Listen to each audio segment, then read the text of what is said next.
Comunidad Iberoamericana de Naciones y Madrid acogerá la próxima cumbre iberoamericana.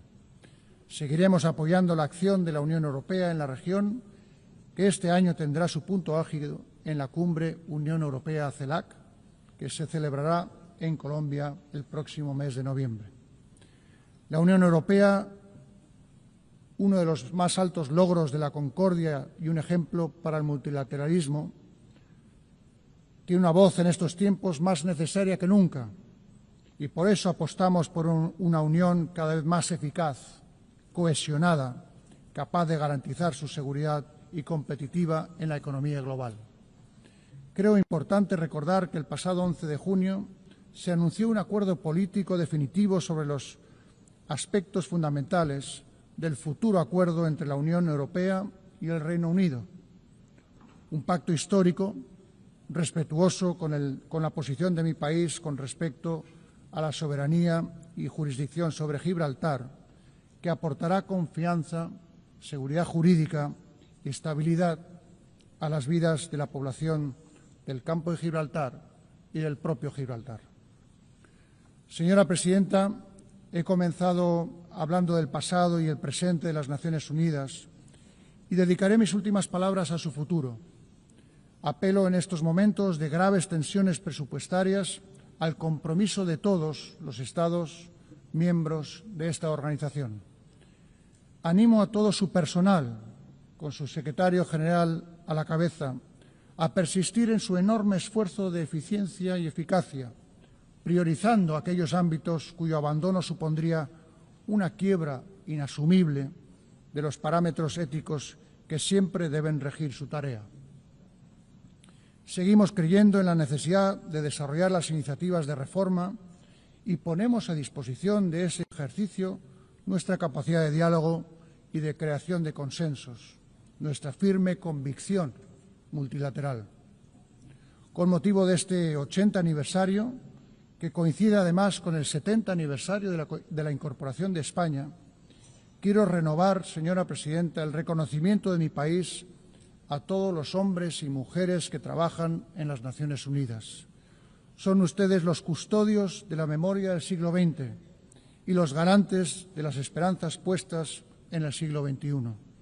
Y es ahora, cuando más preguntas surgen en torno al multilateralismo y la cooperación, cuando más les necesitamos. Muchas gracias.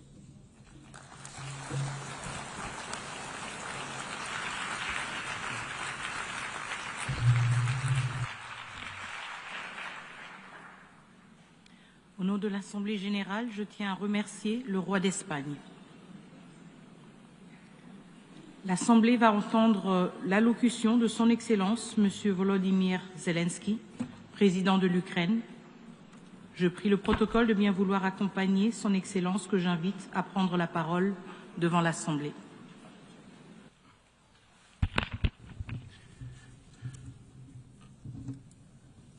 Madame Chair, Deputy Secretary.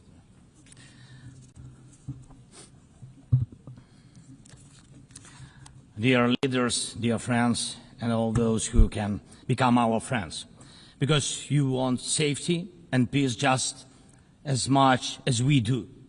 Today, no one but ourselves can guarantee security. Only strong alliances, only strong partners, and only our own weapons. The 21st century isn't much different from the past. If a nation wants peace, it still has to work on weapons. It's sick. But that's the reality. Not international law, not cooperation. Weapons decide who survives. Excellencies, you know perfectly well international law doesn't work fully unless you have powerful friends who are truly willing to stand up for it. And even that doesn't work without weapons. It's terrible, but without it, things would be even worse. There are no security guarantees except friends and weapons. No Ukrainian choice this kind of reality. And knowing our people, they would have chosen a different priority. Ukrainians are peaceful people, but they are people who want to live freely in their own independent country. That's why we invest in defense. For many nations, there is simply no other way left. Nations can speak about their pain from stages like this, but even during bloodshed, there isn't a single international institution that can truly stop it. That's how weak these institutions have become. What can Sudan or Somalia or Palestine or any other people living through war really expect from the UN or the global system? For decades, just statements and statements. And even everything happening in Gaza remains without a way out. Even now, Syria, after all the changes, still has to appeal to the world to ease the sanctions that are choking its economy. It has to ask and wait. Syria deserves stronger support from the international community. And as Russia's war against my country goes on, people are still dying every week. Yet there is no ceasefire because Russia refuses. Russia abducted thousands of Ukrainian children, and we have brought some of them back. And I thank everyone who's helped. But how long will it take to bring all of them home? Childhood slips away faster than adults are able to help. Look at Israel. Nearly 2 years have passed and hostages still haven't been freed. They must be freed, but even that still hasn't happened. And for years, there have been no real answers to other threats, either chemical weapons and famine used as a weapon. Last year, at this assembly, I warned the world about the risk of radiation disasters, especially due to Russia's occupations of our Zaporizhzhia nuclear power plant, the biggest in Europe, but nothing's changed. Nothing's. And yesterday, the plant went into blackout again, and Russia hasn't stopped shelling even in areas near a nuclear facility. And because of international institutions are too weak, this madness continues. Even being part of a long-standing military alliance doesn't automatically mean you are safe. Just recently, 19 simple Russian drones violated Polish airspace, and only 4 were shut down. Luckily, they were not Shaheeds or even worse. Otherwise, the results would have been horrific. Estonia had to call a UN Security Council meeting for the first time in history because Russian fighter jets deliberately entered its airspace.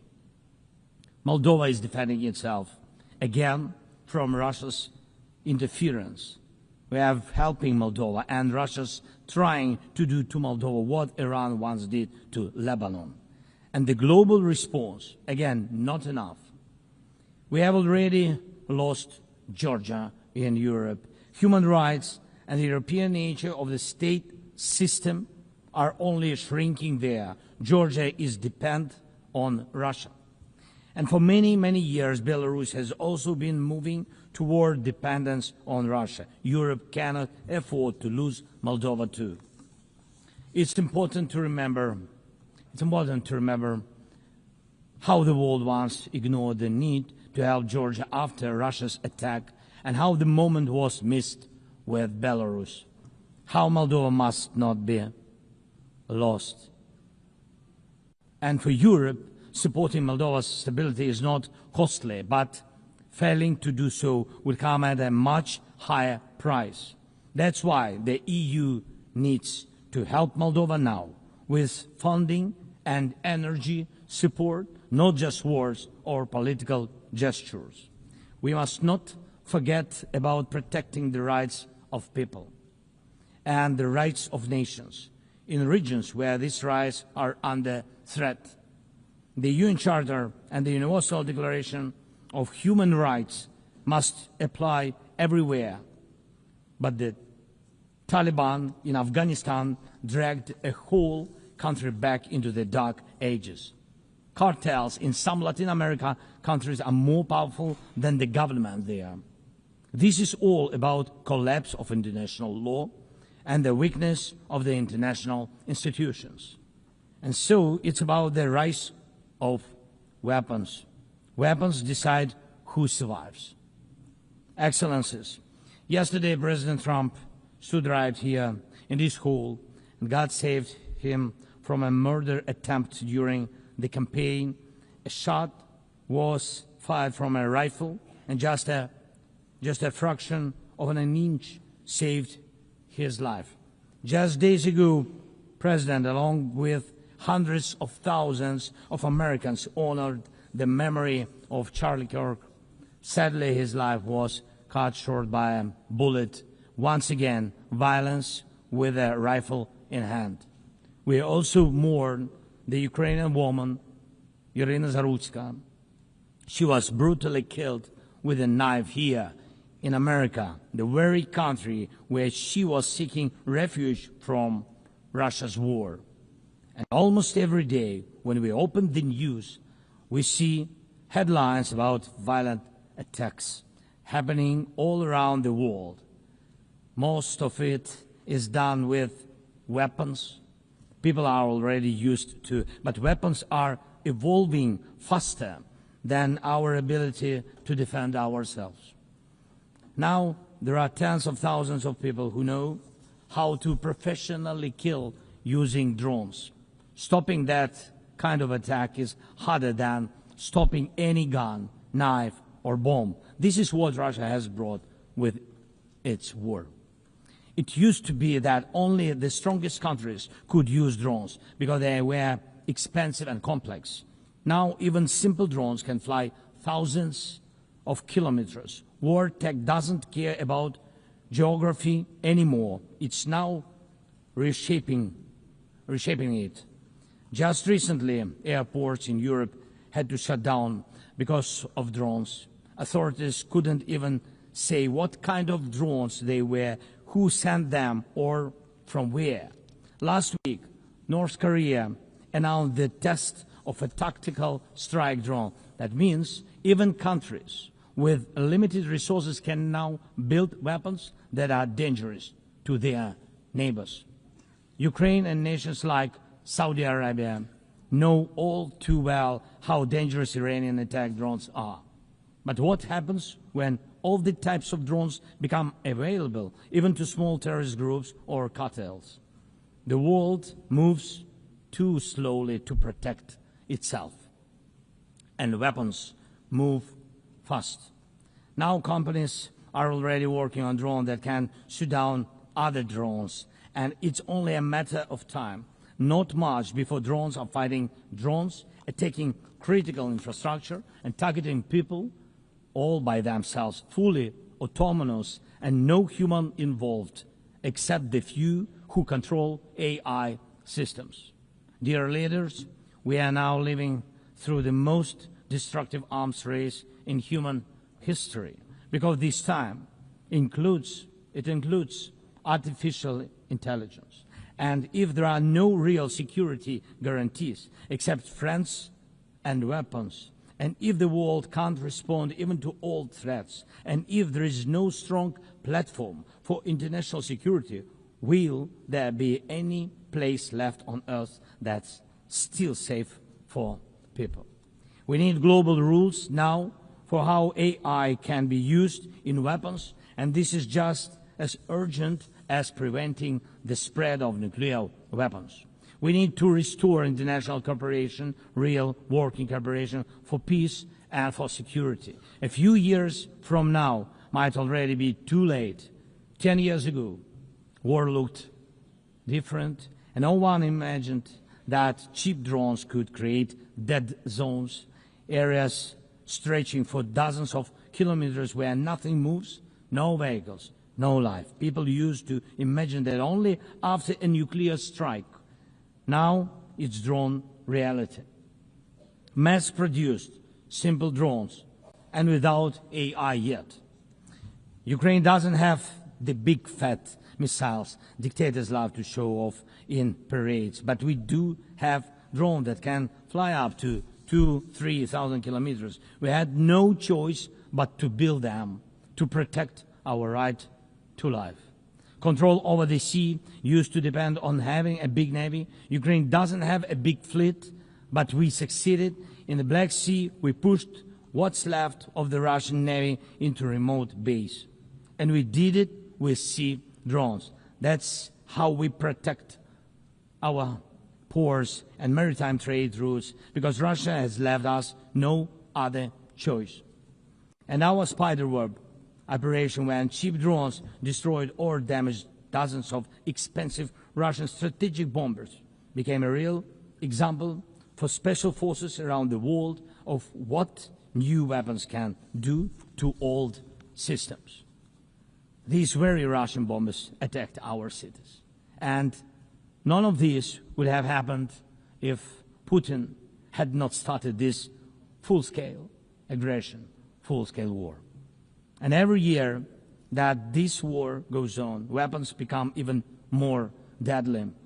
And only Russia deserves to be blamed for this. Dear leaders, to protect lives, Ukraine builds underground schools and underground hospitals. To protect lives, we have to spend more on protecting power stations from drone and missile attacks than on building sports facilities or cultural infrastructure. Ukrainian farmers are learning how to protect their equipment from Russia's FPV drone strikes, and for them that challenge is far greater than climate change. Russia's war has put us in this situation, but do you have protection against similar threats? The facts are simple. Stopping this war now, and with it, the global arms race, is cheaper than building underground kindergartens or massive bunkers for critical infrastructure later. Stopping Putin now is cheaper than trying to protect every port and every ship from terrorists with sea drones. Stopping Russia now is cheaper than wondering who will be the first to create a simple drone carrying a nuclear warhead. So we must use everything we have together to force the aggressor to stop. And only then do we have a real chance that this arms race will not end in catastrophe for all of us. If it takes weapons to do it, if it takes pressure on Russia, then it must be done. And it must be done now. Otherwise, Putin will keep driving the war forward wider and deeper. And we told you before, Ukraine is only the first, and now Russian drones are already flying across Europe, and Russian operations are already spreading across countries, and Putin wants to continue this war by expanding it, and no one can feel safe right now. So first, we are now building a new security architecture for ourselves. More than 30 countries are already part of our coalition, and we are strengthening army, launching joint weapons production with partners, and defining financial commitments for defense in a way that could become a security model for any other nation. If security guarantees work for Ukraine, something more than just friends and weapons, it will mean that people were able to make national security not a privilege for a few nations, but a right for everyone.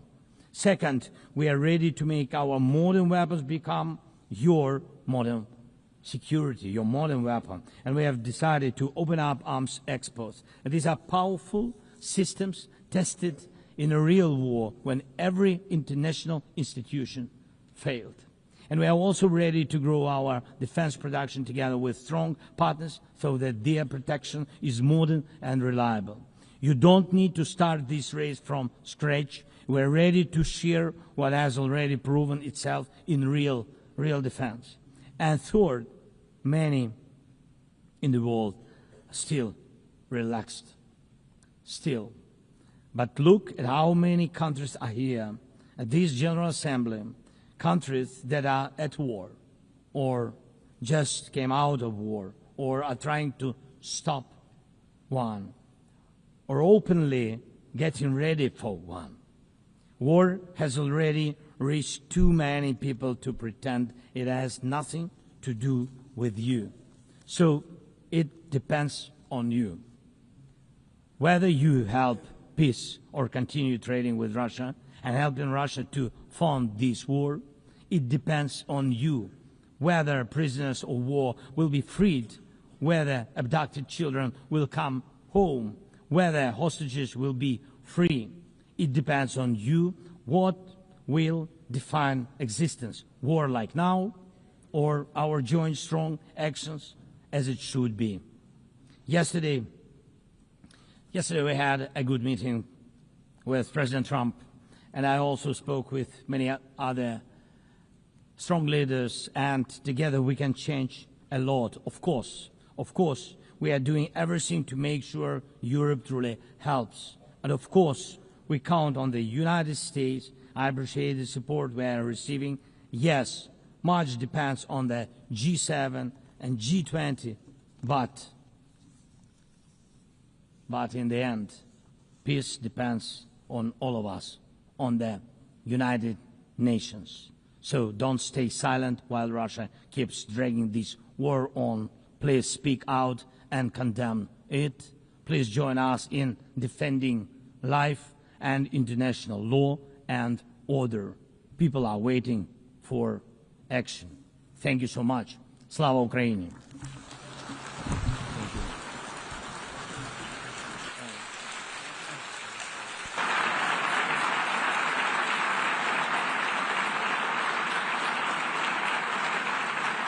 Au nom de l'Assemblée générale, je tiens à remercier le président de l'Ukraine. L'Assemblée va entendre l'allocution de Son Altesse Sérénissime, le prince Albert II, prince souverain de Monaco. Je prie le protocole de bien vouloir accompagner Son Altesse Sérénissime, que j'invite à prendre la parole devant l'Assemblée.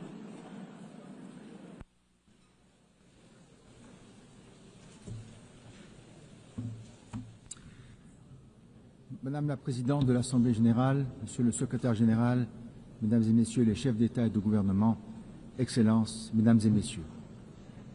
Il y a 80 ans, la création de l'Organisation des Nations Unies a marqué un tournant décisif dans l'histoire contemporaine des relations internationales, offrant à chaque État un forum de dialogue et d'échange. L'ambition des fondateurs était claire et audacieuse. Toutes les nations, grandes ou petites, doivent pouvoir participer sur un pied d'égalité à l'élaboration de solutions collectives. Égalité, respect, dialogue, voilà le cœur de l'esprit multilatéral. Ce sont précisément ces valeurs qui ont permis à Monaco de trouver sa place dans le concert des nations. Au cours des suivies décennies, les Nations Unies ont su accompagner les grands tournants de l'histoire. La reconstruction de l'Europe après la Seconde Guerre mondiale, le processus de décolonisation, l'espoir d'un ordre international plus apaisé après la guerre froide. L'organisation a contribué à l'édification d'un droit international solide, par l'adoption de nombreux traités, du droit de la mer à la lutte contre le terrorisme, de la protection de l'environnement à la promotion des droits de l'homme. Monaco a ratifié plus de 270 de ces traités qui, bien au-delà de leur dimension symbolique, régulent la vie quotidienne de sa population. L'ONU a également joué un rôle central dans le maintien de la paix et de la sécurité internationale. Sur tous les continents, ces opérations ont permis de prévenir les conflits et d'accompagner les transitions démocratiques. La justice internationale, notamment à travers les jugements et arrêts rendus par les tribunaux pénaux internationaux, a marqué une avancée majeure dans la lutte contre l'impunité des crimes les plus graves, tandis que la Cour internationale de justice demeure un pilier du règlement pacifique des différends. Par ailleurs, l'ONU a été pionnière dans la prise de conscience écologique et la protection de notre planète, mobilisant gouvernants, scientifiques et sociétés civiles pour bâtir des stratégies concertées. Et vous savez à quel point ces questions me tiennent à cœur. Enfin, l'ONU a mis en lumière le rôle du sport comme vecteur de paix, d'inclusion et de développement. La principauté se réjouit que le sport prenne une place de plus en plus importante dans les travaux de l'organisation. Madame la Présidente, conscients du chemin parcouru depuis 80 ans, nous devons être encore davantage des défis à relever qui appellent une action résolue et collective. Car au bilan positif que je viens d'exposer s'oppose désormais maintenant une réalité beaucoup plus sombre. Nous vivons dans un monde multipolaire où les intérêts nationaux tendent à primer sur la recherche d'un idéal international commun. La multiplication des opérations de maintien de la paix montre que le dialogue et la diplomatie préventive n'ont malheureusement pas toujours les résultats escomptés. La sécurité internationale est aujourd'hui gravement menacée. Les tensions régionales et les conflits qui se propagent aux quatre coins du monde rendent plus que jamais indispensable la réaffirmation des principes fondateurs de l'ONU. Souveraineté des États, règlement pacifique des différends, respect du droit international et des droits humains. À cet égard, la Principauté de Monaco condamne fermement la guerre d'agression qui frappe l'Ukraine et les souffrances qu'elle inflige aux populations civiles. J'ai pu réitérer ce message il y a quelques instants au président Zelensky. Je forme le vœu qu'un accord de paix juste, durable et négocié puisse être trouvé dans les meilleurs délais, garantissant la sécurité et répondant aux aspirations du peuple ukrainien.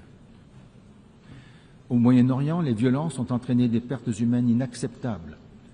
Le risque d'embrasement régional impose une désescalade immédiate, la protection des civils, l'acheminement sans entrave de l'aide humanitaire et une relance sincère du processus de paix sur la base de deux États. La paix n'est pas une utopie, elle est une impérieuse nécessité. À ces défis sécuritaires viennent s'ajouter les enjeux environnementaux.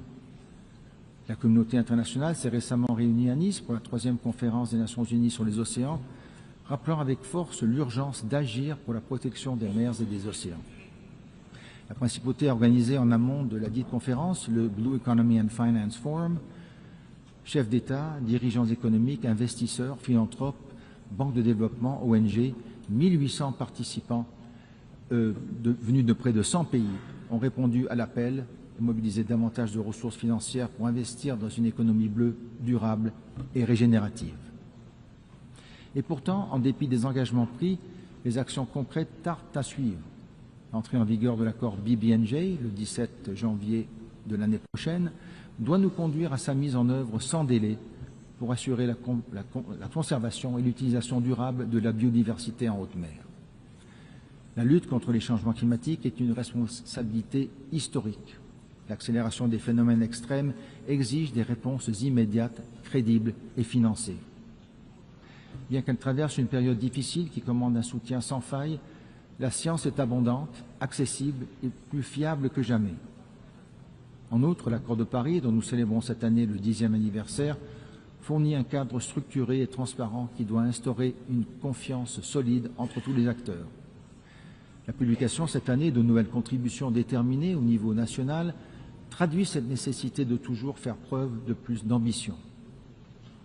Je tiens ici à rappeler que ces engagements revêtent une valeur morale, particulièrement envers la jeunesse et les générations futures, mais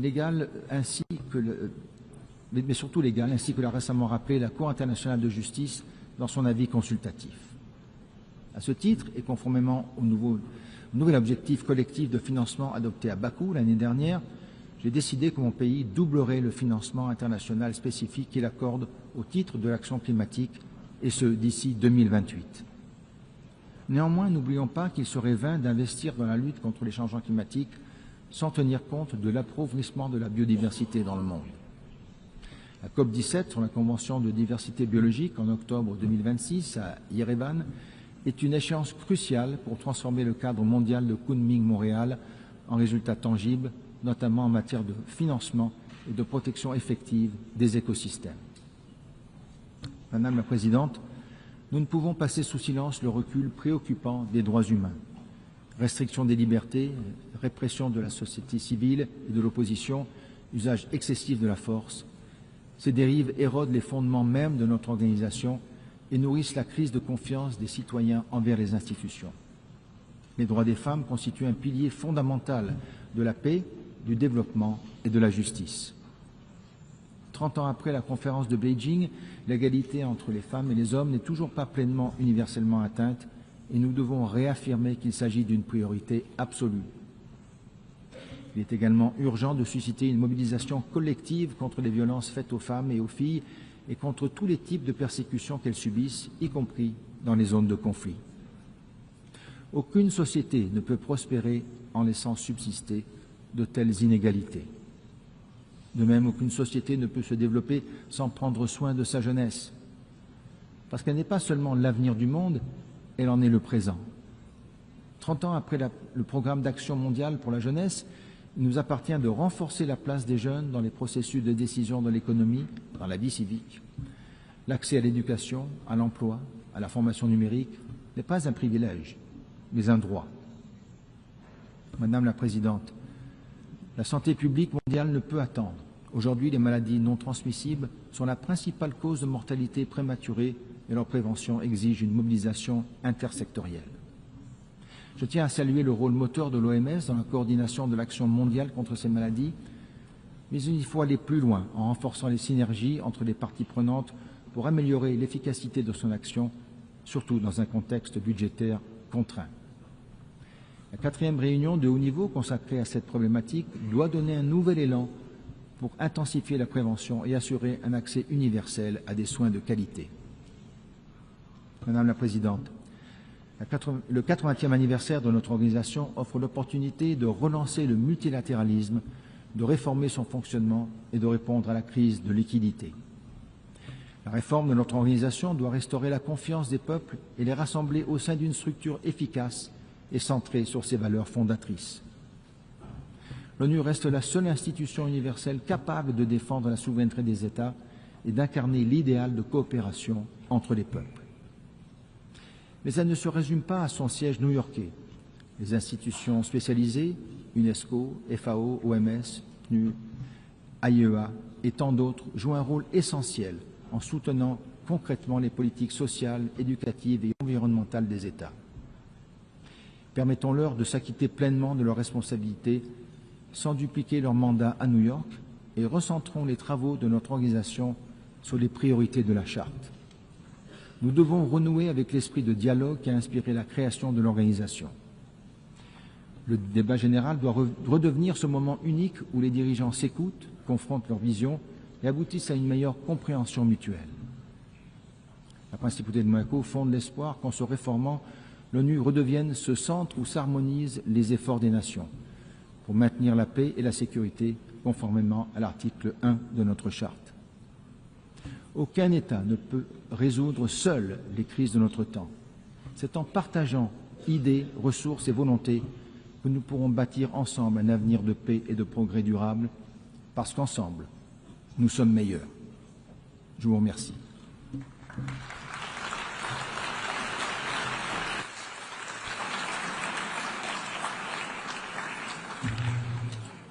Au nom de l'Assemblée générale, je tiens à remercier le prince souverain de Monaco. L'Assemblée va entendre l'allocution de son Excellence M. Massoud Pezeshkian, président de la République islamique d'Iran. Je prie le protocole de bien vouloir accompagner son Excellence, que j'invite à prendre la parole devant l'Assemblée.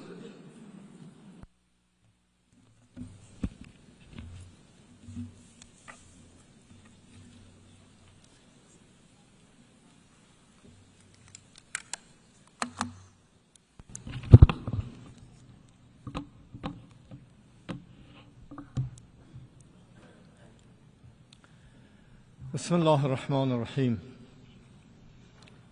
آقای دبیرکل، خانم رئیس، نمایندگان محترم، خانم ها و آقایان، شعار امسال 80 سال و بیشتر برای صلح، توسعه و حقوق بشر.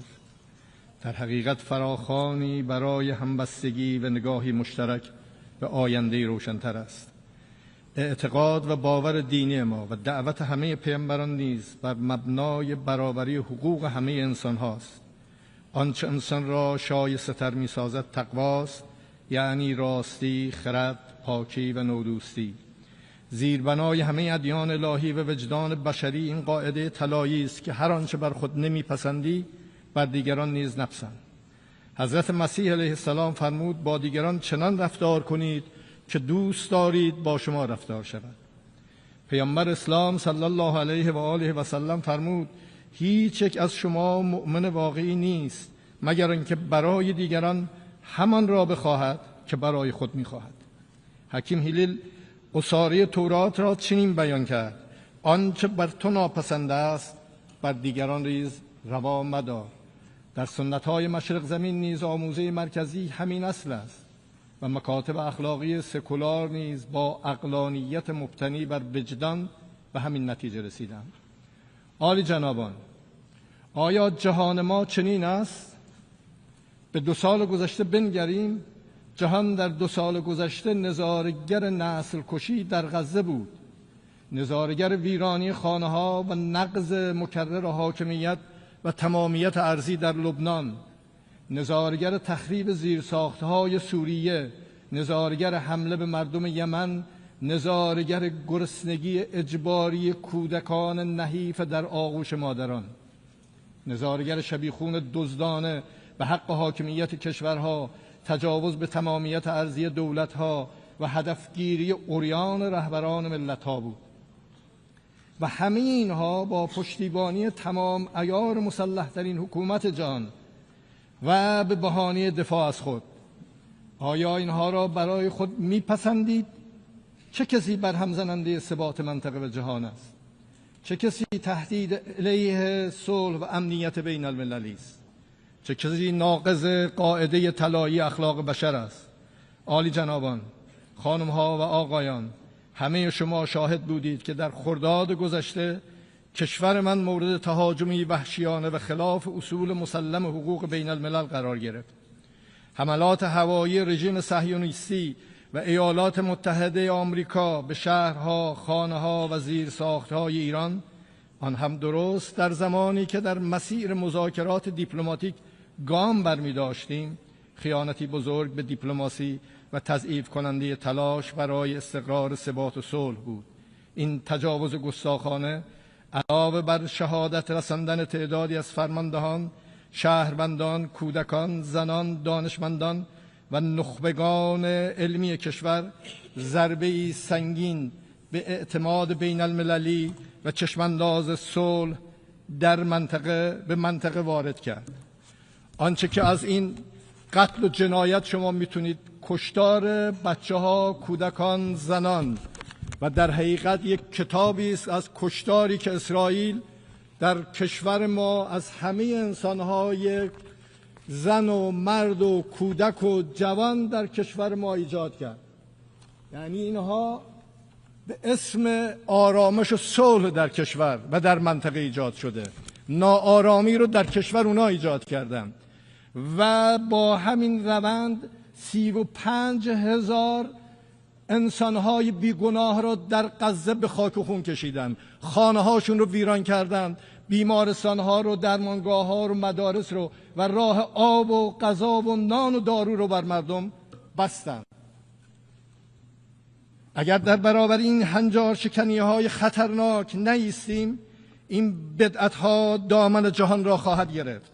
حمله به تأسیسات هستی تحت پادمان و نظارت بین المللی، تلاش علنی برای کشتن رهبران و مقامات رسمی دولت‌های عضو سازمان ملل، هدف گرفتن سیستماتیک خبرنگاران و اهالی رسانه، کشتن انسان‌هایی که صرفاً به علت داشتن دانش و تخصصشان به اهداف نظامی تبدیل می‌شوند. آیا اینها رو بر خود می‌پسندید؟ کسانی که مرتکب این جنایات شده‌اند باید بدانند که ایران، این کهن‌ترین تمدن پیوسته جهان، همواره در برابر تندبادهای تاریخ استوار ایستاده است. این ملت با روحی سترگ و اراده‌ای جاودان بارها ثابت کرده است که در برابر مهاجمان سرفرود نمی آورد و امروز نیز در برابر متجاوزان با اتکا به قدرت ایمان و انسجام ملی سربلند ایستاده ایم.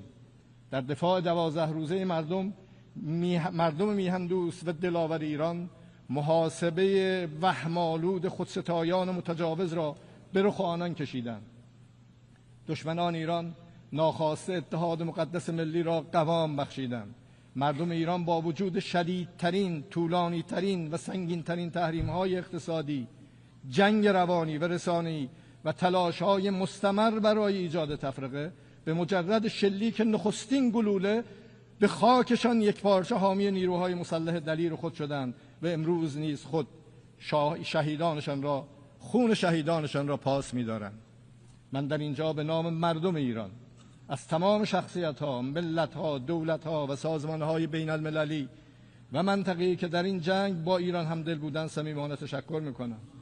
خانم‌ها و آقایان، امروز پس از نزدیک به 2 سال نسل کشی، گرسنگی دادن جمعی و تداوم آپارتاید در داخل سرزمین‌های اشغالی و تجاوز به همسایگان، طرح مضحک و متوهمانه اسرائیل بزرگ با وقاحت از سوی بالاترین سطوح این رژیم عنوان می شود. این طرح بسیاری از سرزمین‌های منطقه را در بر می‌گیرد. این نقشه نشانگر اهداف و مقاصد واقعی رژیم صهیونیستی است که اخیراً مورد تایید نخست وزیر آن قرار گرفته است. به هیچ کس در جهان از نیات متجاوزانه این رژیم در امان نیست.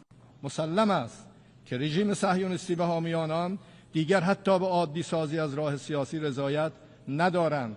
حضور خود را با زور و عریان تحمیل می‌کنند و آن را صلح از طریق قدرت نامگذاری کردند. اما نه صلح است و نه قدرت، بلکه تجاوزگری مبتنی بر زورگویی و قلدری است. اما ما ایران قدرتمندمان را در کنار همسایگان قدرتمند و در منطقه قوی با آینده روشن می‌خواهیم.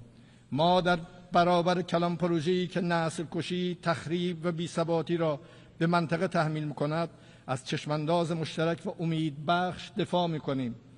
چشماندازی که امنیت جمعی را با سازوکارهای واقعی همکاری دفاعی و واکنش مشترک به تهدیدات تضمین می‌کند. چشماندازی که کرامت انسانی و تنوع فرهنگی را به عنوان ارزش بنیادین پاس می‌دارد. چشماندازی که توسعه جمعی را با سرمایه‌گذاری مشترک در زیرساخت‌ها و دانش‌های نوین به واقعیت بدل می‌سازد. چشماندازی که امنیت انرژی و بهره‌برداری عادلانه از منابع حیاتی را ستون ثبات اقتصادی می‌بیند و چشماندازی که از محیط زیست برای آیندگان محافظت می‌کند. چشماندازی که حاکمیت ملی و تمامیت ارضی کشورها را اصول غیر قابل مذاکره می‌داند و چشماندازی که نه به دنبال صلح متکی به زور، بلکه بر پایه قدرت از طریق صلح است. در این منطقه قوی کشتار و خونریزی جایی ندارد. به همین خاطر سالهاست کشور من از سرسخت‌ترین حامیان ایجاد منطقه عاری از سلاح‌های کشتار جمعی بوده است. اما آنها که خود را دارای بزرگترین زرادخانه‌های هسته‌ای هستند و در نقض فاحش معاهده NPT سلاح‌هایشان را روز به روز کشنده‌تر، ویرانگرتر می‌کنند، سالهاست با اتهام‌های واهی مردم ما را در معرض فشار قرار دادند. هفته گذشته 3 کشور اروپایی پس از آنکه نتوانستند با بدعهدی 10 ساله و به دنبال آن با حمایت از تجاوز نظامی مردم سربلند ایران را به زانو در بیاورند، به دستور ایالات متحده با فشار، قلدری، تحمیل و سوء استفاده آشکار کوشیدند قطعنامه‌های لغو شده شورای امنیت علیه ایران را بازگردانند. در این مسیر حسن نیت را کنار گذاشتند، الزامات قانونی را دور زدند، اقدامات جبرانی قانونمند ایران در برابر خروج آمریکا از برجام و بدعهدی و ناتوانی مطلق اروپا را نقض فاحش جلوه دادند، خود را به دروغ طرف‌های خوش سابقه توافق معرفی کردند و تلاش‌های صادقانه ایران را ناکافی خواندند. و این همه برای نابودی همان برجامی بود که خودشان بزرگترین دستاورد دیپلماسی چند جانبه‌اش می‌دانستند. این اقدام غیرقانونی که مخالفت برخی از اعضای شورای امنیت نیز مواجه گردید، مشروعیت بین المللی نداشته و با اقبال جامعه بین المللی روبرو نخواهد شد. یک بار دیگر در این مجمع اعلام می‌کنم که ایران هرگز به دنبال ساخت هسته‌ای، سلاح هسته‌ای نبوده و نخواهد بود. ما به دنبال سلاح هسته‌ای نیستیم و این یک باور اعتقادی و فتوای رهبری است. در نتیجه به هیچ وجه به دنبال اون سلاح‌های کشتار جمعی نبودیم و نخواهیم بود. در جایی که برهم زننده آرامش در منطقه اسرائیل هست، ایران باید تحریم شود. ما یک شعری داریم میگه گناه کرد در بلخ آهنگری، به شوشتر زدن گردن مسکری. یکی یه جای دیگه داره منطقه رو به هم میزنه و کسان دیگه ای رو دارن تحریم میکنن. خانم ها و آقایان، جمهوری اسلامی ایران از صلح و ثبات استقبال میکند. ما باور داریم که آینده منطقه و جهان باید بر پایه همکاری، اعتماد و توسعه مشترک شکل بگیرد و در این چارچوب ایران از روند صلح میان جمهوری آذربایجان و جمهوری ارمنستان حمایت میکند. ایران امیدوار است تلاش‌ها برای پایان دادن به جنگ در اوکراین به توافقی عادلانه و پایدار بین روسیه و اوکراین بیانجامد.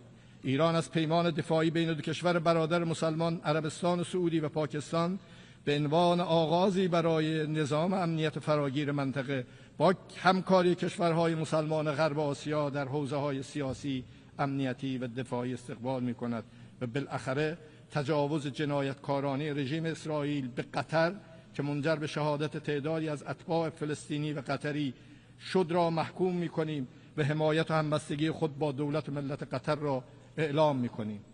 خانم‌ها و آقایان، امنیت واقعی نه از راه زور بلکه از طریق اعتماد سازی، احترام متقابل و همگرایی منطقه‌ای و چند جانبه گرایی مبتنی بر حقوق بین الملل به دست می‌آید. بر این مبنا من همگان را دعوت می‌کنم شنیدن یکدیگر را به جای بلند کردن صدا تمرین کنیم.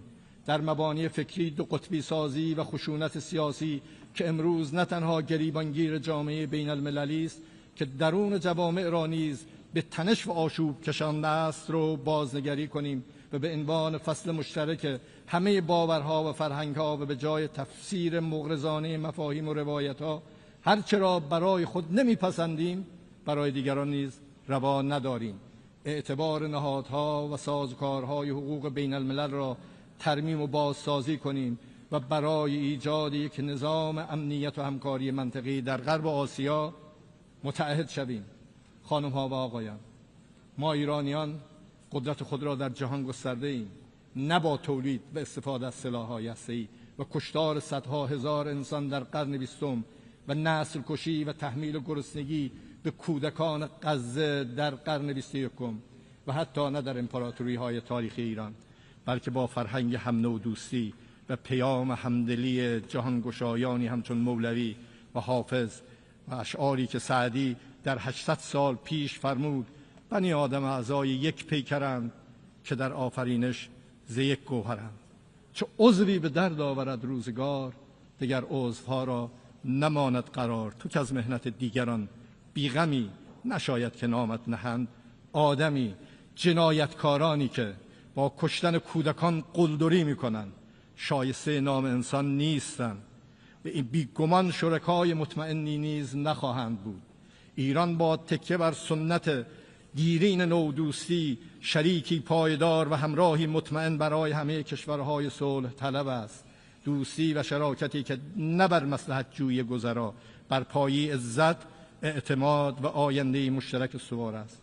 ما راست قامتان ایران زمین با ایستادگی در برابر یاغیان بی قانون، بی عدالتی ها، تبعیض ها و استانداردهای دوگانه را با سربلندی پشت سر گذاشته ایم و خواهیم گذاشت.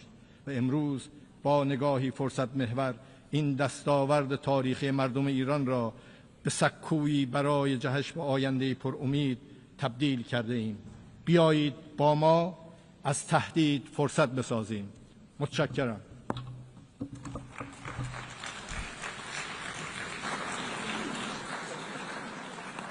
On behalf of the Assembly, I wish to thank the President of the Islamic Republic of Iran. The Assembly will hear an address by His Excellency José Raúl Mulino Quintero, President of the Republic of Panama. I request protocol to escort His Excellency and invite him to address the Assembly.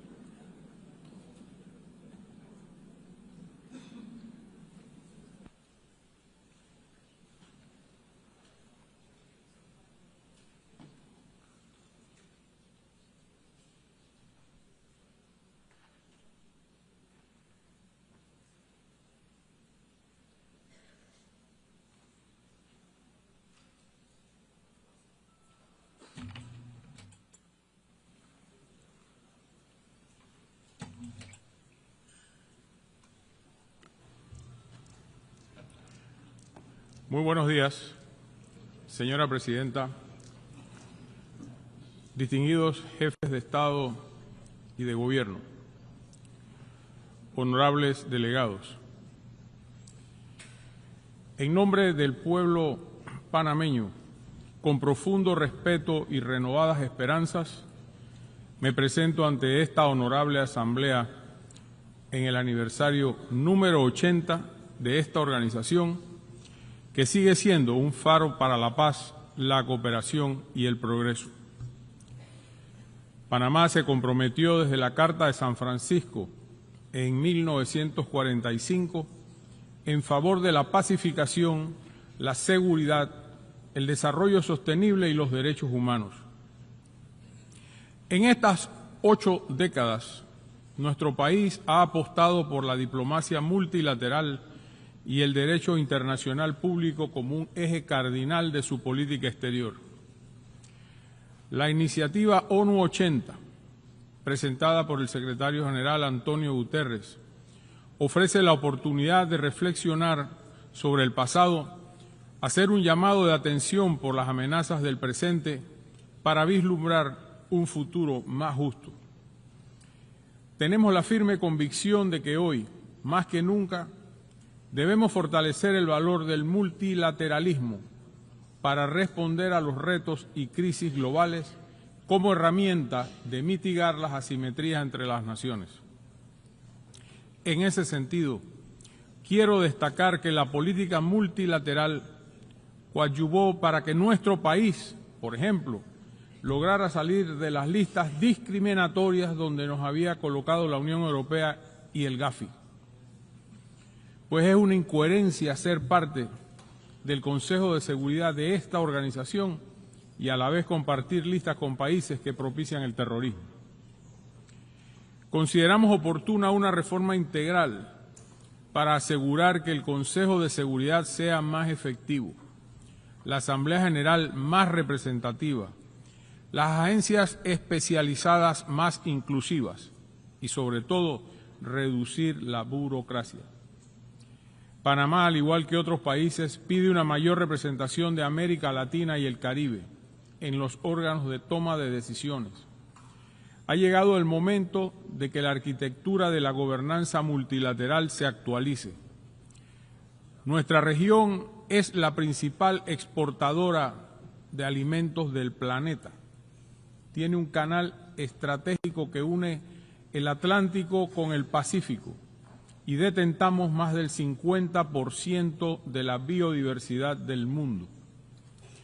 Somos grandes proveedores de minerales, tenemos las mayores reservas acuíferas, convivimos en paz y luchamos por ella. Todos estos elementos nos transforman en un actor principal a nivel mundial y debemos tener la representación de acuerdo a nuestro rol e importancia global.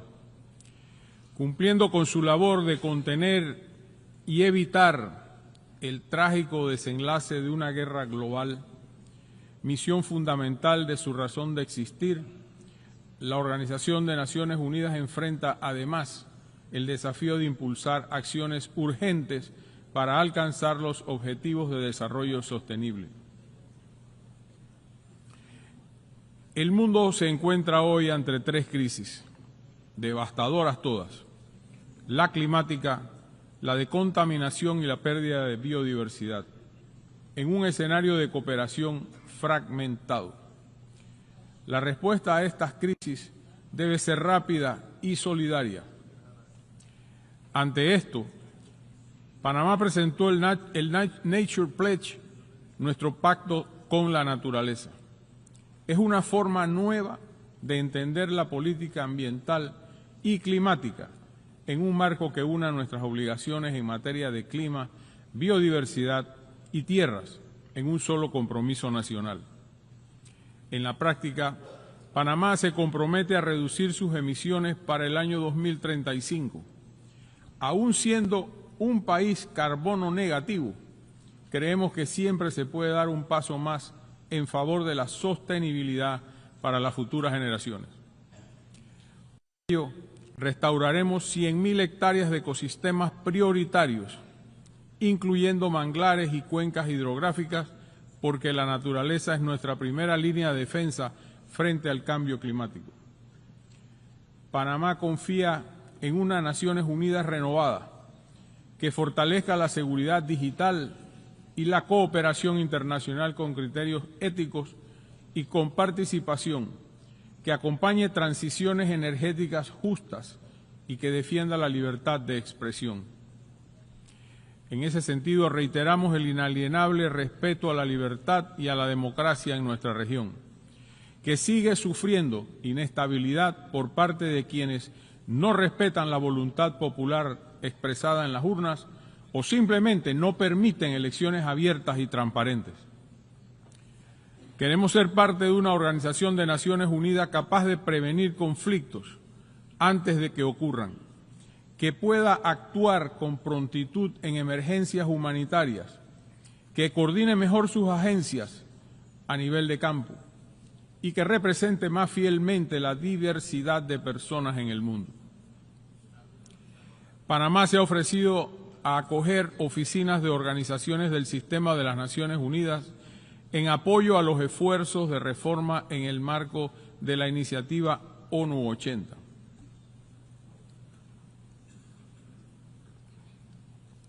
También quiero expresar hoy mi solidaridad con el pueblo japonés en ocasión de cumplirse 23 años de la admisión por parte de Corea del Norte del secuestro de al menos 17 ciudadanos japoneses. El mundo necesita saber la verdad para que estos hechos no se repitan. Y Japón merece justicia. Señores y señoras, no puedo dejar pasar esta oportunidad para destacar que hemos cumplido en un cuarto de siglo desde que nuestro canal pasó a manos panameñas. A partir del 31 de diciembre de 1999, la República de Panamá asumió las obras y la operación del canal con eficiencia, seguridad, sostenibilidad y neutralidad, de acuerdo con el Tratado del Canal de Panamá, Torrijos-Carter, y el de neutralidad permanente, ambos de 1977.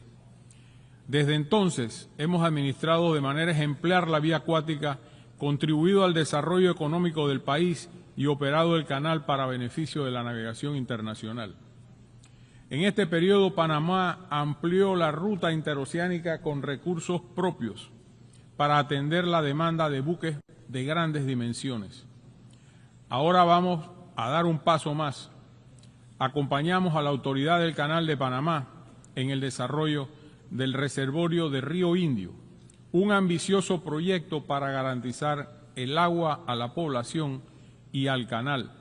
Así, el tráfico de buques no se verá amenazado a causa de las sequías que azotan de tiempo en tiempo nuestra región.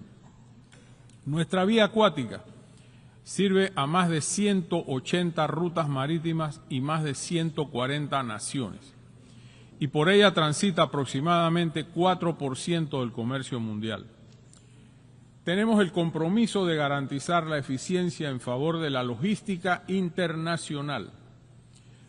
Ante esta Asamblea, Panamá reafirma una vez más su serio y sostenido compromiso hacia el régimen establecido en el tratado concerniente a la neutralidad permanente y a cuyo protocolo se han adherido numerosos estados. La neutralidad es la fórmula más adecuada para proteger la seguridad de nuestro canal, un bien de utilidad global. El Canal de Panamá neutral, abierto al mundo y facilitador de un comercio internacional más integrado, es y seguirá siendo panameño. Señoras y señores, Panamá, como es sabido, mantiene un asiento no permanente en el Consejo de Seguridad de Naciones Unidas para el periodo 2025 y 2026. El pasado mes de agosto hemos ejercido la presidencia rotativa del Consejo, entendiéndola como una responsabilidad para mantener una voz fuerte en favor de la paz, la igualdad soberana de los estados, la justicia, el derecho internacional y el respeto a los pactos entre países. También hemos enfatizado la importancia de la seguridad marítima como una prioridad de acción para nuestra participación en el Consejo. La identidad nacional de Panamá está estrechamente vinculada al transporte marítimo. A lo largo de los siglos hemos sabido consolidar nuestro papel como un actor clave en la navegación y el comercio internacional. La piratería, el tráfico de armas y narcóticos, así como la pesca ilegal, impactan al comercio y al sistema de transporte marítimo global. Como nación de tránsito y centro logístico del continente, Panamá sugiere fortalecer la cooperación entre agencias especializadas, incluyendo una red regional para promover la seguridad marítima que opere bajo el paraguas de la gobernanza oceánica atenida al derecho internacional. Quiero reiterar en esta Asamblea el trabajo que debe hacer este organismo para mitigar los efectos de la migración ilegal propiciada por organizaciones vinculadas directa o indirectamente al narcotráfico.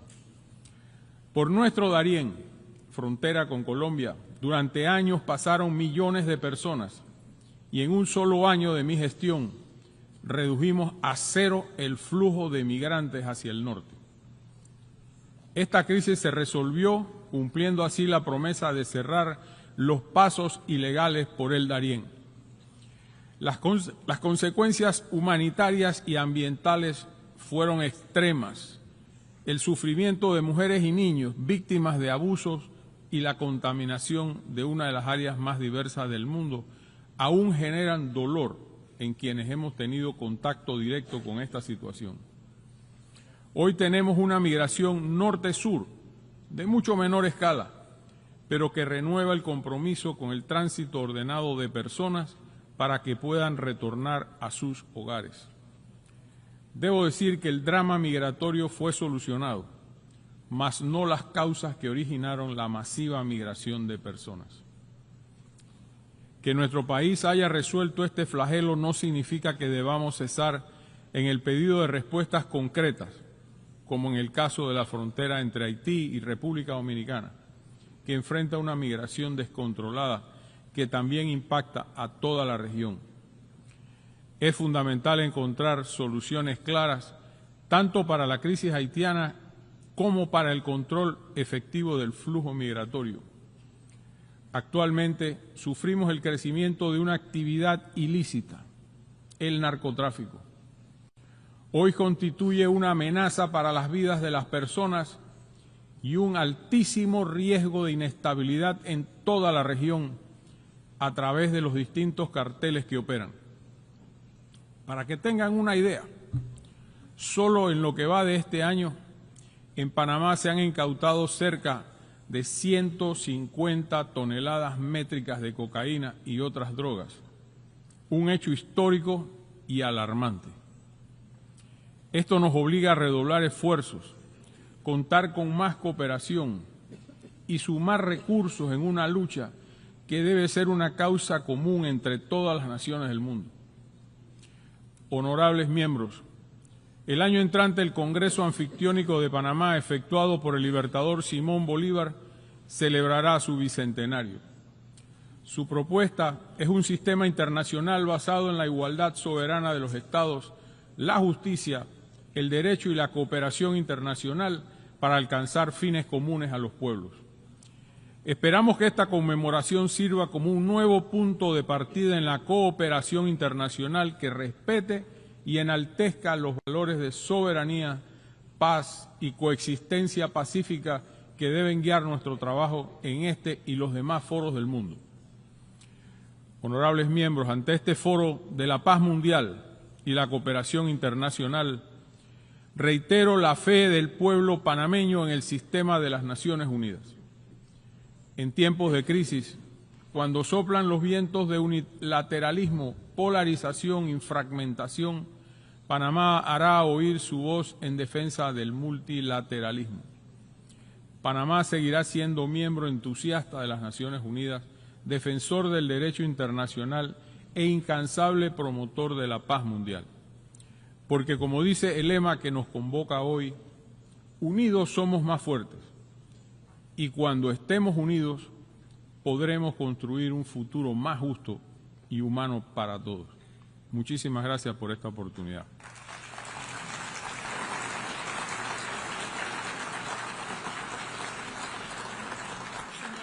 Muchas gracias. On behalf of the Assembly, I wish to thank the President of the Republic of Panama. As the Assembly will hear an address by His Excellency Petr Pavel, President of the Czech Republic, I request protocol to escort His Excellency and invite him to address the Assembly.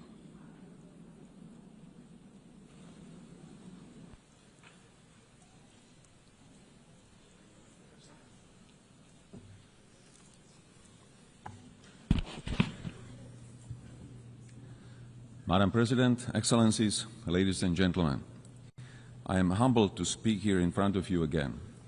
Today, I wish to address two main issues: United Nations achievements and necessity of its reform, and prospect of multilateralism in the light of Russian aggression. 80 years ago, the United Nations was founded with great hope to prevent war and destruction, never to repeat the horrors of World War II. My country proudly stood amongst the founding nations, signing the charter that would become our collective moral compass. Since 1945, we have witnessed remarkable achievements. The United Nations helped to prevent another full-scale world conflict. It assisted in dissolution of colonialism and rise of new sovereign countries in Asia, Africa, Europe, and Latin America. Together, we created a robust multilateral system of rules and global cooperation in international security, human rights, and economic development. Together with the UN, we have fought famine, disease, illiteracy, and poverty in some of the world's most vulnerable regions. Dozens of peacekeeping missions have helped to ease tensions in conflict zones. Thanks to its long-standing efforts, the UN has helped transform countless lives and laid the groundwork for a better world, a world which is more humane and more cooperative. It provided a platform where even the smallest nations can speak out and be heard. The UN remains the only institution where the world can collectively confront global crises. Not with weapons, but with dialogue, shared responsibility, and pressure where necessary. UN's greatest achievement is not perfection, it's persistence. With many devastating conflicts ongoing, Russia's invasion of Ukraine has significantly transformed the global security landscape.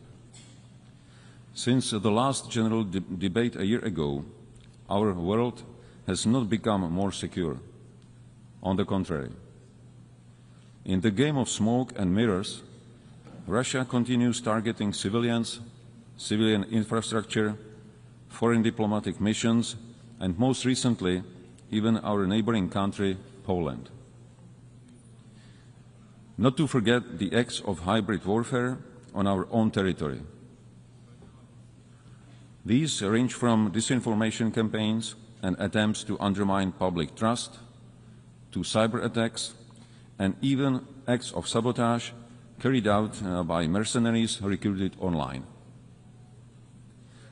Despite being the largest country on the map, Russia still aims to seize Ukrainian territory and expand its sphere of influence.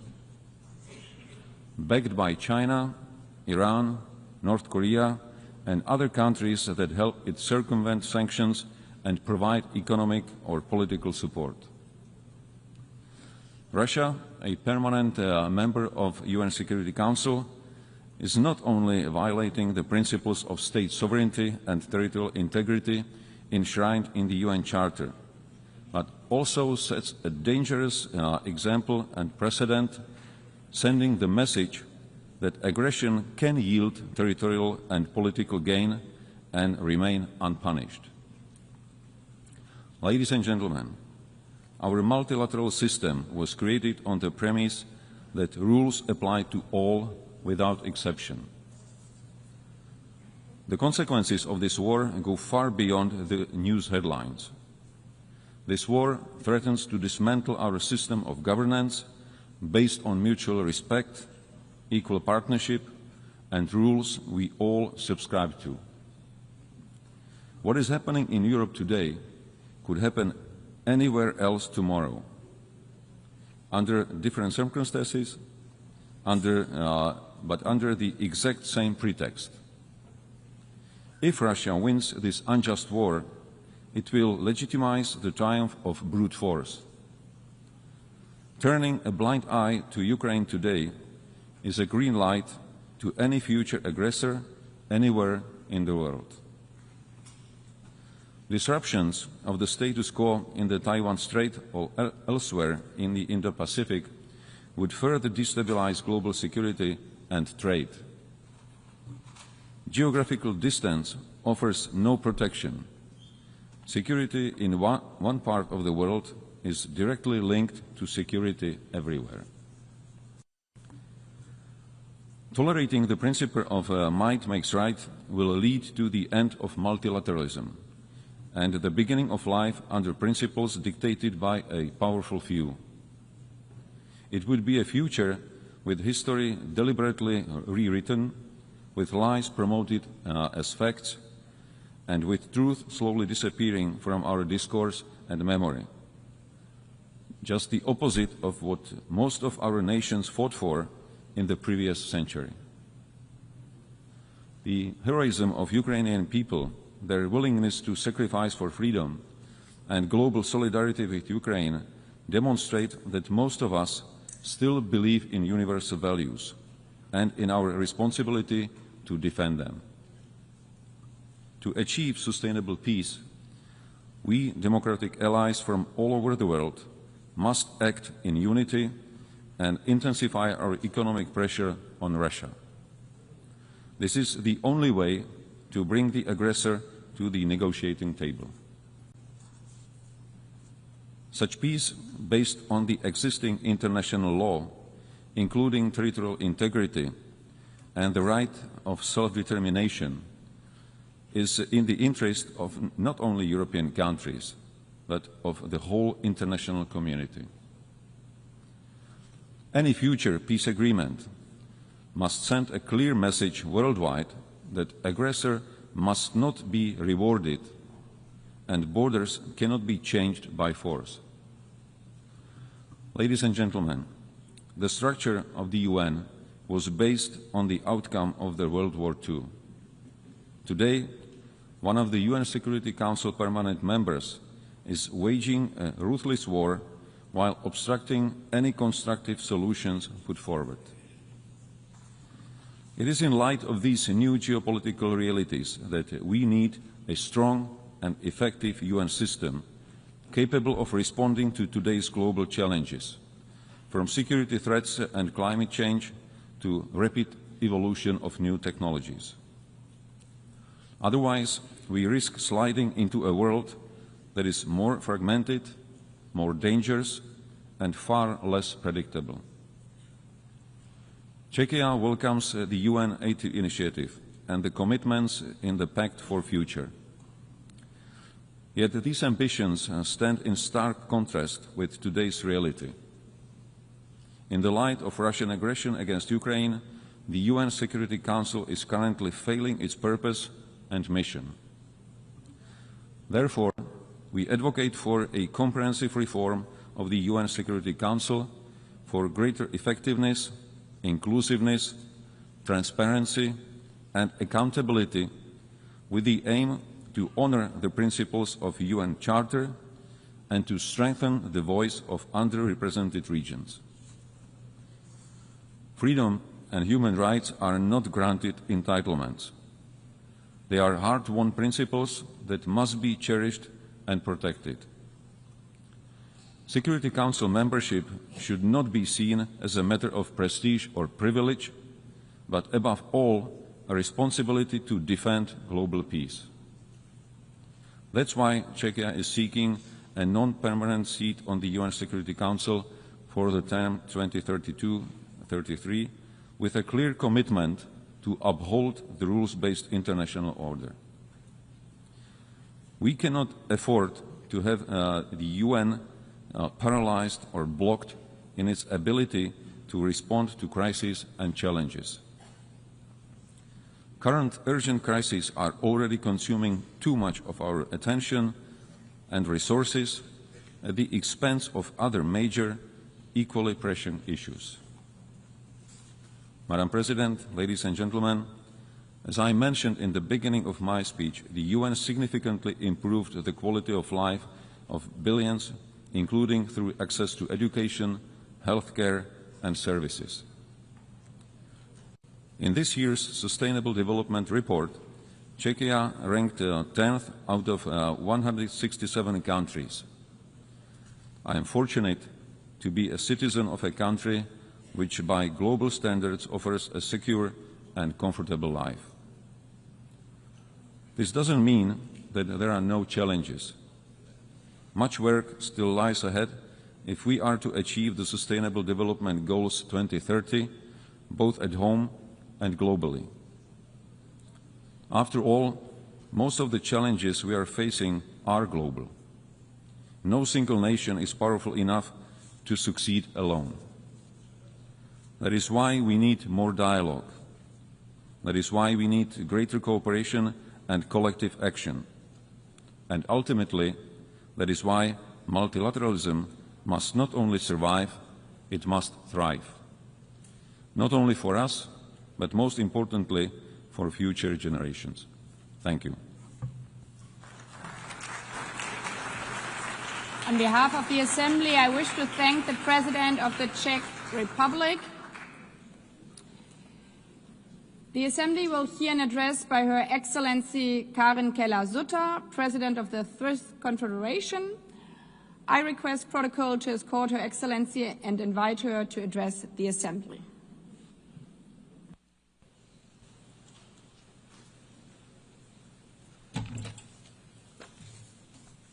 Madame la Présidente de l'Assemblée générale, Excellences, Mesdames, Messieurs, il y a 80 ans, le monde entrait dans une nouvelle ère, des temps meilleurs.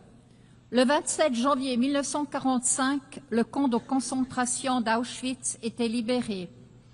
Le 8 mai, la guerre en Europe prenait fin. Et le 25 juin, 50 États adoptaient la Charte des Nations Unies à San Francisco. Ils étaient, je cite, résolus à préserver les générations futures du fléau de la guerre qui, 2 fois en l'espace d'une vie humaine, a infligé à l'humanité d'indicibles souffrances. Fin de citation. Sur les ruines de la Deuxième Guerre mondiale, un nouvel ordre naissait d'une conviction et d'une volonté commune d'apporter au monde de la paix et la prospérité. C'est aussi au lendemain des horreurs de cette période que naissaient les conventions de Genève de 1949 qui protègent les victimes des conflits armés. À cette époque, les fondements de décennies florissantes pour la démocratie, l'état de droit et l'économie de marché étaient posés. Des fondements qui, malgré les limites et les revers, ont servi aussi la coopération internationale, le libre-échange, la paix et le droit international. Sans faire de parallèle historique, force est de constater, nous célébrons cette année le 80e anniversaire des Nations Unies, alors que nous vivons une nouvelle époque de bouleversements politiques et économiques extrêmement violents. Une époque où trop de guerres font à nouveau rage et où les populations subissent des souffrances intolérables. Une époque où une paix juste et durable semble toujours hors de portée au Proche-Orient et en Ukraine, où les tendances autocratiques se renforcent en Europe aussi. Une époque où le libre-échange est mis à l'épreuve et où, en fin de compte, le droit international, y compris la Charte des Nations Unies, risque de devenir lettre morte. Ce sont des bouleversements qui ne viennent pas de nulle part. Ils sont le résultat d'évolutions qui remontent parfois loin et que l'on a rétrospectivement trop longtemps pris trop peu au sérieux. Il faut être honnête, Ce sont des évolutions pour lesquelles il n'y a pas de réponse facile, ni au niveau international, ni au niveau national, et il ne suffit pas non plus de rappeler ici, pour la énième fois et seulement par des discours, les mérites d'une certaine forme d'État, de l'État de droit, du droit international, du libre-échange et du multilatéralisme. Non, si nous voulons relever les défis auxquels nous sommes confrontés, nous devons redoubler nos efforts. Car que valent tous les acquis de la civilisation s'ils ne contribuent pas concrètement à la liberté, à la sécurité et à la prospérité, si leurs avantages ne deviennent pas tangibles pour les populations dans leur vie de tous les jours? Il y a deux erreurs que nous ne devons pas faire. Premièrement, pointer du doigt uniquement les autres États. Deuxièmement, laisser les organisations internationales seules avec le travail et faire comme si elles étaient distinctes de nous.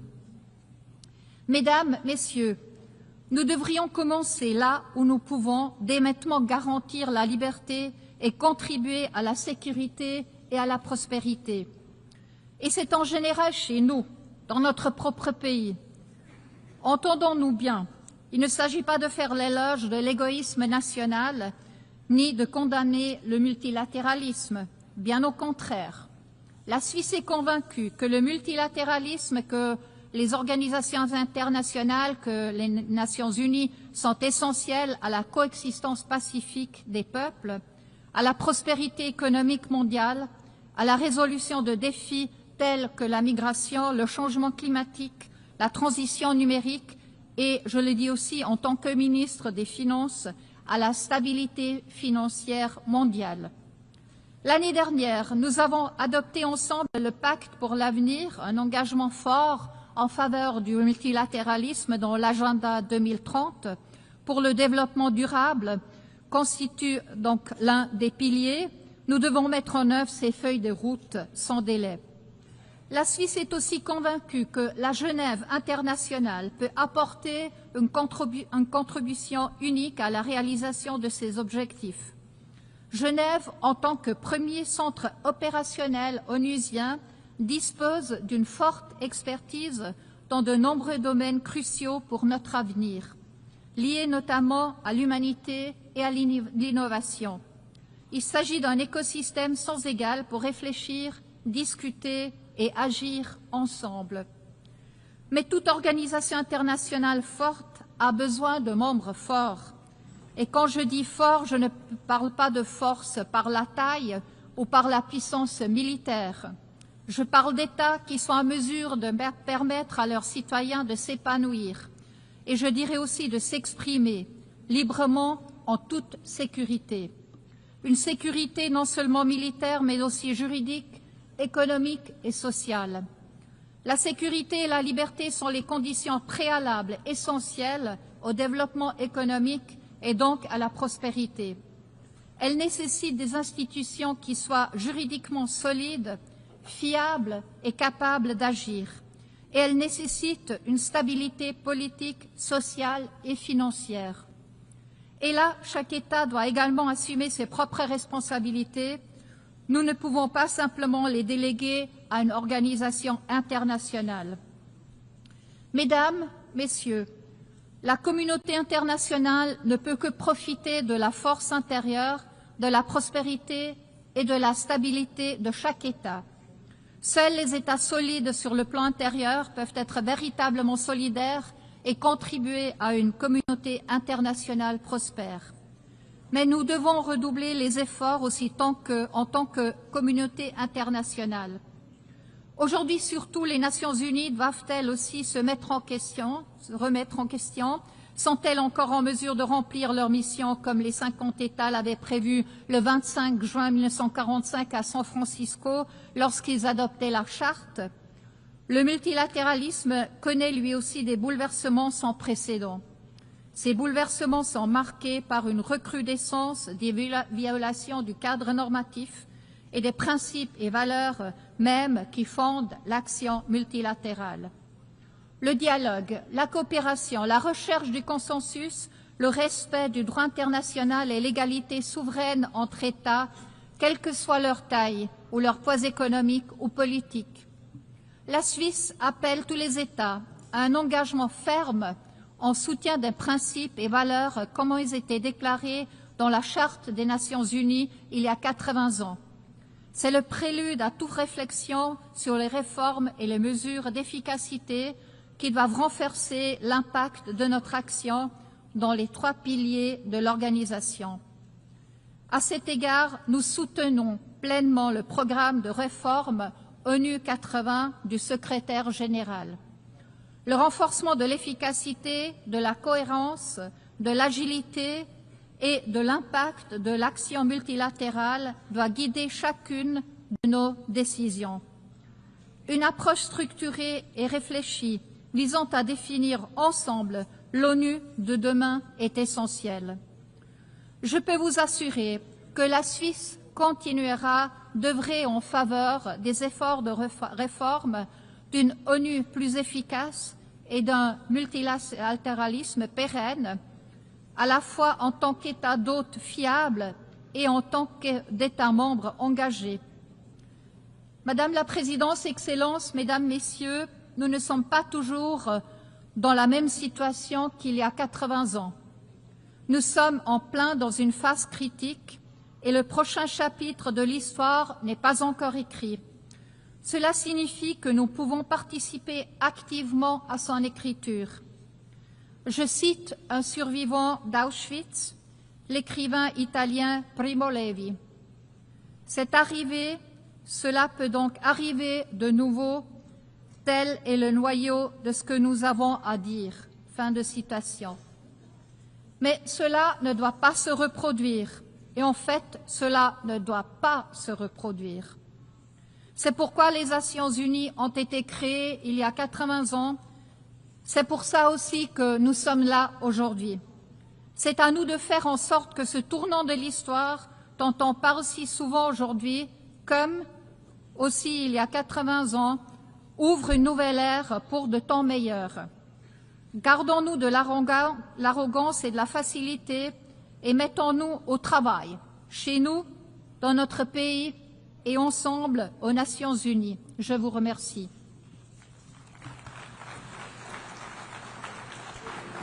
Merci. I thank on behalf of the Assembly the President of the Swiss Confederation. The Assembly will hear now an address by His Excellency Edgars Rinkēvičs, President of the Republic of Latvia. I request protocol to escort His Excellency and invite him to address the Assembly.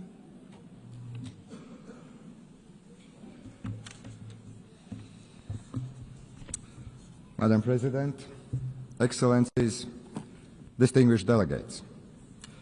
First of all, allow me to congratulate Your Excellency, Madam Annalena Baerbock, on assuming the presidency of the General Assembly. You will have Latvia's full cooperation.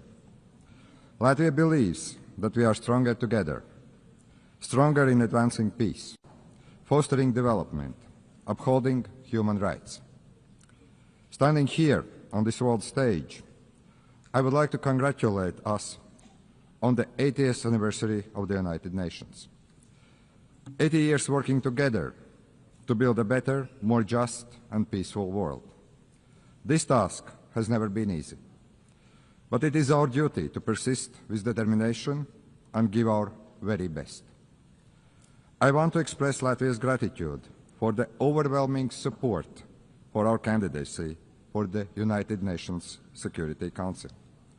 We are beginning our term next year.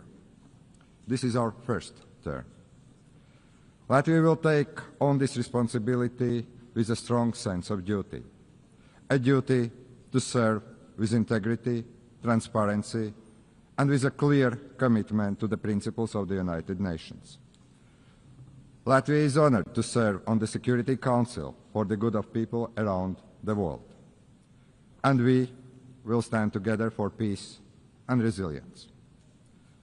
Latvia's three priorities in the Security Council are: first, protect our rules-based international order.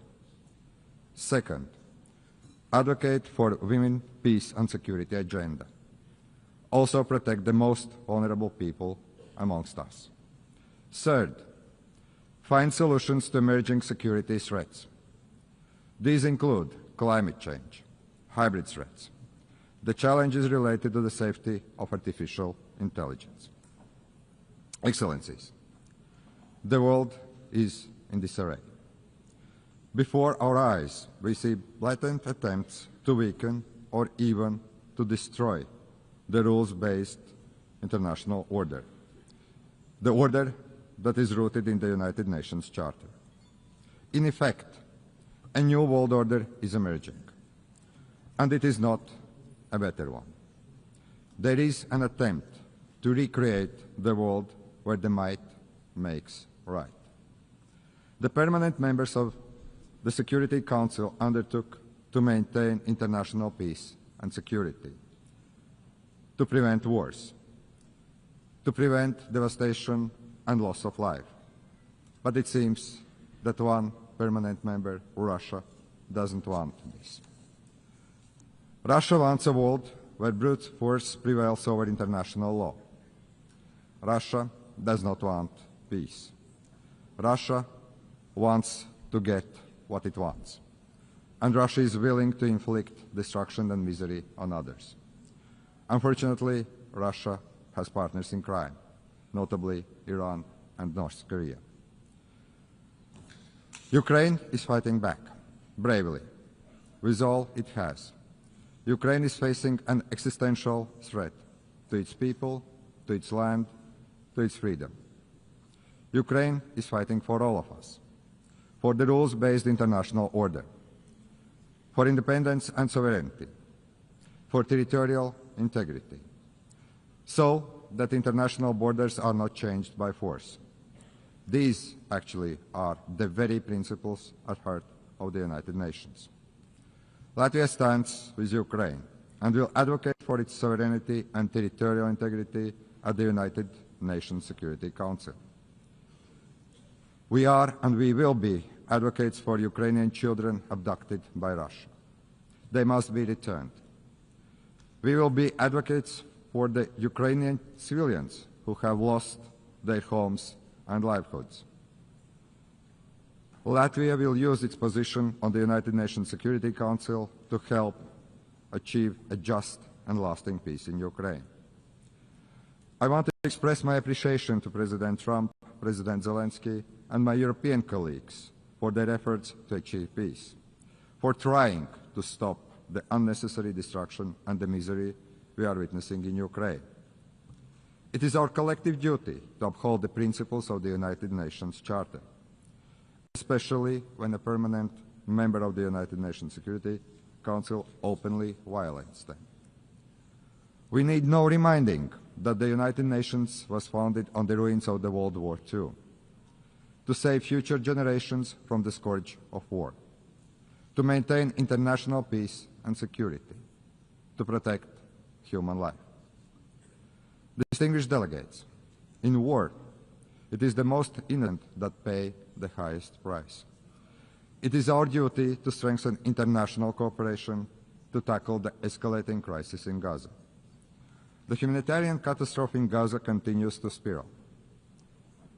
Urgent action is needed to end civilian suffering. Latvia condemns all terrorist attacks. Nothing can justify terrorism. We recognize Israel's legitimate right to self-defense, but it must be exercised in line with the international law and particularly international humanitarian law. The law is there to protect every one of us. Latvia calls for an immediate ceasefire in Gaza. The terrorist organization Hamas must release all hostages. Hamas must be destroyed, as this organization is responsible for so much human suffering in the region. We need to ensure that the access to humanitarian aid in Gaza is safe and unconditional. The ongoing escalation confirms the need for a sustainable political solution, the need for a two-state solution in accordance with international parameters, the need to break the cycle of violence, to reach a just and lasting peace. A peace that addresses the security concerns and the legitimate aspirations of both the Israelis and Palestinians. Latvia is keenly aware of the ongoing conflicts around the world. We must work together to resolve the dire humanitarian situation in Sudan and Democratic Republic of the Congo. We will not look on helplessly as crises unfold. As a member of the Security Council, we will call on the international community to take collective action and to facilitate humanitarian aid, to try to end unnecessary human suffering. Distinguished delegates, we must do everything in our power to protect the most vulnerable people, especially women and children. Women and girls suffer disproportionately in times of war. We, the global community, have a responsibility to protect the rights of women and girls, to empower them, to ensure their voices are heard in peace processes. The first deportation of Ukrainian children to Russia is beyond disturbing. We call on the United Nations to do more, do much more. We will do all we can to help bring these children home.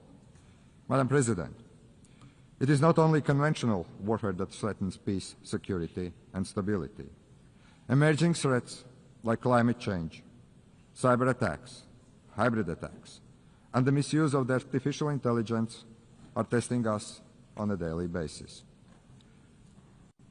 Our modern world is connected in ways that most of us can't imagine. Today, many countries are experiencing a growing wave of hybrid attacks, also Latvia. We have to deal with damage to undersea cables, GPS jamming, arson attacks, the Russian shadow fleets. Russia continues and actually invests in new provocations, most recently recklessly violating the airspace of Poland and Estonia. The intensity of Russia's drone attacks against Ukraine has created incidents in Latvia, Lithuania, Poland, Romania.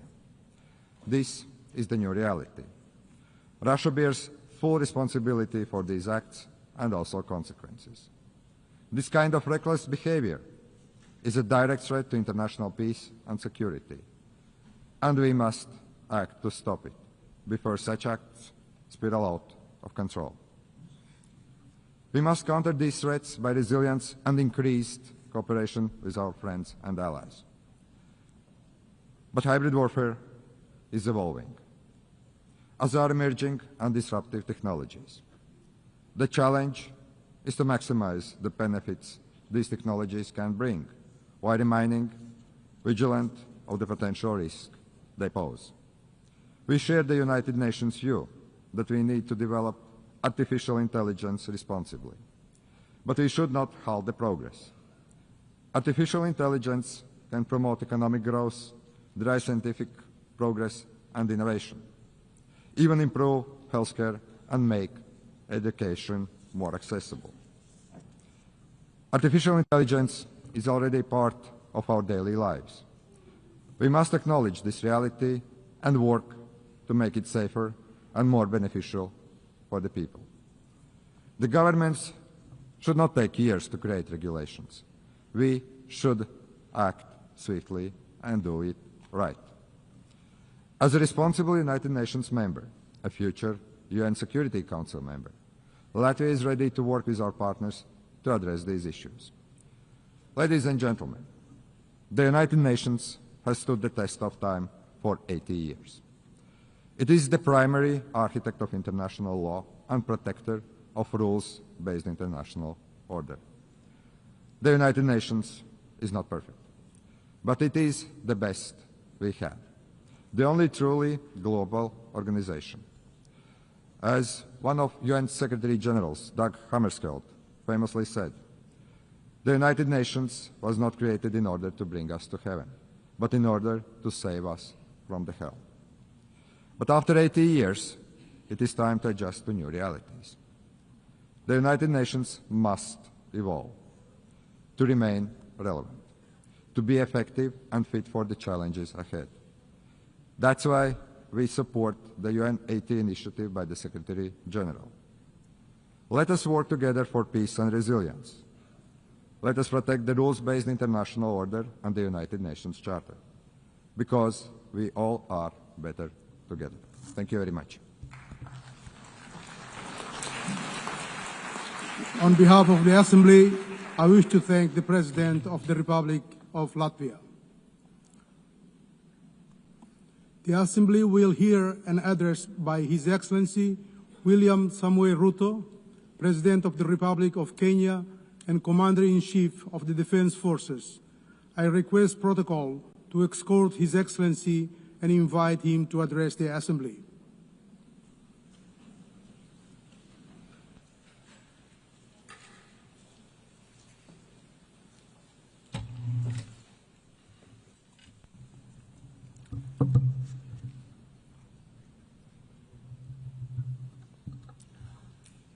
Madam President, the President of the 88th session of the UN General Assembly, Madam Annalena Baerbock, Secretary General of the United Nations, Antonio Guterres, Excellencies, Heads of State and Government, distinguished delegates, ladies and gentlemen.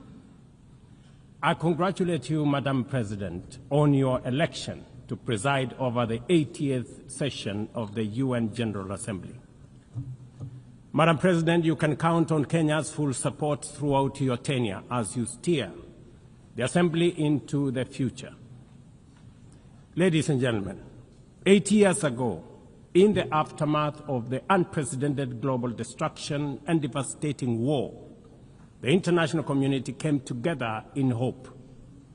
They created this organization, the United Nations, as a shield against the horrors of war, as a platform for dialogue, and as a bridge to a better, fairer, more secure global community.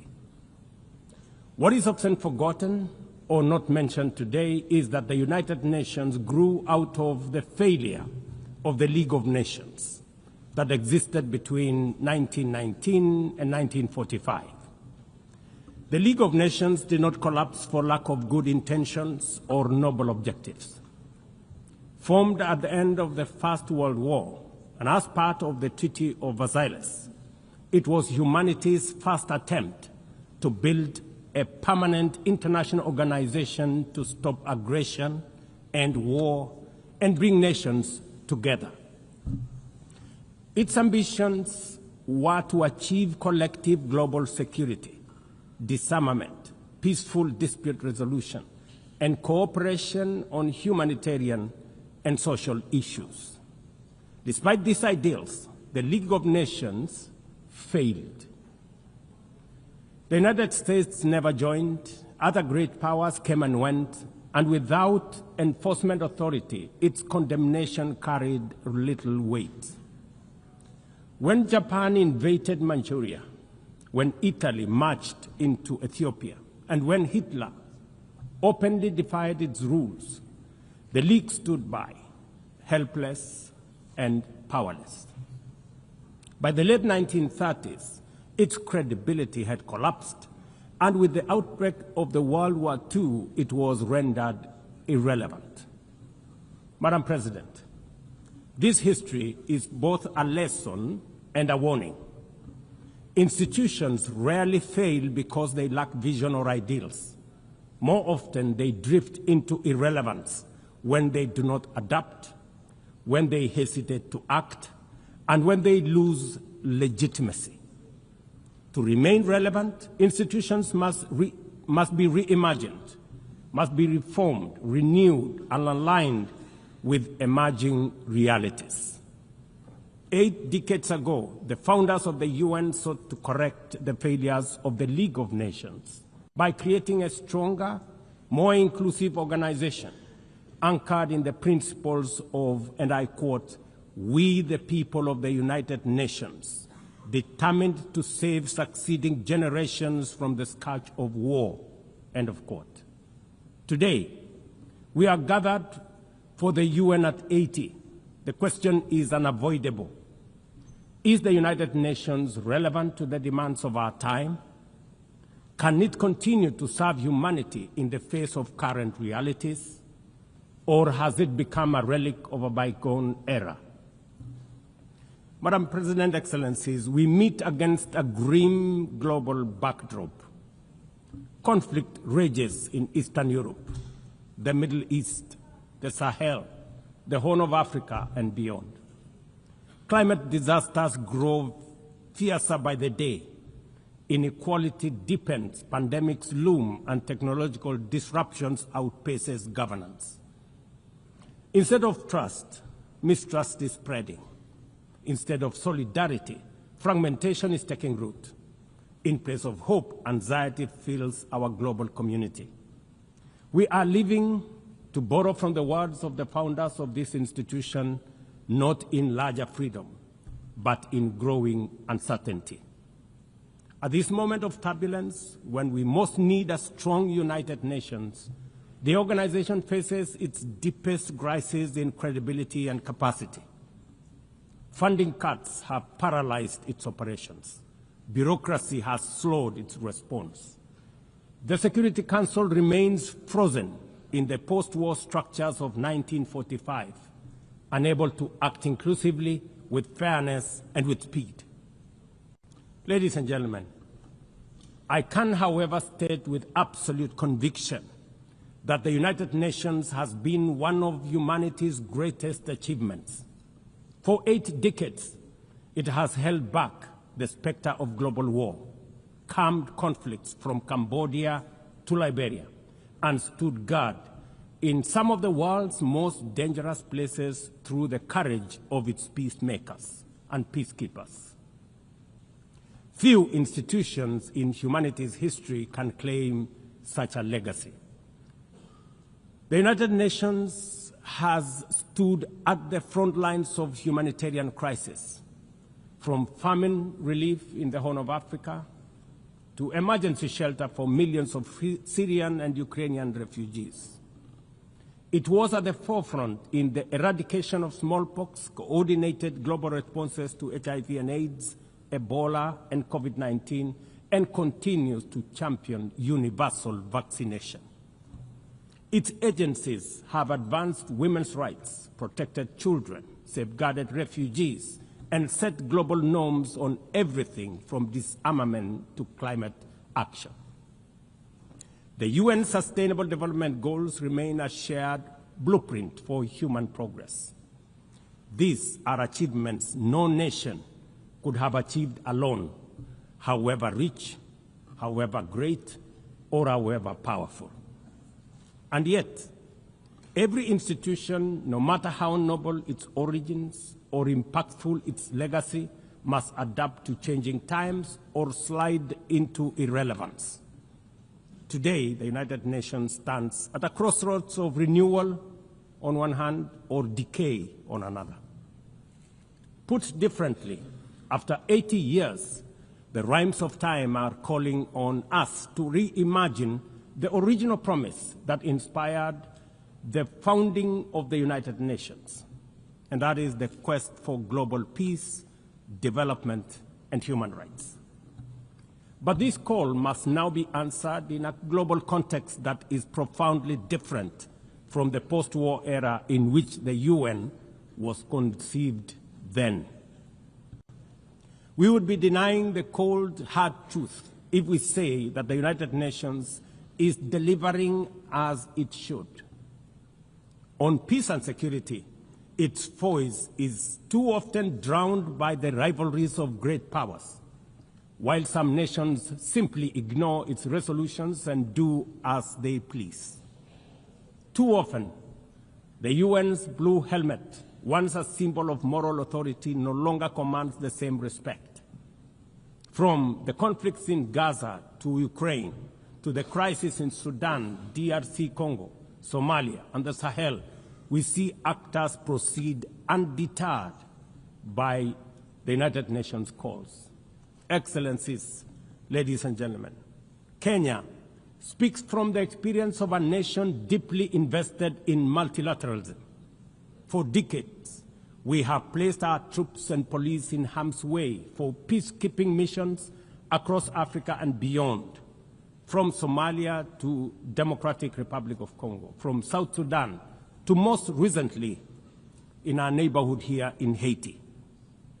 Over the past 15 months, we are proud to have led the multinational security support mission in Haiti, not because it has been easy, but because solidarity is the essence of the United Nations. Madam President, the mandate of the MSS mission is coming to an end in a few days. As the lead nation, allow me to briefly share our experiences, the successes and the challenges, as both a cautionary tale and a living lesson about the strengths and weaknesses of the current global security governance architecture. For far too long, the people of Haiti called out to the world. Too often, their pleas were met with silence, hesitation, or half measures. Haiti became a tragic reminder of what happens when the international community looks away, prevaricates, or offers half-hearted support. When Kenya responded to the quest for the Haitian authorities, it was in the belief that we were joining a genuinely multinational effort. We welcomed and fully embraced Resolution 2699, by which the United Nations Security Council authorized the MSS with Kenya as the lead nation. Drawing on our decades of peace support operations, we stepped forward, stepped up, and deployed our officers to confront the rampant menace of gang violence in Port-au-Prince and its environs. Madam President, ladies and gentlemen, the mission has operated in a volatile environment under enormous constraints. It has been underfunded, under-equipped, and operated below 40% of its authorized personnel strength.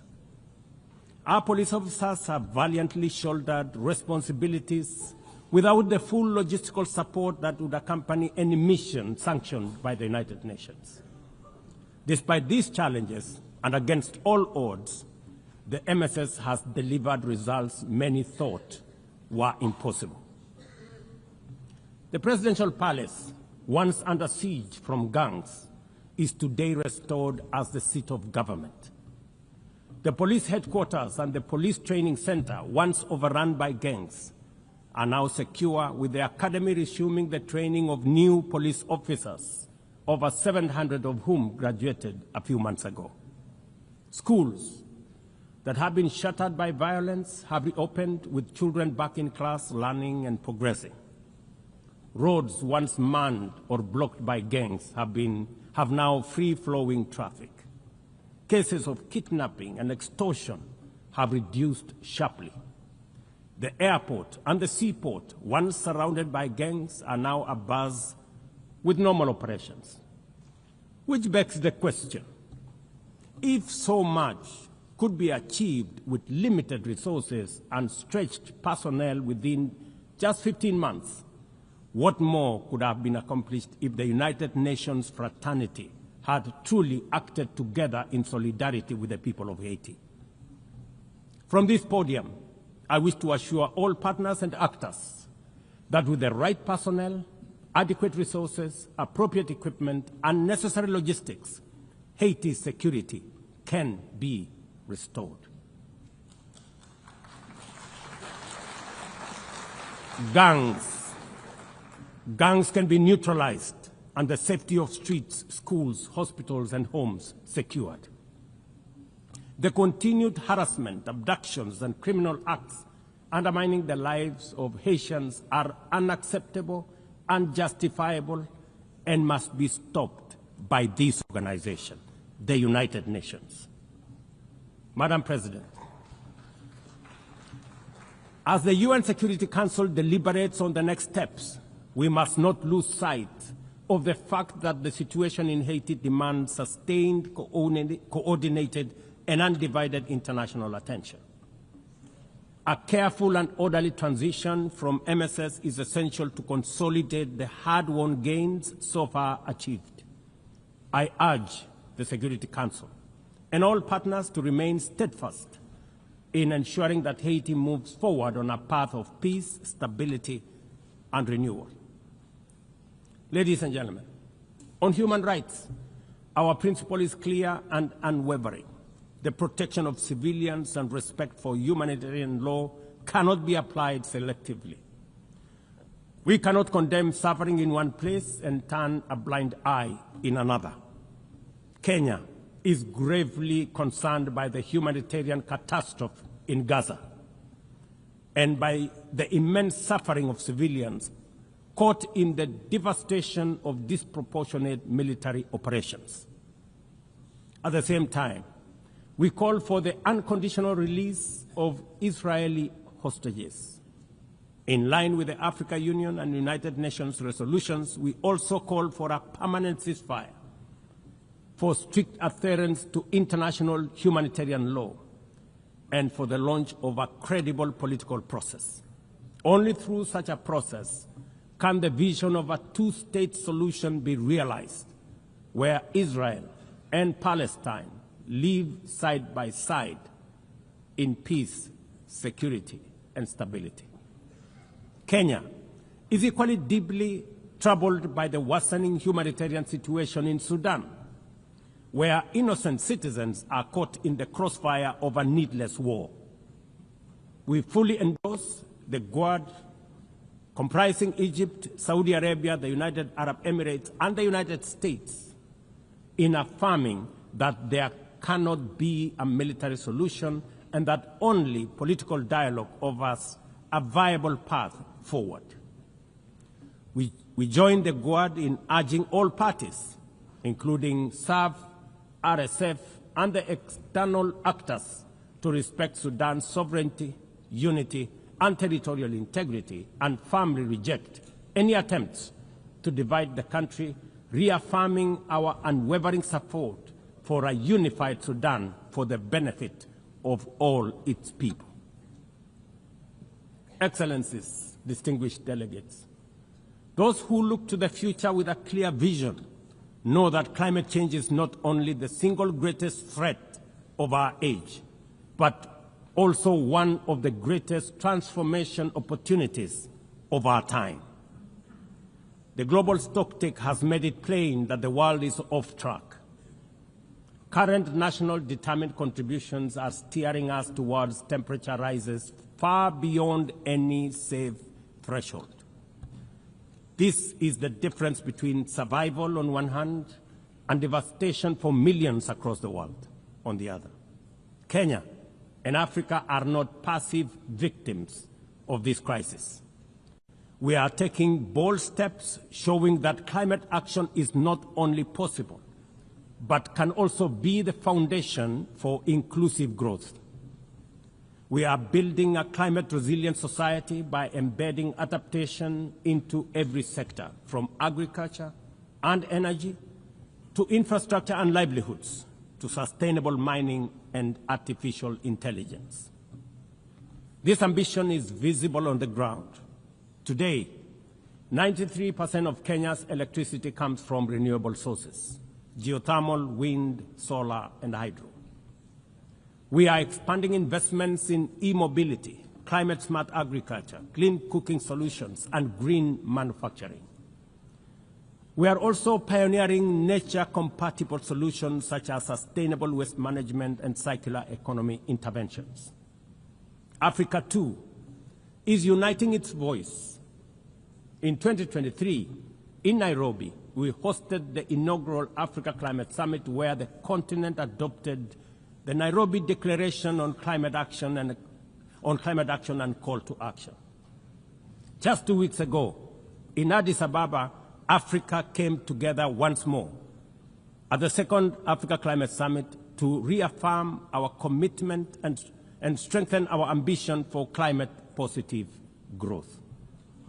We declared Africa not just as a victim of the crisis, but as a source of solutions, with climate action driving economic growth, transformation, and job creation for our communities. Ambition, ladies and gentlemen, cannot stand on willpower alone.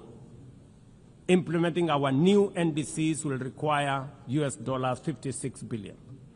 That is why we call on the global community to unlock the US $300 billion agreed at Baku and to accelerate negotiations towards the new $1.3 trillion goal under the Baku-Belém roadmap. Without affordable finance and without reform of the international financial architecture, the promise of climate action in Africa will remain constrained. Madam President, in the aftermath of World War II, the Bretton Woods institutions were created to stabilize the global economy and rebuild war-torn Europe. At that time, their design reflected the power and interest of the victorious nations, who were also their primary shareholders and beneficiaries.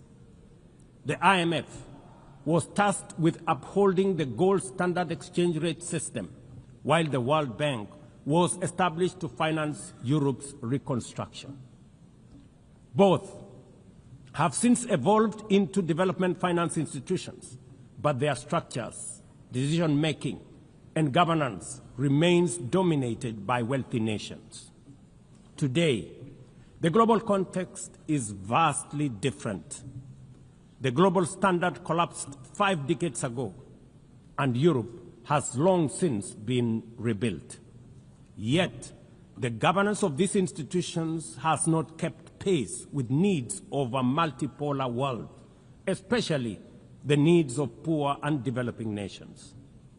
The mismatch between shareholders and stakeholders has become starkly visible. For instance, during the IMF's recent allocation of special drawing rights, 64% went to wealthy nations. Just imagine, 64%. With little need for liquidity support. They didn't need the money anyway, but they got 64%. While the poorer countries received just 2.4%.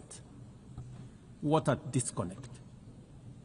The imbalance highlights how the very institutions meant to safeguard global finance stability often perpetuate inequality and instability.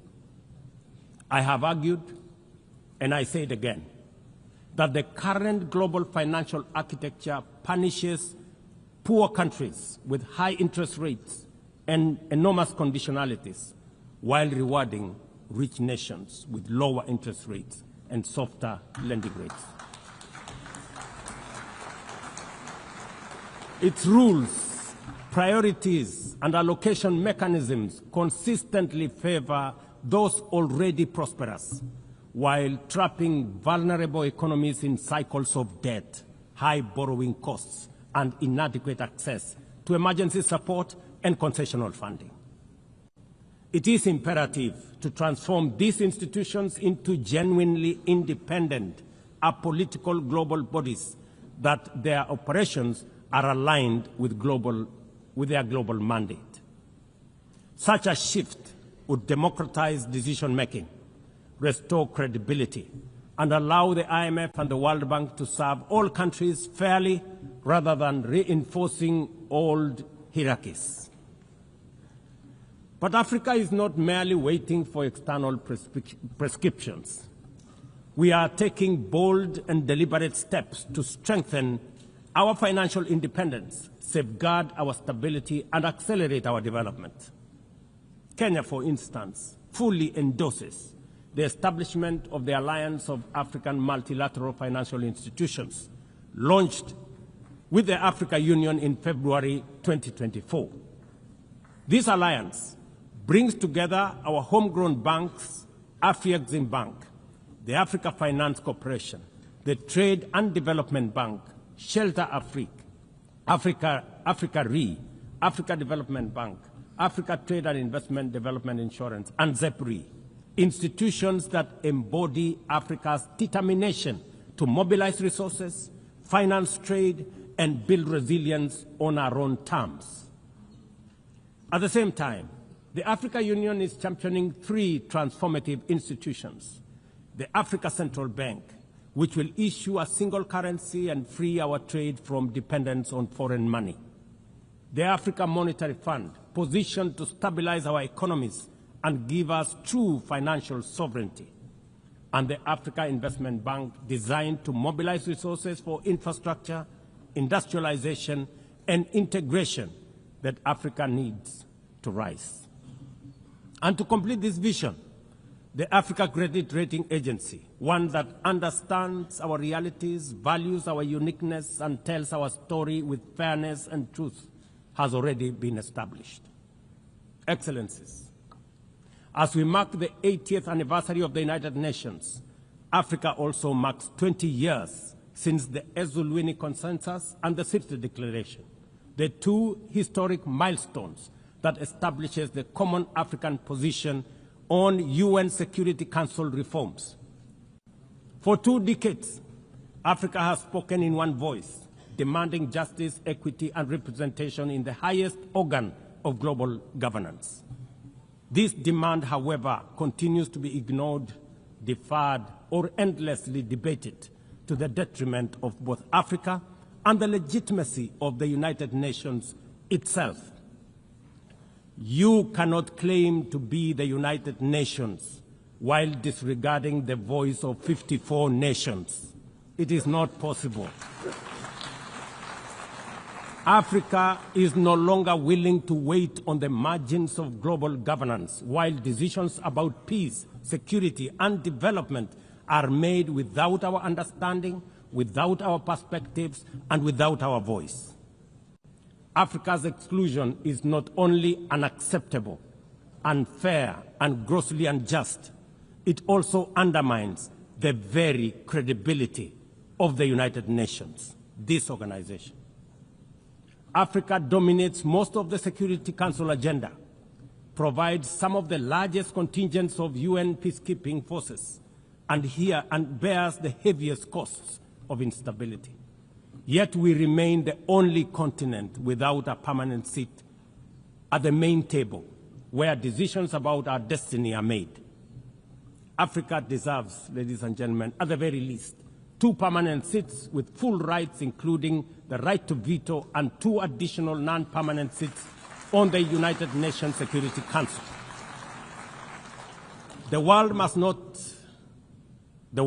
understand that reforming the Security Council is not a favor to Africa or to anybody. It is a necessity for the United Nations' own survival.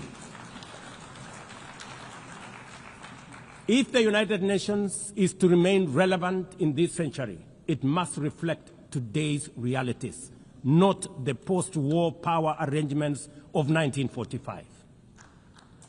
Madam President, despite the stated and evident weaknesses of the United Nations, it still remains humanity's best chance at global solidarity.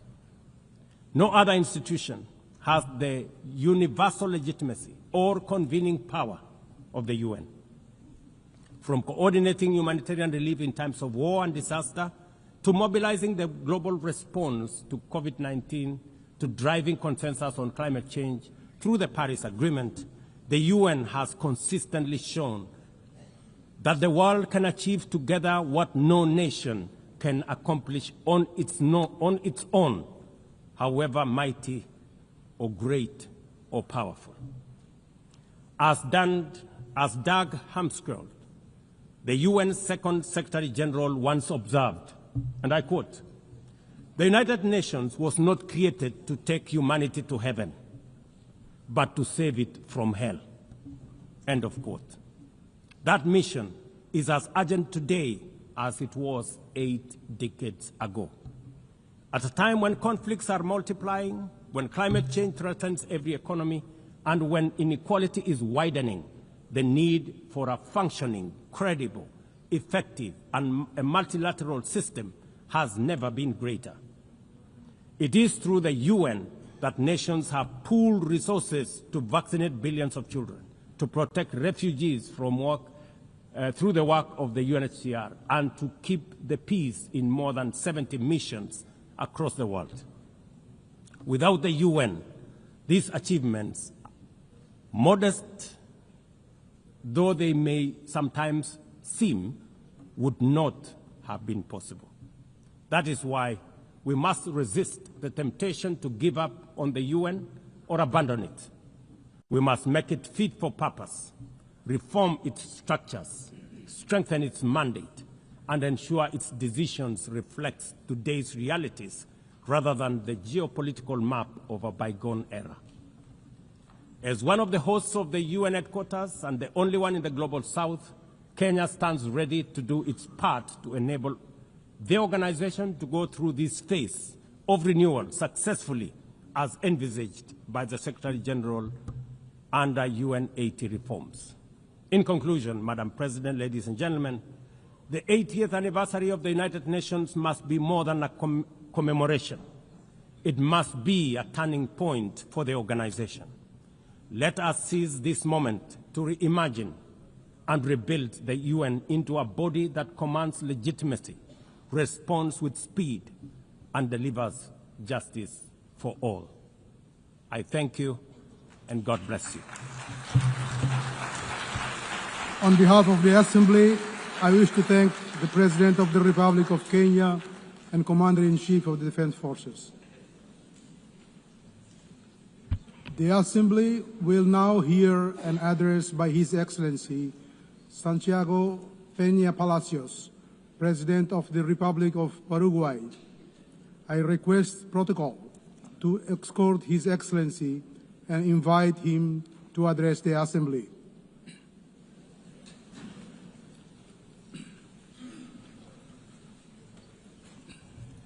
Señora Presidenta de la Asamblea General, distinguidos jefes de Estado y de Gobierno, estimados ministros de Relaciones Exteriores, damas y caballeros. Esta es mi tercera intervención en la Asamblea General de las Naciones Unidas. Es sin duda un enorme privilegio y honor representar al Paraguay en este magno foro, un país que quizás geográficamente parece pequeño, pero es un gigante en su espíritu y sus potencialidades.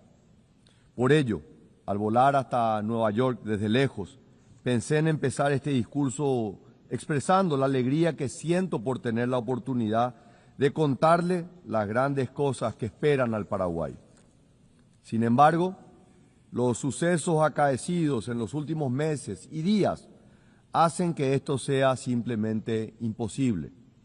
En su lugar, penosamente debo empezar recordando la anécdota del gran historiador alemán Theodor Mommsen, quien, al recibir el Premio Nobel en 1903, pidió a su público que no aplaudiera tras su discurso de aceptación.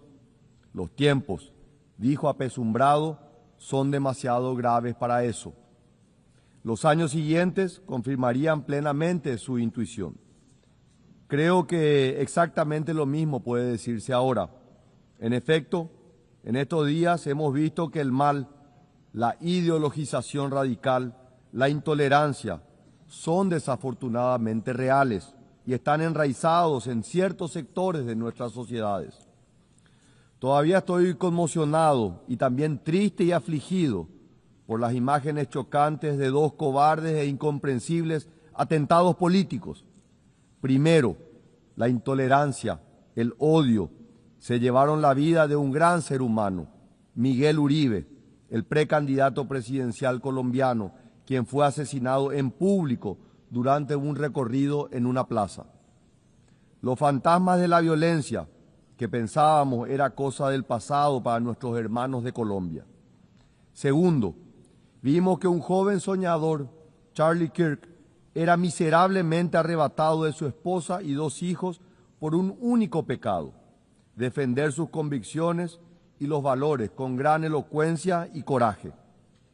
Ambos, en lugar de acudir a la violencia para imponer sus ideas, recurrieron al método más cívico y pacífico posible: el debate libre, abierto, franco, sin eludir las posiciones controversiales, pero siempre en el marco del respeto. La respuesta ominosa, macabra, nos tiene que despertar de nuestro somnoliento estado de complacencia. Queridos amigos, nuestros valores, nuestra forma de vida misma están en peligro. La idea de la democracia, venerable y genial creación del genio griego que nos permite un modus vivendi pacífico a pesar de nuestras diferencias, se encuentra hoy en riesgo. Por ello, en tiempos en los que la oscuridad busca apagar la luz, debemos tomar posiciones. No es tiempo para tímidos, señores. O estamos del lado correcto de la paz y la razón, o estamos con la violencia y la intolerancia. Nuestros hijos y nietos no olvidarán qué actitud hemos tomado ante el enorme desafío que enfrentamos. Por eso quiero ser muy claro con ustedes. La violencia política es inmoral, intolerable y profundamente dañina. Debemos rechazarla sin matices. Por eso les pido que digamos alto y fuerte no al odio, no a la violencia, no al autoritarismo. No debemos subestimar la gravedad de lo que está ocurriendo. Estos no son casos aislados, son patrones. Y la situación se ha venido agravando ante la mirada impasible de los gobiernos y de los movimientos políticos. La polarización y el extremismo, antes revelados sutilmente en textos y discursos, hoy se están materializando en actos de violencia reales. Hay una crisis de creencia en las instituciones. Los ciudadanos simplemente ya no confían. Nuestra democracia, esa democracia que por décadas ha sido garantía de los derechos más fundamentales del ser humano, personificados en ese magnífico instrumento que es la Declaración Universal de los Derechos Humanos, imperecedero logro del sistema de Naciones Unidas, está asediada por todos los cuarteles y espectros, tanto por la izquierda como por la derecha. Y esto, señores, puede ser un camino sin retorno.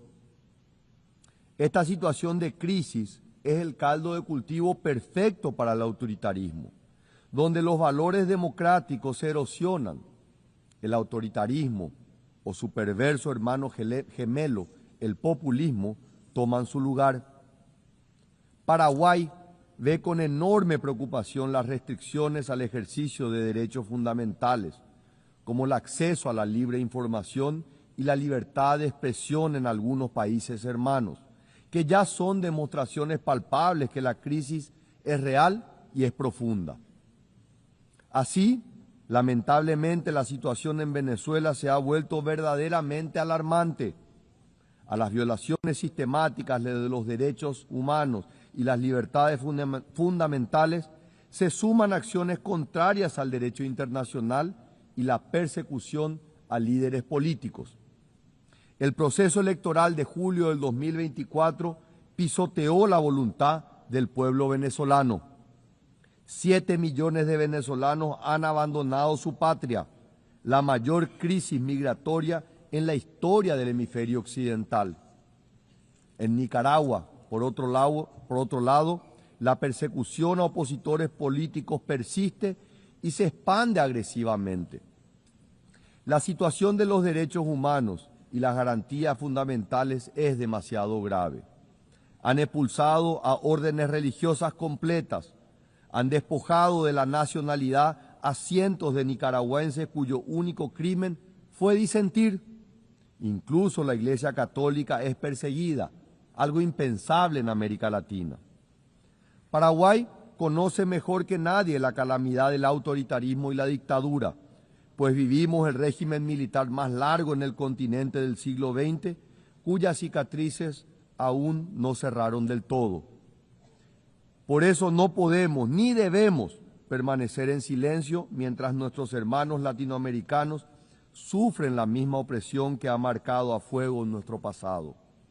La crisis de la democracia, amigos, no se resuelve con mano dura ni censura, ni autoritarismo, ni mucho menos con violencia.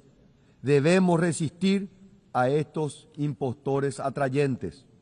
La crisis de la democracia, como decía el filósofo italiano Norberto Bobbio, se resuelve de una sola manera, con más democracia. No con fantoches autoritarios, ni con odio o intolerancia. Debemos responder con más democracia, más república, más tolerancia, más diálogo, más derechos, más libertad. La razón de ser, la esencia de las Naciones Unidas es ser el mantenimiento de la paz. Sin embargo, mientras nos reunimos aquí, más de 120 conflictos armados nos demuestran lo grave que puede ser el fracaso de nuestras instituciones. El Paraguay extiende su solidaridad con todas las víctimas de los conflictos armados y aboga, una vez más, por la resolución pacífica de las controversias. Resalto hoy, particularmente, la dolorosa situación en Haití. El momento de una acción decidida y coordinada por parte de las Naciones Unidas y en especial del Consejo de Seguridad es ahora. El Paraguay lo sabe y está listo para ayudar al pueblo haitiano que ya no puede esperar. Por otro lado, quiero poner de relieve una situación que va más allá de los conflictos armados, pero que reviste la misma gravedad. Enfrentamos una crisis silenciosa pero devastadora, el colapso de las cadenas de suministros globales. La pandemia nos mostró cuán frágiles eran. La guerra en Ucrania las tensó aún más. Y ahora la fragmentación geopolítica amenaza con romperlas definitivamente. El mundo necesita urgentemente cadenas de suministro más confiables, más diversificadas, más resilientes. No podemos seguir dependiendo de sistemas que colocan la eficiencia por encima de la seguridad, el costo por encima de la confiabilidad. Quiero ser claro, no todas las asociaciones comerciales son iguales. Debemos ser cuidadosos con modelos económicos engañosos que vienen acompañados de autoritarismo político, vigilancia masiva y erosión de libertades fundamentales. Cuando aceptamos inversiones que comprometen nuestra soberanía, cuando permitimos que nuestra infraestructura crítica dependa de regímenes autoritarios, estamos simplemente hipotecando no solo nuestra economía, sino nuestra democracia. Por eso, abogamos por una integración más profunda entre nuestros países, basada no solo en el comercio, sino en valores compartidos, el Estado de Derecho, las libertades individuales, una economía de mercado libre, la defensa de la familia tradicional y el derecho a la vida desde la concepción del ser humano. Por eso, la política exterior del Paraguay no se basa en puros intereses económicos, sino en esos valores y principios compartidos. Por estas razones, el Paraguay no puede ni debe esquivar las realidades que desafían la paz mundial. La prudencia diplomática no puede convertirse en complicidad silenciosa. Es precisamente en estos momentos cuando los principios que nos definen como nación democrática deben traducirse en posiciones claras e inequívocas con sus amigos y aliados. Paraguay reafirma aquí su posición sin ambigüedades. Israel tiene el derecho legítimo a defenderse. Los ataques terroristas del 7 de octubre del 2023 contra civiles israelíes fueron actos de barbarie grotescos que ninguna causa puede justificar. Rechazamos cualquier intento de equiparar sesgadamente la responsabilidad entre las autoridades democráticamente elegidas de Israel y los líderes del grupo terrorista Hamás. El antisemitismo, señores, como los hechos diarios lo demuestran, no es un accidente del siglo XX. Está vivo y está fuerte.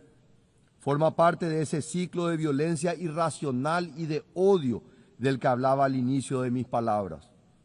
Debo confesar aquí que nunca he entendido cómo tanta gente ha adoptado esta horrible visión del mundo, dado que el pueblo judío ha dado tanto material, cultural y espiritualmente al mundo. Y sin embargo, lamentablemente esa perversión sigue entre nosotros. La única respuesta es estar alertos, no al odio. Shoah nunca más. Es por eso que el Paraguay ha sido uno de los primeros países del mundo en designar tanto a Hezbollah como a Hamas como organizaciones terroristas internacionales y siempre ha censurado profundamente sus acciones malvadas. Condeno decididamente a estas organizaciones criminales una vez más hoy ante todos ustedes. Mi país seguirá oponiéndose a quienes nieguen el valor sagrado de la vida humana, idea fundamental en la visión paraguaya sobre el ser humano.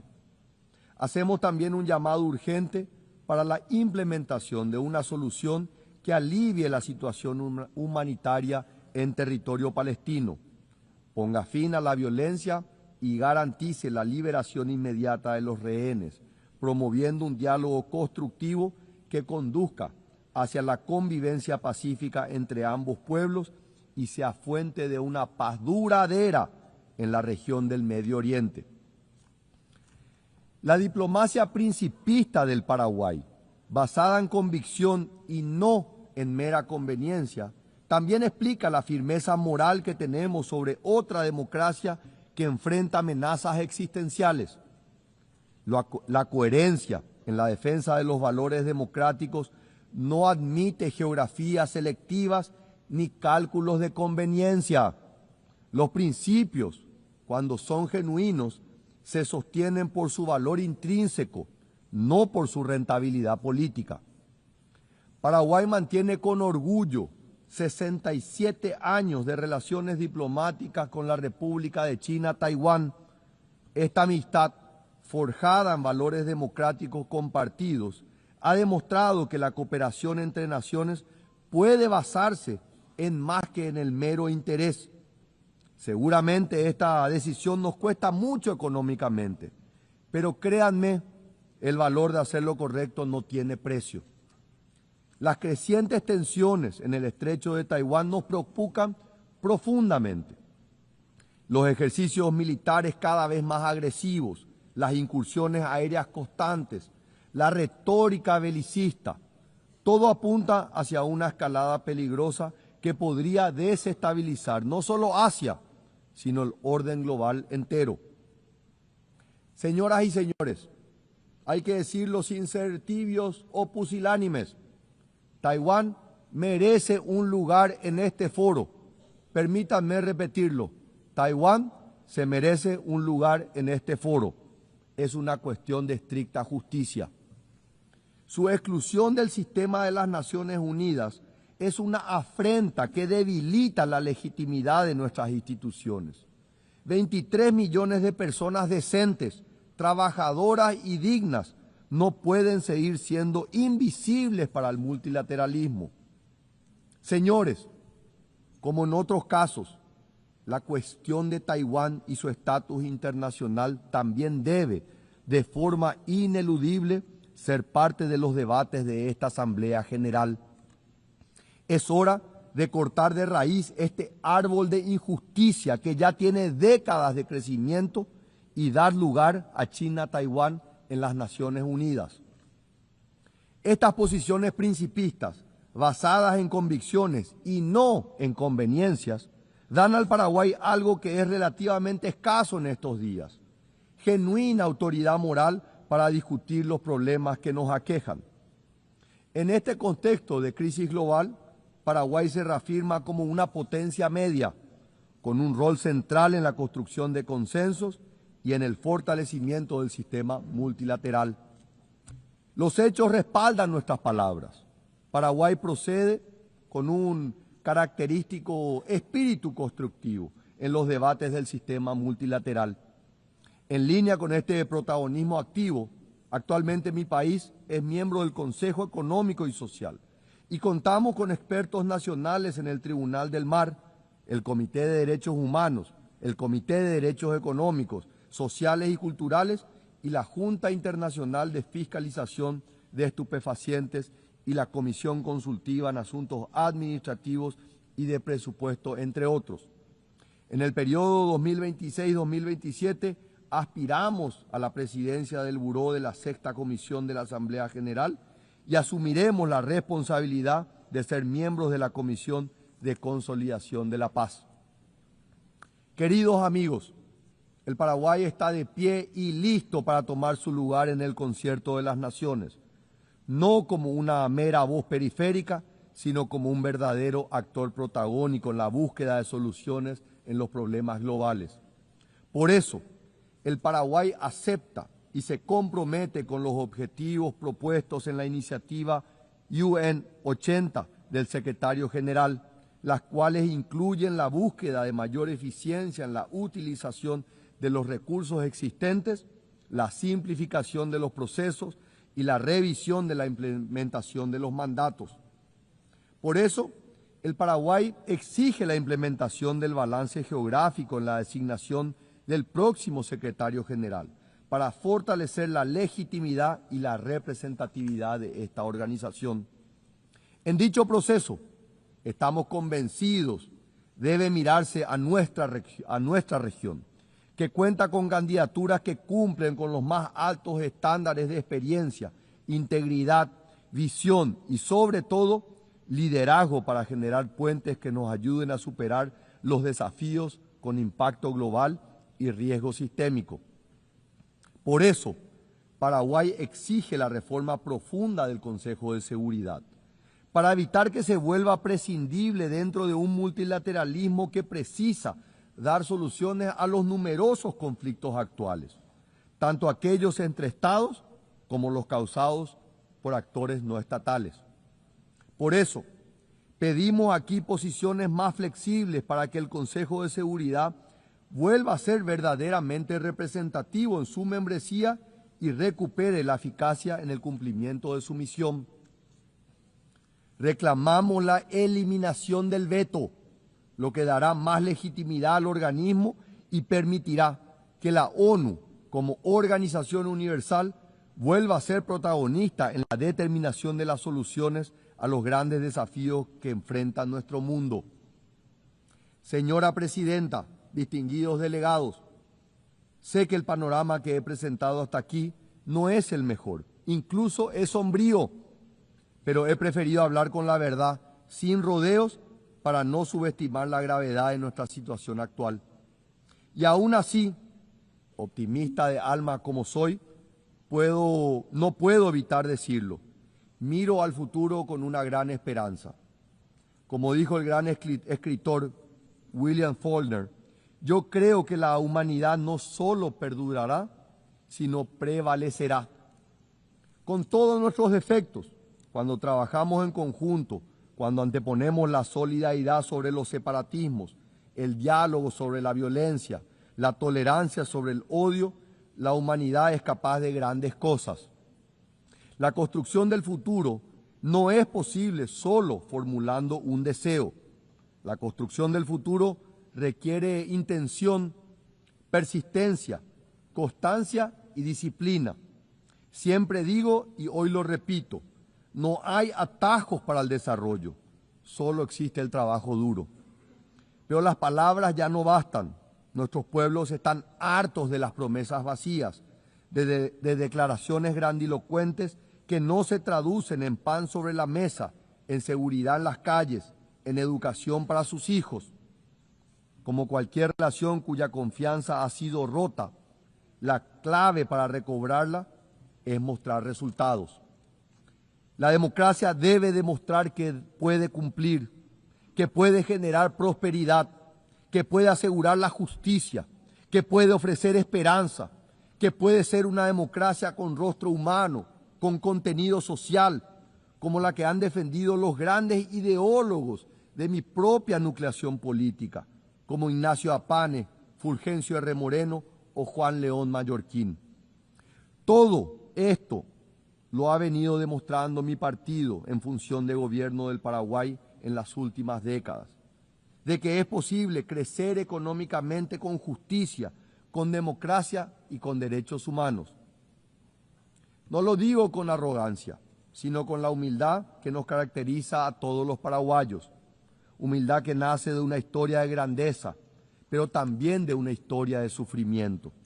Los paraguayos conocemos el eterno ciclo del renacimiento, el surgimiento, la crisis, la tragedia. Hemos tenido que reinventarnos y resurgir de las cenizas.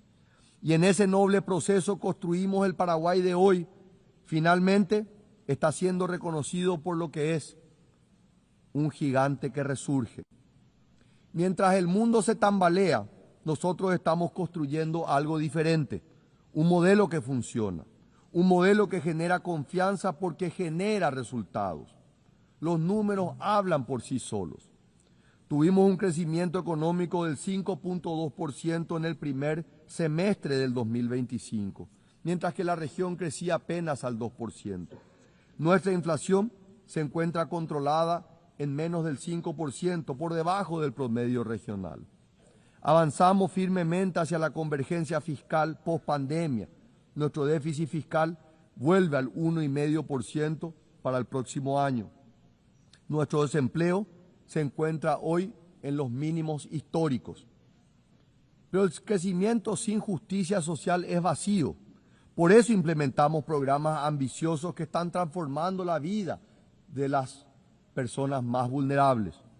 Nuestro programa de hambre cero en las escuelas alimenta diariamente a más de 1 millón de niños en 7.000 escuelas.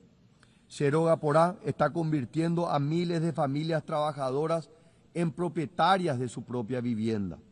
Por primera vez, el Estado ofrece créditos hipotecarios con cuotas equivalentes a lo que sería un alquiler. Transformamos un gasto mensual en patrimonio familiar. Resalto que 120.000 personas salieron de la pobreza en solo un año. La pobreza extrema cayó al 4.1, el nivel más bajo de nuestra historia. Pero nada de esto sería posible sin instituciones sólidas. Por eso emprendimos un proceso de reformas audaces. Impulsamos la ley del servicio civil para profesionalizar la función pública, terminando con décadas de clientelismo. Con la ley de integridad y transparencia, creamos mecanismos reales de control y rendición de cuentas, fortaleciendo a la Contraloría General de la República. Aprobamos la ley del Registro Nacional Unificado, una ley que propone una transformación estructural y ordena, luego de más de 100 años, la propiedad inmobiliaria en Paraguay. El resultado: en julio del año pasado, el Paraguay alcanzó el grado de inversión por primera vez en su historia. Distinguidos delegados, el modelo de Paraguay no es perfecto, desde luego. Tenemos enormes desafíos y falta mucho todavía, pero estamos cambiando la realidad. Estamos demostrando hoy que Paraguay no es solo un país. Al decir del presidente de la Federación de Automovilismo, Mohamed Ben Sulayem, durante la celebración del Rally Mundial en Paraguay, el Paraguay es el país. Señora Presidenta, distinguidos delegados, comencé este discurso con algunas advertencias bastante oscuras sobre el estado de la democracia global y nuestras sociedades. Los tiempos son graves y hay mucho de qué preocuparse. Pero no quiero terminar con una nota pesimista. Un futuro distinto, mejor, más luminoso es posible. Depende solamente de nosotros, de todos nosotros, de diagnosticar los problemas con valentía y enfrentarlos con perseverancia y convicción. El futuro no está predeterminado. El Paraguay es prueba viviente de que incluso a pesar del caos y la desolación de la guerra, es posible reconstruir. Es posible compatibilizar la prosperidad con justicia, el crecimiento con sostenibilidad, la apertura con soberanía. Paraguay está listo, queridos amigos, para ser parte de la solución. El gigante dormido de Sudamérica ha despertado y resurge con fuerza.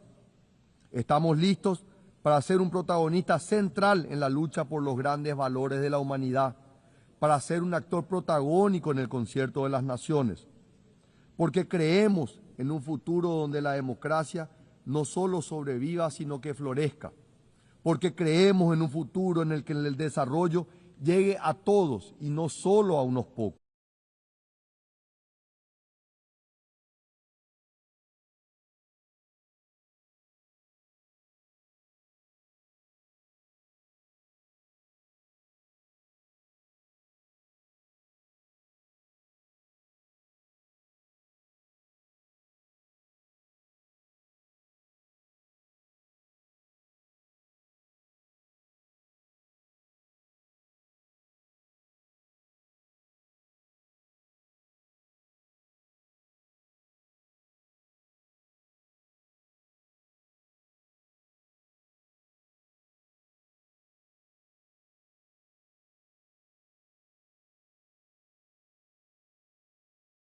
days before Serbia would attack someone in the region, and that Republika Srpska and its leadership would violate the territorial integrity of Bosnia and Herzegovina. And all this time it has been a lie, a real smokescreen intended to enable international representatives who are not elected by the people to deal with legitimate representatives of the Serbian people, one of the three constituent peoples in Bosnia, imposing sanctions against them, believe it or not, replacing them from the positions the people elected them to, and conducting criminal proceedings and issuing convictions for words spoken for verbal offenses.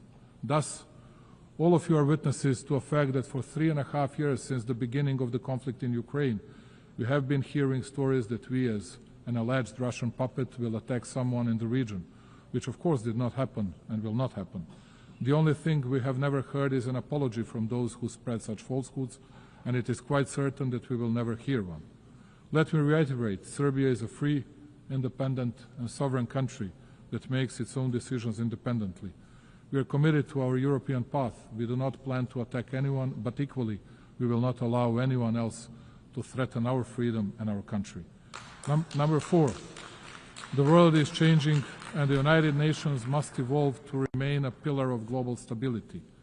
Reforming the United Nations is not simply an institutional task. It is a moral duty to safeguard the future of global peace and justice. We are well aware of the need to reform the UN and revitalize its system in order to increase its credibility and shore up multilateralism so as to make our organization more effective, just and close to the needs of its member states. Also, the SC should become more effective in and better adapted to the pursuit of its primary goal of safeguarding international peace in order to reflect more accurately the reality of the present-day world. Africa in particular, the youngest continent, which comprises 54 states, must be better represented. Many countries rely on the UN for technical expertise, development funding, and guidance to achieve the Sustainable Development Goals. Cuts to funding or reduced access to UN programs risk widening the gap between wealthy and developing nations.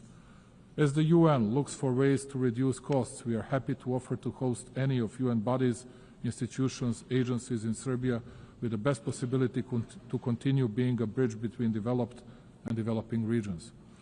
Serbia is situated at the crossroads of Europe, easily accessible to both East and West.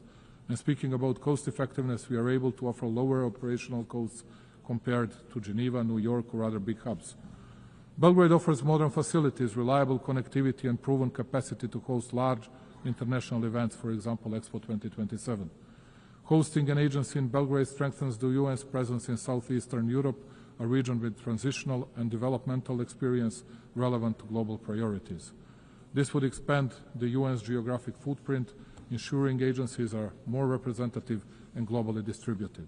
And number 5, Serbia will remain independent and will overcome internal challenges through the strength of its statehood tradition, focusing steadfastly on building a prosperous future. True sovereignty today is not insulation. It is the dignity to choose, to say yes on our own terms, and to use that choice for cooperation. Serbia's independence is not a privilege granted. It is a sovereign right exercised, and its sovereignty is not situational, it is foundational. Notwithstanding numerous global challenges, Serbia has remained on a steady course. Its macroeconomic situation is stable and its economy continues to grow, which only shows how commitment to reforms and responsible economic policies lead to great results. Investments in infrastructure, energy transition and digitalization bear out my country's commitment to sustainable development and the 2030 Agenda goals. Let me take a moment, ladies and gentlemen, to inform you that in 2027, Serbia will host the specialized exhibition Expo 2027 with a motto, Play for Humanity, Sport and Music for All. This event will provide an opportunity for my country to show to the world the strength of our culture, sport and creativity as a universal language that transcends differences. This will be a moment in which, along with its partners, Serbia will build bridges of friendship and togetherness, promote understanding and open new horizons of cooperation. Serbia's way is the way of development, progress and prosperity, and it is fully committed to becoming a full-fledged member of the European Union. This commitment, though, makes us no less devoted to promoting and deepening cooperation with countries from other parts of the world maintaining and cherishing all along our traditional friendships and relations of trust in the East, strengthening overall bilateral relations with key actors of the international community and with our European partners tops our agenda. Also, Serbia has raised in the past several years the level of cooperation with numerous countries in Africa, Asia and Latin America, and played in that way a respectable role on the global stage. I trust and believe that we can count on mutual respect and the traditional bonds of friendship with these countries in our future relations. Ladies and gentlemen, closing it and looking to the future and committed to dialogue and understanding, we in Serbia believe that peace is the highest value and the most solid foundation of development. We shall continue to invest our energies, knowledge and will in building a world more just, secure and worthy of the coming generations. I thank you very much. On behalf of the Assembly, I wish to thank the President of the Republic of Serbia. The Assembly will now hear an address by His Excellency Hamad al-Shara, President of the Syrian Arab Republic. I request protocol to escort His Excellency and invite him to address the Assembly.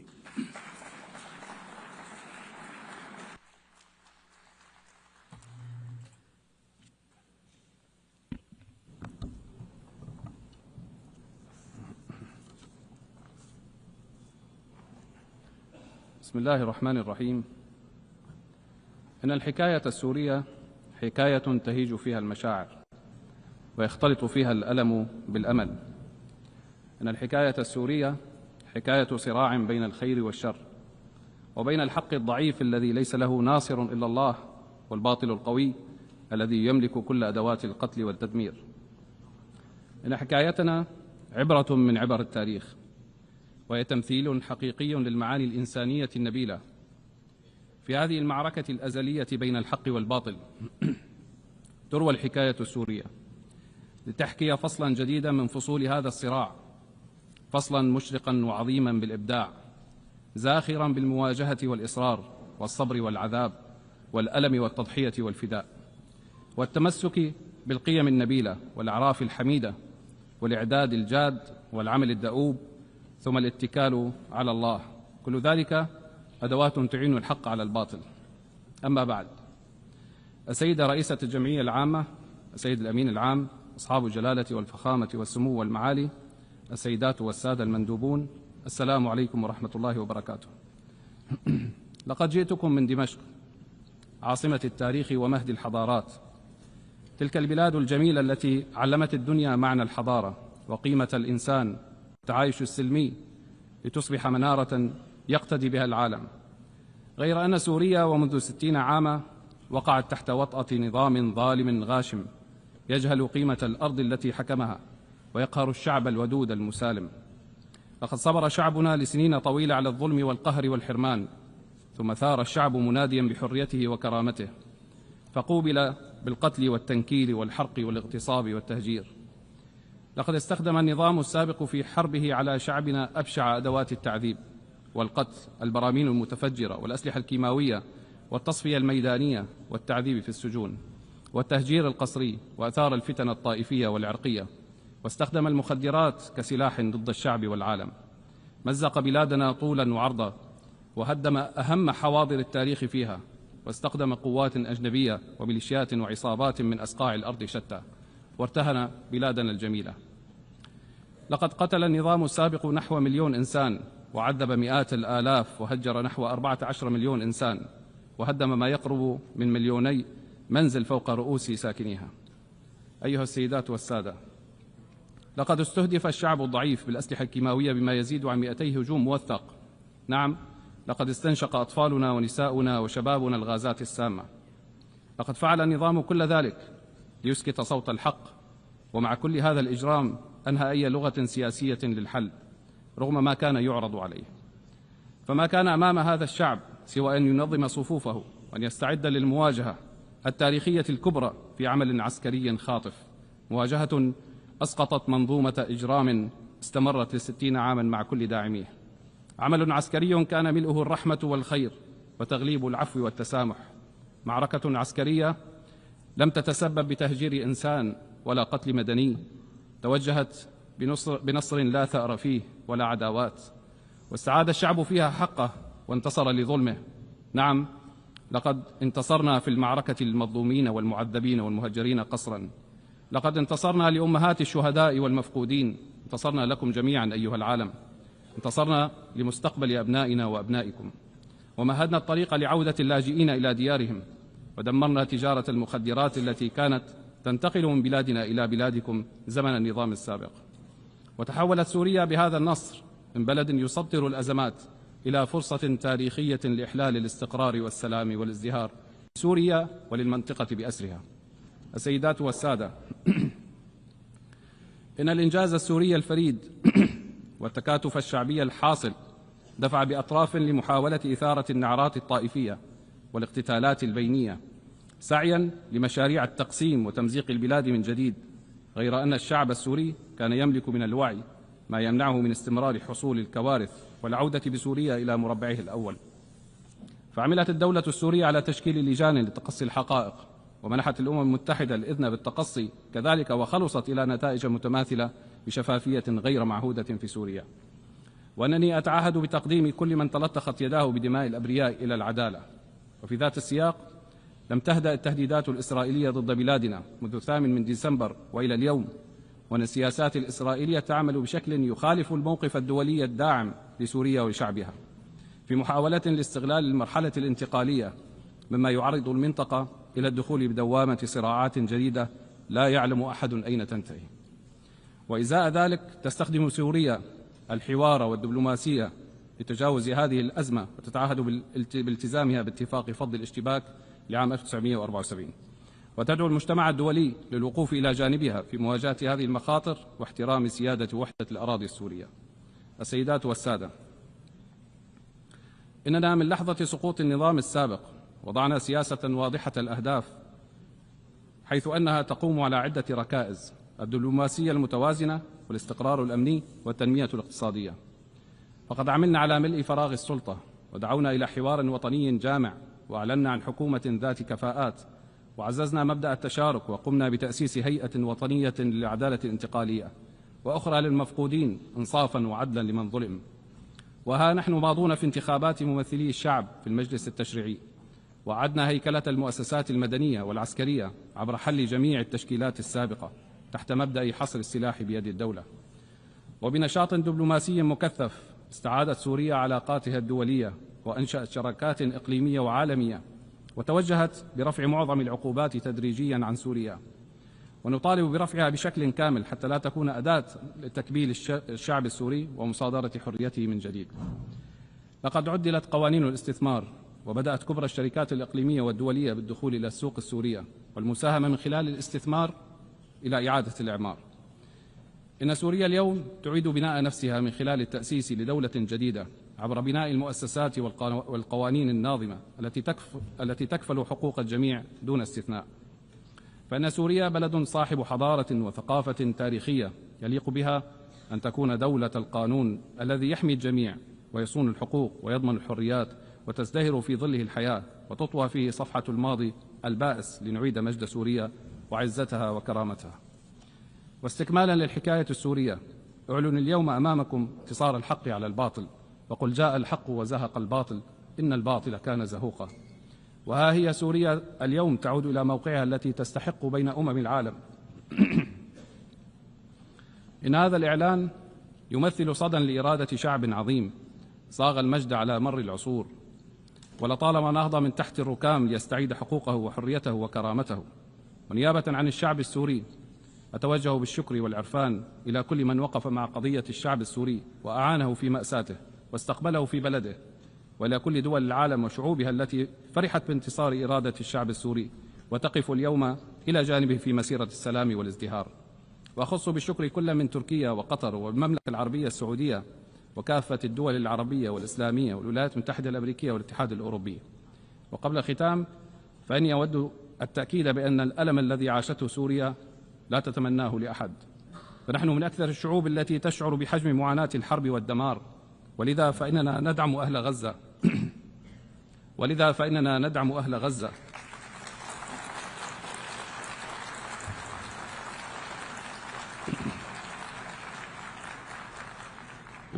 فإننا ندعم أهل غزة وأطفالها ونسائها وباقي الشعوب التي تتعرض إلى الانتهاك والاعتداء، وندعو لإيقاف الحرب فورا.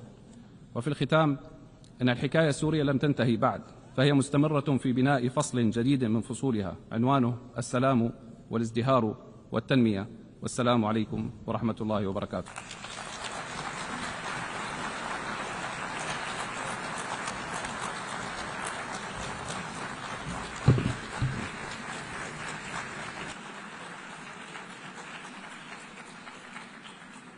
On behalf of the Assembly, I wish to thank the President of the Syrian Arab Republic. The Assembly will hear an address by His Excellency Zoran Milanovic, President of the Republic of Croatia. I request protocol to escort His Excellency and invite him to address the Assembly.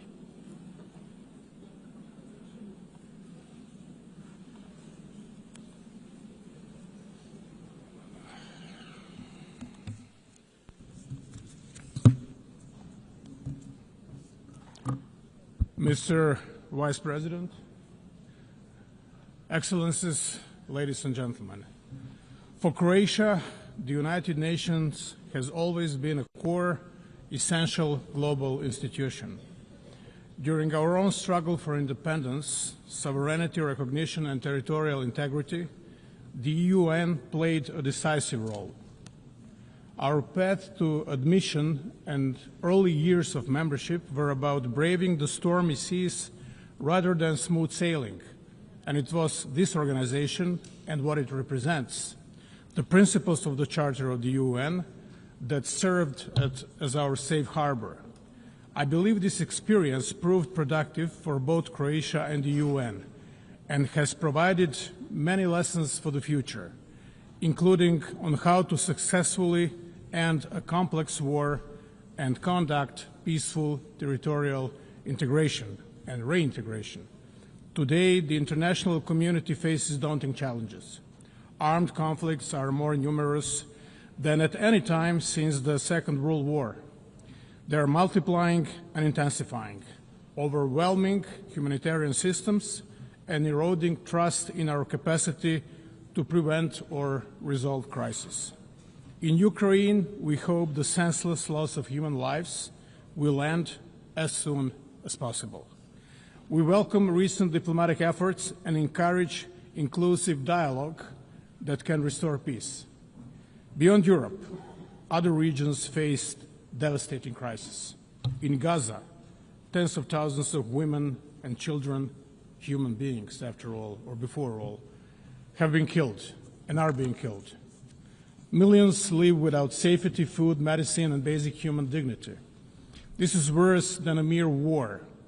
It's a carnage, and we urgently call for it to end, for safe delivery of aid, especially to children, and for the release of all hostages.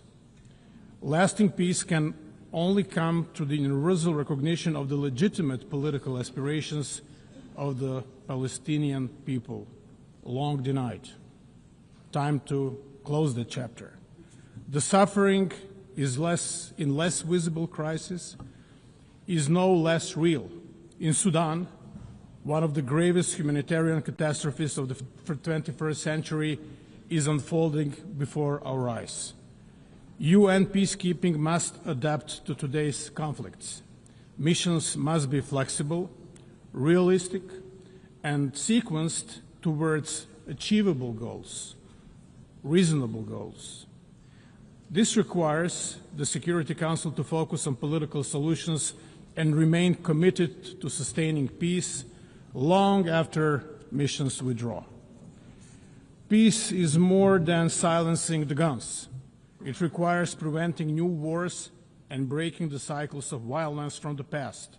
Lasting peace rests on democracy, legitimate governance, and full respect for the right of each people to freely choose their leaders and representatives. Excellencies, in our region of Southeast Europe, Croatia continues to champion and promote legitimate political processes as the foundation of progress. The EU membership is not a cure-all, but it remains a strong driver of prosperity, as can be witnessed in my country, Croatia. We promote good neighborly relations and urge all countries to refrain from actions that undermine stability in the region. In Bosnia and Herzegovina, we call for full respect of the constitutional order, sovereignty and equality of three constituent peoples. All parties and the international community must uphold the Dayton-Paris Peace Accord. Respecting the right of constituent peoples to choose their legitimate political representatives at all levels of government is fundamental prerequisite of lasting stability and progress in European Bosnia and Herzegovina. Lasting peace cannot be imposed. It must be built. And if it's to be sustainable, it must include respect for human rights and development that is inclusive and fair, basic building blocks of any just and prosperous society. The humanitarian system must be reformed to respond with speed, innovation, and stronger partnerships with local actors. Croatia supports the UN's humanitarian reset in order to make responses more agile, effective, and grounded in resilience. Above all, strict respect for international humanitarian law must remain the moral core of multilateralism. In Croatia, decades after the Homeland War, 3 decades, 3.5 decades, families still search for 1,744 missing loved ones. Not bodies, not just numbers, but human souls, fathers, sons, grandchildren still missing, unaccounted for. As co-chair of the Global Alliance for the Missing, Croatia draws on its painful experience to raise global visibility of this issue, share good practices, and strengthen cooperation, survivor-centered justice is enshrined in our laws in Croatia, and we encourage the others to follow this path. We also share the Croatian model for searching for the missing. It rests on an effective interdepartmental cooperation and a comprehensive, transparent approach without discrimination, consistent with the highest international standards, of whom some are set by us. With this in mind, Croatia is proud to host later today a high-level side event on missing persons in armed conflict, dedicated to advancing the search for answers. Another legacy of the Homeland War is the issue of landmines. Croatia has been active in promoting the Human Rights Council's first resolution on landmines, adopted by consensus on April 4th, International Mine Action Day. The resolution reaffirms the treaty banning anti-personnel mines and sends a clear message. The needless cruelty of these weapons violates basic human rights, violates the sense of humanity, the notion of humanity. The togetherness which is promoted throughout this debate especially means inclusion of the most vulnerable. Therefore, Croatia is proud to have led the initiative resulting in consensus adoption of an impressive 99 member states co-sponsoring the General Assembly resolution declaring the June 27th as the International Day of Deaf Blindness. Peace and security are inseparable from development and human rights. The founders of the United Nations acknowledged this when they placed these 3 pillars at the heart of the organization. As we marked the 10th anniversary of the General Assembly's resolution on the 2030 agenda, Croatia reaffirms its commitment to the SDGs and to ensuring that no one is left behind. We are grateful to member states for their support in electing Croatia to the UN Economic and Social Council for the 2026-2028 term. Our priorities will include accelerating the 2030 agenda, preparing momentum for the 2027 SDG Summit and the agenda beyond 2030, and strengthening links between humanitarian, development, and peace efforts. At home, in Croatia, sustainable development is fully embedded in our national planning. Croatia's National Development Strategy 2030 is closely aligned with the SDGs, placing us among leading global performers. We reaffirm our commitment to progress made at SOP meetings, including the landmark SOP 28 agreement to begin phasing out fossil fuels. COP29 in Baku, Azerbaijan, must deliver a new quantified climate finance goal, and COP30 in Belém must raise ambition, advance fossil fuel transition, and scale up climate finance. Croatia supports a credible climate finance roadmap. The triple planetary crisis also threatens global public health.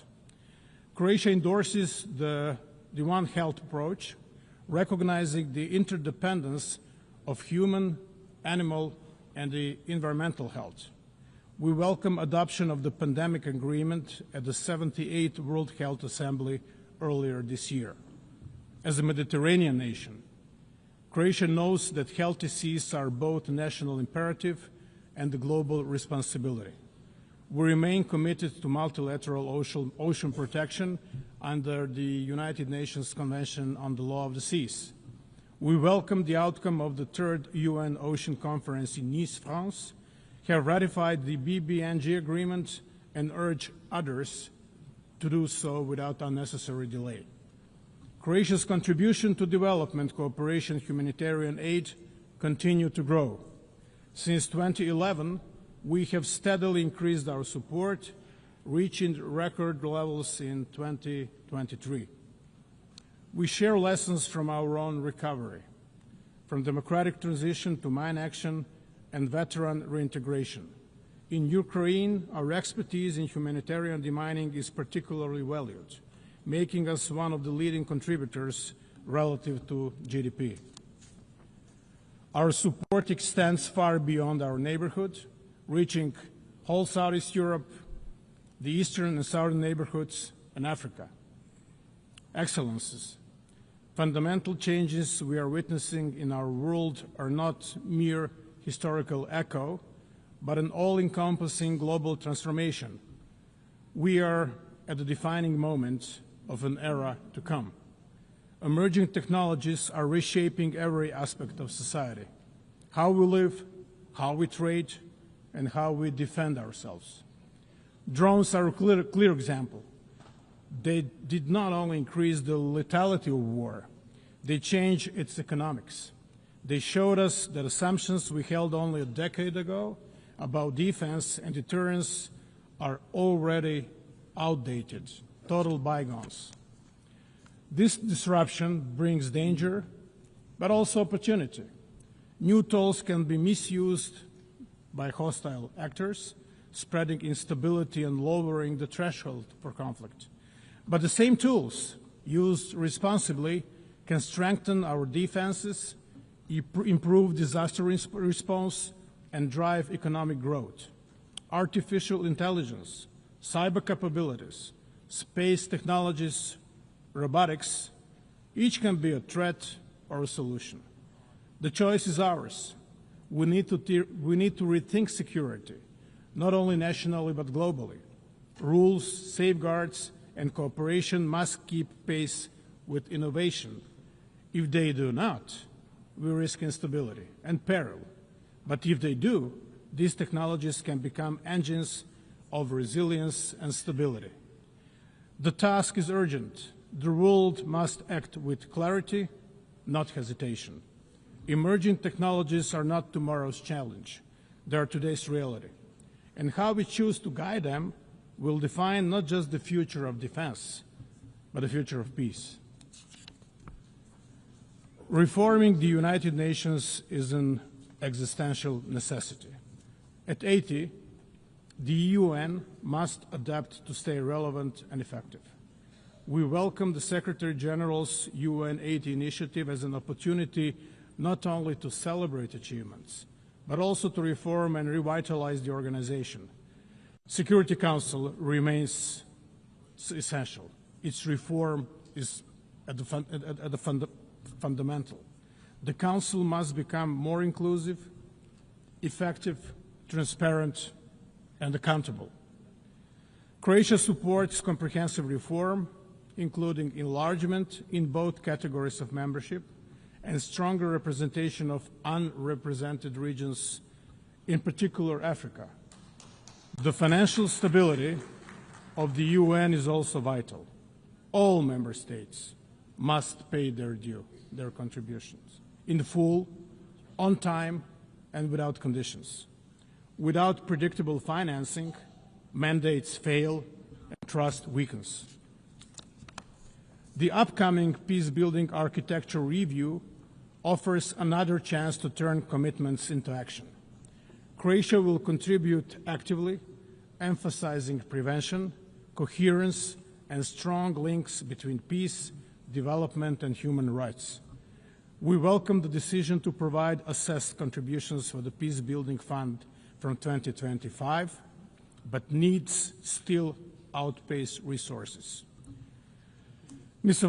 Vice President, Your Excellencies, ladies and gentlemen, the UN does not exist for itself, but to serve humanity, to save and improve lives, protect dignity and freedoms, and advance peace, security, and sustainable development. On its 80th anniversary, we have a duty to leave to future generations a UN system that is stronger, not weaker. Croatia will continue to defend the principles of the Charter and international law,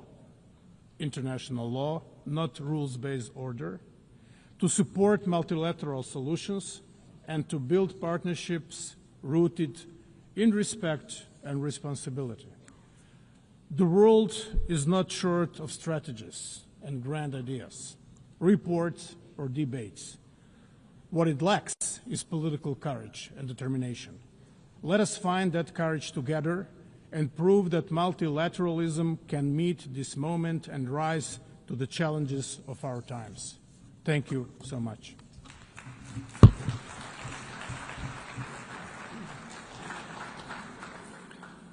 On behalf of the Assembly, I wish to thank the President of the Republic of Croatia. The Assembly will hear an address by His Excellency Nikos Christodoulidis, President of the Republic of Cyprus. I request protocol to escort His Excellency and invite him to address the Assembly.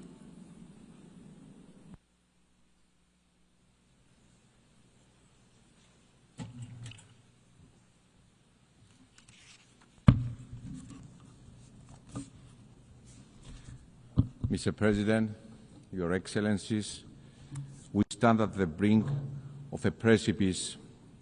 International order, as we noted, is challenged in an unprecedented manner 80 years since the United Nations emerged out of World War II. Today, we stand before drastic, unpredictable geopolitical shifts, instability that appears to spiral, and an uncharted landscape that seems resistant to the international order and norms as we know them. We are witnessing devastating wars, an unimaginable humanitarian catastrophe, and human suffering, blatant violations of international law and international humanitarian law that bring our system to its knees. We stand before the rise of use of force against sovereign states that constantly escalate and expand, threatening regional security and stability. States are sponsoring Malayan actors to destabilize, disrupting critical maritime routes. The use of new means of warfare is rising without even the most basic safeguards in place. Global security is constantly undermined. At the same time, we are faced with the challenge of the uncontrolled expansion of technology and AI, threatening our security and the well-being of our children. And climate change is looming, threatening livelihoods, economies, creating new migration routes, and inequalities are becoming embedded. Our world is changing rapidly. And while there can be no doubt that the United Nations has served a noble cause and that together we have achieved tremendous progress, at this critical moment of inflection, we have a responsibility to recognize the shortcomings, to admit that we have lagged behind, that we have failed along the way, and these admissions need to steer us into action. We must urgently evolve to be fit to effectively address the immense, complex challenges we are faced with. Ladies and gentlemen, this is our moment of responsibility, collective responsibility and individual state responsibility, inextricably linked and mutually reinforcing. The scale and nature of the challenges we face require both. Better together is the theme of this year's Assembly, but beyond better, we are also stronger together, more resilient together. This is the moment to renew our collective commitment and stand firmly and boldly in support of multilateralism and international law. Dialogue and diplomacy are the sole path to lasting stability and security. Dialogue and diplomacy over violence, each and every time. And most importantly, this is the moment to transform pledges into bold action, into change. Ladies and gentlemen, history will look back to this moment in time, and it will be unforgiving. It will judge us all not by the declaratory statements we pronounce, but by the change we enable. We will be judged by the change we become as states, as governments, as leaders that have been elected by our citizens to deliver. Your Excellencies, my country, Cyprus, walks this path of responsibility, and it stands ready to step up further, to assume even more its role as an enabler of security and stability in the Eastern Mediterranean and the greater Middle East, as a driver of cooperation underpinned by a vision of strength through partnership with like-minded countries and a safe harbor in turbulent waters, determined to transform our geography in a complex region into a blessing by building on our long-standing historical ties with our neighbors that are anchored on trust, mutual respect, and cooperation, always part of the solution to the region's challenges as a credible, reliable, responsible partner. We have proven this time and time again. Cyprus will always be a stable, trustworthy, safe harbor. And let me be clear, this is not theoretical. It takes shape and form through concrete initiatives that build on Cyprus' role as a hub of stability and cooperation in a challenging part of the world. Cyprus has consistently provided the necessary infrastructure and support for the evacuation of foreign nationals from areas of danger or conflict, from Sudan, from Lebanon, from Israel, from Iran. Following the barbaric Hamas terrorist attack of October 7 and the subsequent war that has led to a humanitarian tragedy in Gaza, Cyprus assumed yet again its moral responsibility to its region. We did so through the development of the Amalthea Maritime Corridor for the delivery of humanitarian assistance to the civilian population in Gaza. The route was reactivated as recently as this past week. We worked with like-minded partners, the United Arab Emirates, the United States, the European Union, the UK and others, and yes, we deliver. Furthermore, in the face of persecutions in the region towards religious and other minorities, Cyprus couldn't remain idle, proving our long-standing commitment to upholding fundamental rights and freedoms, demonstrating once again responsibility. We appointed a special envoy on the protection of religious freedom and the protection of minorities in the Middle East. At the same time, my country has responded to the calls of our neighbors for assistance in the face of fires, sending our brave firefighters as reinforcement, and our neighbors have reciprocated. Also, as a part of our regional responsibility in addressing climate change, Cyprus and Jordan's proposed initiative for a European firefighting hub in Cyprus, covering our region, is now in the path of implementation by the European Union. And the aforementioned examples, dear friends, are only a snapshot of Cyprus's active, tangible responsibility. And I'm very proud that my country walks this path of responsibility, and we are determined to expand it, always part of the solution and never part of the problem. Your Excellencies, Cyprus stands ready to assume its regional responsibility also in the context of bringing an end to the war in Gaza, and given our proximity, to play a role in its reconstruction. Let me be clear, there are no substitutes for peace.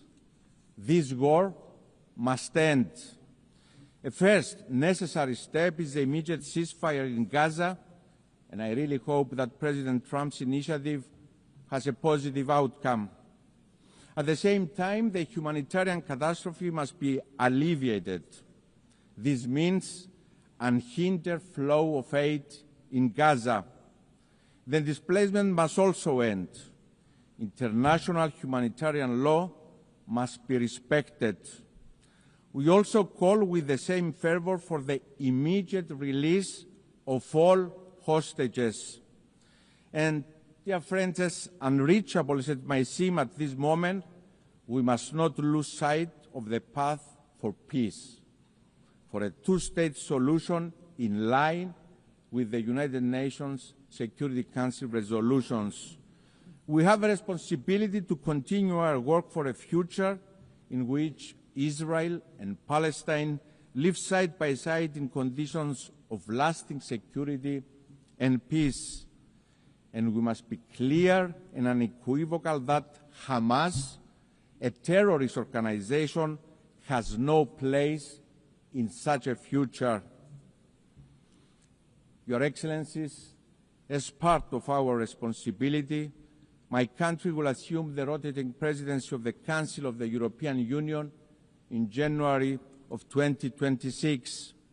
The European Union, that has evolved into an unprecedented political union embodying the essence of multilateralism, anchored on respect for the UN Charter. It is a project of collective responsibility that delivers a unifying force of stability, security, and prosperity. And the European Union presidency is yet another moment of responsibility for Cyprus.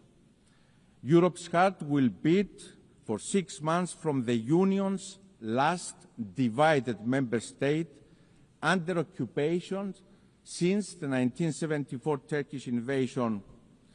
We will exercise our responsibility fully aware of what is at stake.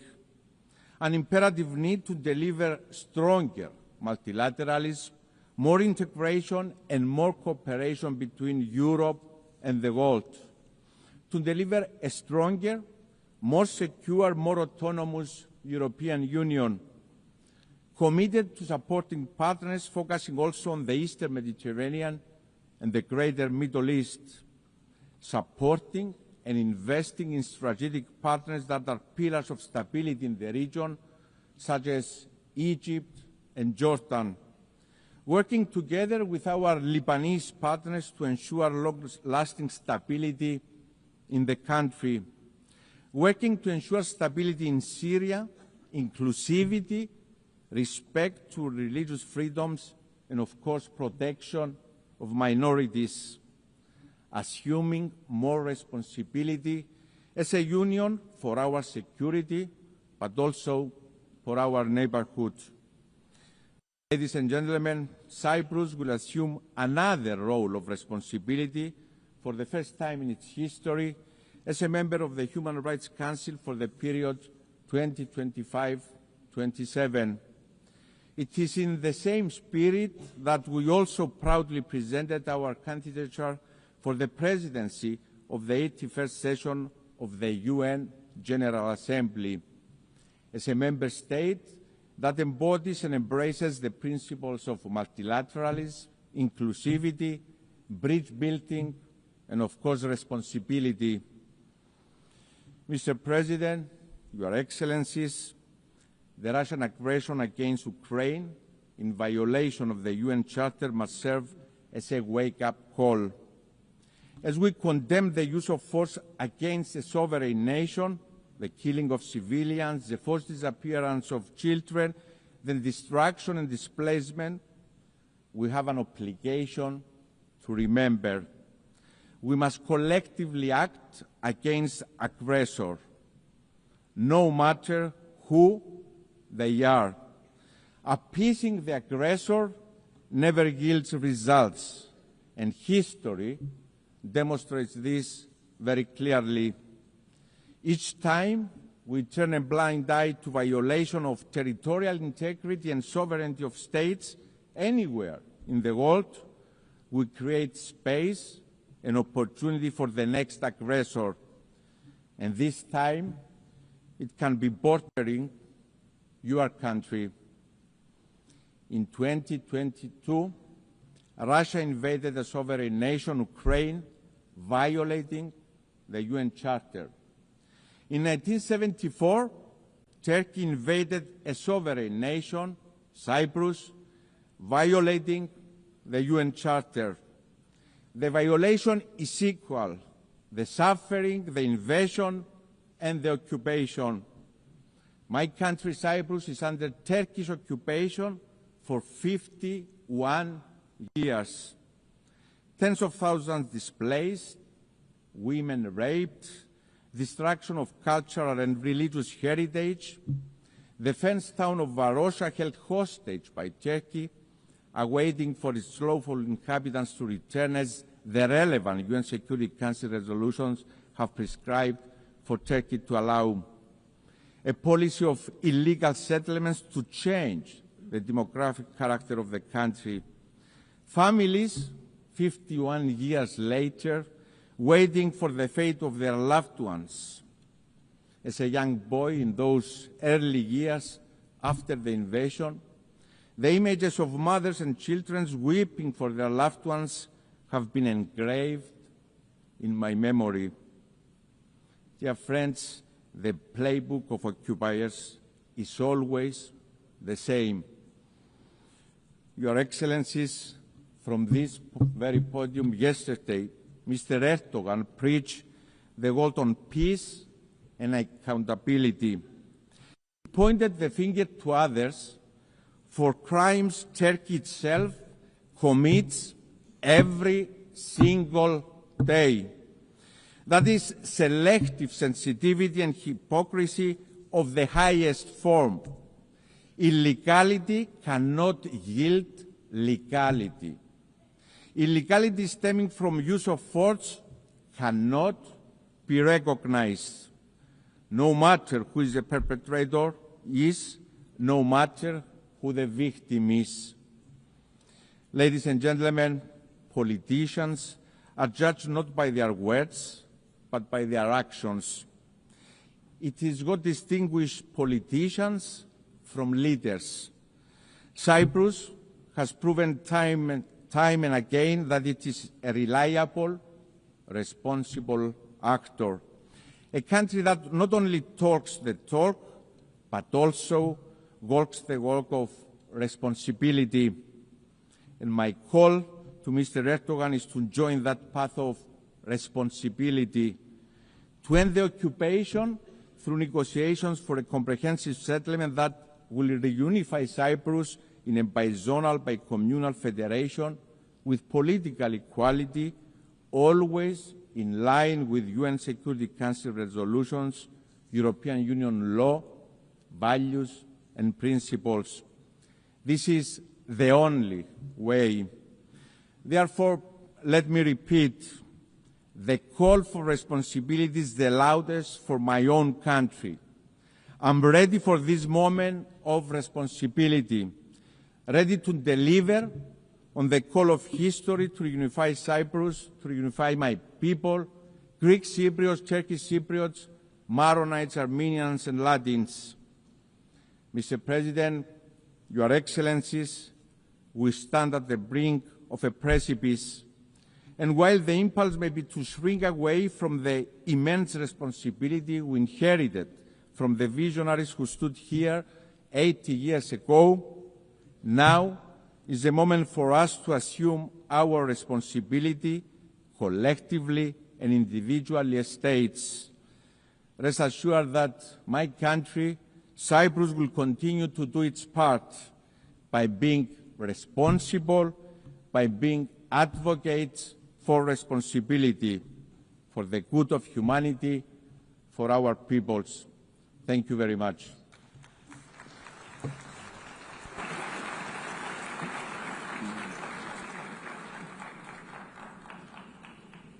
On behalf of the Assembly, I wish to thank the President of the Republic of Cyprus. The Assembly will hear an address by His Excellency Alexander Stubb, President of the Republic of Finland. I request protocol to escort His Excellency and invite him to address the Assembly.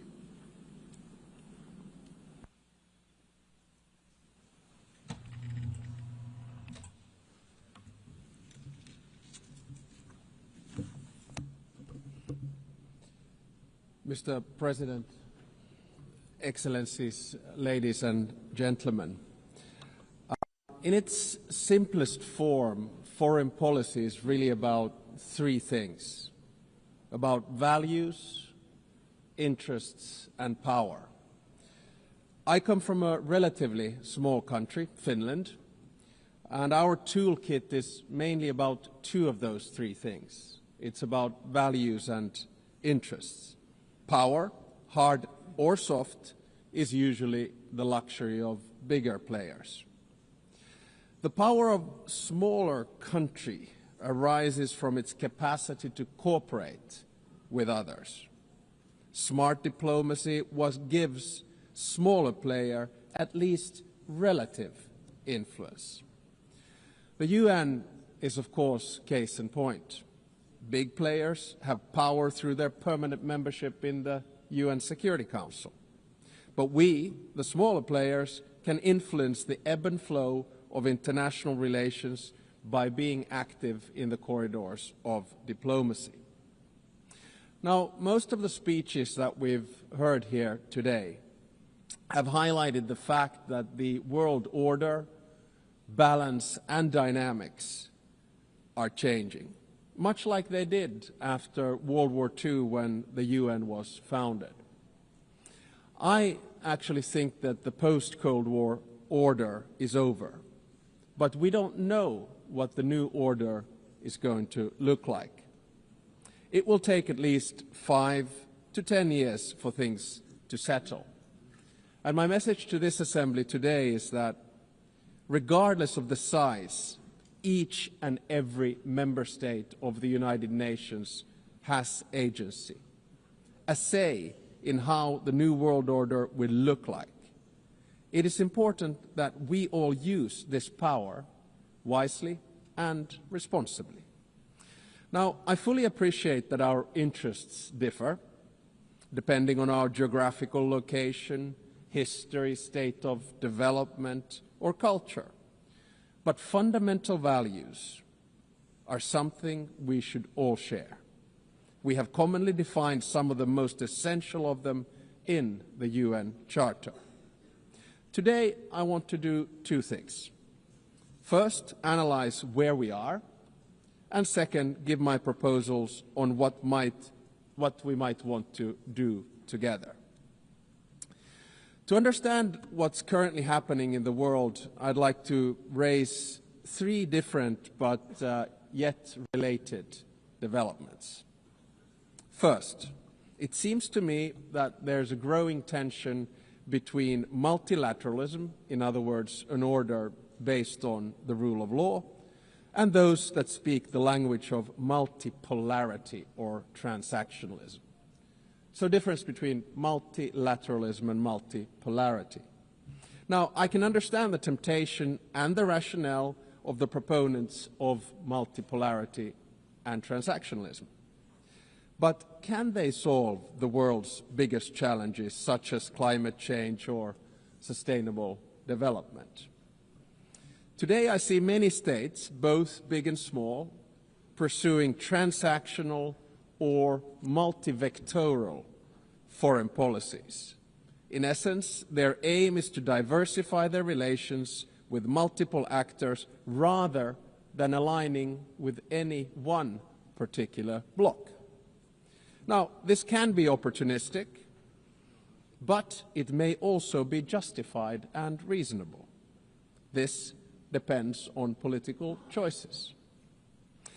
A transactional or multivectoral foreign policy is dominated by interests. Interests drive practical choices of states, and this is entirely legitimate. This kind of foreign policy is based on a realistic understanding of power. Power defines the limits of what is possible for each state. However, values should actually underpin everything we do. Even transactional or multivectoral foreign policy should rest on a score of fundamental values. Without them, foreign policy will ultimately run into a wall. If you set aside values for unhindered pursuit of power and interests, you will eventually find before you the very same problems you wanted to overlook. Second, the balance of power in the New World Order is shifting towards the South and the East. Many countries, especially in Africa, Asia, Latin America, are becoming or have become key players in determining the direction of the New World Order. To put it simply, they have both agency and power. They are not only an expanding economic force, but their demographic growth is inexorable. This will also turn them into a political and cultural force. It will yield them both hard power and soft power, and they will use it to promote their interests as they should. The 193 members of the United Nations do not have to agree on every minute detail of values, but we have to have a common understanding of fundamentals. They include the sovereignty and territorial integrity of states. They include the prohibition of the use of force and the respect for human rights and fundamental freedoms. These values are the building blocks of who we are and what we stand for as the United Nations. The broad international community has overwhelmingly an interest to uphold them. Let me be clear. Russia has no right to continue its aggression on Ukraine. Israel has no right to violate international law in Palestine. States have no right to use Sudanese or Congolese territories to fight proxy wars for their economic or strategic self-interests. I urge us all to heed this message of the international community and act accordingly. War is always a failure of humanity. It is a collective failure of our fundamental values. It is a failure of us as human beings. Thirdly, I would like to say a few words about the state of the United Nations, the institution where we are. The UN was created to maintain and promote peace, stability, development, and friendly relations among nations. In order to achieve this, the balance between the three elements was required. The power at the highest level was represented by the UN Security Council. The interests of the wider membership were reconciled here in the General Assembly, and the values were enshrined in the Charter and consolidated as rules of international law. Now, unfortunately today, the UN is struggling to fulfill its central promise of delivering peace and stability. We can always blame each other, but at the end of the day, it's a collective decision. Countries have increasingly taken the liberty to break the rules of international law and to use force against other people's territories and suppress other nations. The United Nations of today does not sufficiently reflect the realities of the balance of power. All too often it fails to serve as a forum for the coordination of interests, and the values at its core are too often not respected in good faith. We all want to have the freedom to make choices and a possibility to influence the world around us. Today, many countries are seeking answers in multipolarity or transactionalism. If the UN fails to deliver, this trend will accelerate. So, let me sum up in the terms of the three pillars: values, interests, and power. Our values can divide us. Fundamentally, however, they should unite us around the basic principles of humanity, the rule of law, and the prohibition of aggression. Our interests differ, and it's only right that we promote them. However, our choices have consequences. Opportunism will eventually be forced to confront the problems it tried to ignore. Power will constantly seek a new balance. We must adapt to change. Nevertheless, we should not allow the rise of hard power to blind us. The power of legitimacy, integrity, and rules will remain strong. So let me get to my second part, from the situation to possible solutions or things that we could do together. Never before in history has humankind had such means of innovations at its disposal to solve the world's most pressing problems. However, the current direction is wrong in so many ways. There are more wars than at any time since World War II. The world is becoming increasingly divided. And so are our societies, and the measures to deal with climate change and sustainable development are lagging behind. In different parts of the world, we're witnessing immense civilian suffering and blatant disrespect for humanitarian principles. For me as a Finn, Russia's war of aggression in Ukraine not only reminds me of our past, but is directly linked to the security of the part of the world where I live.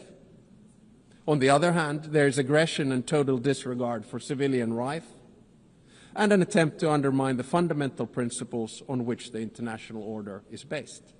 On the other hand, there's a bastion of freedom that is defending its right to exist and to make its own choices. The battle for what consequences we will draw from this aggression is not yet over. Recently, there's been serious attempts at diplomatic solutions of the war on the initiative of the United States. There are no perfect solutions to wars. At the same time, we know that any decision made in these matters will have far-reaching consequences in Ukraine and beyond. There can hardly be a stronger unifying interest among the UN's broad membership than our opposition to the wars of conquest. Aggression must not be rewarded. Accountability for the most serious international crimes must be pursued.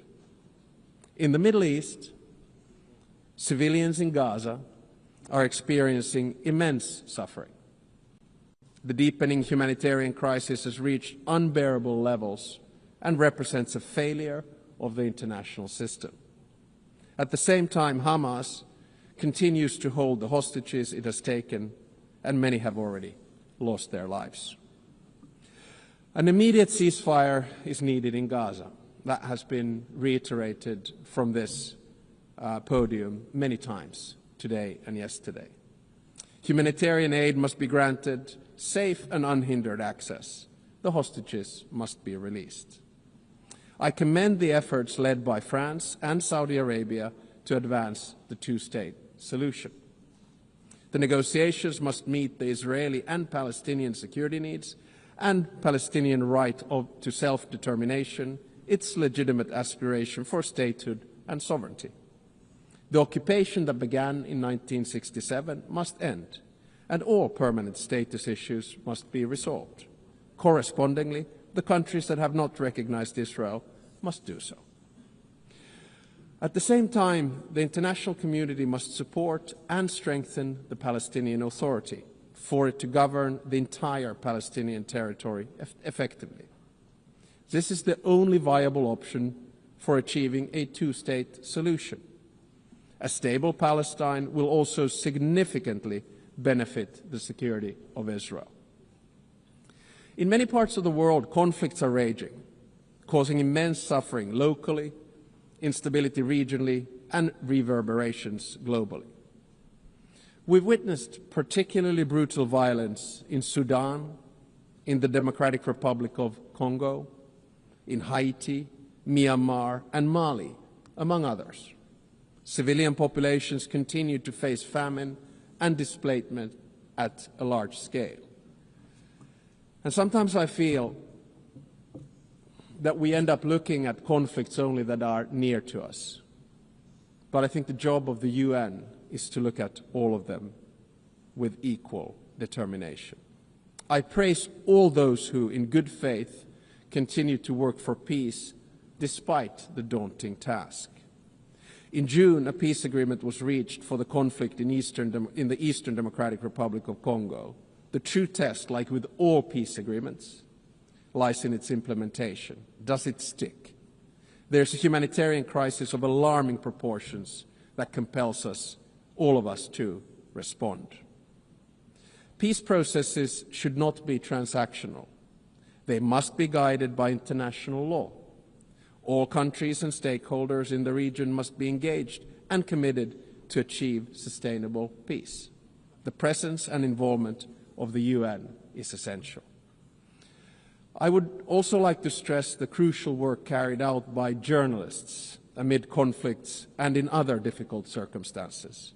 Attacks on members of the media are unacceptable.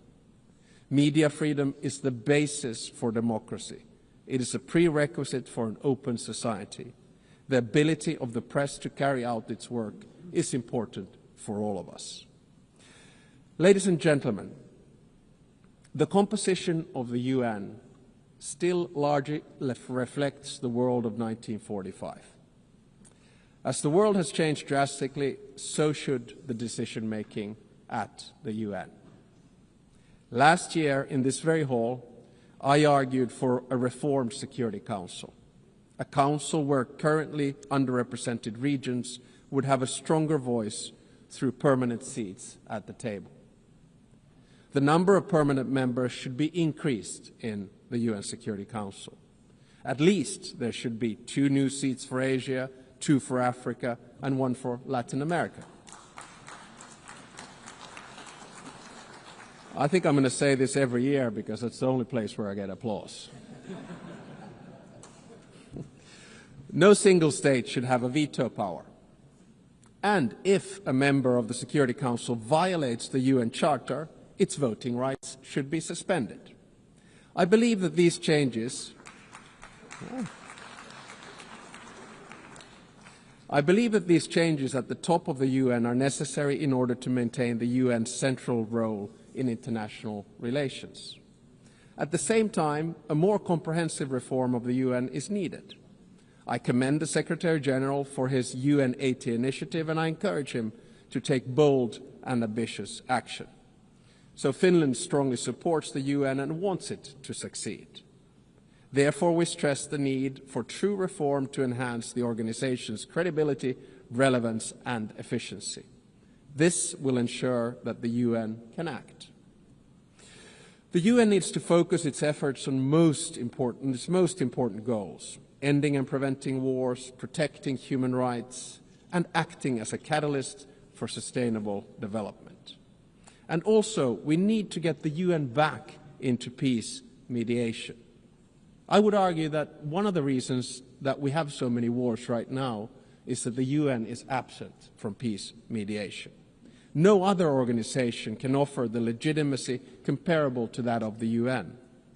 If the UN is absent, conflicts are not resolved without it, which is not in our common interests. The UN is needed as a mediator, and the member states should support it at this endeavor. Finally, Finland is strongly engaged in the work of the UN and will remain so. Therefore, we are also standing for election to the Security Council for the term of 2029 to 2030. Should we be elected, Finland pledges to be a principled and pragmatic partner for peace. We are principled in our commitment to international law, with the Charter at its core. We are pragmatic in seeking solutions that truly advance international peace and security, recognizing that progress is often incremental. At the outset of my speech, I said that each and every one of us has agency, a say how the new world order will look like. We want to be able to make our own choices and have an impact on the world around us. Nelson Mandela saw truth and reconciliation as the only hope for nations that are bitterly divided. The same applies to relations between states. We should learn from history, but always look to the future, bearing in mind that our decisions will shape it. Thank you very much.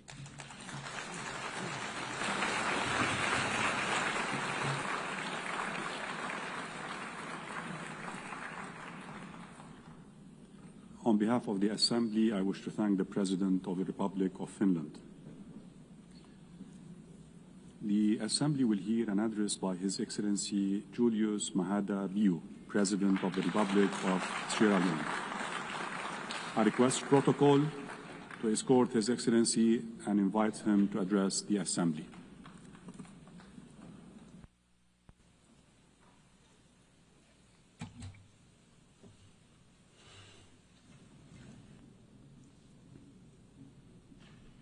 President of the General Assembly, the Secretary General, Excellencies, distinguished ladies and gentlemen, I congratulate Her Excellency Annalena Baerbock on her election as President of the General Assembly to lead this historic 80th session of the General Assembly. I thank her predecessor, His Excellency Philemon Young, for his distinguished leadership during the 79th session. I commend the Secretary General, Antonio Guterres, for his steadfast commitment to the ideas of the United Nations during these increasingly turbulent times. Madam President, it's both an honor and a solemn responsibility to address this Assembly on the 80th anniversary of the United Nations. This Assembly is not just ceremonial. It is a call for the world's conscience to act with unity, determination, and vision. Our theme, Better Together, 80 years and more for peace, development, and human rights, both celebrates and summons. It reminds us that cooperation delivers progress. It also demands that we reimagine multilateralism so that peace, dignity and equality are not promises on paper, but realities in the lives of people. This anniversary is not a time for complacency, but for courageous renewal. Today, we face deepening inequalities, climate crises, geopolitical fragmentation, technological disruptions, and entrenched conflict. No nation can meet these challenges alone. We need bold multilateralism and a united nations that is not only reformed, but reinvigorated. The UN must be more than a meeting place. It must be a working place for people, for peace, and for our planet. Madam President, Sierra Leone is a small state that has relied heavily on the United Nations Charter and now helps to uphold it. We speak with independence and conviction because we have lived the cost of its absence. I also serve as chair of ECOWAS Authority of Heads of State and Government and coordinator of the African Union Committee of 10 Heads of State and Government on Security Council Reform, C10. For both myself and the people of Sierra Leone, these roles are not just titles, they are responsibilities. They reflect Sierra Leone's conviction that principled multilateralism is the surest defense of law, equity, and peace. Since 1945, the Charter's promise of sovereign equality, non-aggression, and human dignity have been the bedrock of small states like ours. In 1961, when Sierra Leone first addressed this assembly, our founding Prime Minister, Sir Milton Magai, pledged that our voice would be independent and principled, guided not by bitterness, but by conviction. That pledge remains our compass. We stand for justice and equality. We uphold the right of all people to self-determination. We speak truth. We speak truth to power and act in defense of humanity and the rule of law. Small states are not inherently small. Our sovereignty is equal and our responsibilities are the same. Leadership is not the loudest voice in the room. It is the clearest voice for justice. Madam President, our current term on the UN Security Council has deepened these convictions. Guided by the Charter, we have championed peace through dialogue, upheld international law, and promoted prevention as the first duty of collective security.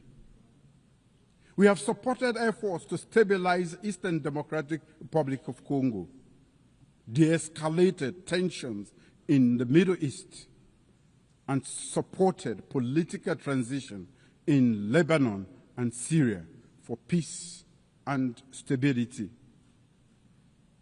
We have also seen the Security Council's limits, its paralysis in the face of grave human suffering.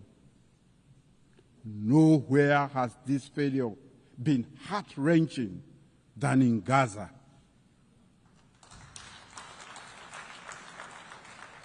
A preventable genocide was not prevented. mass starvation that could have been avoided was not avoided. A broadly supported two-state solution has been obstructed by division and inaction. We therefore welcome all member states that have recently announced their long overdue recognition of the State of Palestine. Yet, much more remains to be done. We must bring an end to the war and ensure the release of all hostages and prisoners. Sierra Leone has not wavered.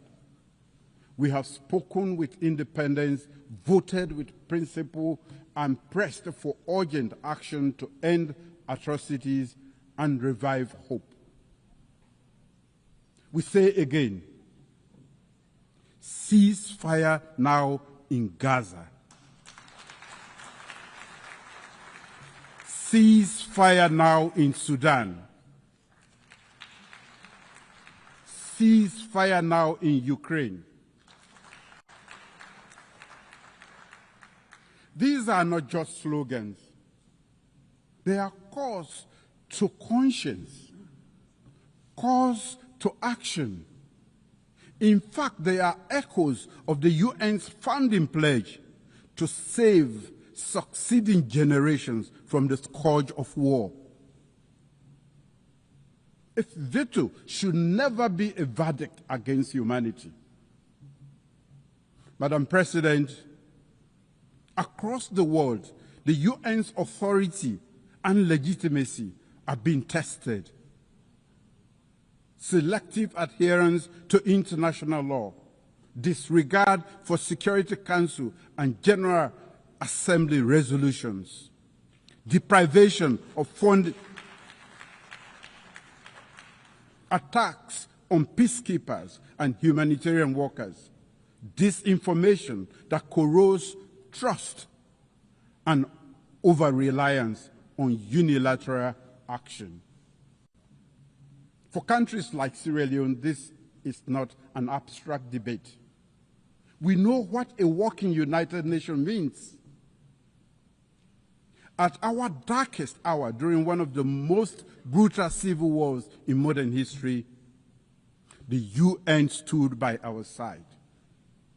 The United Nations missions in Sierra Leone, UNAMSI, one of the largest peacekeeping operations of its time, helped disarm over 75,000 combatants, restore civilian governance, support democratic elections. The Special Court for Sierra Leone and the Truth and Reconciliation Commission, both backed by the United Nations, ensured justice and reconciliation. When the United Nations Integrated Peacebuilding Office in Sierra Leone closed in 2014, it signaled something rare in our world: a successful transition from war to peace. We saw blue helmets on our streets. We saw ballot papers returned to citizens' hands. We saw our nation breathe again. When the UN works, lives are saved.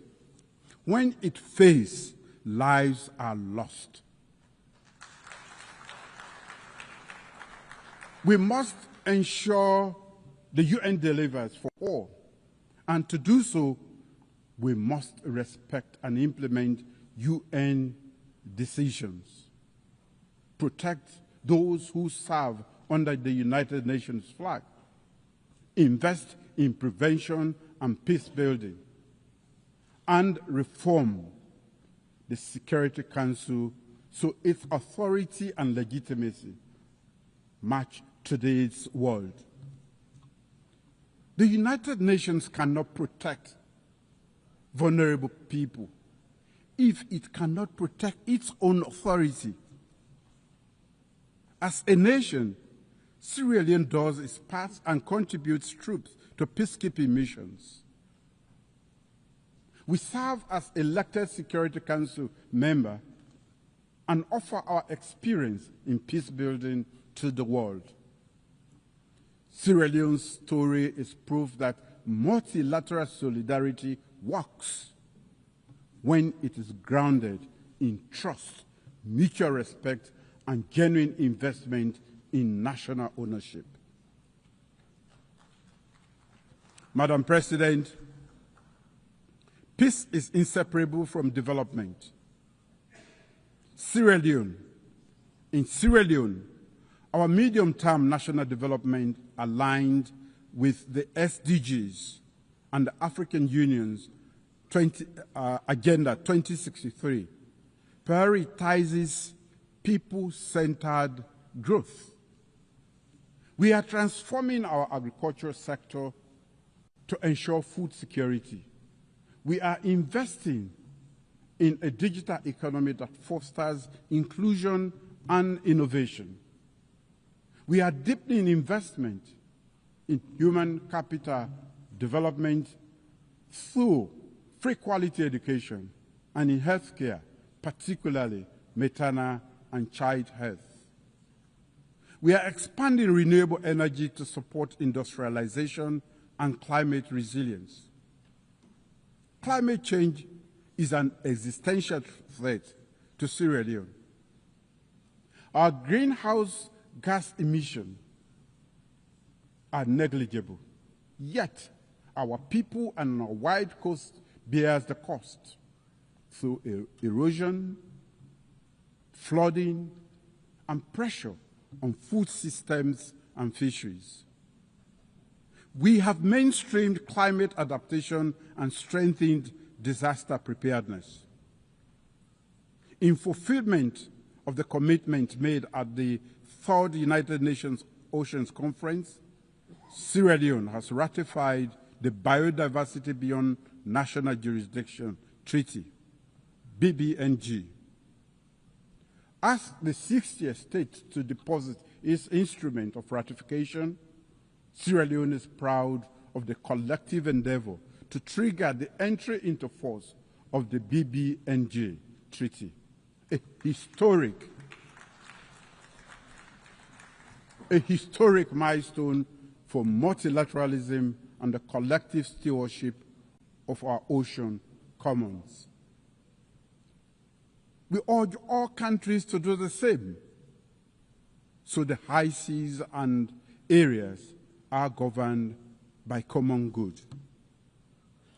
Climate justice is not charity. It is a legal and moral responsibility.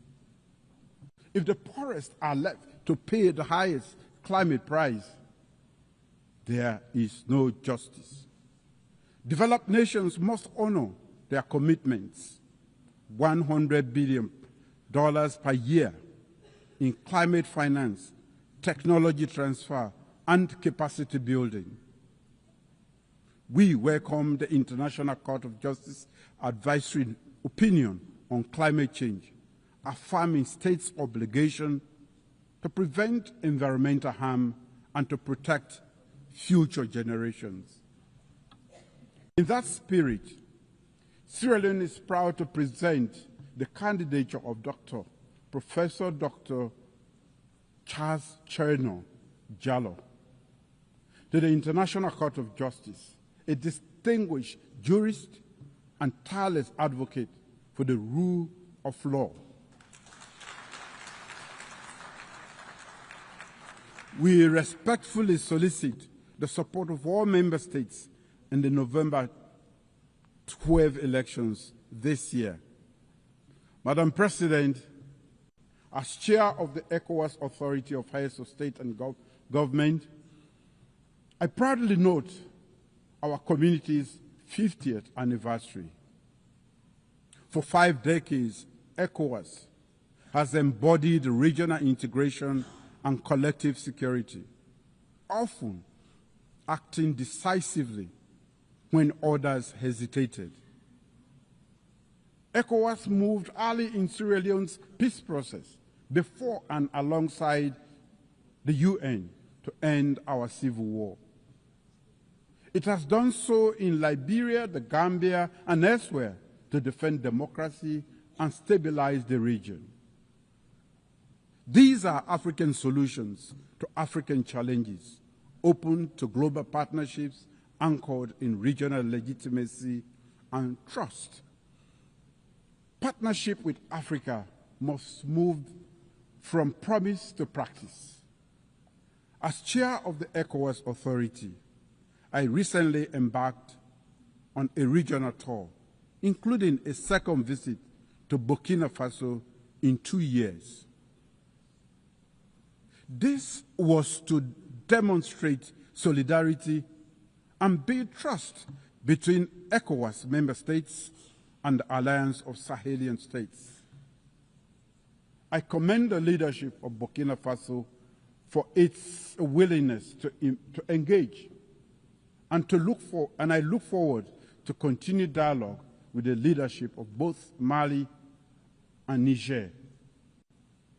In my role as chair of the ECOWAS Authority, I have placed emphasis on advancing and safeguarding democratic governance with a strong commitment to upholding constitutional order and reflecting the people's will. Countering terrorism and strengthening our regional security architecture, including operationalizing the ECOWAS standby force and implementing counterterrorism strategies.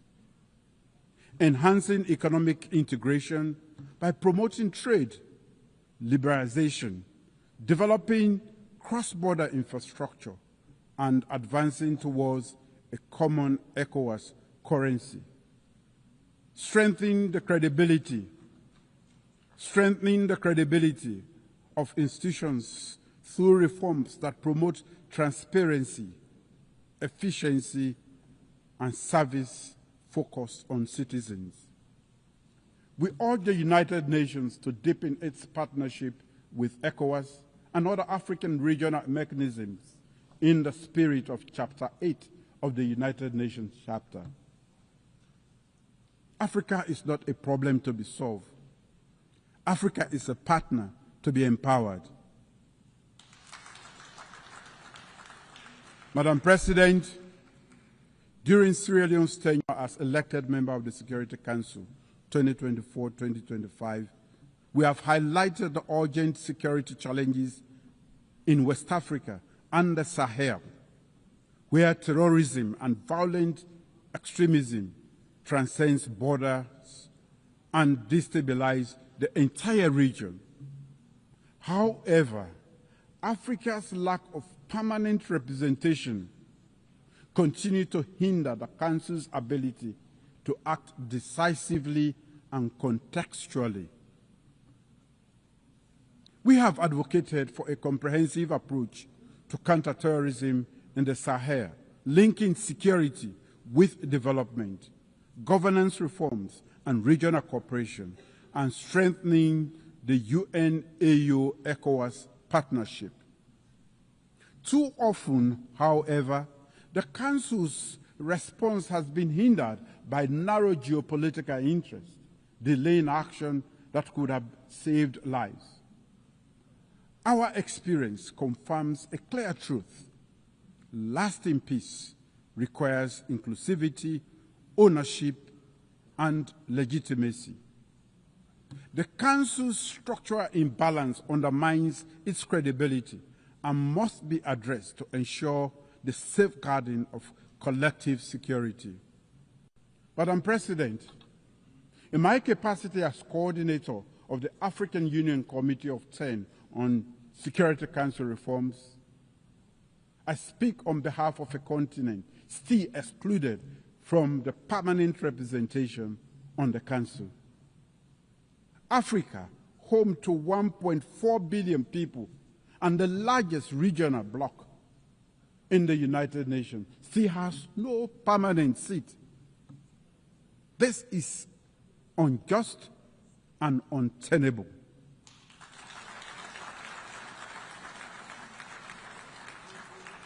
It undermines the credibility of the Council and the legitimacy of its decisions. The common African position expressed in the Eswatini Consensus and SAT Declaration calls for at least 2 permanent seats for Africa with full rights and prerogatives, including the veto, if retained, and 2 additional non-permanent seats.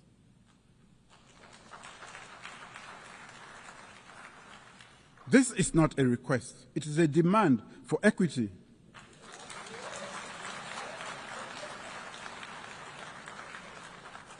It is a test of UN's commitment to fairness and its own charter.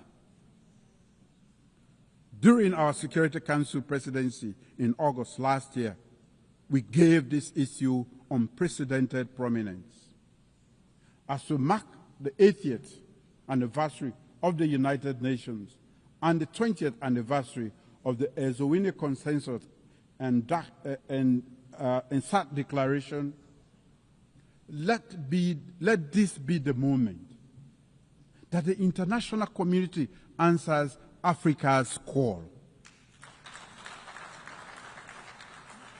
Let us not pass on to the next generation a Security Council reform that fails to reflect the world as it is today.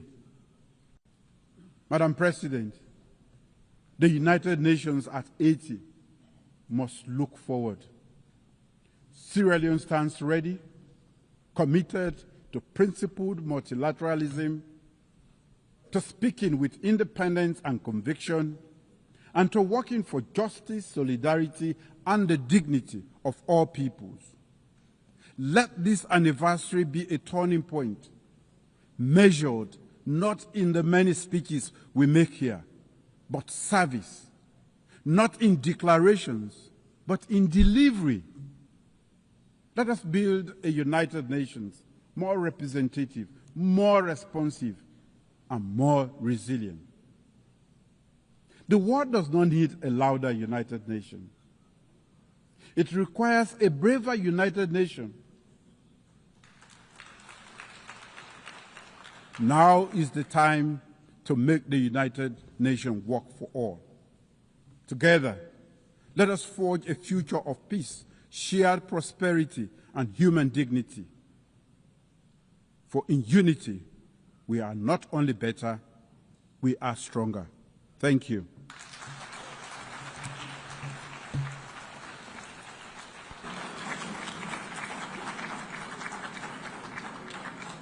On behalf of the Assembly, I wish to thank the President of the Republic of Sierra Leone.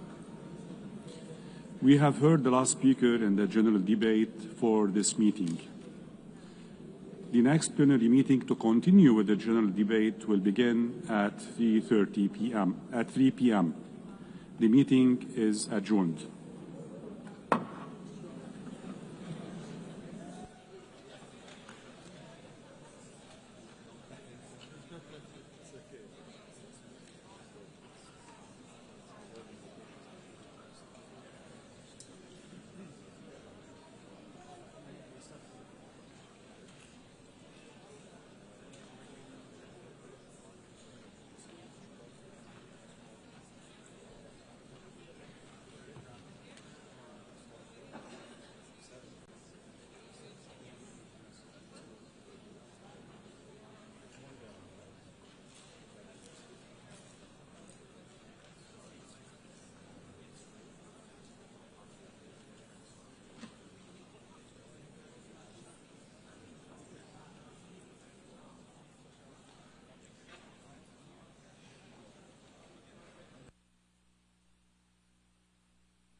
The 7th plenary meeting of the General Assembly is called to order.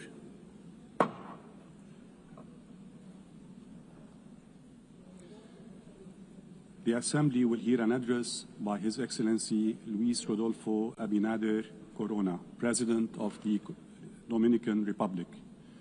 I request protocol to escort His Excellency and invite him to address the Assembly.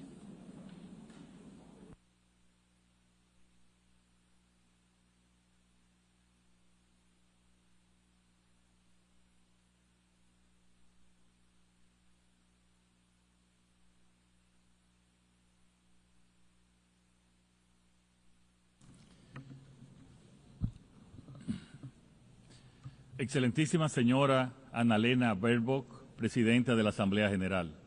Excelentísimo señor Antonio Guterres, Secretario General de las Naciones Unidas. Excelencias, distinguidos jefes de Estado y de Gobierno, honorables jefes de delegación, señoras y señores.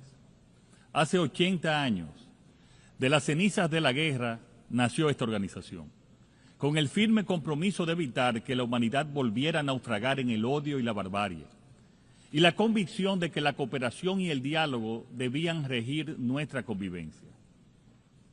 En República Dominicana tenemos plena conciencia de nuestra responsabilidad como nación miembro de la comunidad internacional y del impacto que las decisiones globales tienen sobre nuestras sociedades.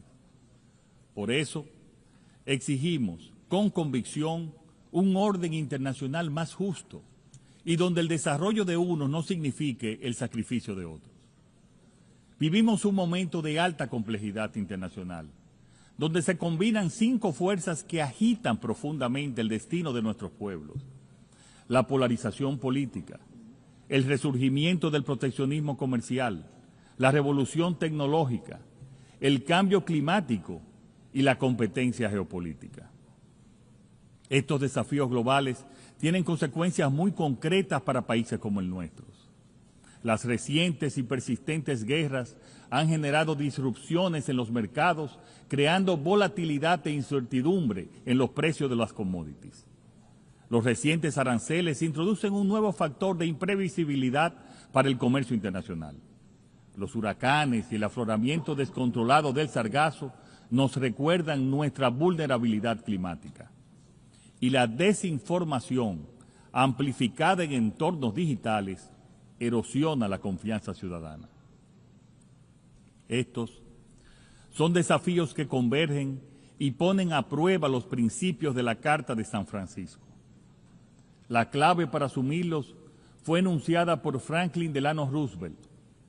La verdadera salvaguardia de la paz solo puede encontrarse en la cooperación basada en la justicia económica y social. Ante este panorama, República Dominicana reafirma su fe en el mandato fundacional de la Organización de las Naciones Unidas, en sus principios y valores, no como opciones secundarias, sino como las únicas vías para preservar la paz y la dignidad humana. Celebramos el lema que hoy nos convoca: mejor juntos, 80 años y más por la paz, el desarrollo y los derechos humanos. Lo asumimos como mandato histórico y como clamor legítimo de nuestros pueblos. Señora Presidenta, el multilateralismo atraviesa desafíos profundos, agravados por la crisis financiera que afecta a esta organización y por la creciente dificultad para alcanzar consensos que detengan los conflictos. En este contexto, necesitamos con urgencia espacios de diálogo más francos, más eficaces y orientados a resultados en todos los niveles. Debemos escucharnos con mayor apertura y disposición genuina al entendimiento mutuo. Si no transformamos las Naciones Unidas, corremos el riesgo de que caiga en la irrelevancia, y esto sería una catástrofe que no debemos permitir. La iniciativa ONU 80 nos ofrece una oportunidad histórica para revitalizar mandatos, renovar estructuras y devolver eficacia y credibilidad a este techo común de las naciones. República Dominicana respalda firmemente este proceso. En los próximos meses debe elegirse un nuevo secretario general. Corresponde ahora a Latinoamérica y el Caribe ofrecer un liderazgo renovado con visión, independencia y compromiso que los tiempos exigen. Nuestra región tiene la diversidad, capacidad y experiencia para levantar una voz firme en favor de la paz, la justicia climática, los derechos humanos y el desarrollo sostenible. Estoy plenamente convencido de que ha llegado el momento de que una mujer ocupe la Secretaría General. Colegas, apenas 5 años nos separan del 2030 y los objetivos de desarrollo sostenible siguen rezagados. El principal obstáculo es una arquitectura financiera internacional que no responde a las realidades de los países en desarrollo. Los compromisos asumidos durante la reciente conferencia sobre financiamiento para el desarrollo en Sevilla son un paso positivo, pero insuficiente. Necesitamos una transformación real, un nuevo pacto financiero internacional con acceso a financiamiento concesional, alivio de deuda, mecanismos innovadores y mayor cooperación técnica. El compromiso dominicano es sólido. A pesar de los desafíos, hemos logrado avances tangibles en la implementación de la Agenda 2030. Destacamos en particular el progreso sostenido en los 2 primeros ODS, reducción de la pobreza y hambre cero. Como resultado de nuestras políticas de protección social, del impulso a la producción agropecuaria y del incremento del salario mínimo, logramos reducir la pobreza moderada de 25.8 en 2019 a 18.05 en el primer trimestre del 2025. Y la subalimentación descendió de 8.6 en 2018 a 3.6 en el 2025. Señoras y señores, con responsabilidad y coherencia, he sostenido ante esta Asamblea y en todos los foros internacionales relevantes que la crisis multidimensional de Haití representa una grave amenaza a la paz y la seguridad para la República Dominicana y para toda la región. Desde el 2021 hemos sostenido con claridad la única salida para Haití es una acción internacional coherente y sostenida que garantice condiciones mínimas de seguridad y abra paso al más amplio acuerdo democrático y soberano entre los propios haitianos. Ese vecino país vive una tragedia humana sin precedentes, violencia extrema, colapso institucional y control territorial de numerosas bandas criminales que aterrorizan a la población.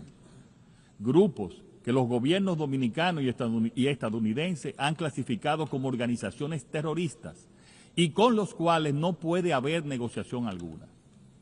Frente a esta realidad, República Dominicana ha desplegado una continua ofensiva diplomática con el objetivo de lograr una respuesta internacional efectiva. En este tenor, el Consejo de Seguridad aprobó una misión multinacional de apoyo a la seguridad MSS, junto a un embargo de armas y un régimen de sanciones para las personas e instituciones que fomentan a esas organizaciones criminales. Agradecemos el liderazgo de Kenia, Jamaica, Belice, Bahamas, Guatemala y El Salvador, y el apoyo financiero de Estados Unidos, Canadá y otros países que han hecho posible el despliegue inicial. Pero la misión aún no ha alcanzado la escala necesaria, número de efectivos y el financiamiento adecuado, por lo que no ha alcanzado sus objetivos.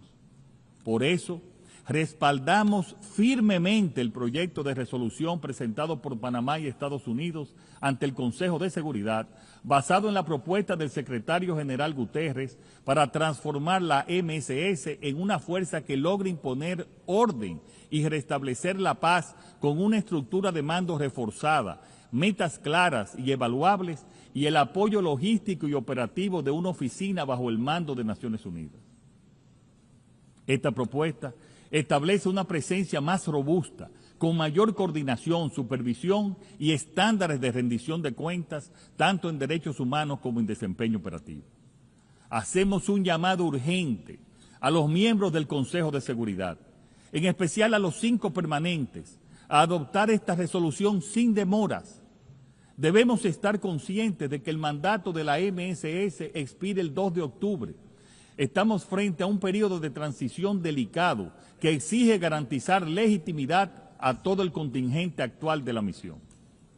República Dominicana reclama que se apoye este pedido y lo hace desde la frontera misma del colapso haitiano. Apelamos también al respaldo político, financiero y operativo de Latinoamérica y el Caribe para la misión en Haití. Se trata de un país de nuestra región que exige una responsabilidad compartida como vecinos. Es importante dejar claro que República Dominicana seguirá protegiendo su integridad territorial y haciendo valer su régimen migratorio nacional. Ningún Estado puede ser reprochado por defender sus fronteras ni por garantizar la seguridad de sus ciudadanos. No podemos ni debemos cargar solos con el peso de una crisis que desborda cualquier capacidad nacional. No es sostenible ni seguro para nadie. Cada día de inacción aleja la solución a la crisis. Actuemos ya, amigos y amigas. Para los pequeños estados insulares en desarrollo, la triple crisis planetaria, el cambio climático, la pérdida de biodiversidad y la contaminación ambiental es una amenaza existencial. Esta crisis en el Caribe tiene un rostro concreto, el sargazo, un fenómeno devastador que afecta nuestras costas, nuestra salud pública y los medios de vida. Exigimos solidaridad y justicia climática, que se traduzca en financiamiento accesible, transferencia tecnológica y acciones urgentes para proteger nuestros océanos. República Dominicana avanza hacia la ratificación del Tratado BBNJ, convencida de que la protección de la biodiversidad marina es un deber compartido. Los mares son fuente de vida y cuidarlos es cuidar nuestro futuro. Distinguidos delegados, este 80º aniversario no debe ser un ritual de nostalgia, sino un llamado vibrante a renovar la alianza de la humanidad consigo misma. Aunque no enfrentamos una guerra mundial, el mundo sangra por múltiples frentes y la incertidumbre se extiende como sombra. No es este el porvenir que soñaron nuestros antecesores, ni el presente que merecen nuestros pueblos. La ONU no debe limitarse a registrar crisis, debe ser brújula en la tormenta y un faro en la noche. Esperamos que no se apague la fe en el diálogo y en el consenso, en el poder del multilateralismo, en la dignidad humana y en un progreso que no excluya a nadie. El poder sin justicia y el progreso sin equidad son espejismo. El mundo no puede seguir siendo un plano trazado por un puñado de arquitectos habitados por millones de inquilinos. Un mundo diseñado para unos pocos sería un castigo. Uno diseñado por y para todos sería un horizonte de prosperidad compartida. República Dominicana alza su voz para encender la esperanza y convocar a la acción. Que la paz no sea un anhelo, sino una decisión de todos. Ese es nuestro clamor, ese es nuestro sueño, ese debe ser nuestro pacto común. Muchas gracias.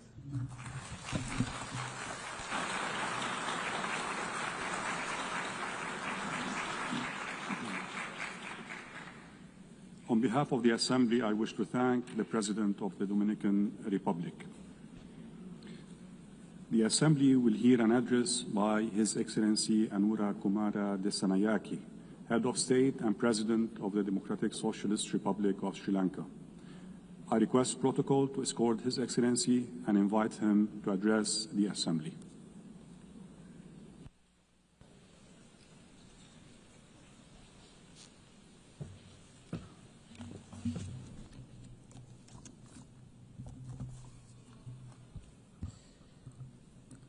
සභාපතිතුමියනි ගෞරවනීය ආරාධිතයනි සම්භාවනීය නියෝජිතයනි ලෝකේ ජාතීන් අතර සාධාරණ හා කල්පවතන සාමයක් ස්ථාපිත කිරීම සහ පවත්වාගෙන යාමේ උදාර අරමුණු පෙරදරි කරගෙන බිහි කළ මේ සුවිශේෂී සංවිධානයේ 80 වෙනි සැසිවාරයේ සභාපතිනියන් ලෙස තේරීපත් වූ යුරෝපයේ හදවතේ පිහිටි අපූර්ව ජර්මනියේ අතිගරු අන්නලේනා බෙවබක් මැතිණියට මා උණුසුම් සුභාශිංසන පිරිනමනවා. ඒ වගේම ලෝකයේම මවිතයට පත් කරන භූගෝලීය හා සංස්කෘතික විවිධත්වයක් ඇති කැමරූන්ගේ අතිගරු ෆෙලෝමාන් යෑන් හිටපු සභාපතිතුමා ලබා දුන් නායකත්වයේ වෙනුවෙන් ශ්‍රී ලංකාව සිය ප්‍රශංසාව පිරිනැමීමට මේ අවස්ථාව කරගන්නවා. සාමීන් ප්‍රජාතන්ත්‍රවාදයෙන් පිරුණු ලස්සන ලෝකයක් වෙනුවෙන් දශක 8ක් පුරා අපකැප වූ සංවිධානයක බහුපාර්ශ්වික ගමන් මඟ සහ ඉදිරි අනාගතය පිළිබඳ සැලසුම් සකස් කරන මෙම සුවිශේෂී අවස්ථාවේදී ශ්‍රී ලංකාවේ ජනාධිපතිවරයා ලෙස පළමු වරට මෙම ගෞරවනීය සභාව ඇමතීමට ලැබීම පිළිබඳ මහත් සතුටට පත් වෙනවා. ඔබ අප සෑම දෙනාම මේ ලෝකයේ විවිධ රටවල් නියෝජනය කරමින් පැමිණි ඒ රටවල ජනතාවගේ නියෝජිතයින් වෙනවා. මගේ රට වන ශ්‍රී ලංකාව මෙන්ම අනෙක් සෑම රටකම ජනතාව අප වෙත පවරා දුන්න ඓතිහාසික වගකීමක් අප සියලු දෙනාගේම උරහිස් මත පැවරී තිබෙනවා. අප ගනු ලබන සෑම තීන්දුවක්ම මේ ලෝකයේ කොතනක හෝ ජීවත් වෙන සෑම දෙනාටම බලපානවා. ඒ සියලු තීන්දුව සහ තීරණ ලෝකයේ අනාගත පැවැත්ම වෙනුවෙන් තීරණාත්මක මැදිහත් වීමක් කරනවා. මිනිස් ශිෂ්ටාචාරය ආරම්භ වූ දා සිට මේ දක්වා මුහුණ දෙන අතිශයින් බරපතල ඛේදවාචකයක් ලෙස දුප්පත්කම හඳුන්වා දෙන්න පුළුවන්. ඒ මහ ව්‍යසනයේ හේතු කොටගෙන නිර්මාණය වූ තවත් බරපතල ගැටලු කීපයක් අප ඉදිරියේ අන්ධකාර පීඩාවක් නිර්මාණය කොට තිබෙනවා. ඒ පිළිබඳ මේ සුවිශේෂී සමුළුවේ අවධානය යොමු කිරීම කළ යුතුම බවට මගේ හෘද සාක්ෂිය හඬනගා කියනවා. බොහෝ විට මේ සියල්ල ඔබේ හෘද සාක්ෂියටත් අඩු වැඩි වශයෙන් බලපෑම් කරනවා ඇතයි මා සිතනවා. සම්භාවනීය නියෝජිතයිනි. ලෝකේ බහුතරයක් රටවල් සියවස් ගණනාවක් තිස්සේ අත්විඳින නොනවතින නිසා අතිශය වේදනාබර අරගලයේ ලෙස දුප්පත්කම හඳුන්වා දෙන්නට පුළුවන්කම තිබෙනවා. ඒ විවිධ මුහුණුවරින් එන බිහිසුණු සතුරෙක් වන අතර අප මේ සමුළුව රැස්ව සිටින මොහොතේ මාද ඇතුළු මේ සෑම නියෝජිතයෙකුම රටවල් වල අඩු වැඩි වශයෙන් සැලකිත දරුවන් පිරිසක් කුසගින්නේ සිටිනවා. සියලුම දරුවන්ට අධ්‍යාපන ලැබීමේ අයිතිය ජාත්‍යන්තර මානව හිමිකම් නීතිය මගින් සහතික කර ඇති සහ ආණ්ඩුක්‍රම ව්‍යවස්ථාව තුළ පිළිගත් මූලික මානව අයිතියක් වෙනවා. නමුත් නැතිබැරිකම දුප්පත්කම නිසා මේ අයිතිය උල්ලංඝනය වන ලක්ෂ සංඛ්‍යාත දරුවන් ලෝකේ පුරා සිටිනවා. තාක්ෂණයෙන් පිරිපුන්නේයි උදම් මනන ලෝකයක් පාසල් අහිමි දරුවන් සිටීම මොනතරම් අවාසනාවන්ත තත්වයක්ද. අධ්‍යාපනය යනු සෑම ශ්‍රේෂ්ඨ ජාතියක්ම ගොඩනගන අත්තිවාරම් වෙනවා. අනාගත ලෝකයේ පැවැත්ම තීරණය කරන ප්‍රධානම සාධකය වෙනවා. අධ්‍යාපනය සඳහා කරන ආයෝජනය ලෝකයේ ප්‍රගතිය උදෙසා කරන ආයෝජනයක් ලෙස අපි සලකනවා. බොහෝ සංවර්ධන වීම පවතින රටවල් වල දුප්පත්කමට මුහුණ දීමේ ප්‍රගතියට ණයබර අඛණ්ඩව බාධා කරනවා. සාමාන්‍යයෙන් අඩු ආදායම්ලාභී රටවල් සෞඛ්‍ය අධ්‍යාපන සේවා සඳහා ගෙවීමට වඩා දෙගුණයකටත් වඩා වැඩි අරමුදල් සුද්ධ පොලි ගෙවීම සඳහා වෙන් කරනවා. පුරවැසියන් වශයෙන් මෙන්ම රටවල් වශයෙන් ණය උගුල්වල හිර වී සිටිනවා. මේ තත්ත්වයේ සාධනීය විසඳුමක් අවශ්‍ය වෙනවා. තිරසාර සංවර්ධන සඳහා වූ 2030 න්‍යාය පත්‍රයේ කිසිවෙකු අතහැර නොවන බවටත් පළමුවෙන්ම පිටුපසින් සිටින අය වෙත ළඟා වීමටත් පොරොන්දු වී තිබෙනවා. අද ලෝකේ පුරා මුහුණ දෙන විශාලතම ගෝලීය අභියෝගය දුප්පත්කම අවසන් කිරීමේ අභියෝගය බව තිරසාර සංවර්ධන සඳහා වූ 2030 න්‍යාය පත්‍රය හඳුනාගෙන තිබෙනවා. 1995 දී කෝපන්හෙග්දී පැවති සමාජ සංවර්ධනය සඳහා වූ ලෝක සමුළුවේදී ගත් තීරණාත්මක තීන්දුවක් ඔබේ අවධානයට යොමු කරවනවා. නමුත් අනපේක්ෂිත යුද්ධ, දේශපාලන ව්‍යාකූලතාවයන් වගේම ලෝකයේම කුණාටුවකට හසු කළ කොවිඩ් වසංගතය නිසා අභිලාෂකාමී න්‍යාය පත්‍රයේ ව්‍යාකූලත්වයට පත් කොට තිබෙනවා. ඒ නිසා ඇති නැති පරතරය දුප්පත්කම ලෝක ව්‍යසනයක්සේ සලකා කටයුතු කළ යුතුව තිබෙනවා. ගරු සභාපතිතුමීනි, ගෞරවනීය අමුත්තනි, මේ අසිරිමත් ග්‍රහලෝකයේ අස්ථාවරත්වයටත් ව්‍යාකූලත්වයටත් පත්වන නවතම ගැටලුවක් ලෙස මත්ද්‍රව්‍ය හා ඒහා බැඳුණු සංවිධානාත්මක අපරාධ කණ්ඩායම් හඳුනා ගන්නට පුළුවන්කම තිබෙනවා.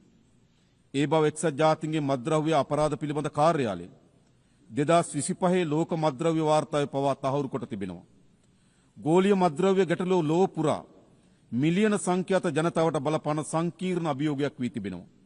දිනෙන් දින මත්කුඩු සහ ඒ ආශ්‍රිත නිෂ්පාදන ගෝලීය වෙළඳපොළ වාර්තාගත ලෙස ආක්‍රමණය කොට තිබෙනවා. මද්ද්‍රව්‍ය වෙළඳාම සහ ඒ හරහාම ක්‍රියාත්මක සංවිධානාත්මක අපරාධ ලෝක අර්බුද රැසකට මාර්ගය විවෘත කොට තිබෙනවා. මේවාට සම්බන්ධ කණ්ඩායම් රාජ්‍යයන් ගොදුරු බිම් බවට පත් කරමින් සිටිනවා.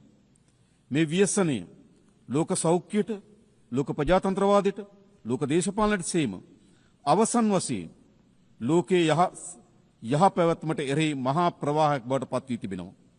මේ මා ව්‍යසනයේ තුරන් කිරීම වෙනුවෙන් ශ්‍රී ලංකාවේ අප සාධනීය වැඩපිළිවෙලක් ක්‍රියාත්මක කරමින් සිටින අතර මේ උවදුර පිටු දැකීමේ ලෝක න්‍යාය පත්‍රය සක්‍රිය කිරීමට මා ඔබට ගෞරවයෙන් ආරාධනා කරනවා.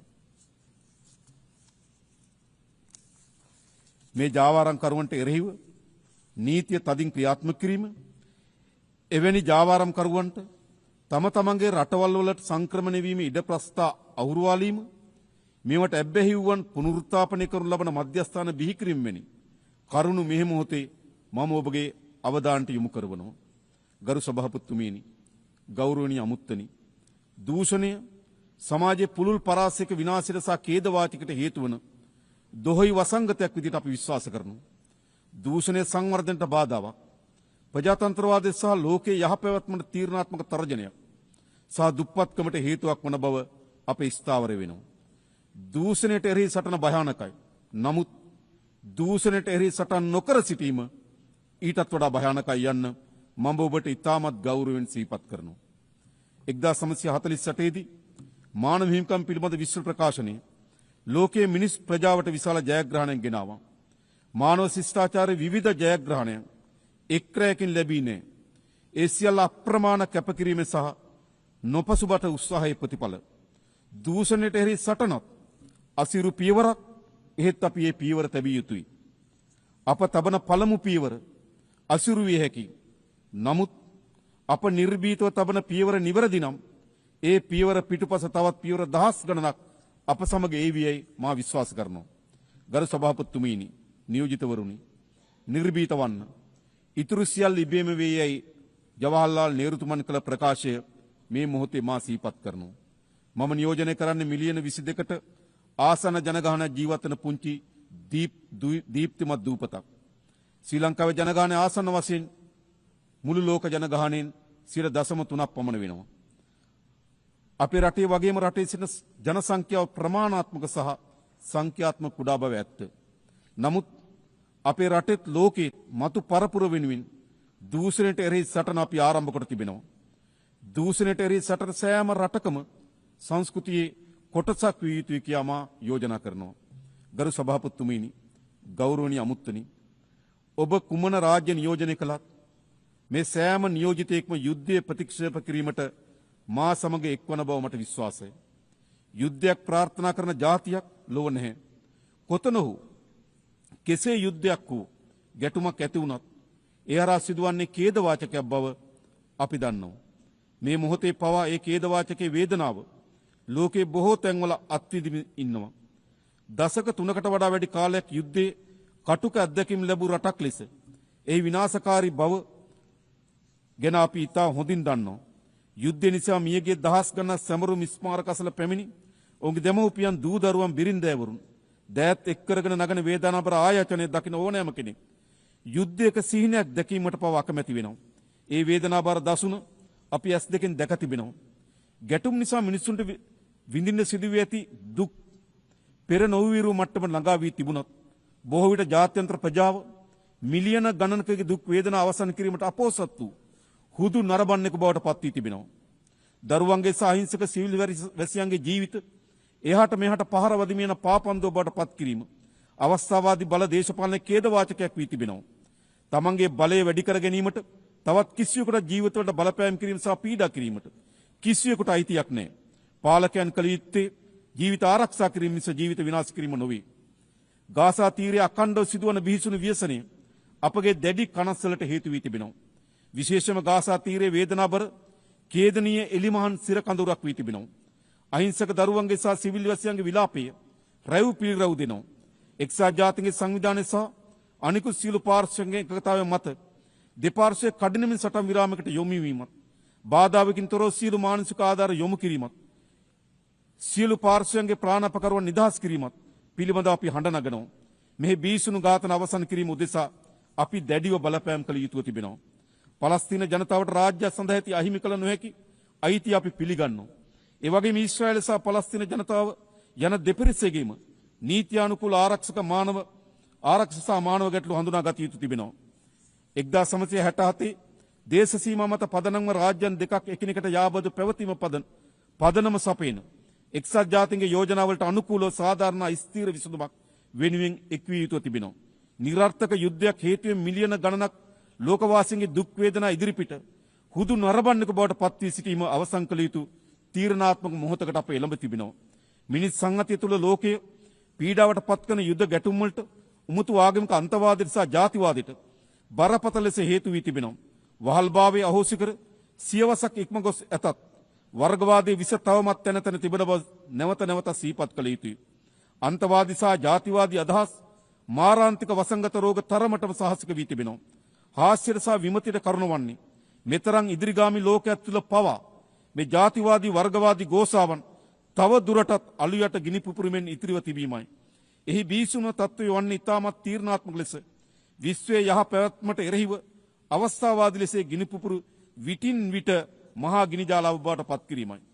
ආයුධ මගින් ප්‍රශ්න විසඳ ගන්නා වෙනුවට මානව ශිෂ්ටත්වයේ වටිනාකම වලින් ප්‍රශ්න විසඳා ගැනීමේ හැකියාව වෙත අපි අවතීර්ණ වී යුතු තිබෙනවා. මිලියන ගණනක් දරුවන් කුසගෙන්නේ මේ යන ලෝකයක අපි බිලියන ගණනින් ආයුධ වෙනුවෙන් වීදම් කරනවා. නිසි සෞඛ්‍ය පාසුකම් නොමැති කෝටි ගණන් ජනතාව මරණය මවත තෝරා ගන්නා විට නිරන්තක යුද්ධය වෙනුවෙන් ප්‍රකෝටි ගණන් වියදම් කරනවා.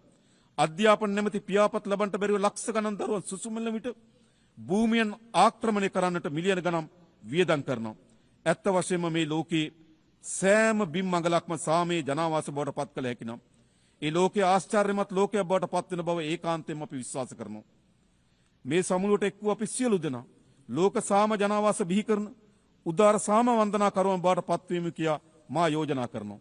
ගෞරවනීය ආරාධන අමුත්තනි, ඓතිහාසික මැතිවරණ ශ්‍රී ලාංකික ජනතාව සියවස් ගණනක් දුටු සිහිනයක් වෙනුවෙන් තීන්දුවක් ගත් බව මම ඔබට සිහිපත් කරනවා.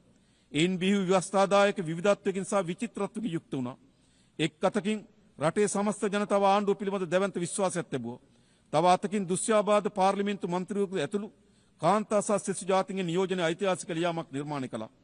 පාර්ලිමේන්තුව තුළ පෙන්눔 කරන මෙම විවිධත්වය ශ්‍රී ලංකාවේ පාලන තන්ත්‍රය තුළ ජනමාර්ගයේ විවිධත්වය සහතික කරනවා වගේම සියලු පුරවැසියන්ට සමාන අයිතිවාසිකම් සහ අවස්ථාවන් ලබා දීම සඳහා අප තුළ ඇති කැපවීම නැවත බලගන්නු ලබනවා. ඒ වගේම මහජන නියෝජනයන් යනු මහජනතාව වෙනුවෙන් සේවය කරන්නන් මිස අනිසි වරප්‍රසාද ලබන්න නොවන බව අපි ආදර්ශයක් ලබා දී තිබෙනවා. ජනතා නියෝජිතයන්ගේ වගකීම් වීත්ති රට හා ජනතාව සංවර්ධනය කිරීම මිස පෞද්ගලිකව තමන් සංවර්ධනය වීම නොවන බව අප විශ්වාස කරනවා. සභාපතිතුමීනි, සම්භාවිනී අමුත්තනි, අන්ධකාර වෙනුවට ආලෝකයේ මාවත තෝරාගත් අපේ රටේ ජනතාව පොහොසත් රටක් ලස්සන ජීවිතයක් සඳහා වූ ප්‍රායෝගික දැක්මට ජනතා ආශිර්වාද ලබා දී තිබෙනවා. මෙම ඓතිහාසික ජයග්‍රහණය මල්පල ගැන්වීම සඳහා දූෂණයෙන් තොර සදාචාරාත්මක පාලනය, දුප්පත්කම තුරන් කිරීම, ඩිජිටල්කරණය සහ පිරිසුදු රටක් යන ප්‍රධාන අංශකරේ අපේ අවධානය යොමු කර තිබෙනවා. ඊට සමගාමීව අධ්‍යාපනය සහ සෞඛ්‍ය කරේ අපි දැඩි අවධානය යොමු කර තිබෙනවා. ඒ සියල්ල පියවරෙන් පියවර අප ජය ගනිමින් සිටිනවා. වර්තමානයේ ඩිජිටල් ප්‍රජාතන්ත්‍රවාදී අපගේ නව ඉලක්කය ලෝක ඉදිරියේ අති අභියෝගය වන්නේ සෑම පුද්ගලයෙකුටම සහ සෑම රාජ්‍යයකටම ඩිජිටල් යුගයේ අවස්ථාවන්ට ප්‍රවේශ වීම හැකි බවට සහතික වීමයි. අප සාර්ථක වූහොත් තාක්ෂණයට ප්‍රවේශ වීම ඉඩ ප්‍රස්ථා විවර වීම, සංවර්ධන වේගවත් වීම සහ පාලන ශක්තිමත් වීම වැළැක්විය නොහැකි වෙනවා. නමුත් එසේ කිරීමට අප අසමත් වූවොත් තාක්ෂණය අසමානතාවය, අනාරක්ෂිතභාවය සහ අයුක්තිය ඇතිවීමට තුඩු දෙන තවත් බලවේගයක් වනු බව අප විශ්වාස කරනවා. ඩිජිටල් මෙවලම් වෙත ප්‍රවේශ වීම නොහැකි රාජ්‍යයන් අතර ඩිජිටල් පරතරය පැහැදිලිව පවතිනවා. කෘත්‍රිම බුද්ධිය සම්බන්ධයෙන් ඊටත් වඩා ඔබට විහිදුණු පරතරයක් මතුවෙමින් තිබෙනවා. ශ්‍රී ලංකාව ඇතුළු දකුණු ආසියාවේ බොහෝ රටවල් මෙන්ම ලෝක පුරා තවත් බොහෝ රටවල් සංවර්ධනයේ මෙවලමක් ලෙස කෘත්‍රිම බුද්ධිය භාවිතා කිරීමට යටිතල පාසුකම් අවම වීම බලපාලා තිබෙනවා. ගෞරවනීය සභාපතිතුමිනි, ආරාධිතයිනි, අප නව ලෝකයක්, බොහෝ යාපත් ලෝකයක්, මිනිසාගේ සදාකාලික ගෞරවයට ගරු කරන ලෝකයක් ගොඩනගා ගත යුතුයි. මෙම සමුළුවේ සමාජිකයන් වන ඔබ වඩා හොඳ ලෝකයක් නිර්මාණය කරන ගෘහ නිර්මාණ ශිල්පීන් විය යුතුයි. අපගේ අනාගතය ඔබේ අතේ යනුවෙන් 1945 එක්සත් ජාතීන්ගේ සංවිධාන පිහිටීමේ ප්‍රඥප්ති අත්සන් කිරීමට සමගාමීව ඇමරිකන් ජනපති හැරි ට්‍රූමන් කළ ප්‍රකාශය සිහිපත් වෙනවා. අප ක්‍රියා කළ යුත්තේ බියෙන් හෝ බැඳීමකට යටත් නොව බලාපොරොත්තු පෙරදැරිවයි. වඩා යහපත් ලෝකයක් උදා කරගත හැකි මෙන්ම ඒ වඩා සමීපයේ යන අපේක්ෂාව පෙරදැරි කරගෙනයි. ව්‍යසනයට ලෝකයේ රැගෙන යනවා වෙනුවට මතු පරපුරට සුරක්ෂිත ලෝකයක් බිහි කිරීමට හදවතට එකඟව අප අපකැප වූ පරපුරක් ලෙස මෙම සමුළුවේදී අධිෂ්ඨාන කරගනිමු. අවසාන වශයෙන් මට මගේ රට ගැන අපේක්ෂාවේ සීනයක් තිබෙනවා. ඔබට ඔබේ රටවල් ගැන අපේක්ෂාවේ සීනයක් තිබෙනවා. මගේ රටේ ජනතාව සතුටින් පිරුණු පොහොසත් ජීවිතයක් උරුම කර දීම මගේ ඒකායන සීන වෙනවා. ඔබේ රටවල ජනතාවටත් එවැනි ජීවිතයක් උරුම කර දීම ඔබේ සීනේ බව මා විශ්වාස කරනවා. ඒ සියලු සීන වෙනුවෙන් අප යා යුත්තේ එකිනෙකා පරාය යන ගමනක් වෙනුවට එකිනෙකා අත්වල බැඳගත් ගමනක් බව අප විශ්වාස කරනවා. නිරෝගී ධර්මතලයක සාමය, ගෞරවය හා සමානත්වතාව වෙනුවෙන් කැපවීම යනුවෙන් එක්සත් ජාතීන්ගේ සංවිධානයේ ආදර්ශ පාඨයේ සඳහන්ව තිබෙනවා. ඒ ලෝකයේ සැබෑවට පිළිසකර කරන්නන් වෙමු කියා මා ඔබට ගෞරවයෙන් ආරාධනා කරනවා. බෙහෙයින් මිස්තුතියි.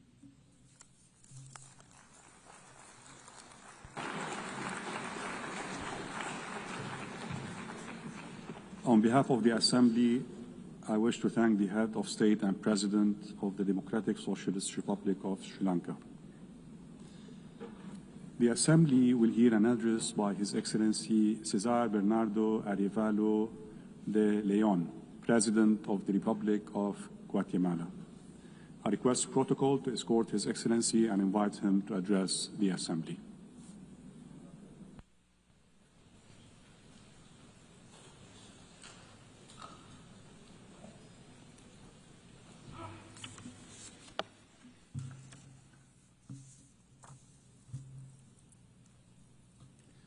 Señora Presidenta de la Asamblea General, Annalena Baerbock, señor Secretario General de la Organización de Estados Unidos, Antonio Guterres, jefes de Estado, distinguidos delegados y delegadas, damas y caballeros, muy buenas tardes.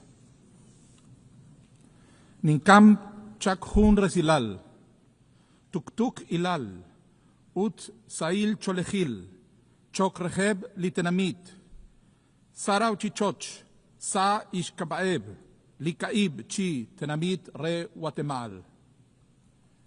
Traigo un mensaje de paz y armonía a los pueblos del mundo en nombre de los 4 pueblos de Guatemala. Estas palabras vienen desde el centro de América, desde los territorios que durante siglos ha habitado el pueblo quechí en el norte de Guatemala. Les saludo con el idioma que se habla en la región de la vera paz, de la paz verdadera. Esa región que solo pudo ser incorporada al gobierno colonial español por medios pacíficos tras 20 años de digna resistencia. Traigo conmigo esas palabras para llamar a la paz verdadera que hoy parece tan lejana. En el calendario ancestral de los pueblos mayas, los periodos de 20 años se llaman catunes. Por eso podemos decir que en 2025 se cumplen 4 catunes desde que se fundó la Organización de las Naciones Unidas. Eso implica que estamos cerrando un ciclo e iniciando otro. Se abre ante nosotros una oportunidad para buscar el bienestar, para reflexionar y reparar, para hacer justicia, para empezar de nuevo. Hace 80 años los pueblos y los gobiernos del mundo decidimos fundar una nueva manera de relacionarlos.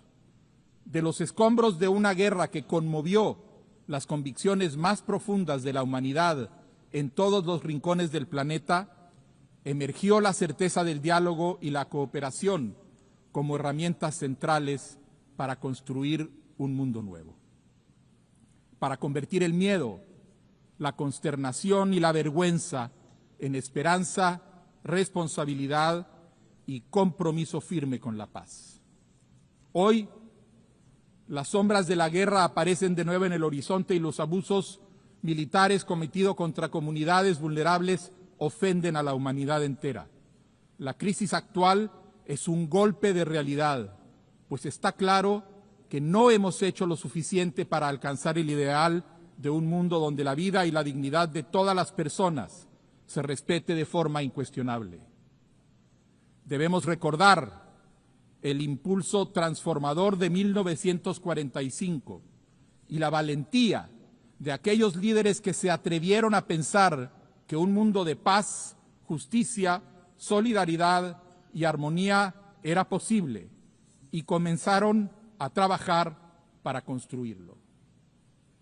Quienes nos antecedieron imaginaron, construyeron y nos heredaron un foro permanente de diálogo y conocimiento mutuo, basado en el convencimiento de que el destino de cada nación es también el destino de la humanidad, donde las voces de todos los países serían escuchadas independientemente del tamaño de su territorio, de su economía o de su ejército.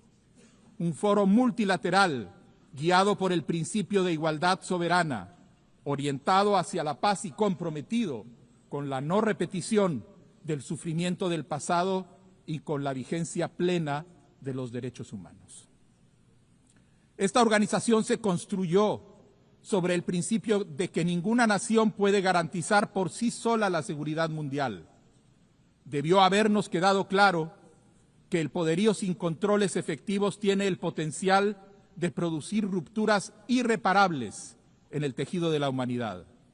Debimos haber aprendido que los avances en la ciencia y la tecnología pueden producir catástrofes inimaginables si los dejamos en manos de un poder sin frenos. Debimos haber aprendido que cualquier mecanismo internacional necesita incluir acuerdos fuertes, vinculantes y ejecutables para ser eficaz.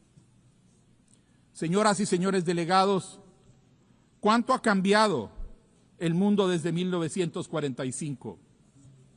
Esta organización contribuyó significativamente a los procesos de descolonización y ha contribuido a la finalización y estabilización de conflictos armados en todo el mundo, incluyendo mi país, Guatemala.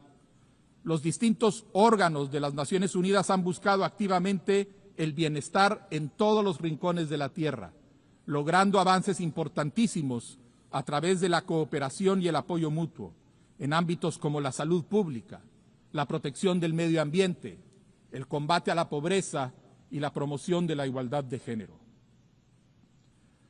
Guatemala ha experimentado de primera mano el parteaguas que supuso la fundación de la Organización de Naciones Unidas al universalizar la diplomacia multilateral para el abordaje de distintos conflictos. Nuestro país asistió a la Conferencia de San Francisco con el ímpetu y el entusiasmo transformador de la Revolución Democrática del 20 de octubre de 1944, revolución que aún hoy es un asidero fundamental para las aspiraciones continentales de soberanía, dignidad y genuina independencia.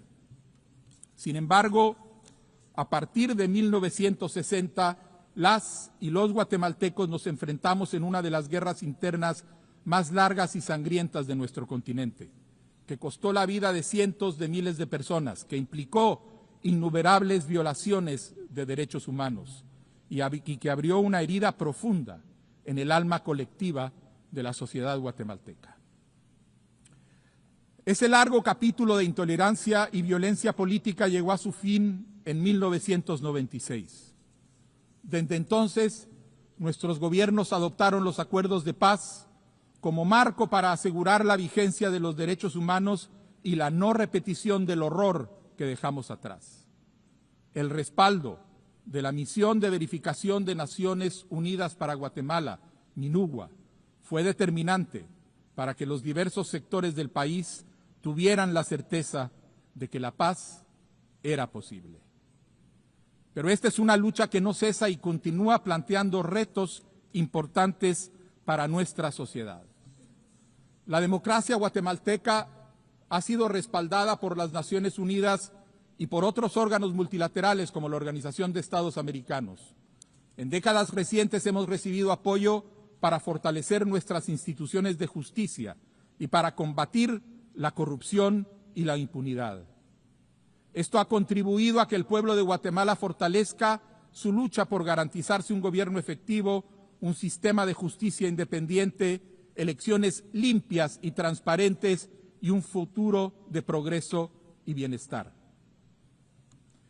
Después de un largo siglo de desmantelamiento institucional en que la corrupción era la forma convencional para que el sistema funcionara, Guatemala está retomando el camino de la recuperación democrática. Estamos convencidos de que sanear las instituciones es una vía indispensable para consolidar la democracia, a pesar de las dificultades que implica el acoso constante que recibimos por parte de actores antidemocráticos atrincherados en nuestro sistema de justicia. En un contexto hostil, hemos tomado acciones para luchar contra la corrupción y la impunidad y para favorecer la transparencia y la rendición de cuentas. Mi administración defiende, promueve y protege los derechos humanos con firmeza y mantiene su compromiso de resguardar las libertades consagradas en la Declaración Universal de los Derechos Humanos. Abrimos las puertas nuevamente, después de más de 7 años, a los mecanismos de control del Sistema Universal de Protección de Derechos Humanos. Hemos recibido 7 visitas oficiales, entre ellas la del Alto Comisionado de las Naciones Unidas para los Derechos Humanos, la de la Relatora Especial sobre la Independencia de Magistrados y Abogados y la del Relator Especial sobre una vivienda adecuada. Sin embargo, los resultados que hemos alcanzado hasta hoy no nos bastan. El proceso de cambio que actualmente atravesamos exige mejorar la forma en que tomamos decisiones colectivas. En un país donde la exclusión y la discriminación era algo cotidiano en la administración pública, mi gobierno está rompiendo barreras históricas y trabajo de la mano con las autoridades ancestrales de los pueblos indígenas, con la sociedad civil y con diversos sectores empresariales, para que juntos podamos propiciar el desarrollo en todos los rincones del país. Sabemos que no hay democracia sin justicia social, ni justicia social sin democracia. Estamos ante una lucha definitiva contra corruptos y autoritarios que buscan, a toda costa, mantener capturadas las instituciones y perpetuar la impunidad. En su afán de pervertir la justicia, criminalizan y persiguen a líderes indígenas que defendieron la democracia como Luis Pacheco, a periodistas que denuncian la corrupción como José Rubén Zamora, a operadores de justicia como Virginia La Parra y a cualquier persona que se oponga a sus designios de corrupción e impunidad, empujándolos al exilio o encarcelándolos espuriamente. El año 2026 será crucial para Guatemala, pues corresponde elegir nuevas autoridades en órganos clave de control y justicia. Es indispensable que estos procesos de elección se desarrollen con transparencia, imparcialidad y apego a la ley, por lo que hemos solicitado formalmente el acompañamiento técnico y político de nuestros socios estratégicos para asegurar que se cumplan con los más altos estándares de legitimidad. Preservar nuestra democracia y la posibilidad de construir un verdadero Estado de Derecho en Guatemala dependen de ello. Invito a la comunidad internacional a seguir respaldando estos esfuerzos mediante el seguimiento técnico, el apoyo institucional y la vigilancia cooperativa. Señora Presidenta, señoras y señores delegados, además de nuestros esfuerzos domésticos, Guatemala ha asumido sus compromisos con sus vecinos y con el mundo. Estamos fortaleciendo nuestra capacidad para atender a los miles de migrantes que transitan por nuestro territorio, asegurando para ellos el trato digno que exigimos para las y los guatemaltecos que se encuentran fuera de nuestro territorio. En paralelo, estamos abordando decididamente las causas estructurales de la pobreza que obliga a tantos guatemaltecos a migrar y estamos reforzando la atención que brindamos a nuestros ciudadanos en Estados Unidos y México. Junto a nuestros vecinos estamos impulsando iniciativas importantes para combatir el crimen organizado transnacional y el narcotráfico. Participamos activamente en 7 misiones de mantenimiento de la paz y contribuimos también con 150 efectivos a la misión multinacional de apoyo a la seguridad en Haití. Apoyamos la propuesta del secretario general para que dicha misión se transforme en una misión híbrida, respaldada por la organización y financiada con fondos de las contribuciones permanentes para el mantenimiento de la paz. Reafirmamos nuestro apoyo a Haití y sus esfuerzos por alcanzar la estabilidad con el respaldo de la comunidad internacional. Señoras y señores delegados, el cambio climático es la mayor amenaza existencial que enfrenta la humanidad y solamente podremos abordarla a través de la acción conjunta de los pueblos y de los gobiernos del mundo. Una muestra de ello es la colaboración que hemos establecido con nuestros vecinos de México y Belice para asegurar la protección del corredor biocultural de la Gran Selva Maya, que es uno de los principales pulmones del continente. Pese a que Guatemala es responsable de una mínima fracción de las emisiones globales, somos uno de los países más vulnerables a sus efectos. Por eso, hemos reactivado y fortalecido el Consejo Nacional de Cambio Climático, encargado de revisar planes, estrategias y metas nacionales que aportan a la búsqueda de soluciones comunes. Guatemala reconoce que muchos países necesitamos acceso efectivo a financiamiento climático, transferencia de tecnología y fortalecimiento de capacidades, por lo que instamos a todos los países a cumplir sus compromisos de financiación climática y acelerar la implementación del Acuerdo de París. Cooperando con nuestros vecinos para proteger a las personas que migran, tomando las medidas necesarias para recuperar nuestro medio ambiente, participando activamente en las operaciones de mantenimiento de la paz, ofreciendo nuestra experiencia y nuestro conocimiento en donde se necesite, así es como Guatemala hace su parte en este gran mosaico de las Naciones Unidas. Señora Presidenta, la futura resolución de la Corte Internacional de Justicia pondrá fin al diferendo territorial, insular y marítimo con nuestro vecino Belice.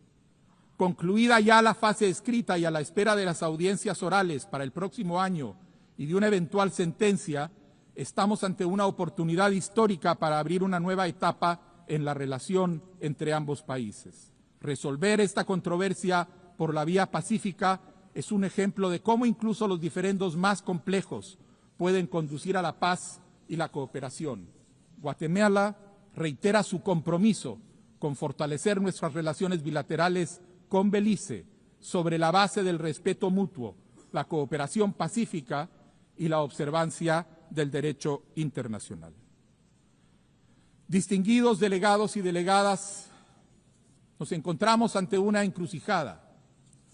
En tiempos donde el diálogo y la búsqueda de consenso son vistos como signos de debilidad, en tiempos donde la sombra del autoritarismo crece en muchos lugares del planeta, en tiempos donde la desinformación lleva a muchas personas a desear soluciones rápidas, aunque eso signifique sacrificar las libertades, tenemos la obligación de reafirmar los valores y principios solidarios que durante 80 años han guiado el espíritu de esta organización.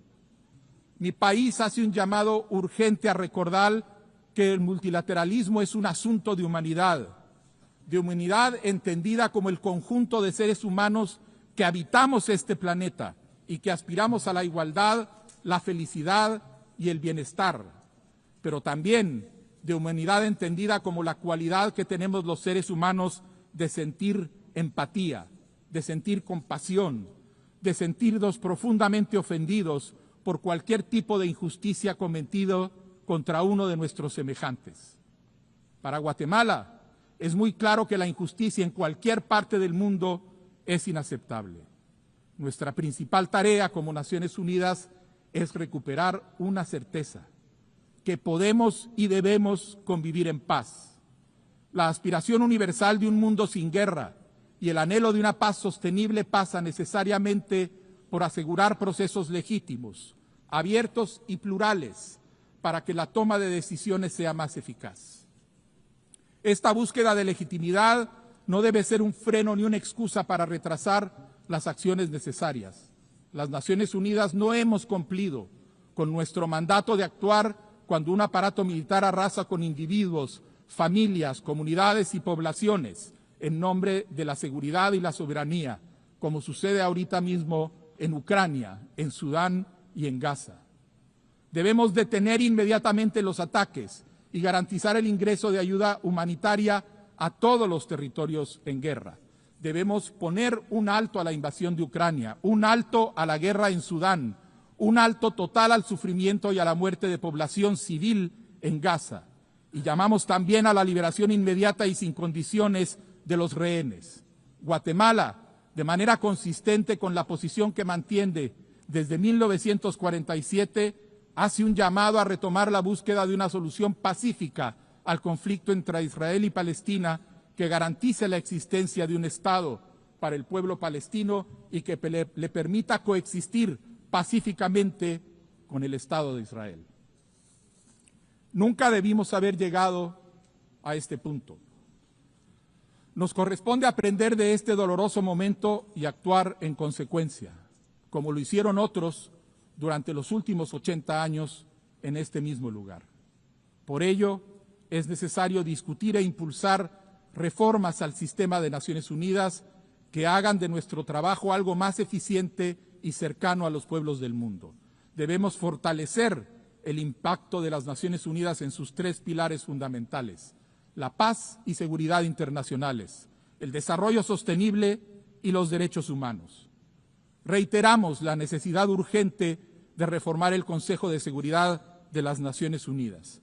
Este órgano, llamado a velar por la paz y la seguridad internacionales, debe reflejar las realidades del siglo XXI y no las estructuras geopolíticas del pasado. Por eso, respaldamos una estructura más representativa y democrática que elimine las complicaciones que implica el poder de veto y refleje la realidad geopolítica actual.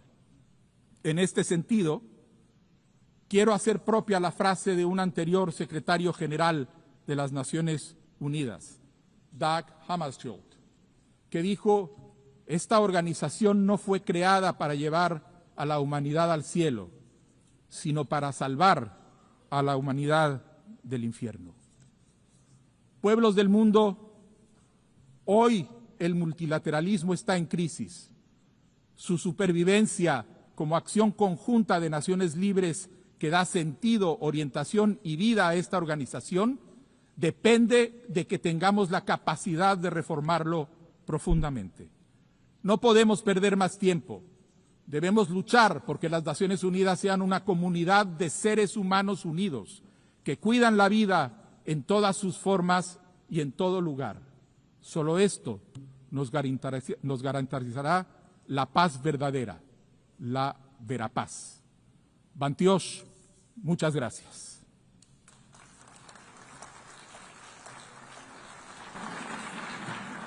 Au nom de l'Assemblée générale, je remercie le président du Guatemala.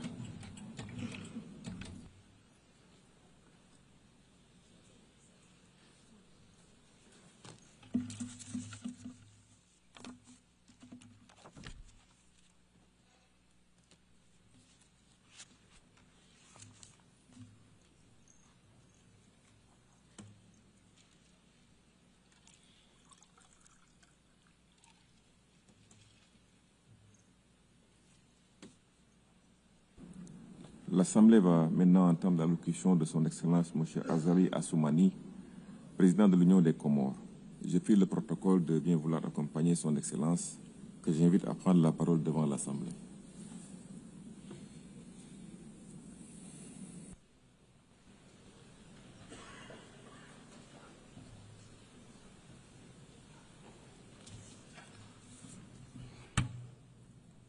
Bismillahirrahmanirrahim.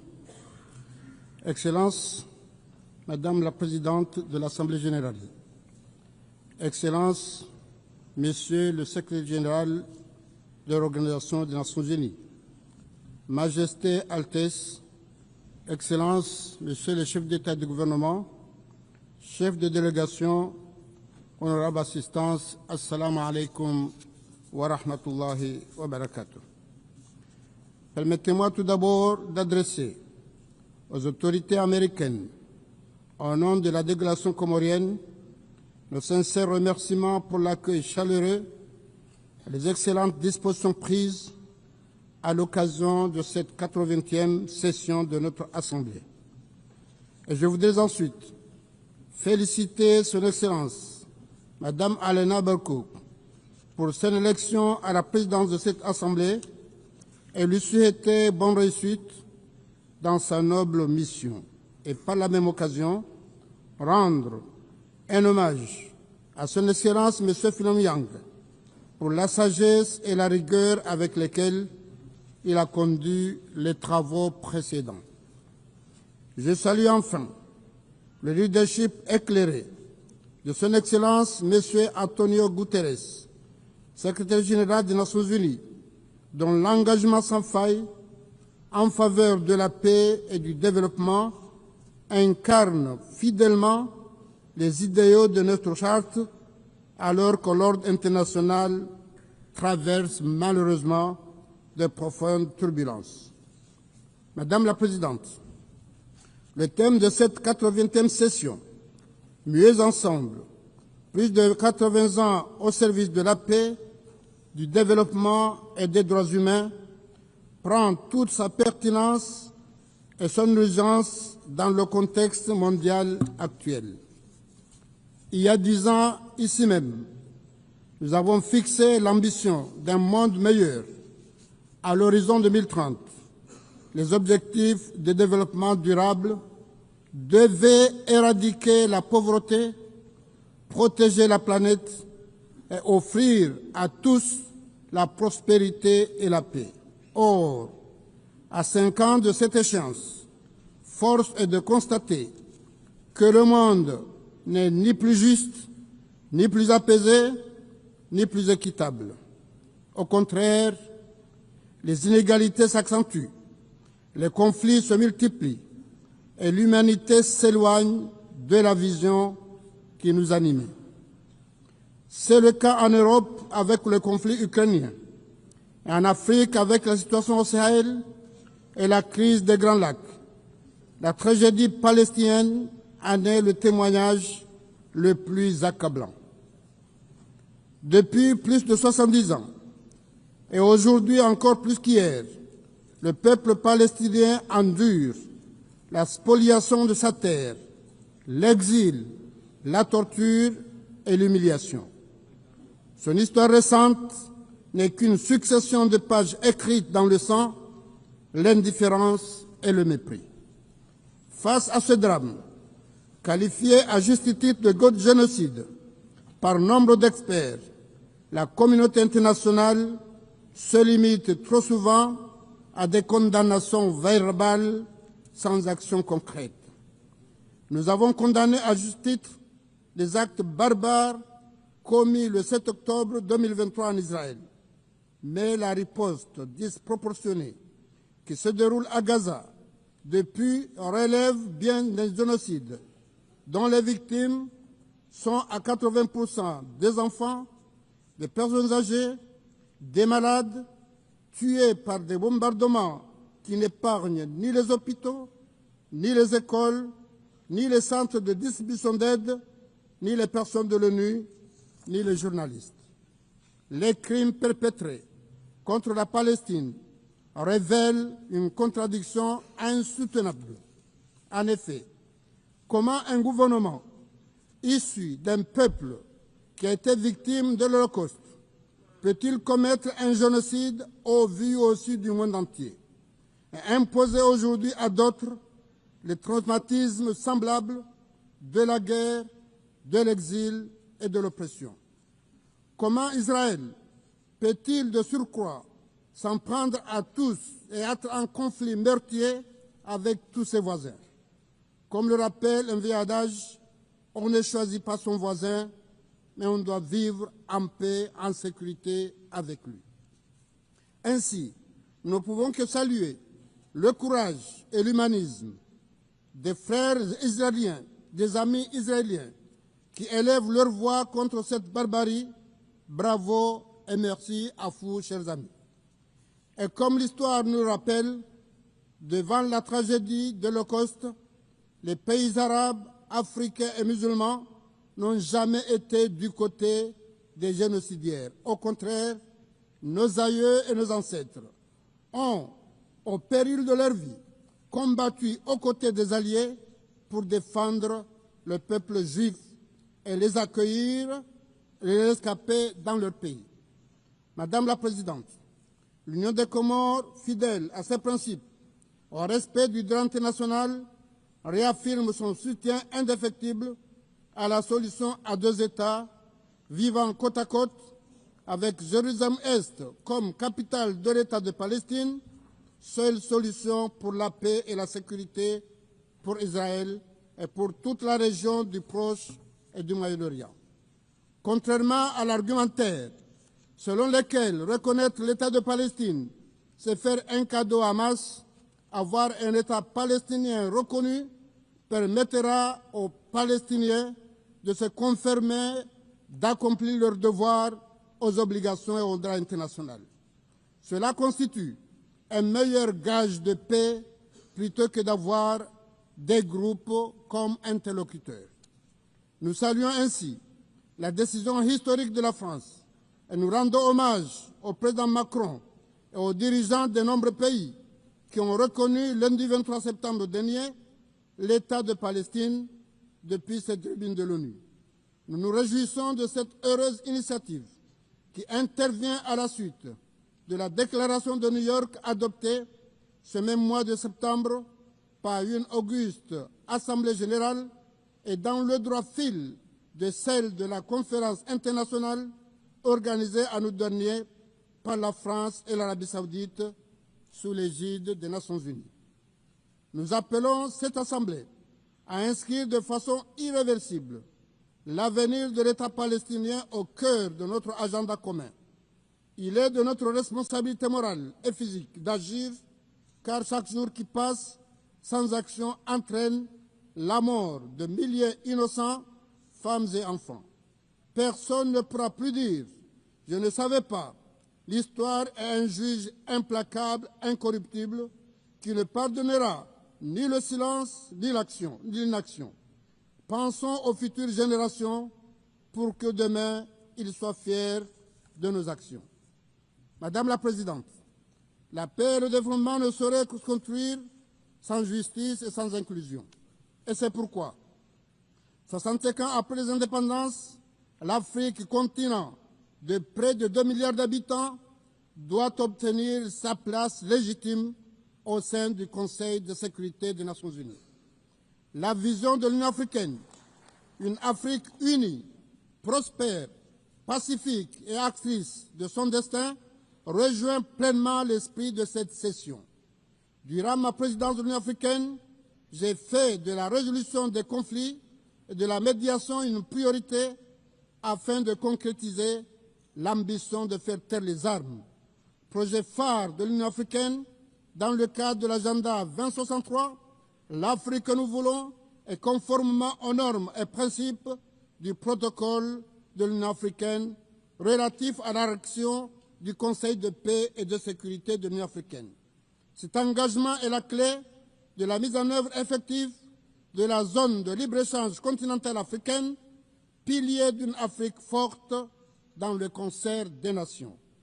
Madame la Présidente, honorable assistance, dans la même dynamique, je tiens à rappeler que la déclaration adoptée par l'Assemblée générale à sa 26e session a fait de l'océan Indien une zone de paix exempte d'armes nucléaires et de bases militaires. Or, aujourd'hui encore, des ambitions contraires menacent cette stabilité. Je dénonce ainsi avec fermeté tout projet d'installer une base navale militaire à Mayotte, île comorienne qui reste malheureusement toujours sous l'administration française. L'Union des Comores, qui vient de célébrer le cinquantenaire de son indépendance et de son admission aux Nations Unies, reste attaché au recouvrement intégral de son territoire national en jouant Grande Comore, Moélie et Mayotte. Je tiens à renouveler la gratitude du peuple et du gouvernement comorien à toutes celles, à tous ceux qui nous ont, à l'occasion de ce cinquantenaire, adressé leurs félicitations et leurs vœux. Et dans ce contexte, du haut de cette tribune, je ne peux passer sous silence la question de Mayotte, île comorienne toujours sous occupation française, malgré les options claires et répétées de l'ONU et entre autres de l'Union africaine et de la GRAB et d'autres structures. Le dialogue engagé avec la France, tout ce que fait le président Mitterrand a appelé à qualifier de contentieux désagréable, doit aboutir, car ce différend qui n'a que trop duré coûte chaque année la vie à des milliers de nos compatriotes.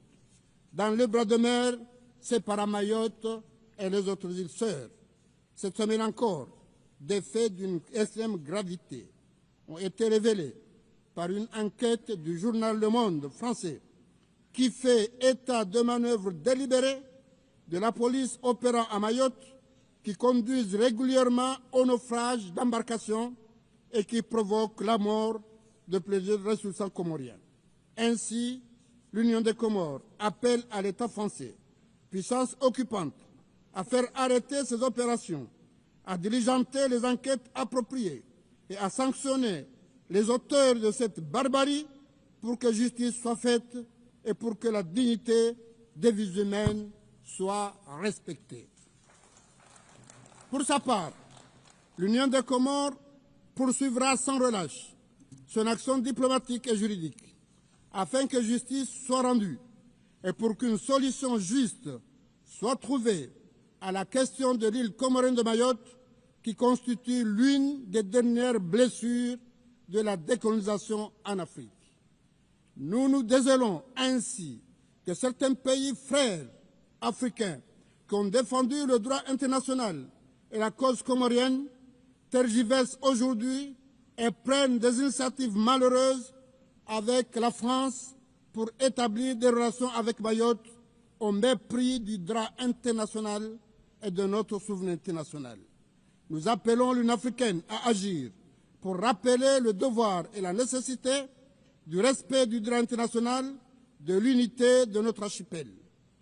Madame la Présidente, honorable assistance, comme beaucoup de petits États insulaires en développement, les Comores sont en première ligne face au changement climatique et restent un pays vulnérable mais déterminé.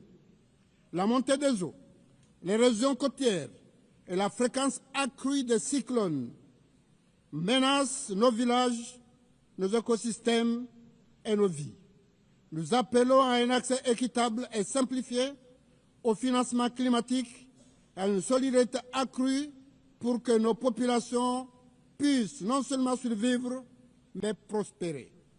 Ces dernières années, l'Union des Comores a engagé un plan convergent d'ici 2030 qui vise à transformer notre économie, renforcer nos infrastructures, moderniser notre éducation et améliorer la santé de nos populations. Notre pays dispose d'immenses potentialités, entre autres, en matière d'énergie renouvelable, dont la géothermie. Nous invitons nos partenaires, bi- et multilatéraux, et le secteur privé, de se joindre à nos projets de développement moteur d'avenir fondés sur 3 axes: la croissance inclusive, la transition énergétique et numérique, l'économie bleue, qui constitue une des richesses de l'océan Indien. La sécurité dans cette région dépend de la stabilité de chacun de ces États. Et nous condamnons ainsi avec rigueur toutes les formes de terrorisme et de criminalité transnationale. Nous plaidons pour un multilatéralisme fort, juste et solidaire, fondé sur la Charte des Nations Unies et le respect de l'égalité souveraine des États. Nous devons réaffirmer notre engagement en faveur d'un ordre mondial plus équitable, où les petits États ont voix au chapitre et participe pleinement à la gouvernance mondiale. Et pour enrayer les dérives du protectionnisme et du repli sur soi, nous sommes partisans des réformes de l'architecture financière internationale. Après la pandémie de Covid-19, la crise climatique et l'endettement croissant des pays en développement, il est impératif d'adapter le système financier mondial aux réalités économiques, géopolitiques et sociales. 50 ans après la proclamation de son indépendance, la nation comore est encore jeune, mais forte de son expérience et de ses rêves. Le peuple comorien, fier de son histoire et confiant en son avenir, reste attaché à cette assemblée qui incarne nos aspirations communes à la paix, à la justice, au développement, qui doivent sans cesse être consolidées.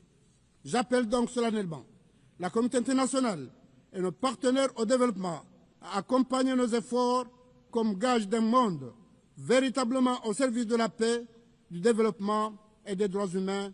Je vous remercie de votre aimable attention. Au nom de l'Assemblée, je remercie le président de l'Union des Comores.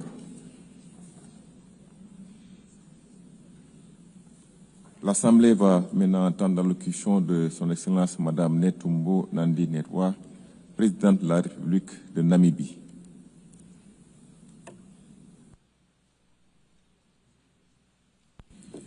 Je prie le protocole de bien vouloir accompagner son Excellence. Et je l'invite à prendre la parole devant l'Assemblée générale.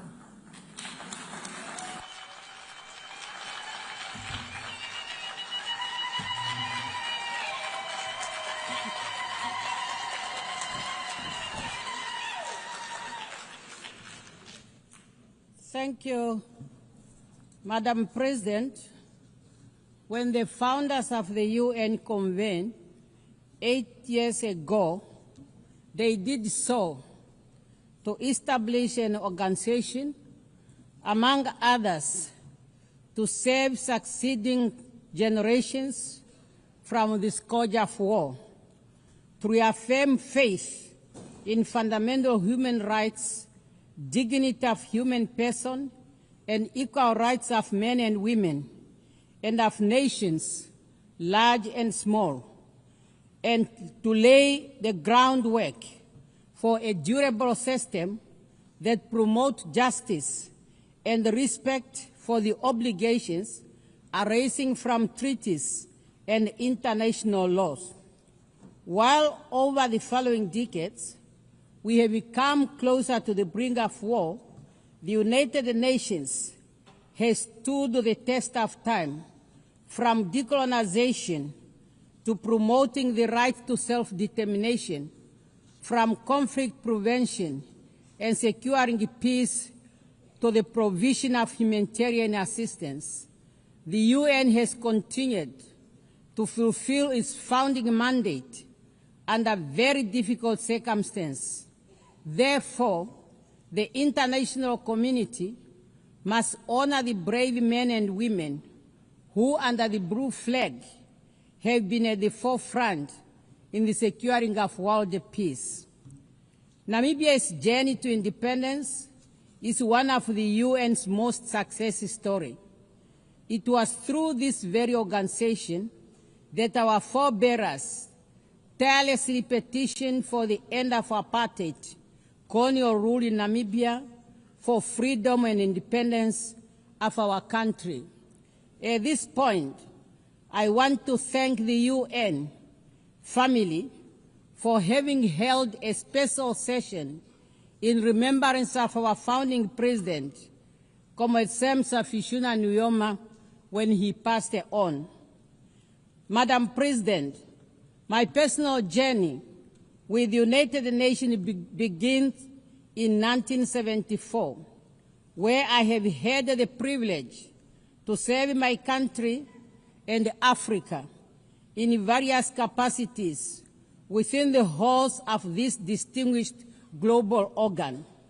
Today, I am deeply honored and humbled to stand before you as the 5th President of the Republic of Namibia with a mandate to deliver services and to ensure justice of all inhabitants of our country. As a woman, I encourage every girl and woman by affirming that your voice matters, your vision is needed, as it will pave you a way to the helm of whatever institution you are serving. Madam President, Namibia's 8th administration is built on the strong foundation and legacy of our predecessors. Under the theme, Unity in Diversity, Natural Resources Beneficiation, and Youth Empowerment for Sustainable Development. That theme aims to shape and transform the Namibian economy through value addition and other economic activities. Hence, we have identified agriculture, sports, youth empowerment, education and training, creative industry, health services, land and housing as critical sectors supported by mining, energy, water, tourism, infrastructure development, transport, logistics, to sustain our economic development through our long-term development blueprint, Vision 2030. This vision is being implemented through a series of national development plans, NDPs. Recently, we launched the 6th NDP with its fundamental pillars clearly aligned to the global agenda, such as the SADC Regional Inductive Strategic Development Plan, the African Union Agenda 2063, and the UN Agenda 2030 for Sustainable Development. Some of our achievements include the launch and the operationalization of the National Youth Fund, which is to assist young entrepreneurs in their economic activities.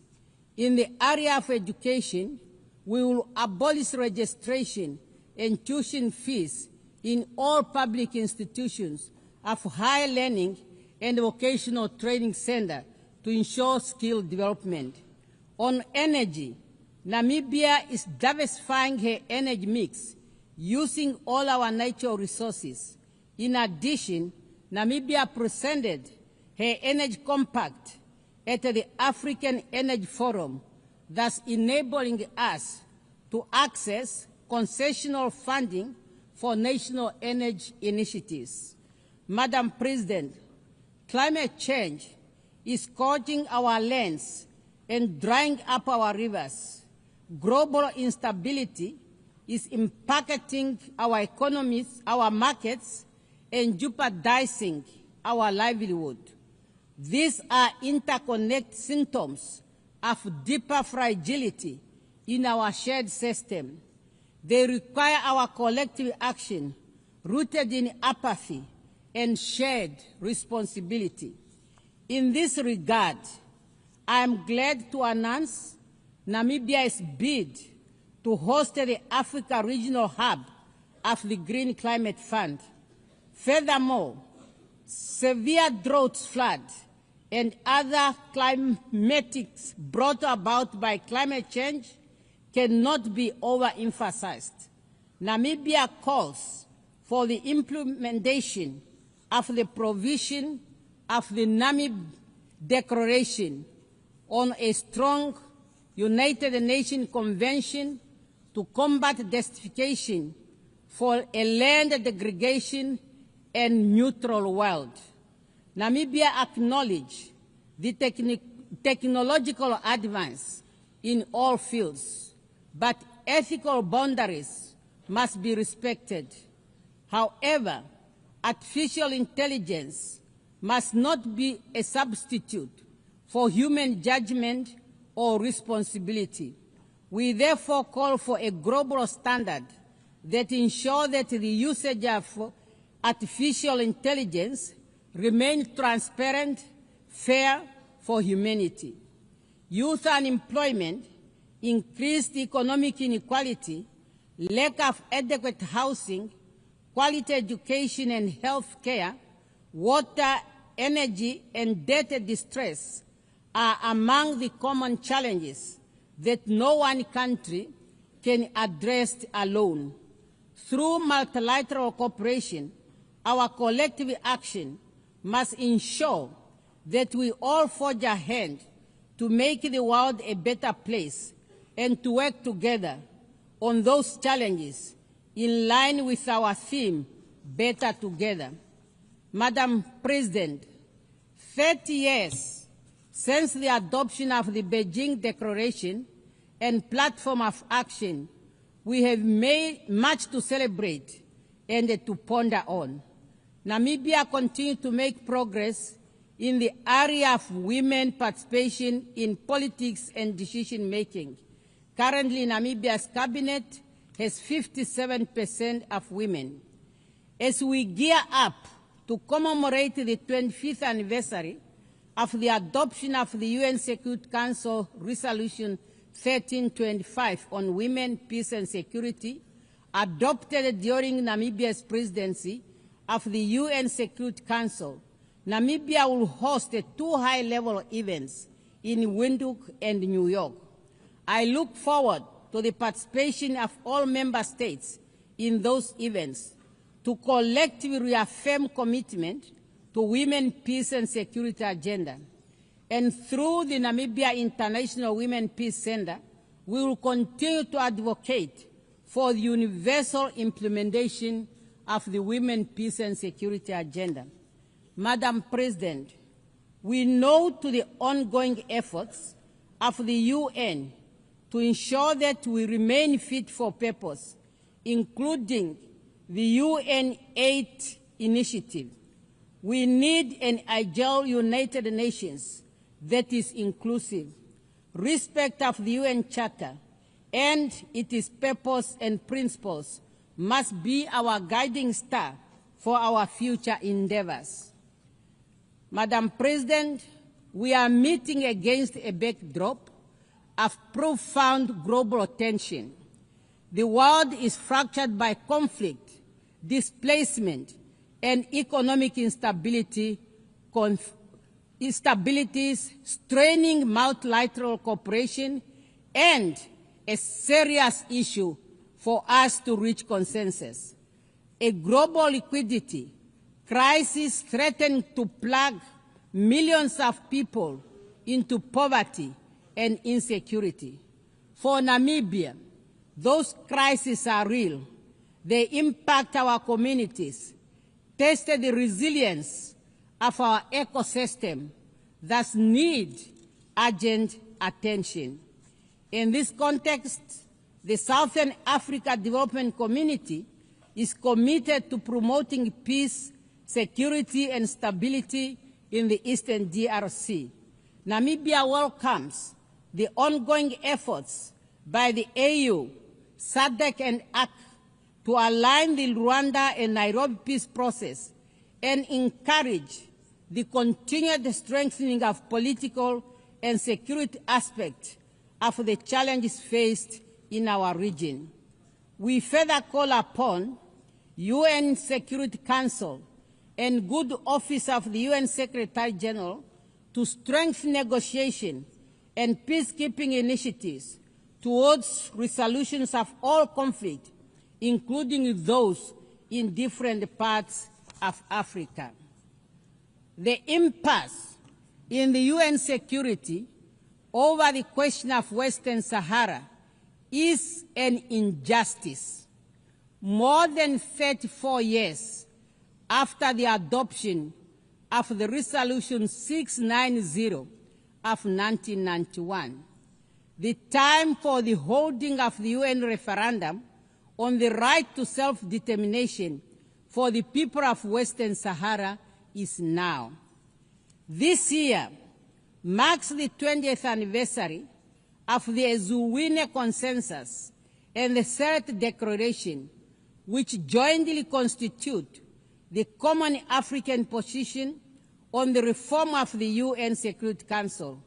We acknowledge the support from all interested groups for the common African position, which culminated in the recognition of Africa as a priority and a special case in the reform process, as reflected in the outcome document of relevant United Nations process, including the Pact for the Future.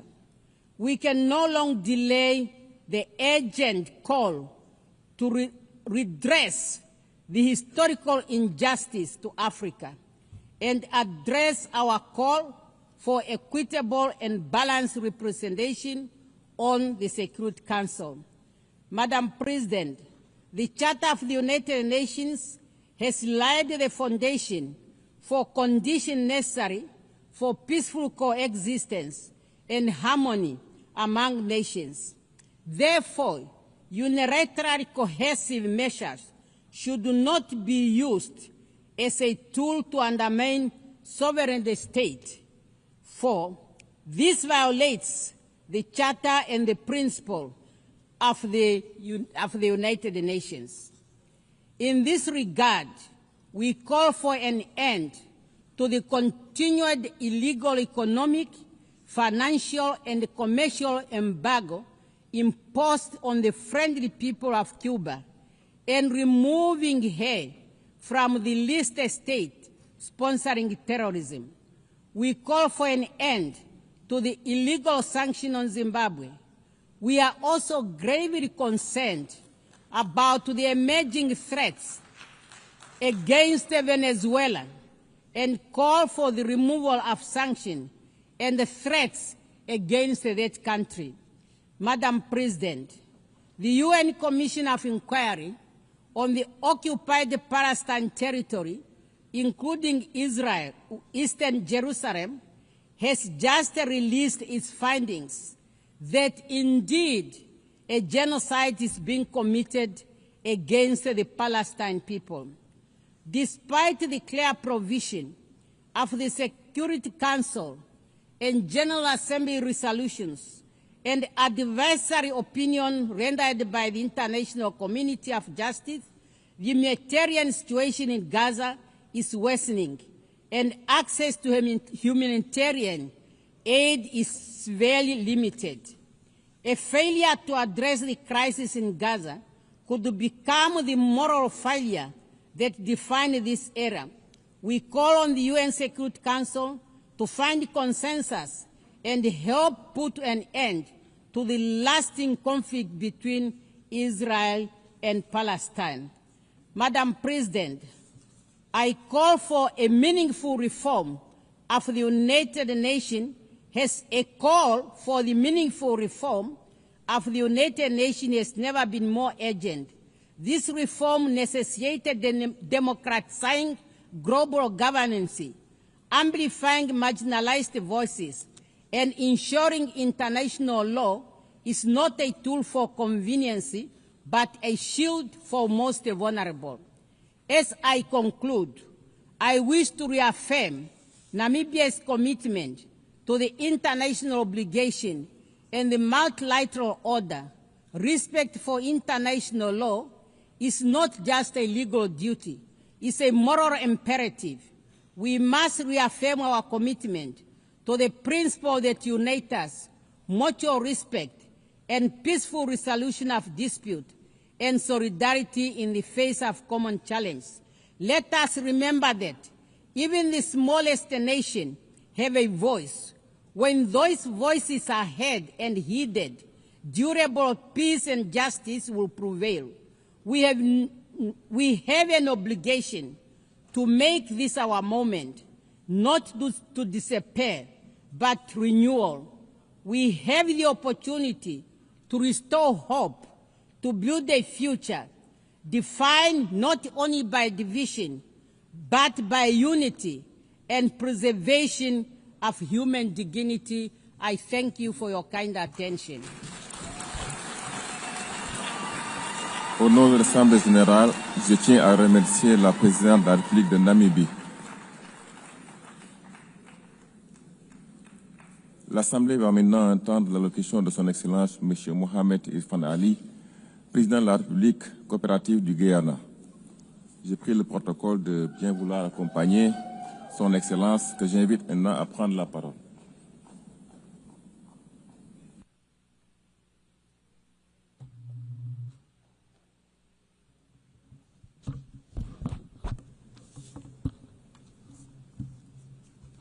President, Excellencies, distinguished delegates, friends, I extend my heartfelt congratulations to Madam President on her election as President of the 80th session of the United Nations General Assembly.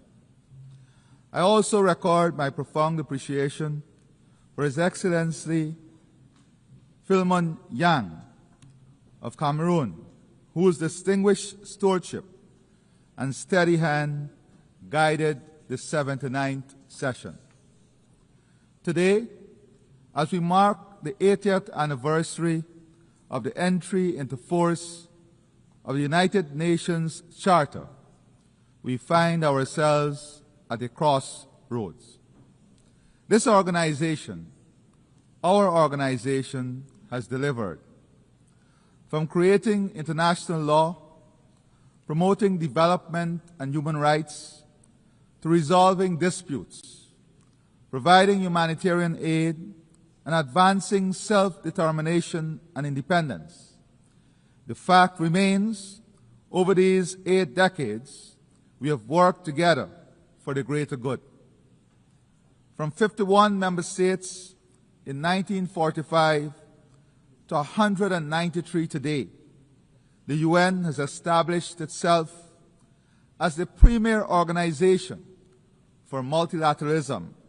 In fact, it is difficult to imagine our world without the United Nations.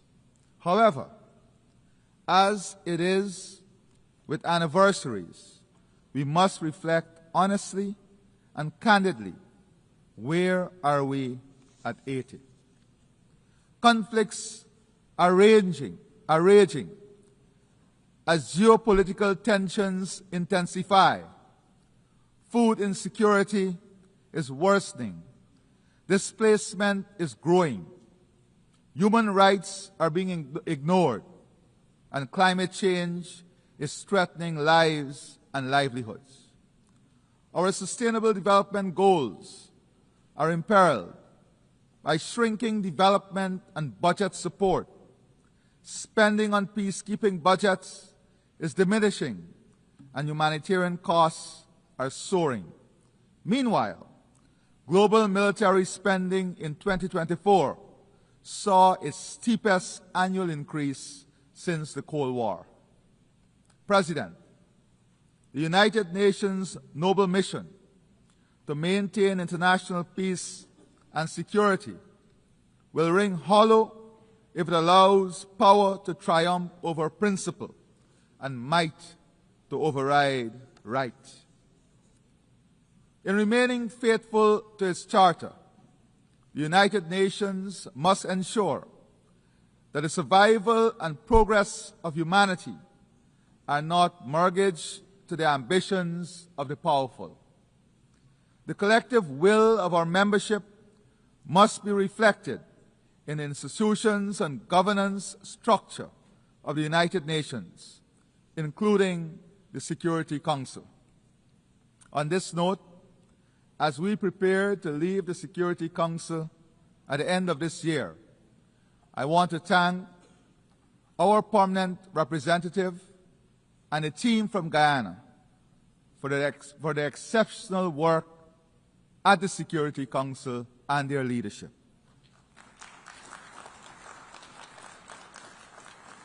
It is precisely when the ideals of the United Nations are tested by horrific realities that the collective must act in defense of the UN Charter and international law. At present, a dark shadow looms over the 80th session of the General Assembly. Genocide in Palestine, annexation of Ukrainian territory, persecution of women in Afghanistan, humanitarian catastrophe in Sudan, brutal gang violence in Haiti, increased transnational organized crime, trafficking, and illegal immigration. All this as new challenges are emerging: cybercrime, cyberterrorism, and the pandemic of misinformation and disinformation, alongside the abuse of social media.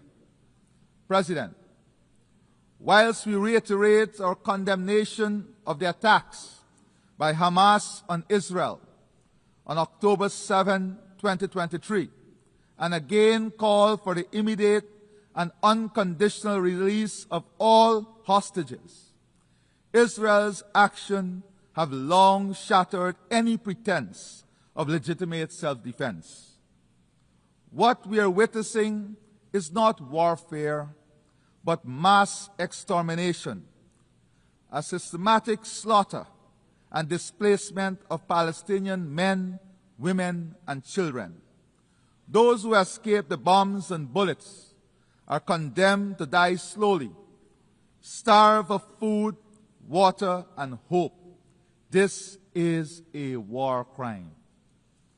The international community must not remain paralyzed while an entire people is annihilated. Impunity must never triumph over justice. We must take urgent action to halt the genocide, return the hostages, and accelerate our efforts towards a two-state solution. We urge Qatar, Egypt, and the United States to continue their efforts in this regard. Further, the situation in Ukraine remains of utmost concern. Guyana reiterates its call for an urgent end to the Russia-Ukraine war and reaffirms its support for Ukraine's sovereignty and territorial integrity. Equally, the international community must act decisively in Haiti, where gang violence, displacement, and shortages of food and medicine have pushed the nation into deepening despair. Restoring security is the foremost priority, requiring strict enforcement of the arms embargo and robust support for a UN-authorized mission. I emphasize that without urgent humanitarian funding and a Haitian-led and owned political process, stability will remain elusive. We must address the root causes of Haiti's continuing troubles, including its historical debt burdens, which stymies its development, prospects, and upliftment of its people. As President Macron acknowledged, making Haiti pay for its independence was unjust. This is a welcome step. President, turning to my own country, Guyana, a small and peaceful state, we have endured repeated threats and aggression from the Bolivarian Republic of Venezuela. The territorial controversy between our states is now before the International Court of Justice, which has twice reaffirmed its jurisdiction and which in 2023 issued provisional measures ordering Venezuela to refrain from altering the status quo. Yet, Venezuela persists with unilateral laws and threats of annexation, flagrantly violating international law, the UN Charter, and the very principles that sustain global order. If the rights of a small state can be trampled upon and legally binding orders ignored, what protection remains for any nation under international law? Yet, Guyana continues to repose confidence in international law.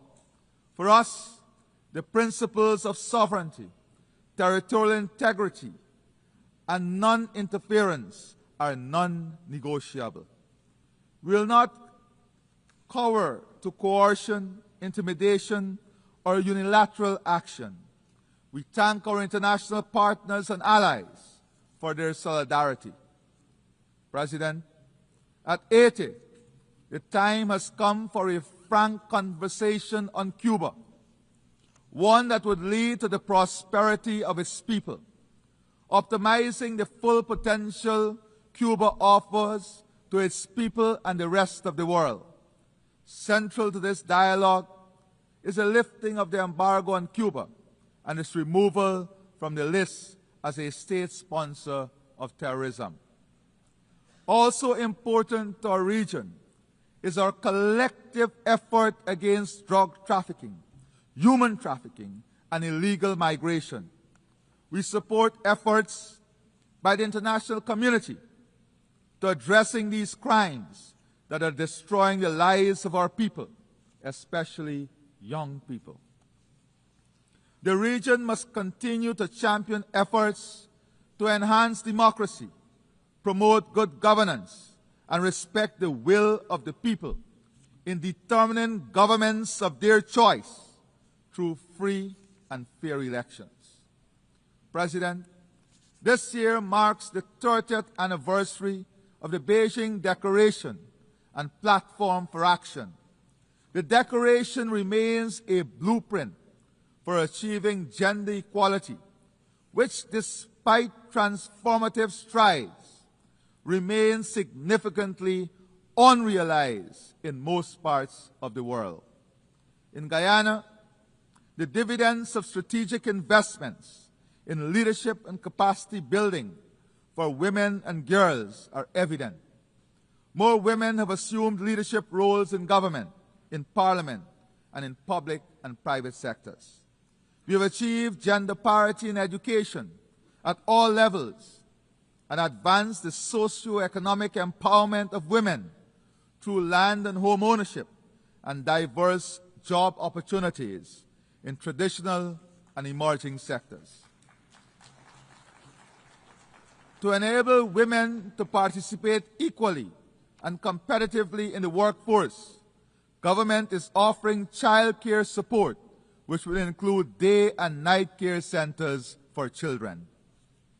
President, survival of our people, our economies, and our planet depends on accelerating action on the Sustainable Development Goals. It requires a people-centered approach that prioritizes ending poverty and hunger, ensuring protection of children, support for persons with disabilities, and empowerment of young people.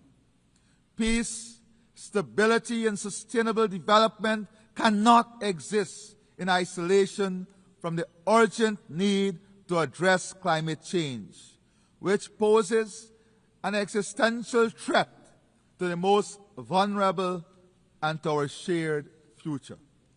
Guyana repeats the call for accelerated, unified global action to limit global warming. We continue to match our words with actions, protecting our forests, investing in sea and river defenses, improving drainage and irrigation, and restoring mangrove ecosystems to protect our people, our land, our livelihoods, and our planet. Our low-carbon development strategy 2030 demonstrates that economic growth and environmental stewardship can advance hand in hand. As the first country certified under the REDD+ Environmental Excellence Standard and a successful seller of carbon credits, we are demonstrating that nature has tangible value and that innovation and responsibility can and must be rewarded.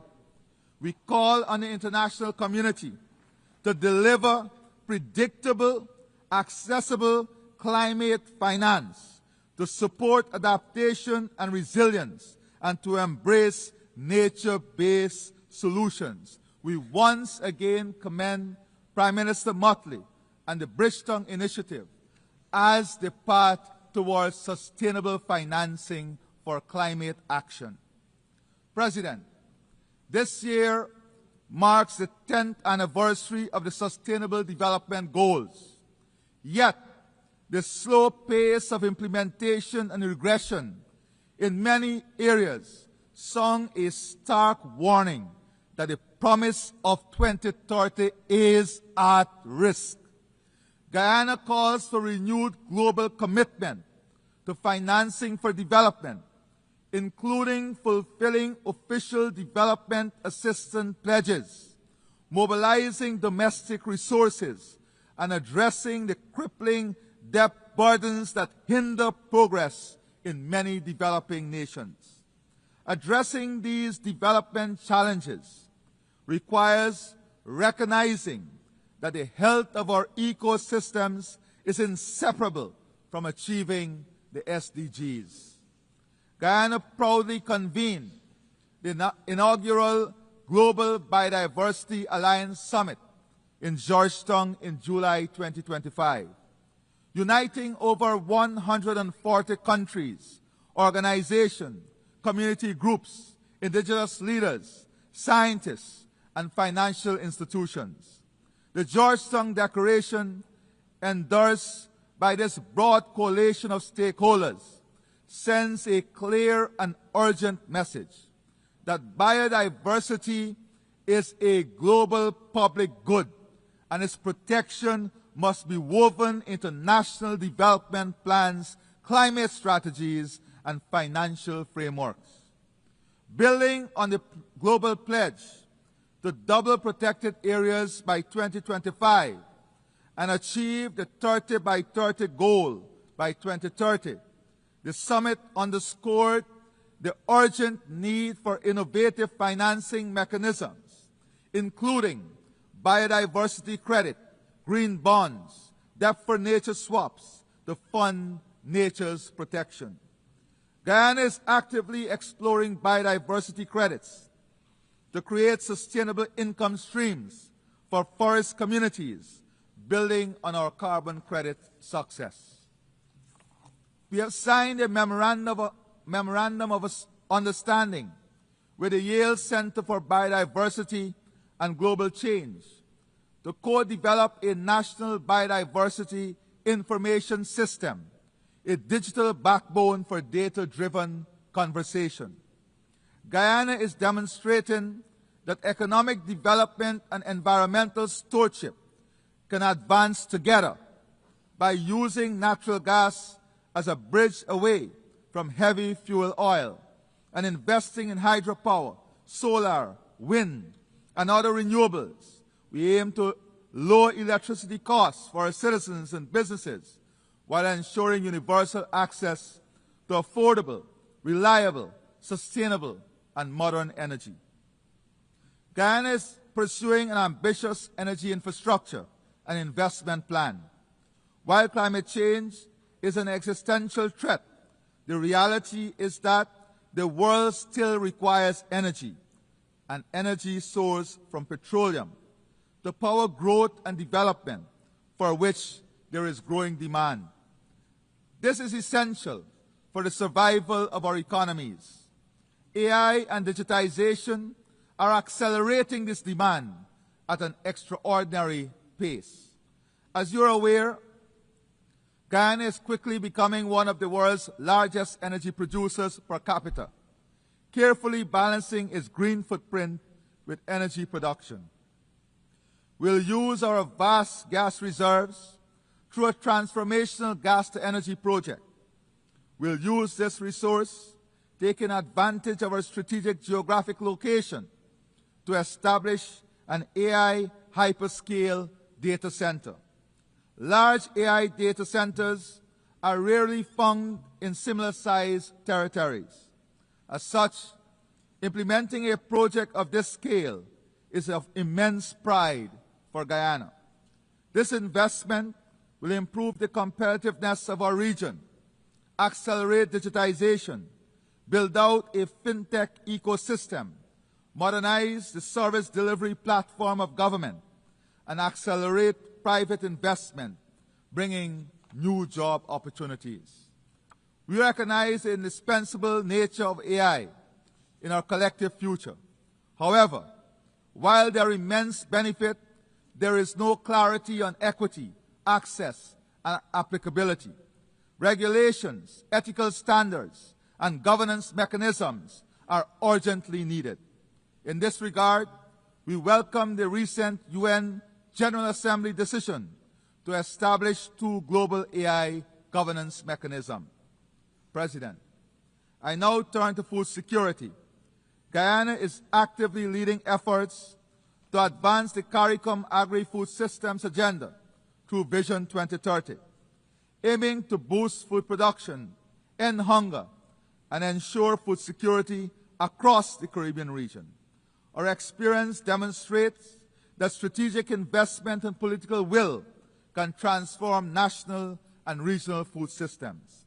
Guyana calls for the transformation of global food systems to be more resilient, sustainable, and equitable by strengthening local production and reducing dependence on volatile markets. Guyana stands ready to share its experience and partner with others to ensure nutritious food for all.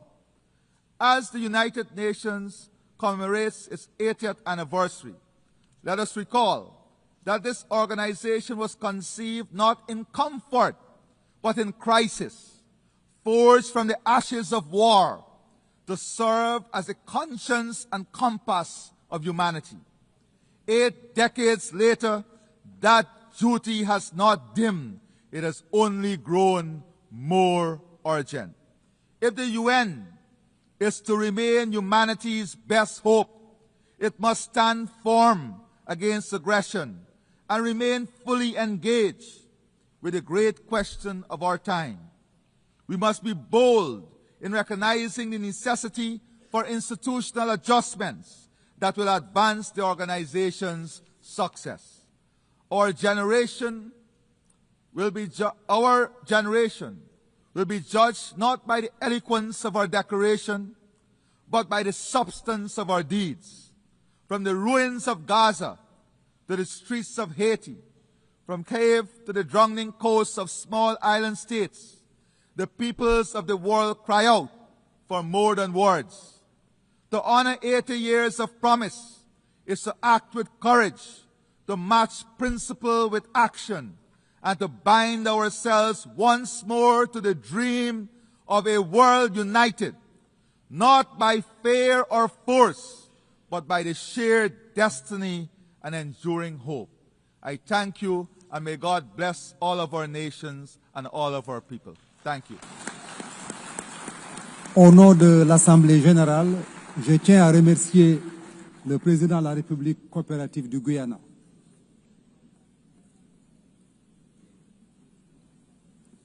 L'Assemblée va maintenant entendre une allocution de son Excellence M. Taneti Mamao, président et ministre des Affaires étrangères et de l'immigration de la République de Kiribati. Je prie le protocole de bien vouloir accompagner son Excellence, que j'invite à prendre la parole devant l'Assemblée.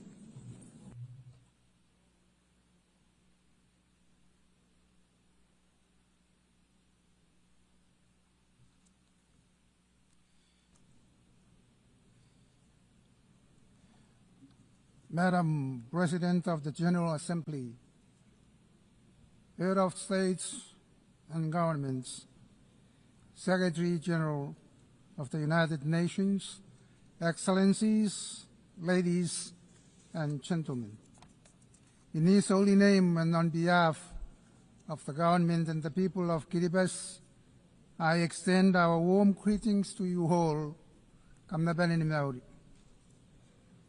I am honored to warmly congratulate you, Madam President, on your election to preside over this historic 80th session of the United Nations General Assembly, and I wish you every success as you guide these important deliberations. Madam President, we commend your theme, Better Together, 80 years and more for peace and development and human rights, reminding us of the enduring importance of multilateral cooperation in addressing global challenges. For Kiribati, it underscores the value of working collectively to advance peace, safeguard human rights, and promote sustainable development. Your Excellencies, Kiribati welcomes the initiative of the Secretary General to reform the United Nations for the challenges and realities of the 21st century in order for it to respond more effectively to member needs, especially small island developing states or SIDS, and the least developed countries, LDS. These countries are faced with unique and special circumstances that require targeted assistance and support from the UN. The Secretary General's UN 80 initiative is a crucial step toward a more effective UN.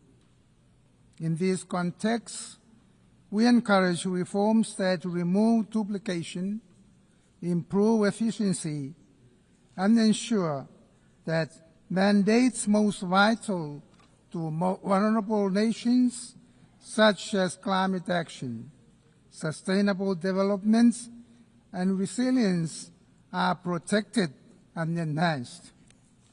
Kiribati is proud.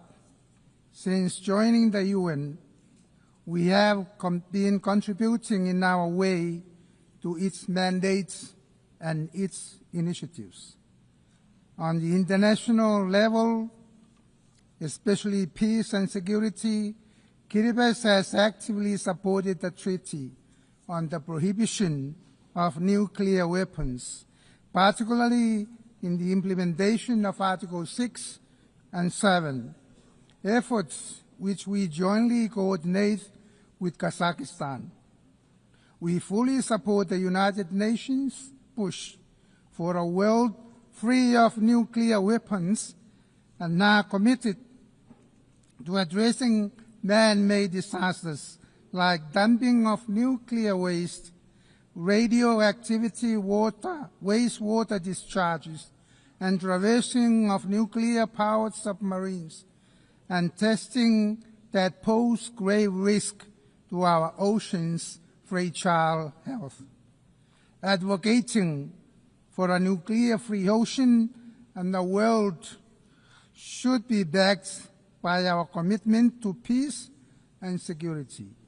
Kiribati has strengthened governance in the capital and is now working with the outer highlands to improve accountability, develop relevant initiatives, manage assets, and enhance customer service.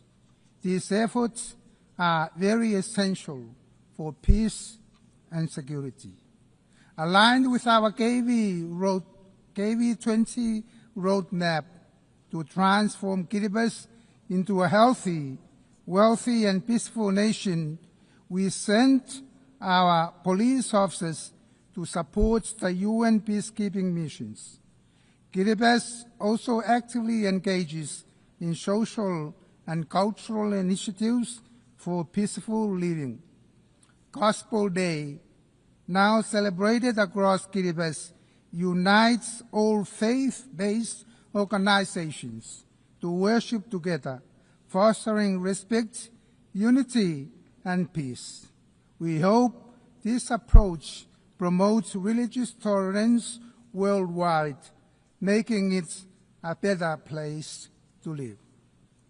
Peace, security, and respect for the UN Charter are essential for sustainable development.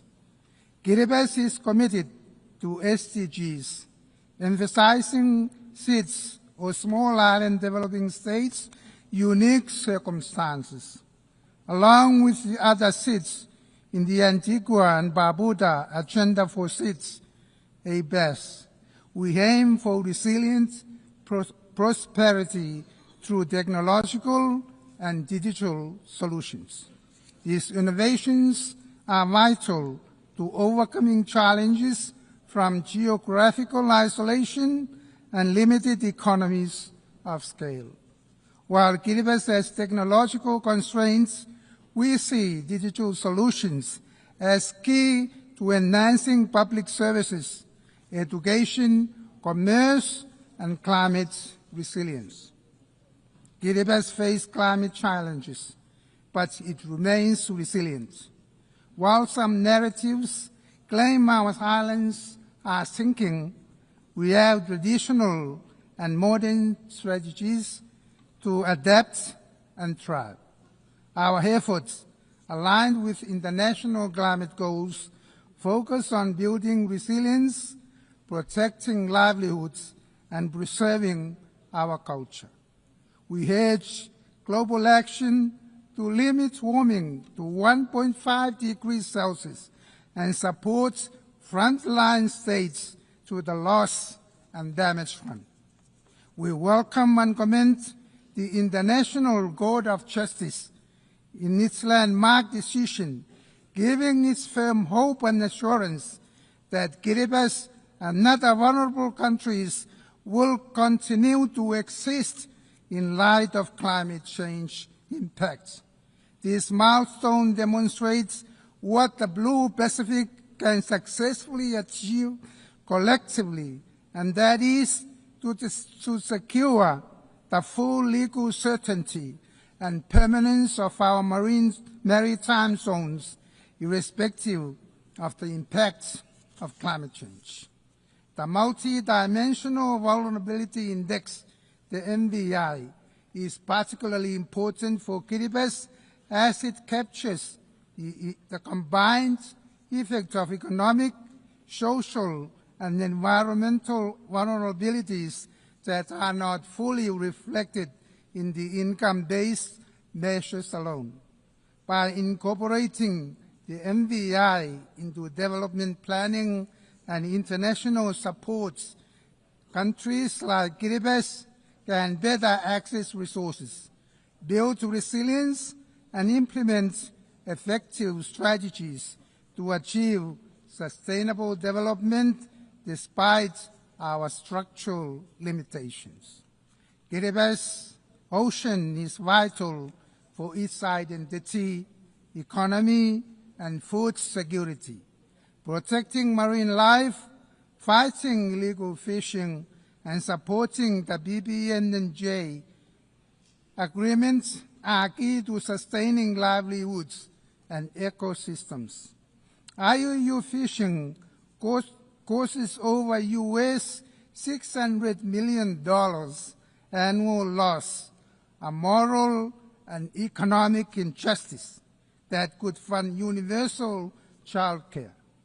Guided by the 2050 strategy for the Blue Pacific and recent UN Ocean Conference outcomes, Kiribati believes these issues can be addressed through strong multilateral ocean governance based on the UN principles.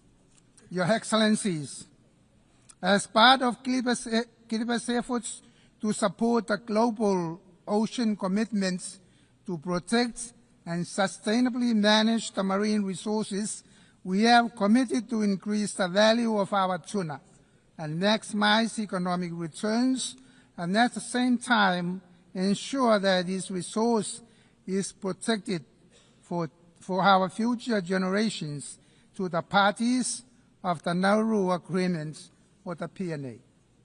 Access to sustainable and renewable energy is fundamental to advancing development and resilience in Kiribati.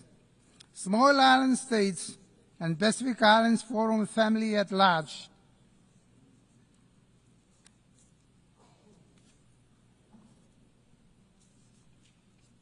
access to sustainable development and renewable energy is fundamental to advancing development and resilience in Kiribati, as well as small island states and Pacific Islands Forum family at large.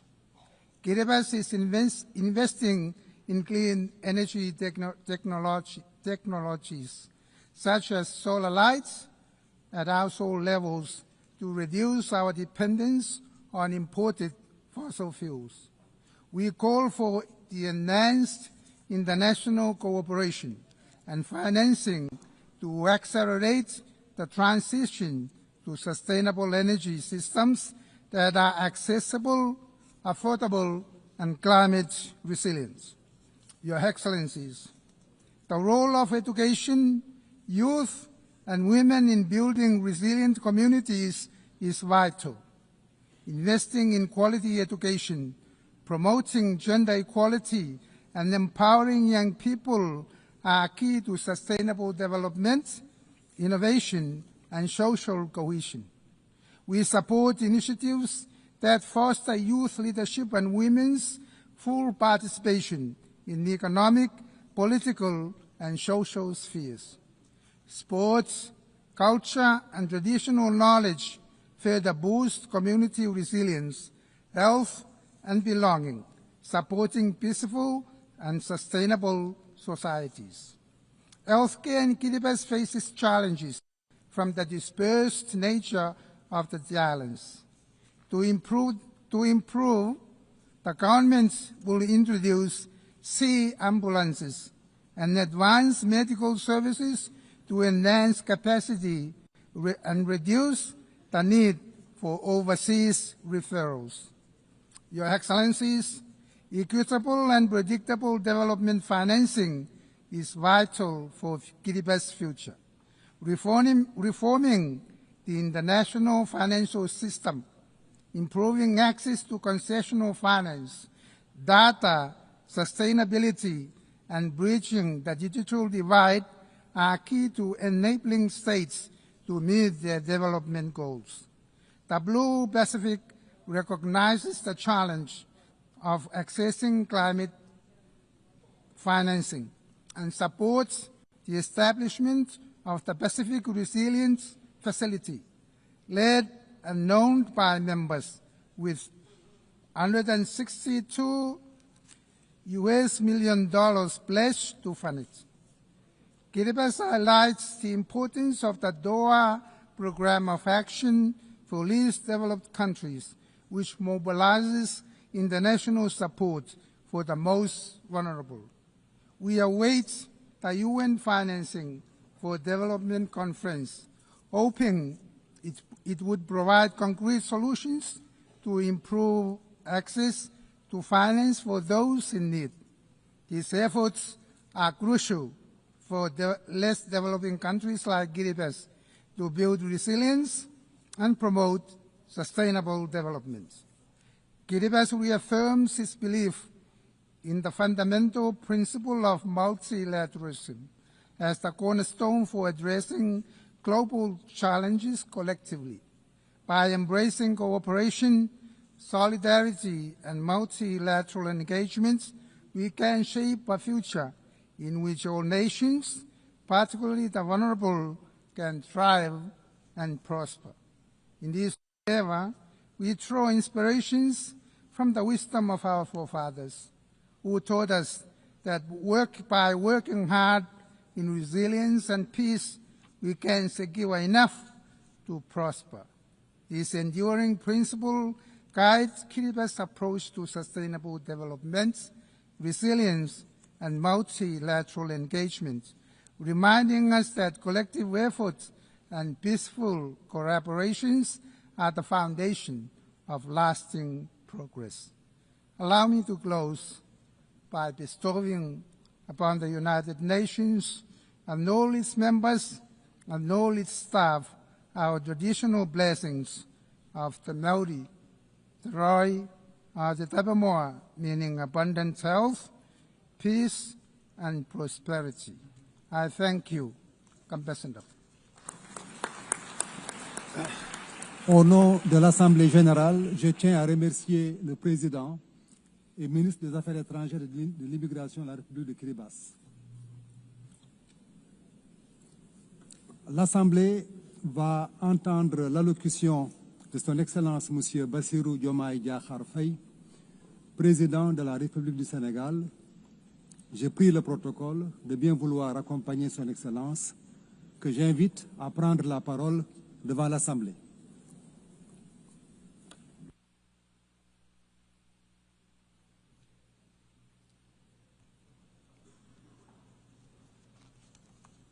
Madame la Présidente de l'Assemblée générale, chers collègues, Monsieur le Secrétaire général, Mesdames, Messieurs, distingués délégués.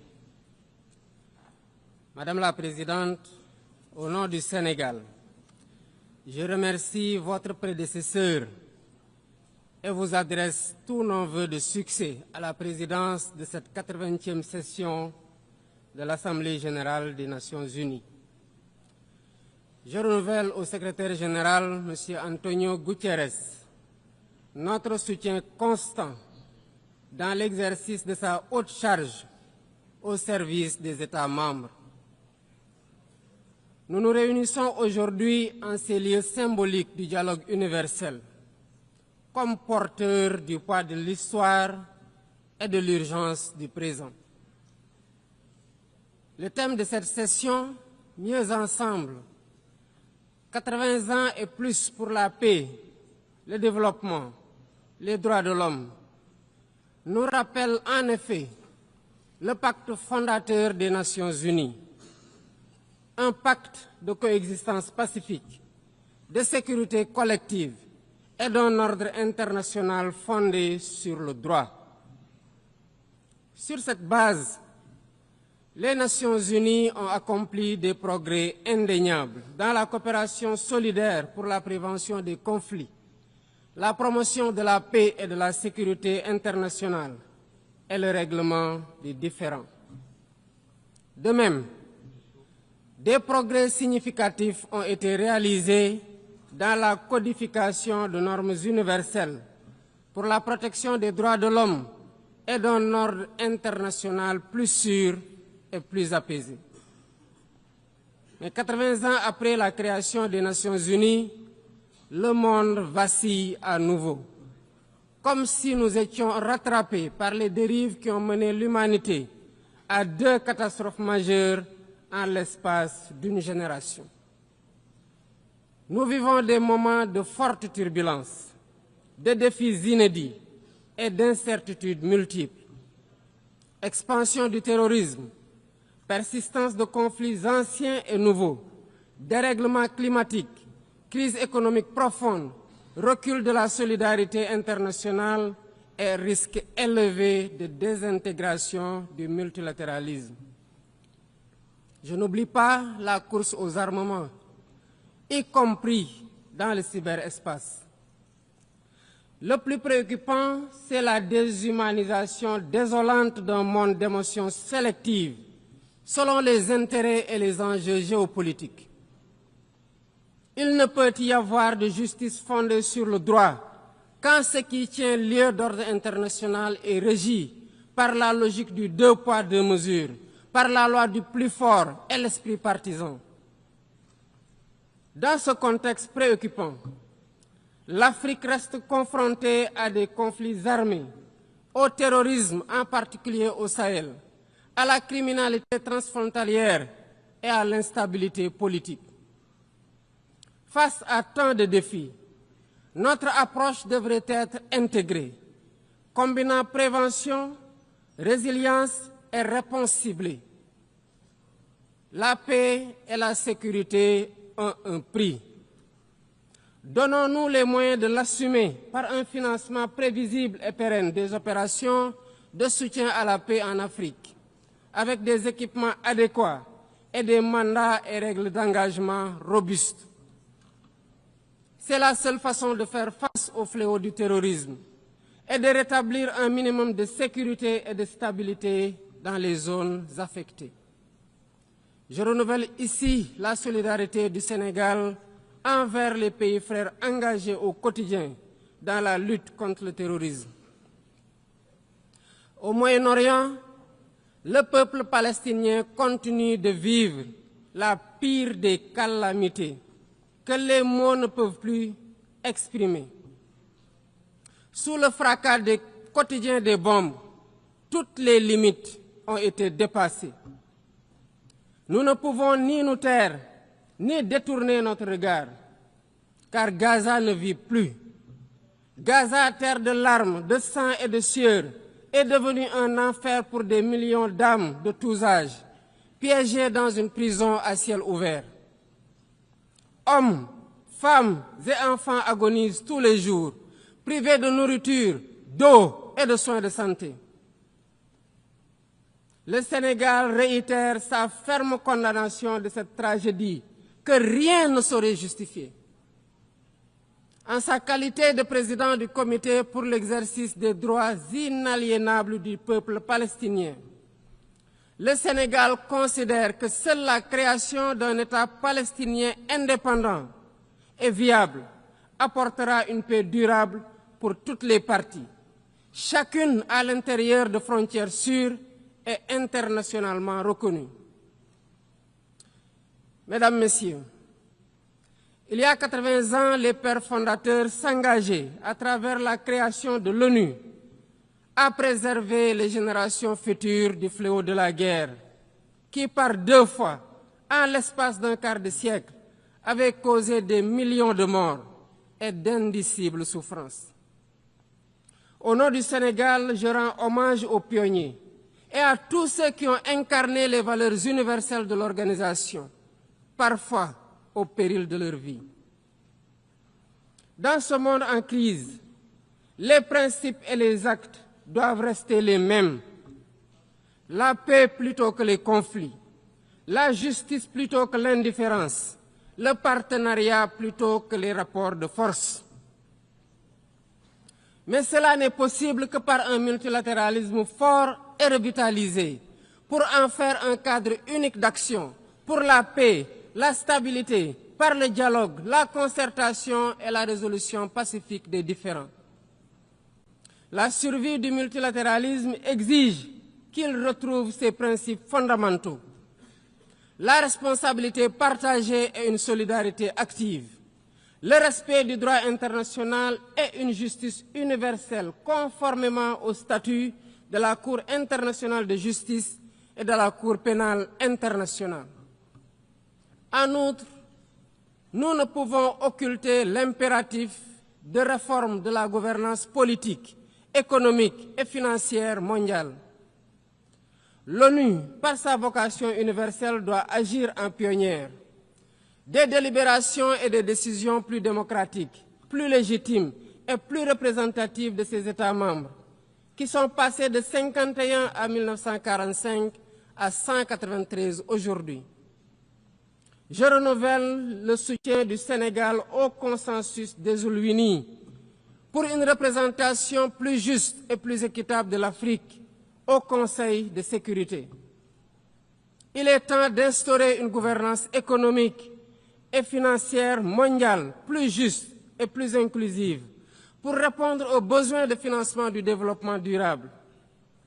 Nous savons tous que l'aide publique n'est pas la solution. D'autres leviers existent, notamment un cadre fiscal mondial équitable, afin que l'impôt soit payé là où la richesse est produite. L'accès au crédit dans des conditions soutenables, afin que la gestion du fardeau de la dette n'entrave pas les efforts de développement de nos pays. Enfin, la mise en œuvre effective de l'engagement de Séville, du pacte pour l'avenir et des objectifs de développement durable, pour un accès élargi à la santé, à l'eau, à la nourriture, à l'éducation, à l'énergie et au numérique.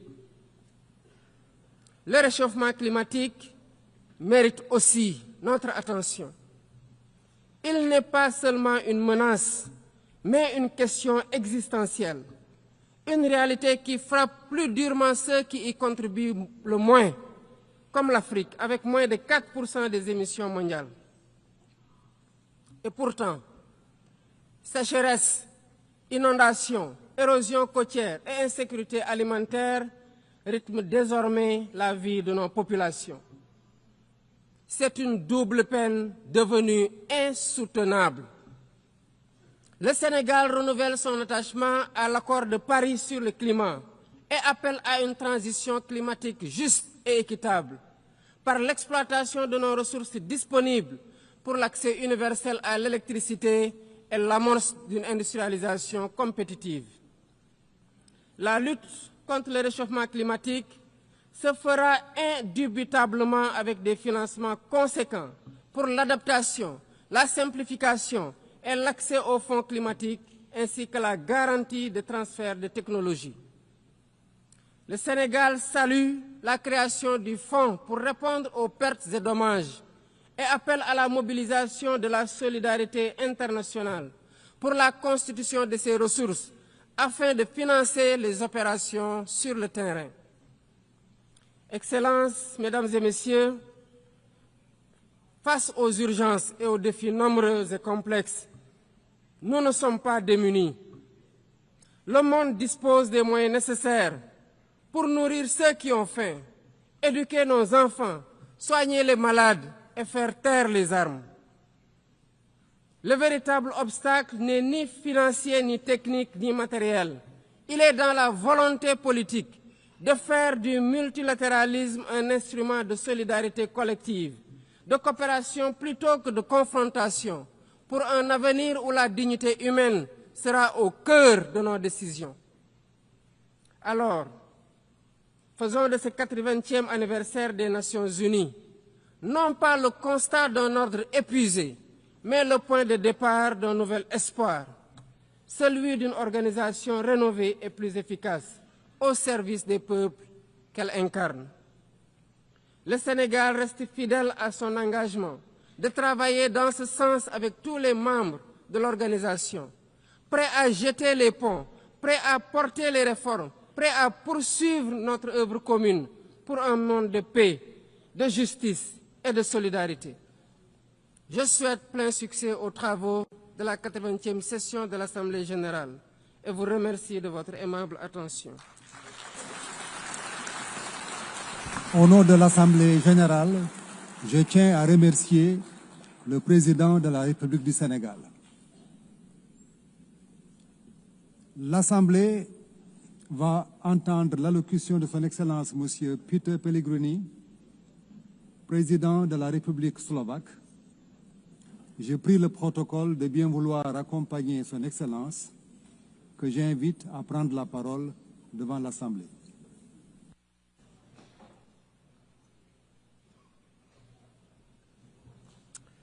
Excellencies, ladies and gentlemen, it is an honor to address this Assembly to mark the 80th anniversary of the United Nations on behalf of Slovakia. Indeed, it was Slovak Jan Papanek who was one of the 14 co-authors of the UN Charter. It proves that also small nations can be part of big things and to contribute to international peace order. This milestone invites us to reflect on the reality of the world that deeply concerns all of us, including my country. 80 years ago, humanity emerged from the darkest conflict in history. It claimed millions of lives, left entire regions in ruins. My country witnessed the Holocaust, but also the courage to stand up to evil. A few days ago, I visited the Hiroshima Memorial, and it was a deeply moving experience and a painful reminder of the destruction in a single brief moment. All this teaches us important lessons of the past. Hiroshima and Nagasaki must be the last places where nuclear bombs were used. It obliges us to denounce any threats of nuclear destruction. It obliges us to work each day on keeping the world safe and peace. Peace has become the UN's defining mission, alongside the protection of human rights, sustainable development, and international law. To quote Slovak diplomat Jan Papanek, "The success of the UN was my life's goal because peace means progress for my nation and security for my homeland." This is the ambition that we, humanity, agreed to accomplish. The authors of the UN Charter saw the danger of unchecked hatred and extreme ideologies. They understood that the world needed a framework to ensure it wouldn't slip into chaos again. The rules protected sovereignty, independence, and territorial integrity, as well as the resolution of conflicts by peaceful means. and the prohibition of the use of force. Those were the foundations of a stable and just world. 80 years ago, 51 founding states signed the Charter, including my own. Roughly 80% of the world's population and others followed. I take now the liberty to ask esteemed leaders, how many would have the courage to sign the same Charter today? How many would truly live up to its rules and obligations? Would we be even able to write the Charter in current post-truth societies? And what's worse, the Charter is openly questioned. The rule of the powerful and the use of the military force are returning as tools of policy. International law is being dismantled piece by piece, norm by norm. We see the mass proliferation of violations and their violators. But let us ask, where is this leading us? What will be the result? What will hold up the more unpredictable world? As a small country in Slovakia, we believe that small countries must be smart, and not only in times of confrontation. UN Charter and the rules must prevail always the guardrails against the false notion of the right of might and the illusion of spheres of influence where external powers dictate the lives of other nations. I sincerely believe that both in the global north or south, it is in the majority interest to uphold the world with the sovereign equality of nations, equal sovereignty for all. A world where the UN Charter, the rules and obligations remain the highest moral grounds and standards against which the action of states are judged. Esteemed leaders, peace is the defining mission of the UN to which we committed 8 years ago. Even so, the world is more violent today, with dozens of armed conflicts recorded last year. Today, the world is becoming a more dangerous place than it was before. Innocent people, elderly, children and women suffer because of war. It is not an anomaly, it is a structural shift. This is the reality, ladies and gentlemen. The Security Council, to which we have entrusted the greatest powers and special responsibility for maintaining peace, cannot pretend that it's succeeding. It's failing. The war in Ukraine reminds us daily how fragile peace is when the UN Charter is disregarded and international law is ignored. As its neighbor, Slovakia witnesses the immense cost of this war. Sadly, despite all efforts towards a peaceful settlement, Ukraine must defend itself against Russia. This is despite the groundwork for diplomatic talks being set at the US-Russia summit in Alaska, despite the clear agreement that negotiations would soon continue with Ukraine being included. Ladies and gentlemen, instead, 2 weeks ago, the airspace of Poland, our neighbor and ally, was seriously violated by Russian drones, a flagrant violation of sovereignty, international law, and direct threat to shared Euro-Atlantic security, equally as we saw it also in Estonia and Romania. I want to express my firm support and solidarity with our allies. The door open to negotiations should never be mistaken for weakness or an invitation to further violence. My country calls for too early peace. We call on commitment and concrete steps in line with the result of summit in Alaska. We continue to be ready to contribute to it and to support the guarantees ensuring the future peace that stands the test of time. In the Middle East, after the horrific act of terrorism, Israel has the right to defend itself. Hostages must return home. In Gaza, children and families do not feel safe anywhere, neither in hospitals nor in their temporary shelters. Esteemed leaders, the thin line between legitimate defense and unacceptable suffering is being painfully tested. We must allow access to humanitarian aid for those who need it. We hear the quest by Palestinians to have their own state.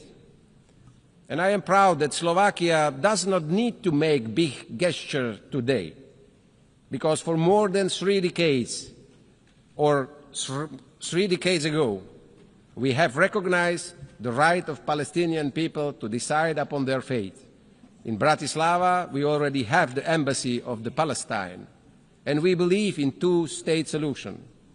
But this is achievable only at the table by diplomatic means, based on the will to live side by side as Palestine and Israel. Ladies and gentlemen, the world is changing at unprecedented speed. The triple planetary crisis and quick progress in artificial intelligence are moving far faster than we are able to react. Slovakia has been an active voice in both global climate debates and discussions on the artificial intelligence. I don't want to sound doom and gloom.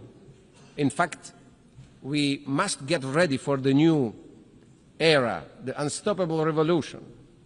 We need a responsible approach from all international institutions, the private sector, and also the governments. My country wants to contribute and to steer the debates and find solutions by hosting all the actors at the Summit on Education and AI in Bratislava, in our capital, in November this year. Finally, at the UN's 80, I want to return to the matter of how to make it fit for the next decades. To be diplomatic yet frank, in recent years, it has not always been in the best condition to meet its tasks. Its credibility has been reducing. Yet it would be unfair and incorrect to say it is irrelevant or incapable. Over the past 8 decades, the UN has provided us a space to speak on equal footing and to be listened to. Enemies can meet here eye to eye. It has succeeded in a wide range of areas. There have been groundbreaking agreements in many fields, including human rights, disarmament, climate, and health. G7, G20, BRICS, and other regional organizations with their own goals will never be able to fully substitute UN. However, the UN's health cannot be a justification for disengagement. On the contrary, the situation calls upon us for reinvestment in its strength. It lies in our hands, member states, more than in the executive powers of the Secretary General. UN reforms is desirable and, in light of the current financial situation, also indispensable. Reform of the Security Council is long overdue, with representation of nations that better reflects the reality of the changed world. Slovakia welcomes the UN 80 initiative. It will be a difficult task, but we have a common goal. The UN must emerge from this as efficient and capable of having impact where it matters most in the field. Ladies and gentlemen, we have been called upon by our citizens to fulfill our duties in very difficult times. We can no longer sweep issues under the rug or pass the buck. We must respond. Our steps will be measured and we will be judged against it. Slovakia is ready to do its share, also as a candidate for non-permanent seat in the Security Council. Slovakia, a peaceful nation in Central Europe with multilateralism deeply in its DNA, we will always support international cooperation, a world based on rules with a strong UN in its heart. No child should be punished for being born in the wrong part of the world. Each child has the right to live in peace. Each child has the right for a decent life. It is our duty to make this real. Slovakia will do its part together with the nations that believe in peace and cooperation. We give this promise to the United Nations and we give this promise to the future generations. Thank you very much. Au nom de l'Assemblée générale, je tiens à remercier le président de la République slovaque.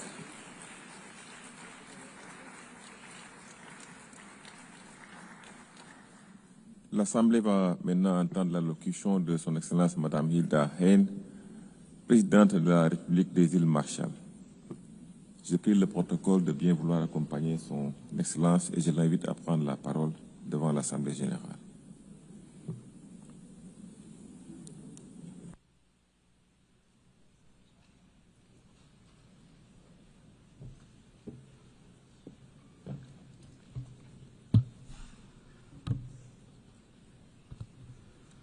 Madam President, Mr. Secretary General, Excellencies, the Republic of the Marshall Islands has a unique legacy with the United Nations, which reaches back to the creation of this organization 80 years ago.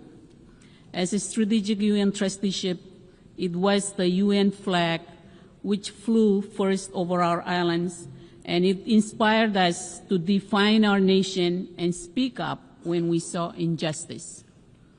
The UN was founded on a commitment to never again tolerate aggression, to avoid the very kind of geopolitical tension or even future open conflict between superpowers now openly foretold today in my own Pacific Islands region and far beyond.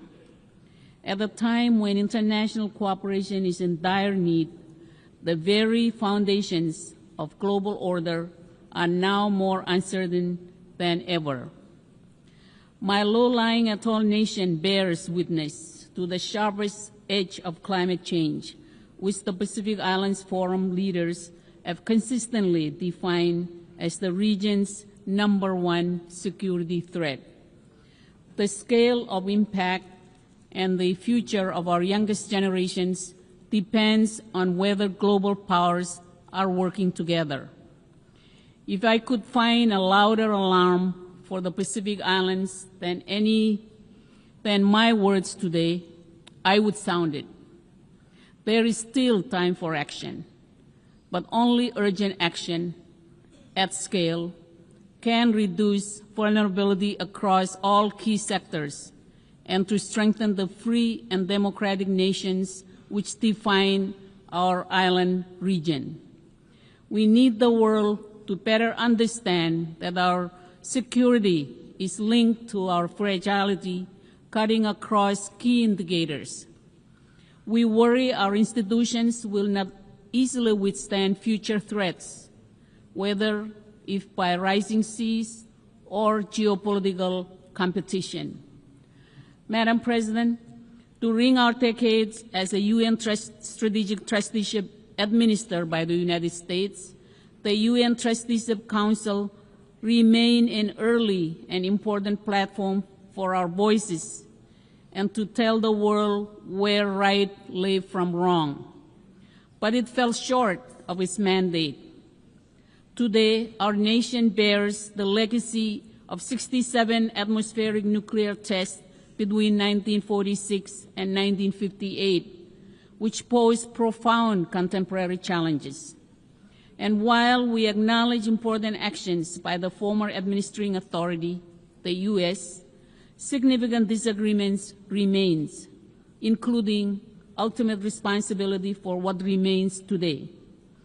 Our communities seek justice, a clean environment, and safe return to their homes. Our Marshallese pleas to the Trusteeship Council to stop nuclear testing were disregarded with assurances of our well-being, with 2 resolutions assuring our well-being in 1954 and 1956, remain the only instance in which a UN organ has ever so explicitly allowed nuclear detonations.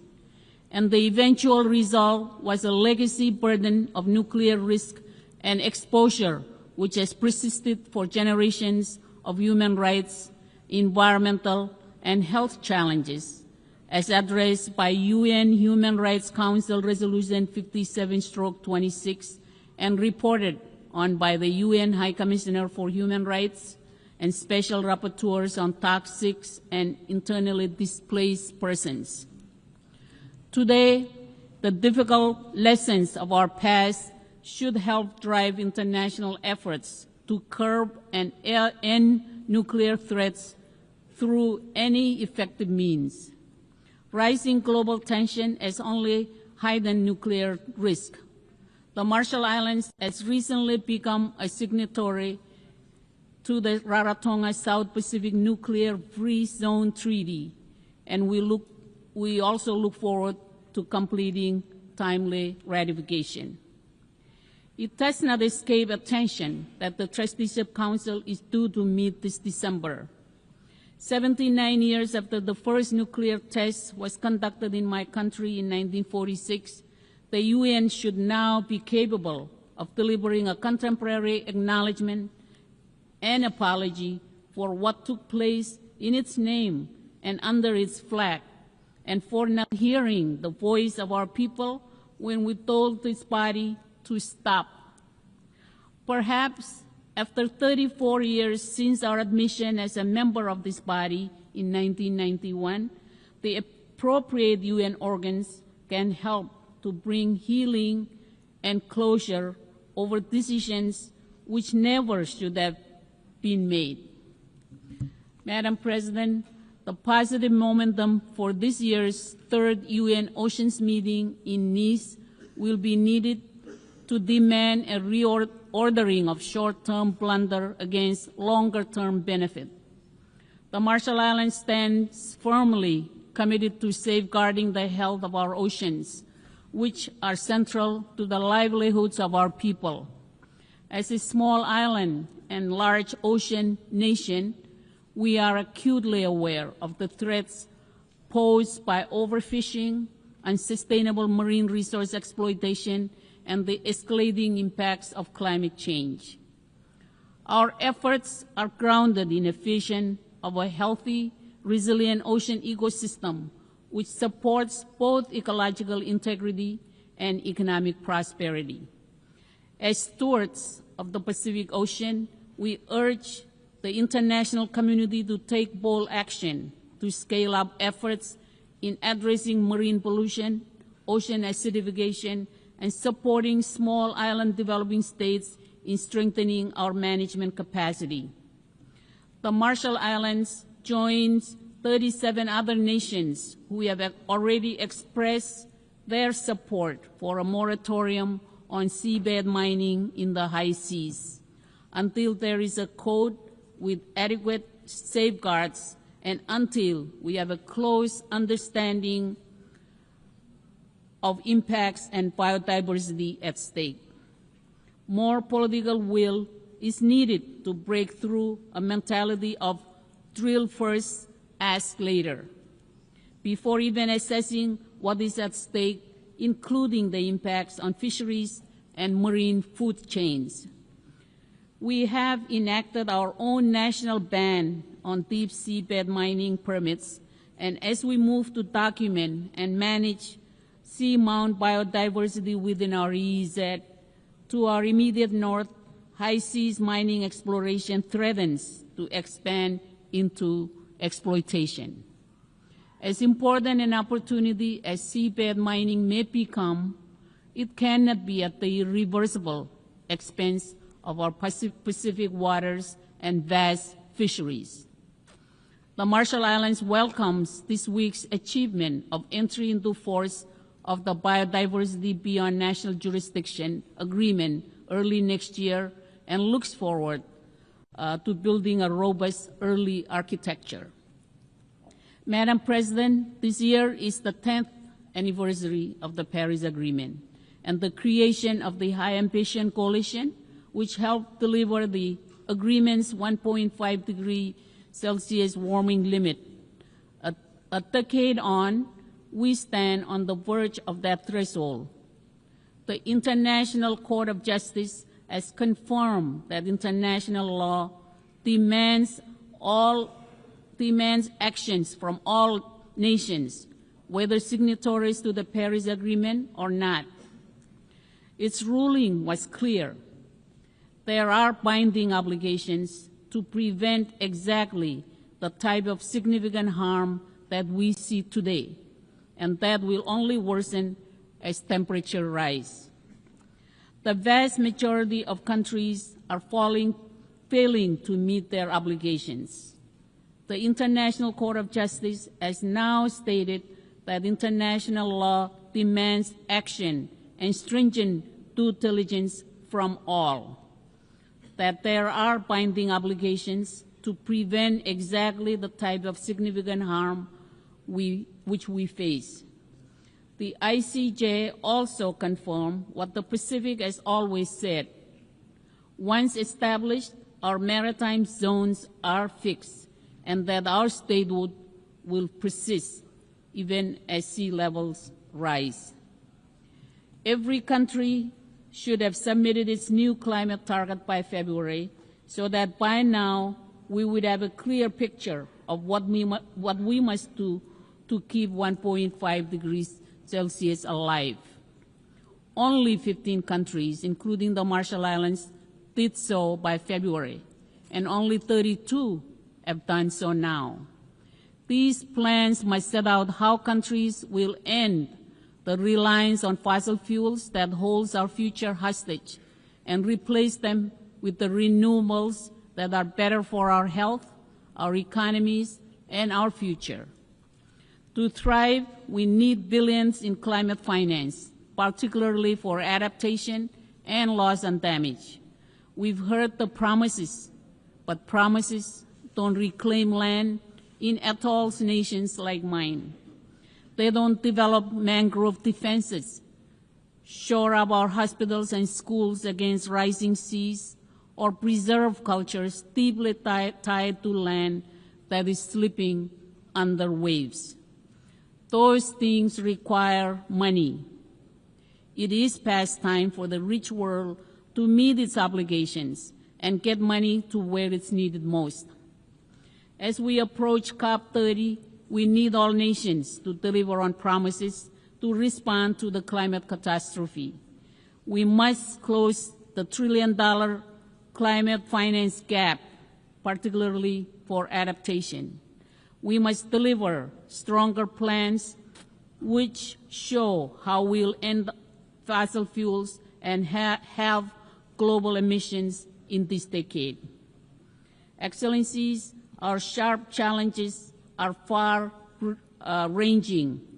Together with Pacific Island neighbors, we face one of the world's highest burdens of non-communicable diseases. Diabetes, heart disease, and other NCDs are now leading causes of premature death, straining our health systems and undermining economic resilience. This crisis reflects both global inequities and local challenges, and it underscores the need for island-driven partnership at scale so that our people can achieve basic human rights to dignity and health care. Madam President, as a small nation, events half a world away are increasingly relevant upon our own shores. Starting with the 2014 occupation of Crimea, Russian aggression in Ukraine has lacked any basis in international law and has pushed the world deeper into global tension. Accountability must be applied to all, and while strong leadership is needed to help fairly resolve and address this difficult crisis, it must also closely and directly involve Ukraine itself. And while the Pacific Islands are halfway across the world, we should have a very direct interest in how small and vulnerable democracies are treated in the footsteps of larger powers. Madam President, a more effective UN Security Council is needed to meet modern challenges. The Marshall Islands considers Japan and India, among others, to meet objective consideration as permanent members of the UN Security Council. Madam President, the island nation of Taiwan has been repeatedly excluded from important international engagements throughout the UN system, despite its role as an important partner to the Marshall Islands and the world in the SDGs, in technical cooperation, and in promoting regional peace. UNCA Resolution 2758 has been repeatedly and falsely portrayed as a consensus on a One China UN law. Never has there been such gaslighting in this institution. While this resolution does address who sits behind a nameplate at the UN, it does not confer or justify any basis for coercion or seizing sovereign control of an independent democratic nation. The UN Secretariat should further end discriminatory practices against Taiwanese passport holders, including journalists, and all member states should understand that these and other politically influenced practices where Resolution 2758 is misrepresented will never be justification under international law for military invasion or coercive acts against Taiwan. Madam President, in 1961, United States President John F. Kennedy addressed this hall and said of the UN that, quote, either it will grow to meet the challenges of our age, or it will be gone with the wind, without influence, without force, and without respect, unquote. It described the UN as two forces. One is composed of those who are trying to build the kind of world described in Articles 1 and 2 of the Charter. The other, seeking a far different world, would undermine this organization in the process. Madam President, the threat of nuclear war that confronted the world in 1961 remains today, though now at an even greater scale.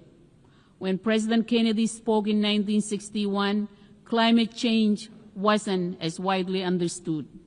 Today, we are confronted with a range of deep risks, any one of which does not bode well for the future of this world, let alone taken together. The hope for our youngest and future generations is in the profound vision of nations committed to peace and multilateralism. I thank you all. Komoltada.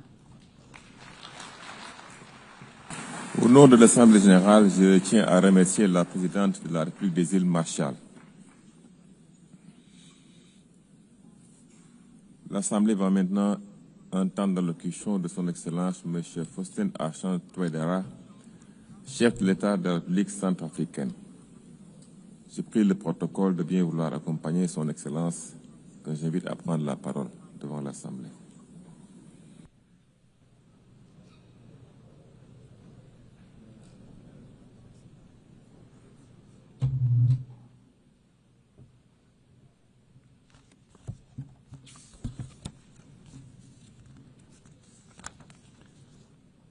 Madame la Présidente de l'Assemblée générale, Majesté, Excellences, Mesdames et Messieurs les chefs d'État et de gouvernement, Monsieur le Secrétaire général des Nations unies, distingués délégués, Mesdames et Messieurs, c'est avec un profond sentiment de responsabilité que je prends la parole au nom du peuple centrafricain, alors que notre organisation célèbre ses 80 ans d'existence. Cet anniversaire nous rappelle une vérité simple. Nos destins sont liés. L'humanité est une et indivisible. Nos peuples ne peuvent prospérer que si la paix est assurée, si le développement est partagé et si la dignité humaine est garantie pour tous.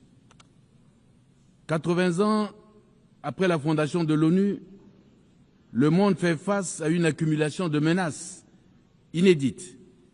Guerres persistantes, rivalités géopolitiques, montée du terrorisme et du crime organisé, crise climatique, humanitaire et alimentaire sans précédent. Jamais, depuis la guerre froide, nous avons vu une telle fragilité. En Europe, la guerre en Ukraine continue de causer d'immenses souffrances humaines et de fragiliser la stabilité mondiale. Au Moyen-Orient, les violences persistantes entre Israël et la Palestine plongent des générations entières dans la douleur et compromettent les espoirs de coexistence pacifique. En Afrique, les crises au Soudan, à l'est de la République démocratique du Congo, au Sahel et dans la Corne de l'Afrique rappellent la fragilité des équilibres et l'urgence d'un soutien accru à la prévention et à la résolution pacifique des différends. Face à cette situation dramatique, la République centrafricaine propose le renforcement des mécanismes de la diplomatie préventive de l'ONU en créant un fonds mondial de prévention des conflits, alimenté par les grandes puissances et géré de façon transparente. Ce fonds devrait permettre de financer, dès les premiers signaux de crise, des missions de bons offices, des médiations internationales et le déploiement de forces de maintien de la paix rapides et crédibles. De même, il nous faut systématiser la création de coalitions régionales de médiateurs capables d'agir en complément des Nations unies pour éviter que les différends locaux ne se transforment en guerre ouverte. Madame la Présidente, si nous voulons mesurer la gravité du moment, regardons particulièrement l'Afrique. En 2025, plus de 40% des conflits armés dans le monde se déroulent sur ce continent. Le Sahel seul concentre des milliers de victimes chaque année et des millions de déplacés. Un seul chiffre suffit à résumer l'urgence. Dans certaines régions africaines, un enfant sur deux vit dans une zone touchée par un conflit.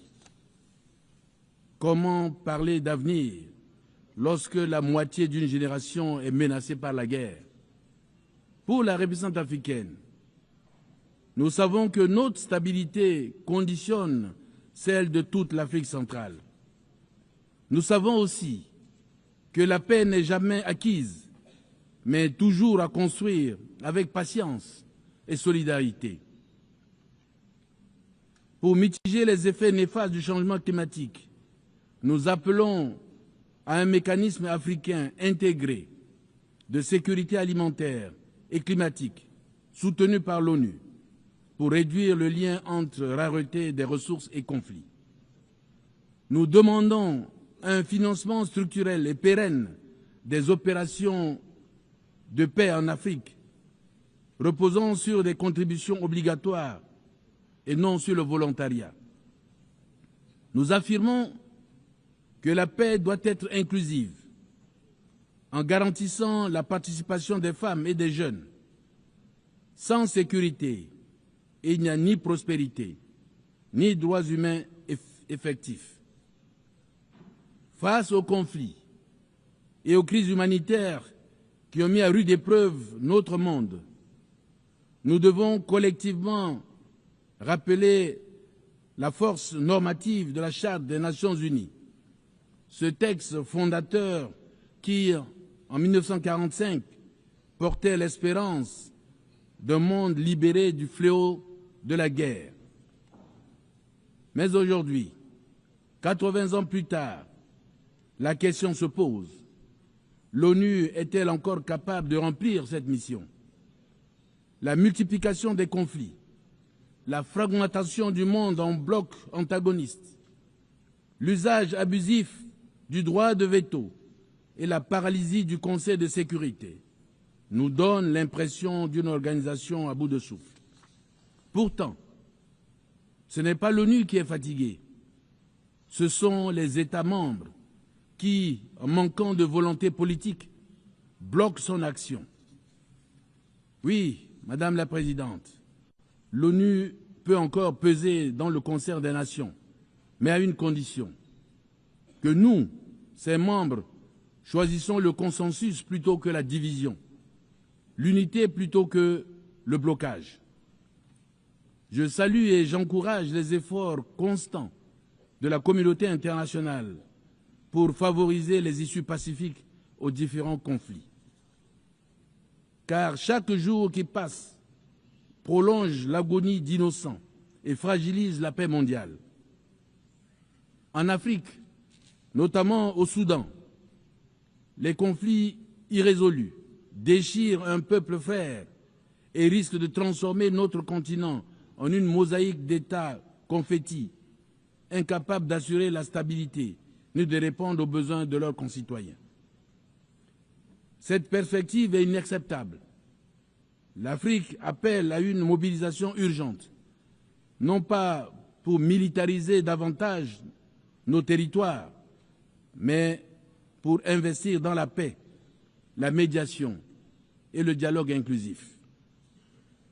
C'est pourquoi mon pays soutient la déclaration du Quad initiée par l'Égypte, l'Arabie saoudite, les Émirats arabes unis et les États-Unis d'Amérique concernant le rétablissement de la paix et de la sécurité au Soudan. Dans mon propre pays, la République centrafricaine, nous avons choisi cette voie du dialogue.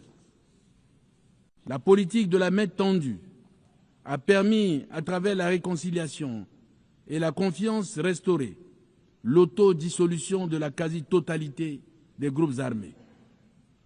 Ce choix n'a pas été le plus facile. Il aurait été plus simple de céder à la logique des armes, mais nous avons préféré l'audace du pardon, la patience du dialogue et la force du consensus. Notre expérience montre qu'il est possible de substituer au cycle de la haine une dynamique de paix durable. La République centrafricaine, jadis considérée comme un théâtre de violence, est aujourd'hui un exemple qu'il est possible de tendre la main et d'obtenir en retour non pas la guerre, mais la paix. Grâce à la paix retrouvée, nous préparons aujourd'hui en toute sérénité les élections générales de décembre 2025 que nous voulons démocratiques, inclusives et transparentes pour consolider l'ancrage démocratique du pays amorcé depuis 2016. Nous proposons que ce modèle soit étudié et renforcé comme bonne pratique africaine dans le cadre des Nations Unies et de l'Union africaine. Cette bonne pratique exige des actes politiques courageux. Réformer l'ONU, réformer l'architecture financière mondiale, créer un fonds mondial de prévention, renforcer le rôle des organisations régionales, mobiliser les grandes puissances, non pas pour diviser, mais pour nous unir. La République centrafricaine, forte de son expérience, se tient prête à apporter son expérience à ce vaste chantier pour bâtir un ordre mondial fondé sur la justice, la dignité humaine et le respect du droit international. Mais la paix ne peut suffire sans le développement. Le programme de développement durable à l'horizon 2030 reste notre cap commun. Nous travaillons à réduire la pauvreté, à renforcer la sécurité alimentaire, à promouvoir l'éducation et la santé comme levier de dignité, à engager des réformes pour une croissance inclusive, créatrice d'emplois et respectueuse de l'environnement. La République centrafricaine vient aujourd'hui affirmer une conviction simple. Le développement durable et la coopération internationale sont les clés de la paix mondiale.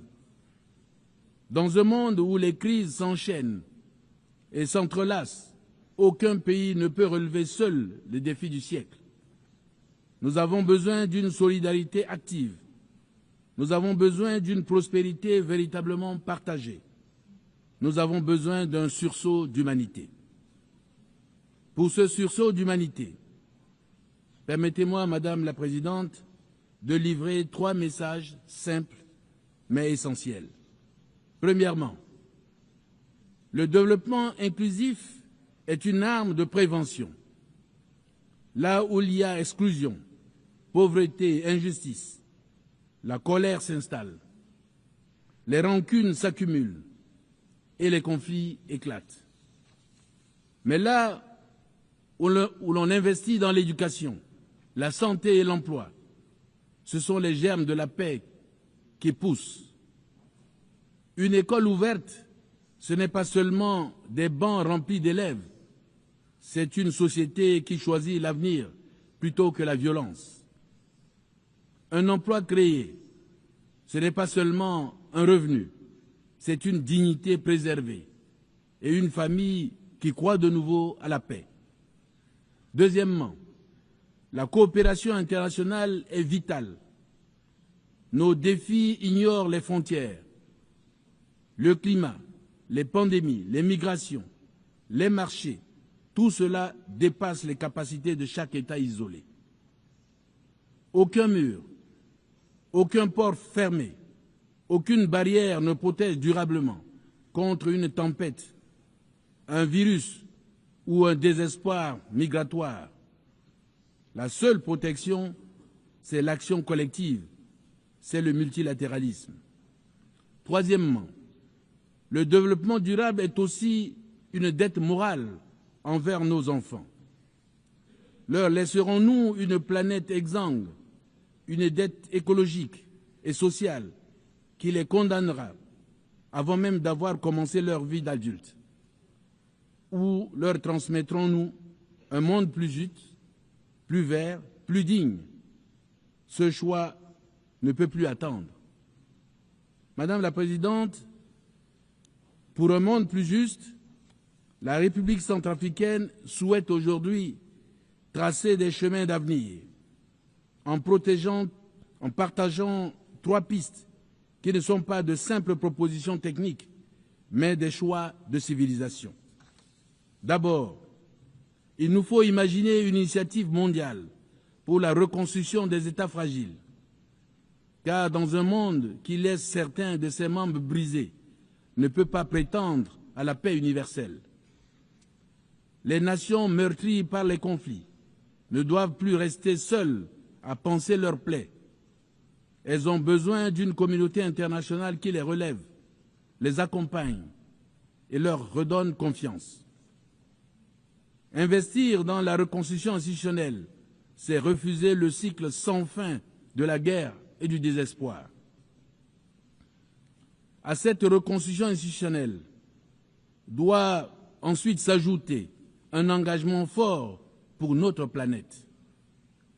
C'est pourquoi nous appelons à un pacte des Nations Unies pour la protection des écosystèmes critiques, un pacte qui relie le climat, la biodiversité et les droits humains.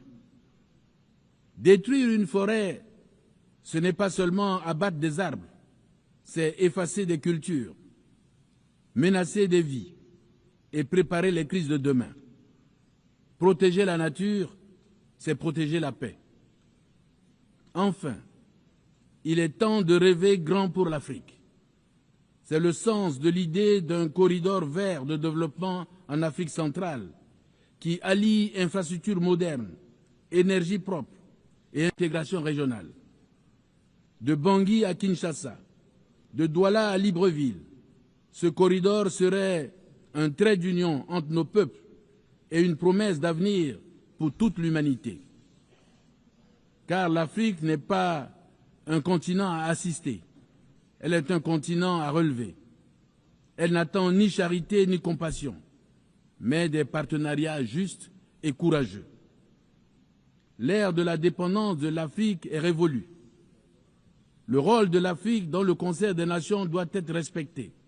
Souveraineté et non subordination. Partenariat et non exploitation. Il est inadmissible de voir la pauvreté s'aggraver en Afrique, tandis que la richesse s'accumule dans les pays du Nord. Il est temps que les injustices causées à l'Afrique soient réparées. C'est pourquoi la République centrafricaine soutient l'initiative panafricaine sur les réparations, ainsi que les efforts du continent tendant à établir un dialogue respectueux et équitable avec les partenaires. Dans cette veine, mon pays soutient l'initiative pour la gouvernance mondiale lancée le 1er septembre 2025 par la Chine et qui s'inscrit dans le prolongement des initiatives mondiales pour le développement, la sécurité et la civilisation, mettant l'accent sur la construction d'un système de gouvernance internationale plus juste et plus équitable. Madame la Présidente, nous sommes tous d'accord sur le principe du développement durable. Mais deux obstacles demeurent, le financement et la répartition des responsabilités entre le Nord et le Sud. Sur ces deux points, il est temps de parler vrai. Chacun doit prendre sa part selon ses moyens et ses responsabilités historiques, car la solidarité n'est pas une option morale, c'est une obligation politique. Cette obligation politique implique que le développement durable est la condition même de notre avenir commun. La République centrafricaine, en dépit de ses modestes moyens, mais forte d'une volonté politique inébranlable, prend toute sa place dans ce combat collectif. Nous savons que nous sommes vulnérables, mais nous savons aussi que notre vulnérabilité nous donne une voie unique, celle qui rappelle au monde que la paix, la justice et la solidarité ne sont pas des promesses lointaines, mais des choix urgents, ici et maintenant. En ce 20e anniversaire, la République centrafricaine réaffirme son attachement indéfectible aux valeurs incarnées par l'ONU. Mais elle souligne que ces valeurs ne peuvent être garanties sans une réforme profonde du système multilatéral et en particulier du Conseil de sécurité des Nations unies, dont la composition actuelle est devenue anachronique et voire illégitime. Il y a 80 ans, lorsque les Nations unies sont nées, l'Afrique n'était pas libre. La plupart de nos pays vivaient encore sous la tutelle coloniale. Notre voix ne comptait pas. Aujourd'hui, l'Afrique, c'est 1,4 milliard d'habitants. Dans 30 ans, ce sera 2,5 milliards. Un être humain sur 4 sera africain. L'Afrique sera le continent le plus jeune et le plus décisif du siècle. Et pourtant, pas un seul siège permanent au Conseil de sécurité n'appartient à l'Afrique. Pas un seul. Comment parler de sécurité et de justice internationale quand le continent de demain est traité comme celui d'hier? La République centrafricaine porte ici la voix de l'Afrique pour dire assez. L'Afrique doit avoir 2 sièges permanents avec droit de veto, non par faveur, mais par justice, non par privilège, mais par nécessité. Nous proposons aussi la création d'une charte mondiale pour la gouvernance numérique et l'intelligence artificielle éthique, afin que les droits humains soient protégés dans l'espace digital. Nous appelons à la mise en place d'un indice mondial d'équité et de résilience démocratique, complémentaire au PIB, pour mesurer la dignité, la justice et l'inclusion. Mon pays agit déjà à son échelle. Nous avons validé notre 3e rapport sur la résolution 1325, Femmes, paix et sécurité. Nous avons actualisé notre plan de suivi Beijing plus 30. Nous renforçons nos mécanismes nationaux de redevabilité pour placer les femmes, les jeunes et les plus vulnérables au cœur des politiques publiques. En ce 80e anniversaire de l'ONU, rappelons la vision des fondateurs, remplacer la force des puissants par la force du droit et bâtir un avenir de dignité pour tous. Je vous remercie.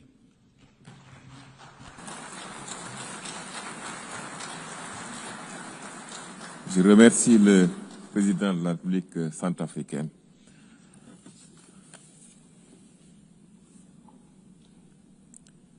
Excellence, l'Assemblée va maintenant entendre l'allocution de Son Excellence M. Bajram Begaj, président de la République d'Albanie. Je prie le protocole de bien vouloir accompagner Son Excellence, que j'invite maintenant à prendre la parole.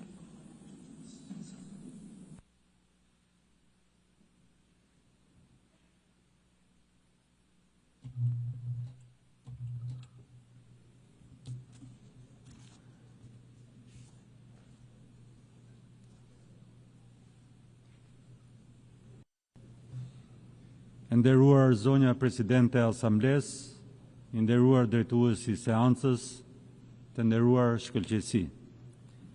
Është nder për mua t'i drejtohem sot kësaj asambleje në emër të Republikës së Shqipërisë, në këtë përvjetor të rëndësishëm të Organizatës së Kombeve të Bashkuara. Ky është njëkohësisht një moment me domethënie të veçantë për vendin tim, ndërsa shënojmë 70 vjetorin e antarësimit ton në Kombet e Bashkuara.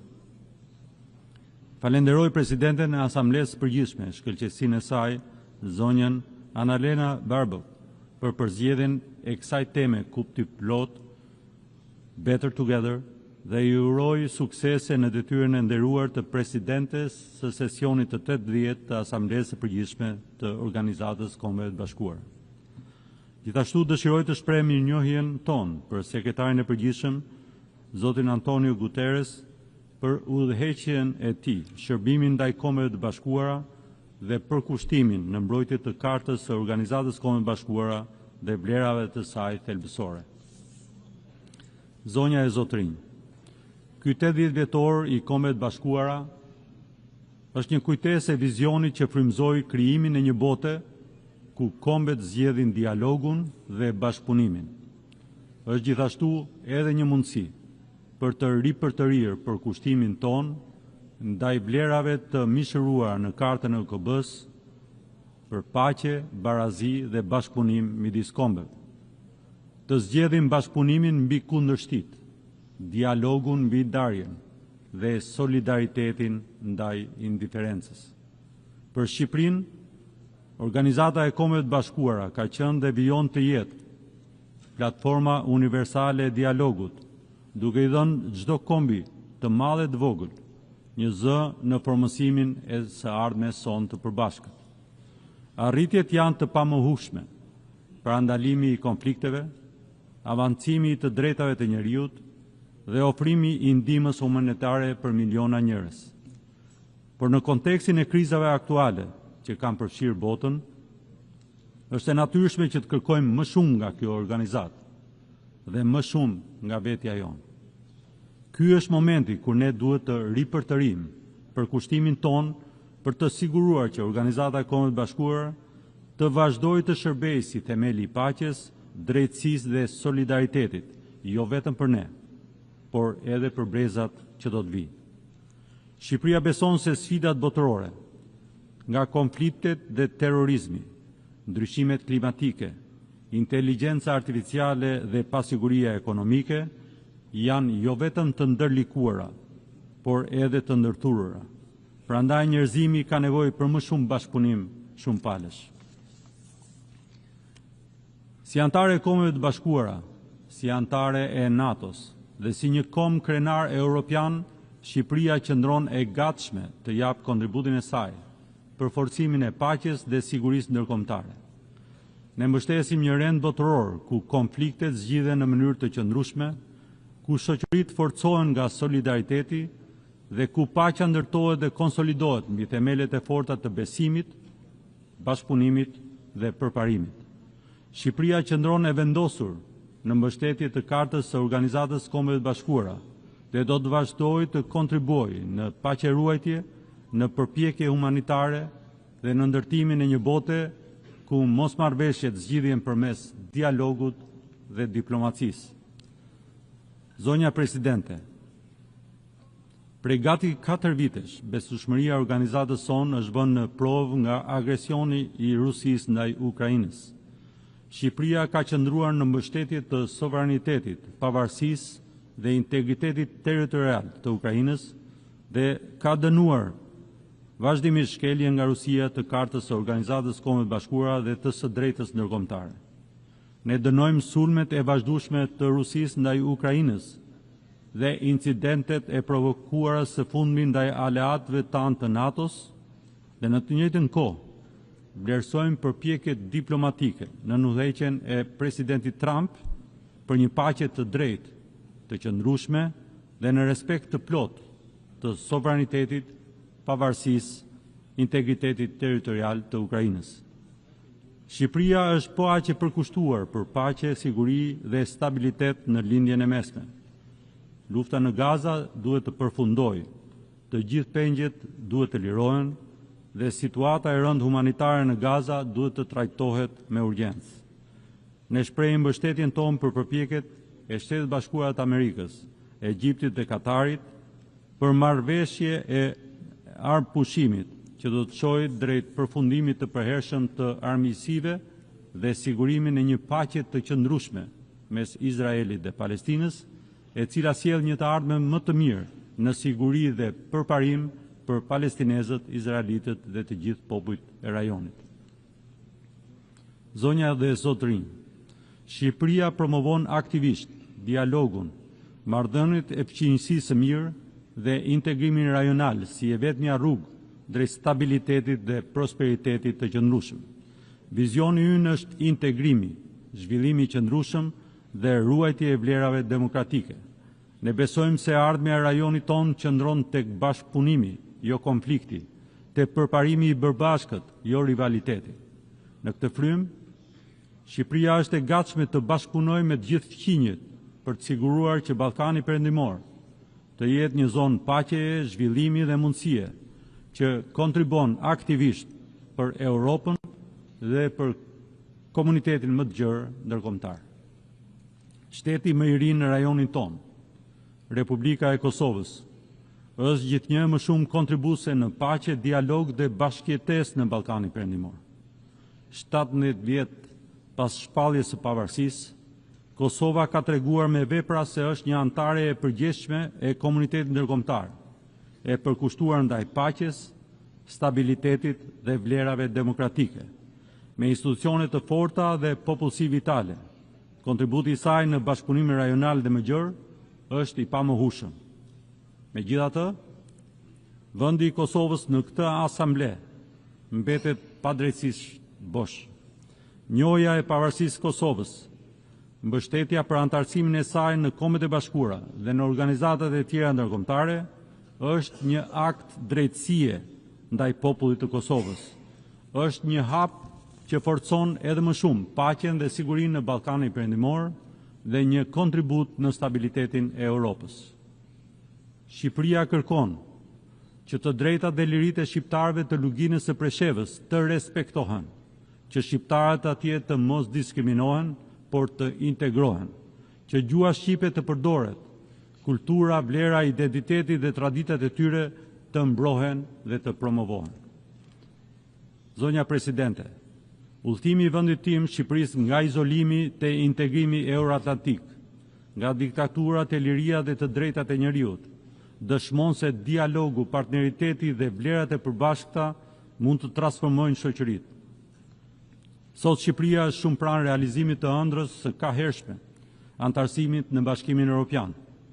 Pas hapjes së negociatave të antarësimit, po vijojmë me ritëm të lartë reformat tona me synimin për të përfunduar procesin e negociatave në vitin 2027 dhe për të qenë anëtare plotë e Bashkimit Evropian deri në vitin 2030.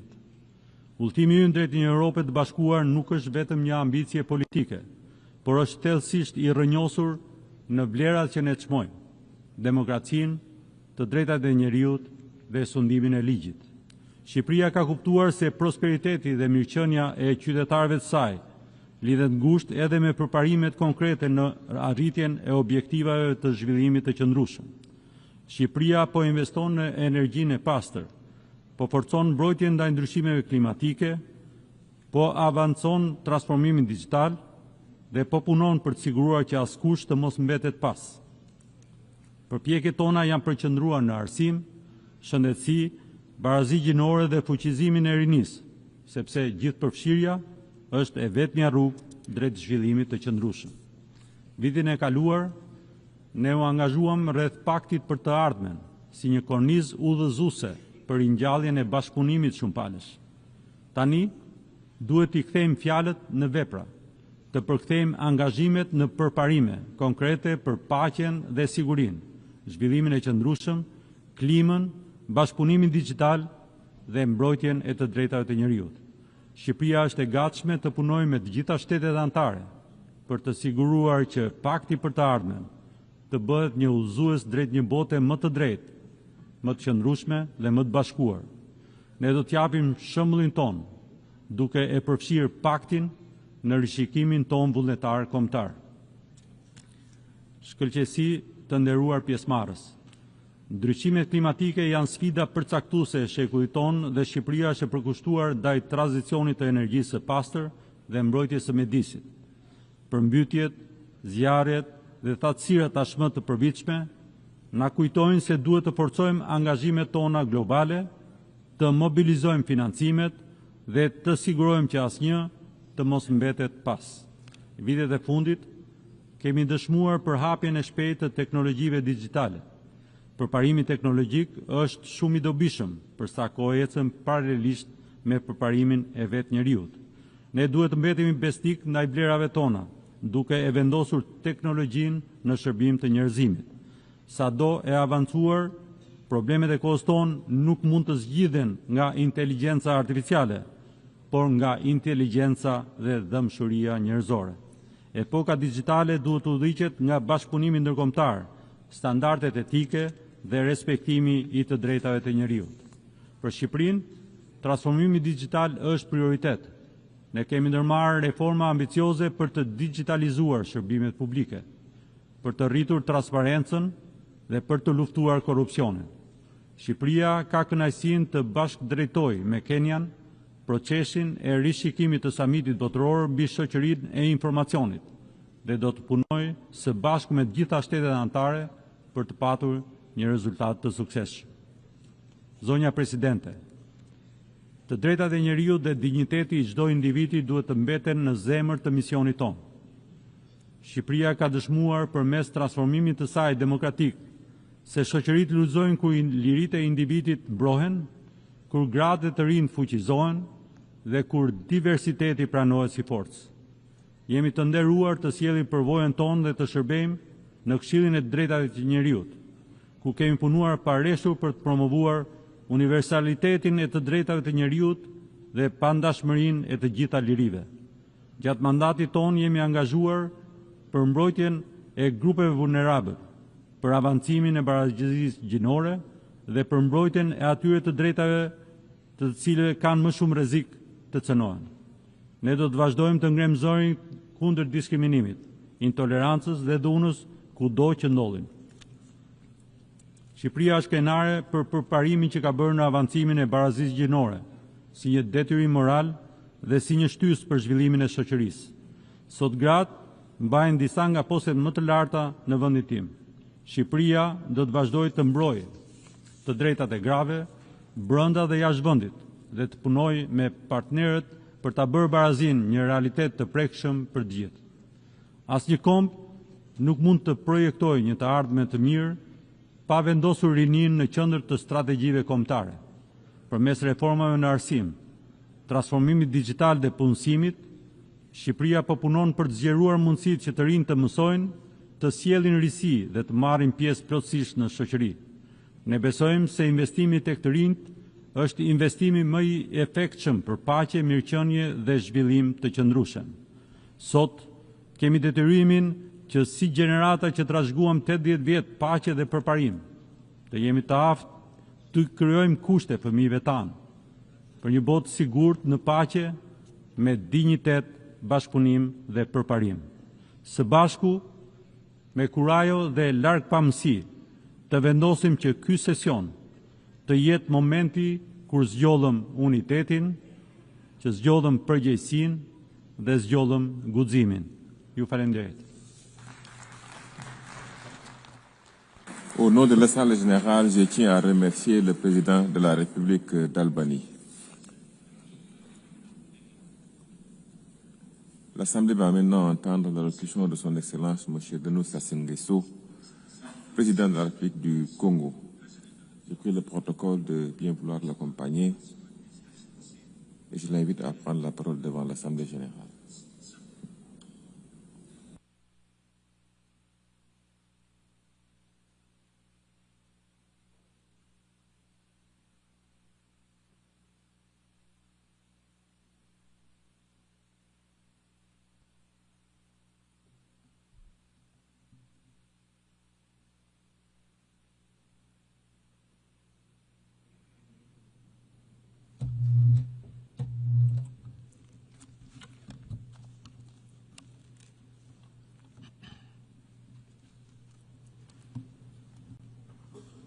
Madame la Présidente de l'Assemblée générale, Monsieur le Secrétaire général de l'Organisation des Nations unies, Mesdames et Messieurs les chefs d'État et de gouvernement, distingués délégués, Mesdames et Messieurs, c'est avec gravité et aussi avec une foi intacte dans les idéaux de l'Organisation des Nations unies que je m'adresse à vous aujourd'hui. Nous sommes rassemblés à un moment de bascule, à une époque où notre responsabilité collective n'a jamais été aussi grande. Nous vivons une période marquée par des tensions accrues, des menaces multiples et des fractures profondes. Et pourtant, jamais le monde n'a eu autant besoin d'unité, de coopération, de dialogue. Ce qui est en jeu, ce n'est pas seulement la paix ou le développement, c'est bien l'avenir même du multilatéralisme et de cette précieuse humanité que nous avons en partage. Il y a 80 ans, après les horreurs de la Seconde Guerre mondiale, les fondateurs des Nations unies se réunissaient avec la ferme intention d'établir un ordre international juste et durable. Ils rêvaient d'un monde où la coopération et la solidarité seraient les maîtres mots. Un monde où la diplomatie et le dialogue se substitueraient aux conflits violents. Leur projet était ambitieux. Il demeure totalement d'actualité. L'Organisation des Nations unies a été fondée sur le socle de deux principes majeurs.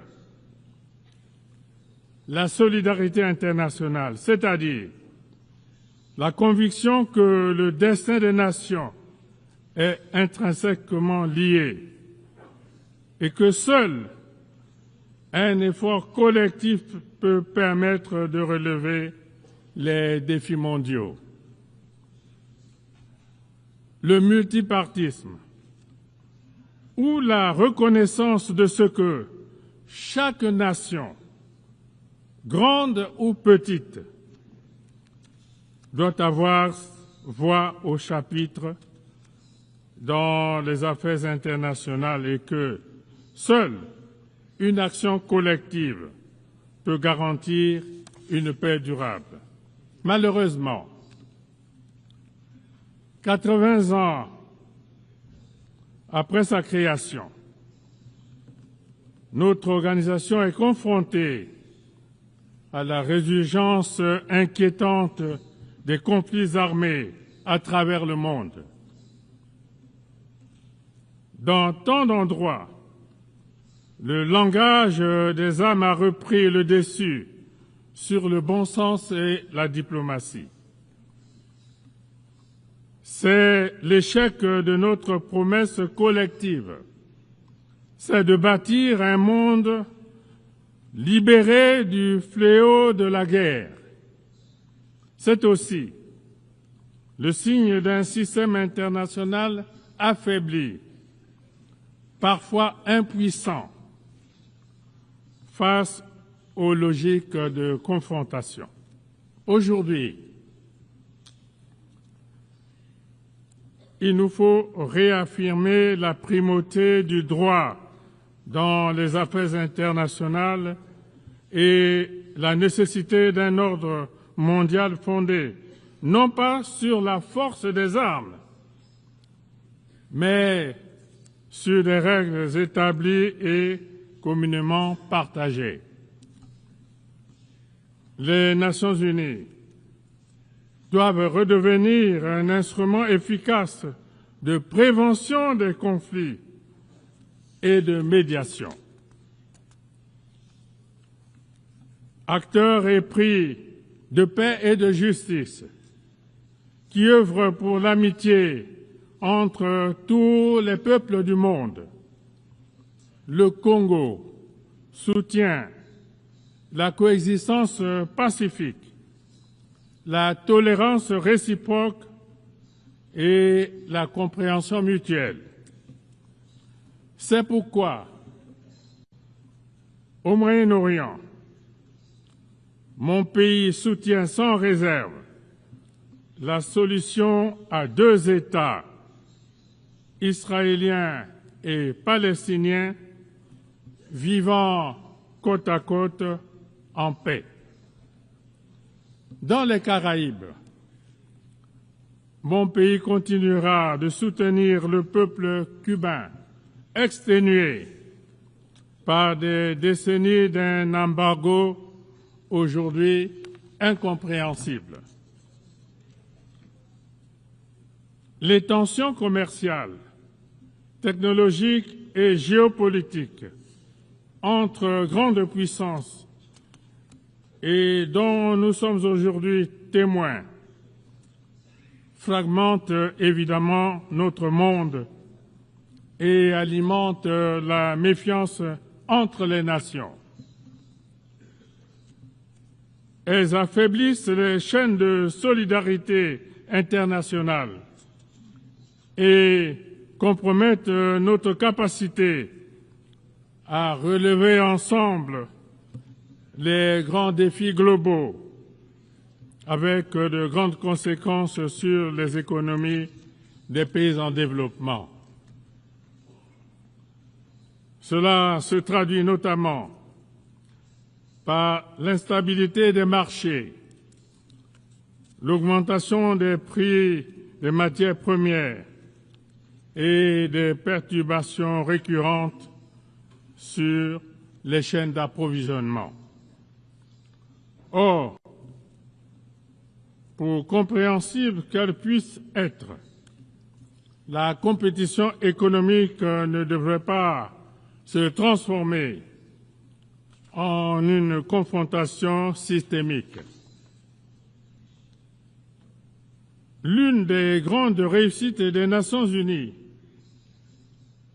a indubitablement, indéniablement été d'établir une plateforme solide de coopération entre les nations. Mais aujourd'hui, ce multilatéralisme est menacé par des égoïsmes nationaux et par des politiques unilatérales, source de crises diplomatiques préjudiciables. Cette tendance doit être inversée parce que les défis mondiaux que nous affrontons, notamment le changement climatique, les pandémies et l'insécurité alimentaire, nécessitent une réponse mondiale solidaire, cohérente et concertée. La République du Congo. La République du Congo croit fermement qu'une organisation des Nations Unies plus forte et plus efficace est la condition indispensable pour préserver la paix et garantir le développement durable. C'est pourquoi nous en appelons à une réforme de ces organes, à commencer par son Conseil de sécurité, afin de les rendre plus représentatifs, plus transparents et plus proches des réalités de notre monde. On le voit bien, le Conseil de sécurité, dans sa composition actuelle, ne reflète plus les équilibres géopolitiques de notre monde. Il est donc urgent de le réformer, non pas en théorie, mais en pratique. L'Afrique ne peut plus rester marginalisée. C'est un continent de plus d'1,4 milliard d'habitants. C'est un continent d'avenir, de jeunesse, de potentiel, auquel nous devons aujourd'hui garantir une participation pleine et entière aux décisions mondiales. Je le dis avec force, l'Afrique mérite une représentation permanente au sein du Conseil de sécurité des Nations unies.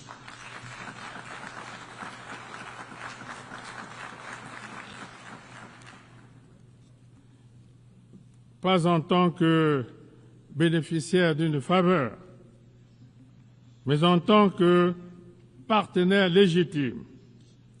C'est l'appel solennel que la République du Congo lance du haut de cette tribune. Il nous faut inventer un multilatéralisme plus intelligent, plus efficace, plus proche des aspirations des peuples, plus représentatif des réalités du XXIe siècle. Ce multilatéralisme doit aussi se traduire en actes concrets, en résultats tangibles, en solutions durables.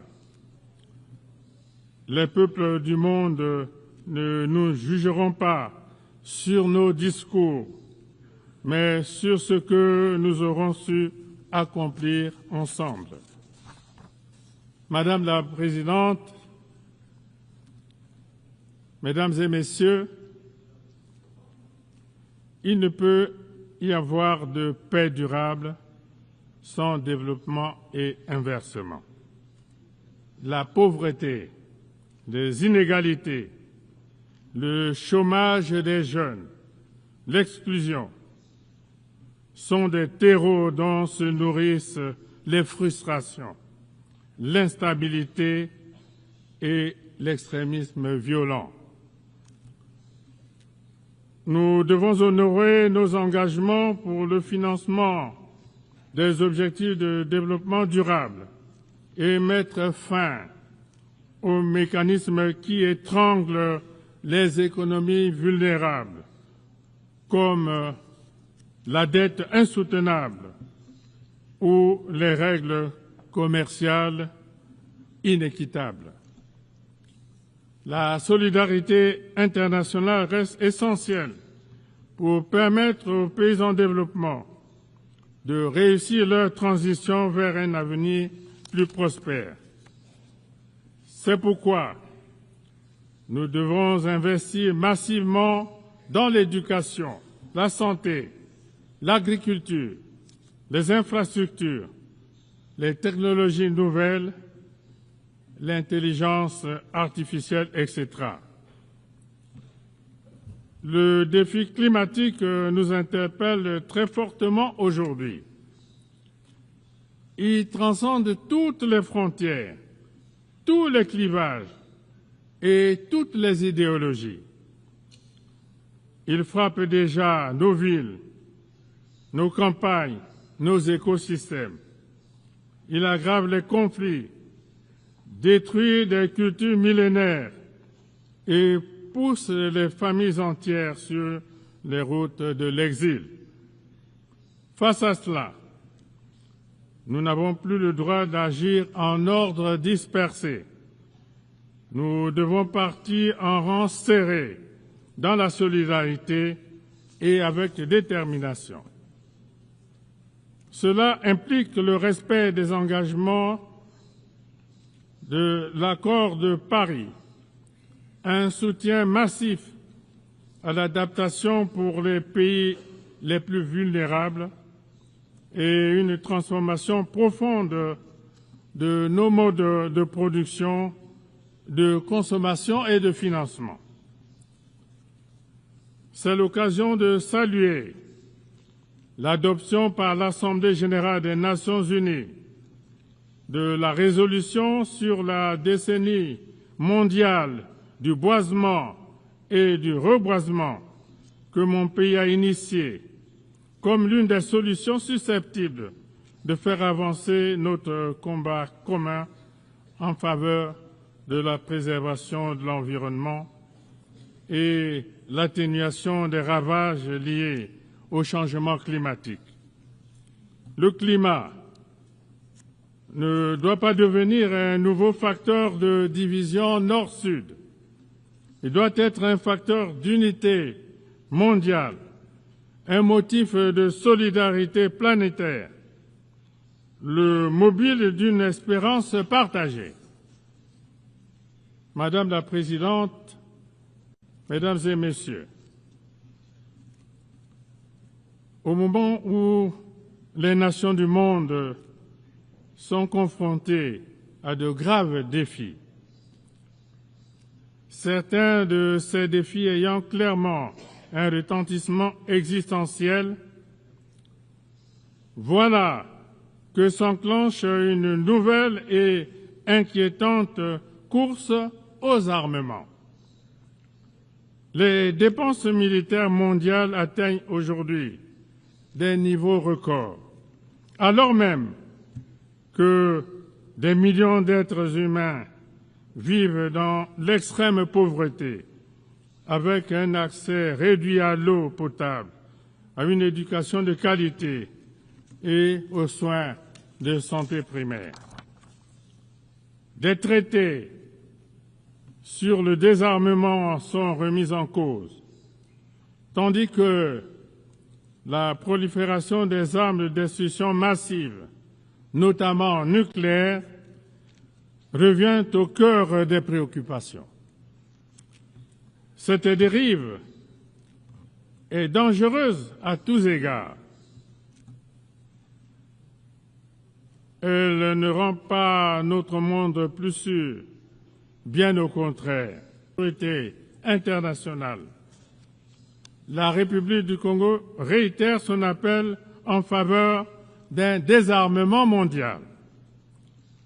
Le moment est venu de nous investir tous dans ce monde instable. Beaucoup doutent aujourd'hui. Beaucoup s'interrogent. Les Nations unies sont-elles encore utiles?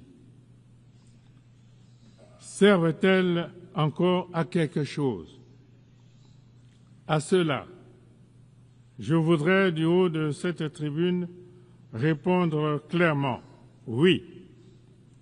Oui, les Nations unies sont même indispensables, mais à une condition, à savoir qu'elles sachent évoluer, qu'elles sachent se réformer, se rapprocher des peuples et répondre concrètement aux défis innombrables des temps présents. nous ne sommes pas condamnés à la guerre, au repli et à la méfiance.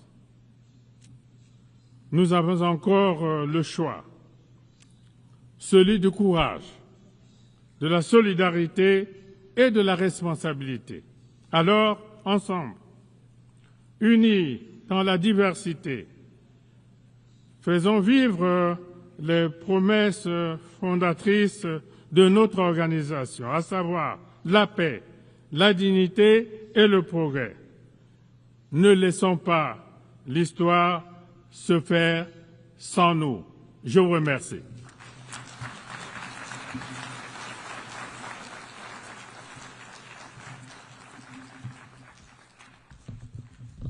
Of the Assembly, I wish to thank the President of the Republic of the Congo.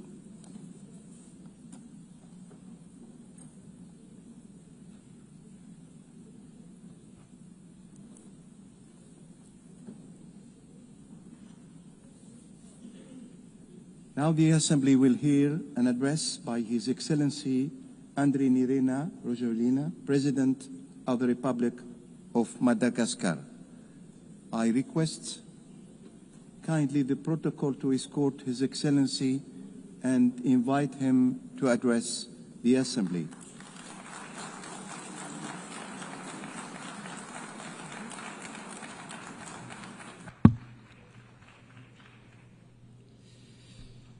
Madame la Présidente de la 80e Assemblée générale des Nations unies, Excellences, Mesdames et Messieurs les chefs d'État et de gouvernement, Monsieur le Secrétaire général des Nations unies, honorable Assemblée, Mesdames et Messieurs, Tupklas et Tupkvavi.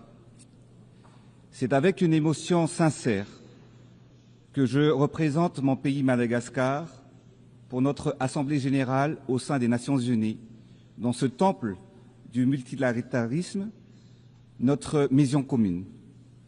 Nous célébrons cette année les 80 ans de notre organisation. 80 ans à maintenir la flamme de l'unité, à instaurer la paix pour bâtir un monde juste et solidaire. 80 ans de l'ONU représentent une étape et non pas un aboutissement. Et c'est ici, en ce lieu symbolique, à l'Assemblée générale des Nations unies, que nous discutons, proposons et décidons des grandes orientations pour un monde pacifique et prospère. Et c'est ici que nous cherchons et trouvons des solutions aux conflits et des réponses aux crises. C'est ici même que nous traçons le chemin de notre avenir commun. Permettez-moi tout d'abord d'adresser mes chaleureuses félicitations à Madame Annalena Baerbock pour son élection en tant que présidente de cette 80e Assemblée générale. Madame la Présidente, je vous souhaite plein succès dans l'exercice de votre mandat. Soyez assurés du plein soutien de Madagascar dans l'accomplissement de votre mission. Je voudrais également saluer le secrétaire général des Nations unies, dont l'engagement et le leadership nous rappellent notre mission, qui est de placer l'humain au cœur de nos actions. Mesdames et Messieurs, l'ONU a toujours porté un idéal, celui de bâtir ensemble un monde de paix, de justice et d'espérance.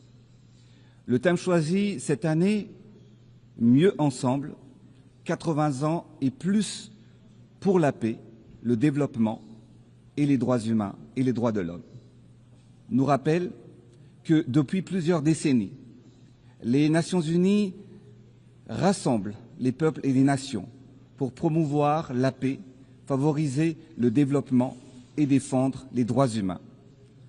Aujourd'hui, plus que jamais, nous devons réaffirmer notre engagement collectif à bâtir un avenir de solidarité pour relever les défis, car c'est en conjuguant nos forces que nous pourrons transformer les espoirs de l'humanité en réalité pour tous.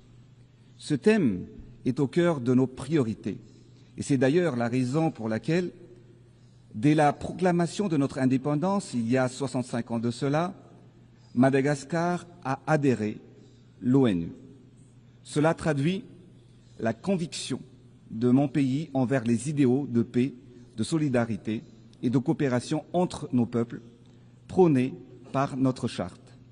Aujourd'hui, pour renforcer encore plus cette conviction et pour la continuité des actions des systèmes des Nations Unies à Madagascar, nous allons mettre à disposition plusieurs milliers de mètres carrés de bureaux afin d'accueillir un hub pour une présence élargie des Nations Unies sur le territoire malagasy. Les défis ont évolué, mais nous continuons de mesurer la force de cet héritage et la nécessité d'adapter les réalités quotidiennes. Pour ne citer que les fractures économiques, les inégalités et surtout les impacts du changement climatique. Ces menaces fragilisent la paix dans nos sociétés et nécessitent des mesures fortes et communes. Une des exigences de notre siècle est celle du développement tant attendu par nos populations.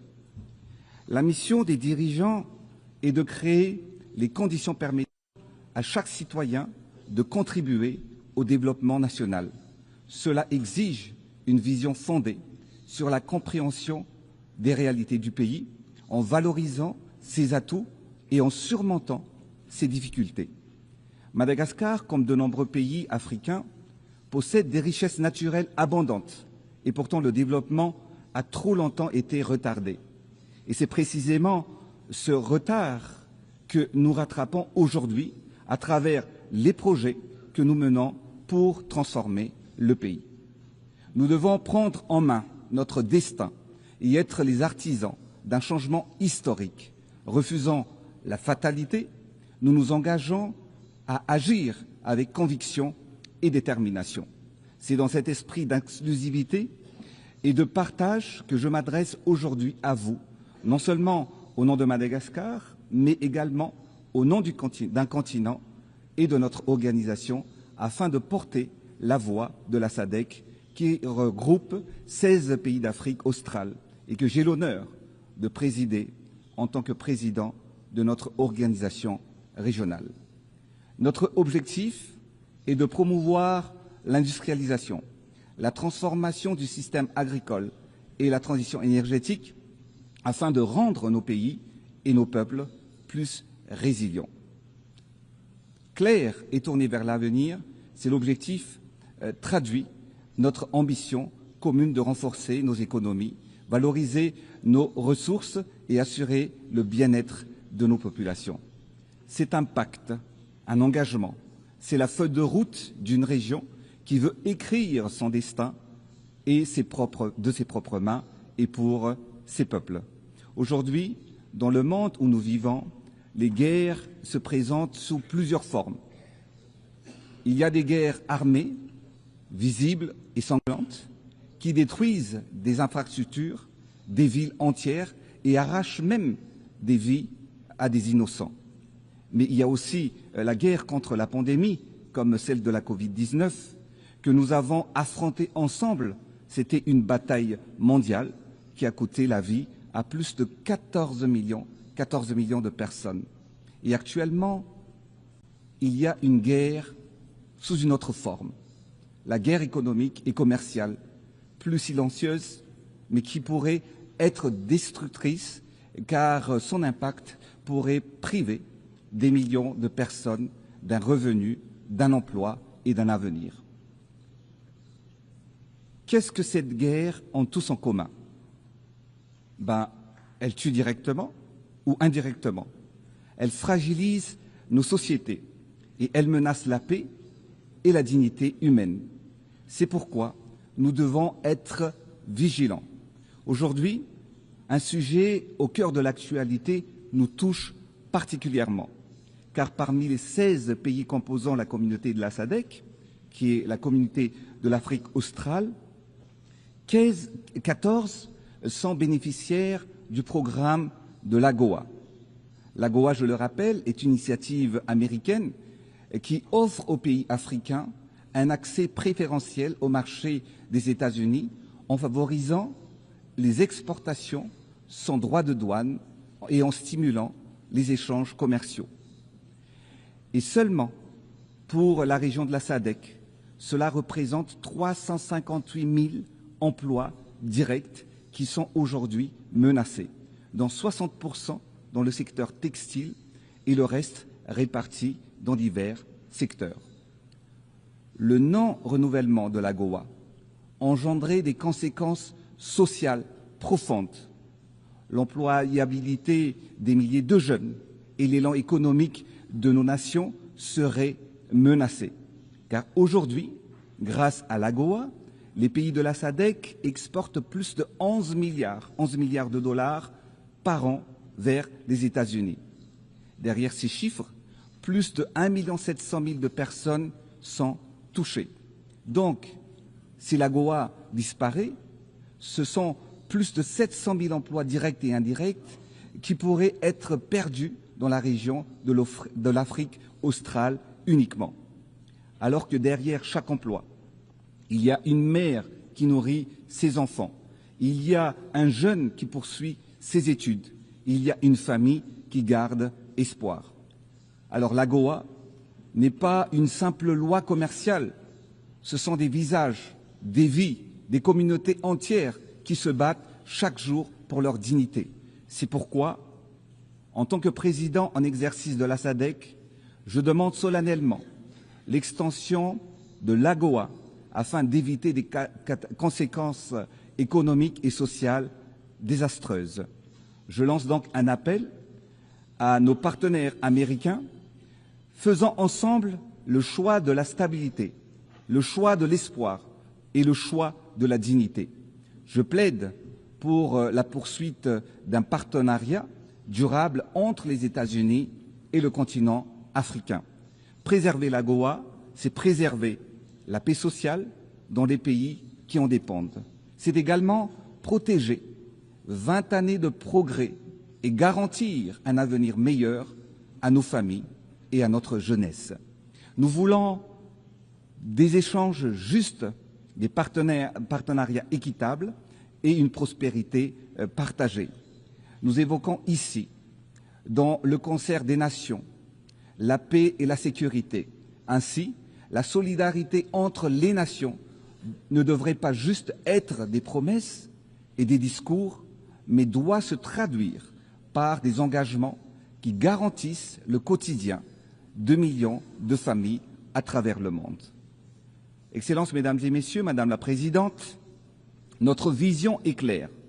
Développer notre pays à travers la promotion de l'industrialisation, produire et transformer localement tout ce dont la population a besoin. Réduire les importations, innover, bâtir des usines et des chaînes de valeur capables de créer des emplois décents et durables. À Madagascar, depuis les 5 dernières années, nous avons emboîté le pas en installant des infrastructures et des parcs semi-industriels sur tous les territoires afin de stimuler la croissance. Je crois fermement que le développement passe par l'investissement en misant sur le potentiel de chaque pays, son capital humain et la volonté politique de ses dirigeants. Par ailleurs, la transformation agricole est la clé pour combattre la pauvreté, car notre souveraineté alimentaire est le socle de notre indépendance économique. Alors, plantons aujourd'hui les graines de la prospérité et de l'autonomie pour que demain nos peuples se nourrissent elles-mêmes. À Madagascar, dans le domaine de l'agriculture, nous avons soutenu la transformation et la valorisation des produits locaux. Nous avons initié le processus de mécanisation de notre agriculture et nous avons accompagné nos paysans en les dotant des semences et d'intrants améliorés. Notre objectif est de doubler, voire tripler, le rendement agricole, passant de 3 à 9 tonnes à l'hectare pour atteindre l'autosuffisance alimentaire. Enfin, il n'y a pas de développement sans une énergie fiable, accessible et abordable. À Madagascar, nous sommes en train d'accélérer la transition énergétique afin d'atteindre une production énergétique à 70% verte d'ici 2028. C'est pour ce faire, nous allons exploiter notre immense potentiel solaire, éolien et hydroélectrique. Comme vous le savez, aujourd'hui encore, dans de nombreux pays africains, comme à Madagascar, la production d'électricité repose principalement sur des centrales thermiques. Cette dépendance aux énergies fossiles a un coût économique énorme. Investir dans l'énergie renouvelable est donc non seulement une obligation, mais un devoir pour un avenir durable et inclusif. En seulement 6 ans, le taux d'accès à l'électricité dans mon pays est passé de 24% à 40%. Des progrès notables ont été donc réalisés, mais nous sommes conscients que beaucoup reste à faire. Nous allons encore intensifier les efforts afin d'augmenter la production d'énergie propre pour les populations rurales isolées ne soient pas laissées pour compte. Dans ce contexte, la collaboration avec les systèmes des Nations Unies joue un rôle essentiel en favorisant des projets impactants pour les communautés rurales. Ces initiatives illustrent une volonté de bâtir un avenir énergétique plus équitable, durable et innovant. Enfin, bâtir des infrastructures modernes constitue un passage obligatoire pour le développement économique et touristique du pays. À Madagascar, d'est en ouest, du nord au sud, Madagascar se transforme. Nous avons lancé des projets de construction de la première autoroute du pays, reliant Antananarive au grand port de l'est de l'île. Nous avons modernisé le transport en commun de la capitale à travers la construction du transport par câble ou téléphérique et aussi l'instauration du train urbain. Cela permet de désengorger la ville en transportant plus de 40 000 passagers par jour à son plein potentiel et réduisant ainsi la circulation de 2000 véhicules quotidiennes. Par ailleurs, nous avons renforcé la présence de l'État dans toutes les localités du pays, surtout dans les endroits les plus enclavés, à travers la construction d'infrastructures proches de la population et dont elle a besoin. Nous avons bâti des milliers de logements sociaux. Nous avons modernisé les soins à travers la construction d'hôpitaux publics et des centres de santé de base sur tout le territoire national. Si le pays ne comptait que 16 centres hospitaliers seulement, centres hospitaliers universitaires jusqu'en 2018, nous avons triplé ce nombre en construisant 30 autres hôpitaux de référence en seulement 6 ans. Nous avons accompagné l'entrepreneuriat des jeunes et des femmes pour viser leur autonomisation. Nous avons érigé des stades et des terrains sportifs qui deviennent des lieux de cohésion, de fierté nationale et d'émancipation pour la jeunesse. D'ailleurs, la tenue du sommet Youth Connect à Madagascar au mois de novembre s'inscrit dans le cadre de cet engagement pour la jeunesse en faveur de l'égalité et de l'inclusion, et pour lesquels nous vous invitons déjà à participer massivement. Enfin, du point de vue de la protection sociale, plus de 250 millions de dollars ont été transférés directement aux familles les plus vulnérables pour améliorer leur quotidien. Ces réalisations traduisent notre volonté de bâtir un pays solidaire, connecté, tourné vers l'avenir, mais la dividende démographique reste une véritable et variable qui doit rentrer sur l'équation. Nous devons changer la structure de la population, car la croissance démographique actuelle n'est pas proportionnelle à la croissance économique. Dans certaines régions, de jeunes filles de moins de 18 ans sont déjà mères de famille et la majorité des femmes se retrouvent en moyenne avec 5, voire même 8 enfants à leur charge. Elles ont plus de difficultés à les nourrir, les élever, les soigner et les éduquer correctement. C'est pourquoi nous avons intensifié le programme de planning familial pour maîtriser la naissance et transformer la population actuelle dépendante en une population active, économiquement productive.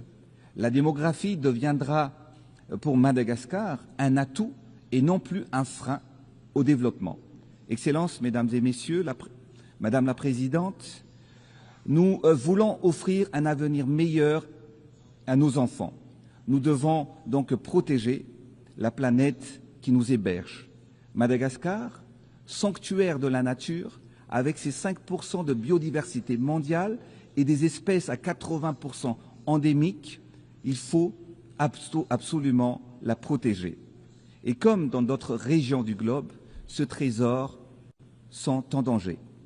Face à la déforestation et aux aléas climatiques, les pays insulaires comme nous subissent les conséquences du réchauffement de la planète. Les cyclones sont de plus en plus fréquents, ils se succèdent et sont de plus en plus dévastateurs. Les inondations détruisent nos champs et mettent en péril la récolte et les revenus des agriculteurs. Madagascar est l'un des pays victimes des conséquences du changement climatique. Notre planète brûle, nos écosystèmes se dégradent alors que les actions et les financements ne suivent pas. Alors il est grand temps de passer à l'action. Les constats, nous les avons faits. Maintenant, agissons ensemble. C'est pourquoi nous appelons encore une fois à une justice climatique pour que les pays pollueurs assument leurs responsabilités et que les financements promis par l'adaptation soient réellement tenus. Nous avons déjà affirmé notre engagement dans la préservation de cet héritage commun avec un programme de reboisement massif en plantant des millions d'arbres chaque année. Ainsi, Madagascar a rejoint la coalition des pays à neutralité carbone G0 et se positionne comme un acteur modèle. Nous avons également renforcé la protection de nos aires protégées. Nous ambitionnons de restaurer nos forêts, développer l'économie verte et bleue. Excellences, chers leaders, Mesdames et Messieurs, Madame la Présidente, ici et maintenant, à cette auguste tribune, j'appelle à l'unité et à l'action. L'heure n'est plus à la réflexion, mais aux stratégies concertées. L'heure n'est plus à la dépendance, mais à l'affirmation souveraine. L'heure n'est plus à la lenteur, mais à l'accélération, à l'audace et à l'efficacité. Notre mission, c'est notre raison d'être. Notre destinée, une destinée qui vise à améliorer le quotidien des citoyens et qui touche chaque vie, chaque enfant et chaque mère. Alors, posons-nous la question. Quel monde choisissons-nous pour nos enfants et pour l'avenir de la génération future? Pour mon peuple, pour le progrès, je ne cesserai jamais de déployer tous les voies et moyens pour accélérer la transformation de mon pays. Aller plus vite, aller plus loin, avec courage et avec espoir. Oui, la tâche est immense et l'attente de la population est grande. Mais nous savons une chose, la division n'est pas une solution. L'affrontement engendre l'instabilité. Alors, choisissons l'unité, choisissons la solidarité, choisissons de bâtir plutôt que détruire, car chaque enfant a le droit de rêver et que chaque peuple a le droit d'espérer. Alors, avançons unis, debout, ensemble, avançons vers le monde que nous voulons. Je rêve pour mon pays, pour Madagascar, pour l'Afrique australe, pour le continent africain et pour toutes les voix encore peu entendues d'un avenir où la paix l'emporte sur la guerre, où le développement profite à chaque être humain, où les droits fondamentaux ne soient jamais négociables et où la nature soit préservée comme notre héritage le plus sacré. Ainsi, oui, nous serons mieux ensemble pour la paix, pour le développement et pour les générations futures, car l'histoire nous a appris que lorsque nous choisissons l'unité, nous faisons reculer l'instabilité. Lorsque nous cultivons la solidarité, nous faisons germer la prospérité, pour que les 8 prochaines décennies soient marquées par une gouvernance mondiale plus juste, plus inclusive et plus efficace. Vive les Nations Unies, vive la coopération entre les peuples, vive Madagascar, Sami Sikarita Utaina de Manta, que Dieu nous bénisse. Merci de votre attention. On behalf of the Assembly, I wish to thank the President of the Republic of Madagascar. We shall now continue the general debate.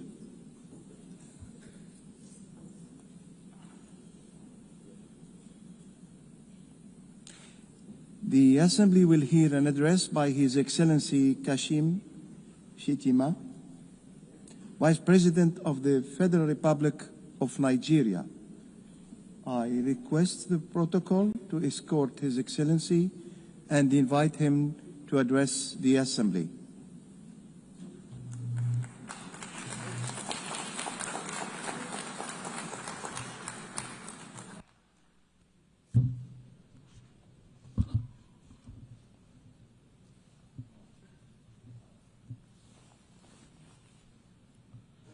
Madam President, Mr. Secretary General, Excellencies, Heads of State and Government, distinguished delegates. The chaos that shadows our world is a reminder that we cannot afford the luxury of inaction. We will have been consumed by our differences had there been no community such as this to remind us that we are one human family. Even in our darkest hours, we have refused to be broken. This community was born from the ashes of despair, a vehicle for order, and for the shared assurance that we could not afford to falter again. Our belief in this community is not a posture of moral superiority, but an undying faith in the redemption of humanity. It is, therefore, with profound humility that I stand before you today as Vice President of the Federal Republic of Nigeria on behalf of President Bola Ahmed Tinubu to renew this pledge on behalf of my country. Madam President, Nigeria joins the Committee of Nations in congratulating you on your election as the President of the General Assembly for the 88th session, and assure you of our unalloyed support during your tenure. I commend your predecessor, my brother, His Excellency Philemon Yang, and the Secretary General, His Excellency Antonio Guterres, for their outstanding stewardship and unifying leadership during these extraordinary times. This anniversary must not be a sentimental retreat into nostalgia. It must be a moment of truth, a pause to measure where we have stumbled and how we might have done better in turning our values into action that meets the demands of today. We are here to deliver a world of peace and development where the respect for human rights is paramount. We must recalibrate the delicate balance between our roles as sovereign governments and our duties as collective partners to renew multilateralism in a world that has evolved far beyond what it was in 1945.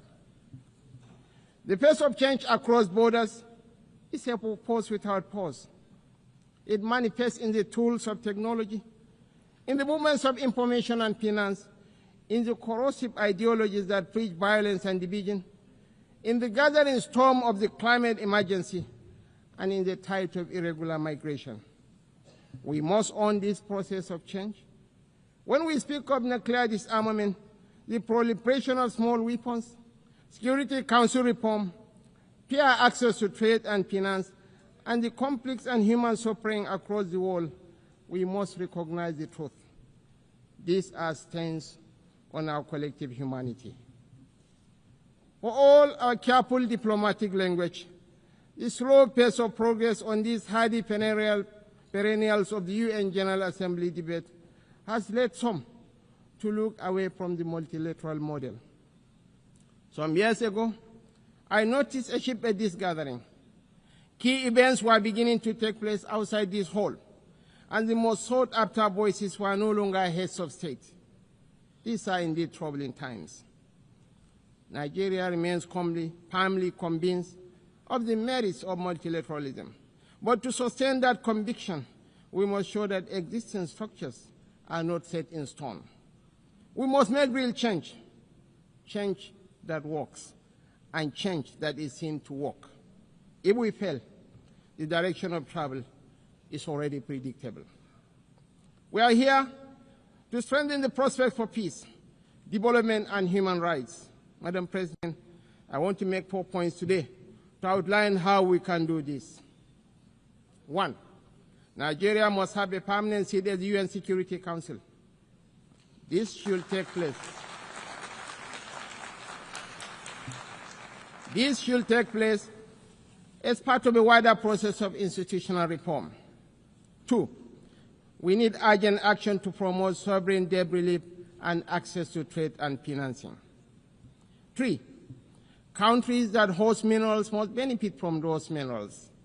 And 4th, the digital divide must close. As our friend the Secretary General has said, AI must stand for Africa included. On my first point, the United Nations will recover its relevance only when it reflects the world as it is, not as it was. Nigeria's journey tells this story with clarity. When the UN was founded, we were a colony of 20 million people, absent from the tables where decisions about our fate were taken. Today, we are a sovereign nation of 236 million people, projected to be the third most populous country in the world, with one of the youngest and most dynamic populations on earth, a stabilizing force in regional security, and a consistent partner in global peacemaking. Our case for permanent seat at the Security Council is a demand for fairness, for representation, and for reform that restores credibility to the very institution upon which the hope of multilateralism rests.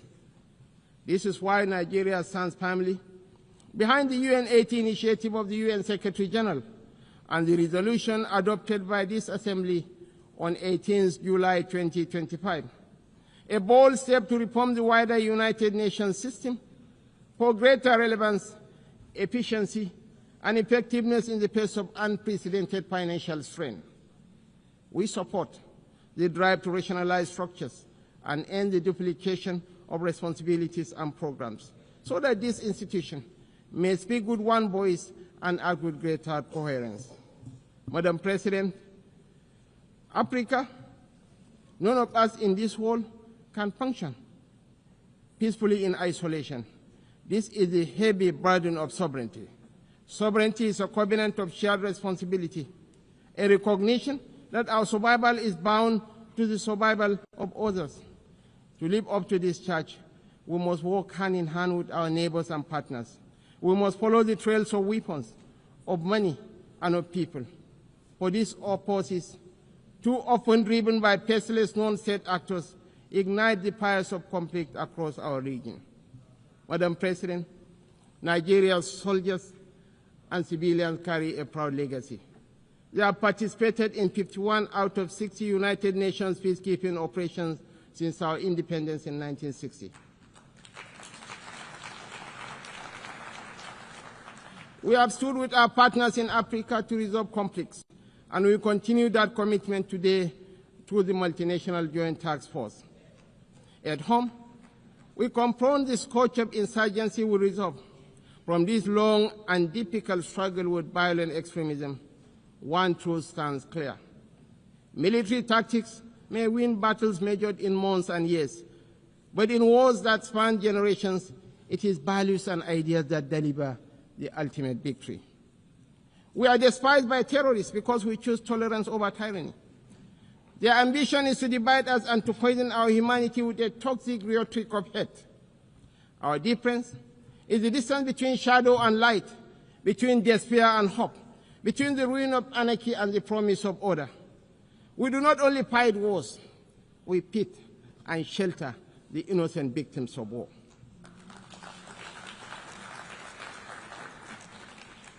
This is why we are not indifferent to the devastations of our neighbors near and distant. This is why we speak of the violence and aggression visited upon innocent civilians in Gaza, the illegal attack on Qatar, and the tensions that scar the wider region. It is not only because of the culture of impunity that makes such acts intolerable, but because our own bitter experience has taught us that such violence never ends where it begins. We do not believe that the sanctity of human life should be trapped in the corridors of endless debate. That is why we say, without stuttering and without doubt, that a two-state solution remains the most dignified path to lasting peace for the people of Palestine.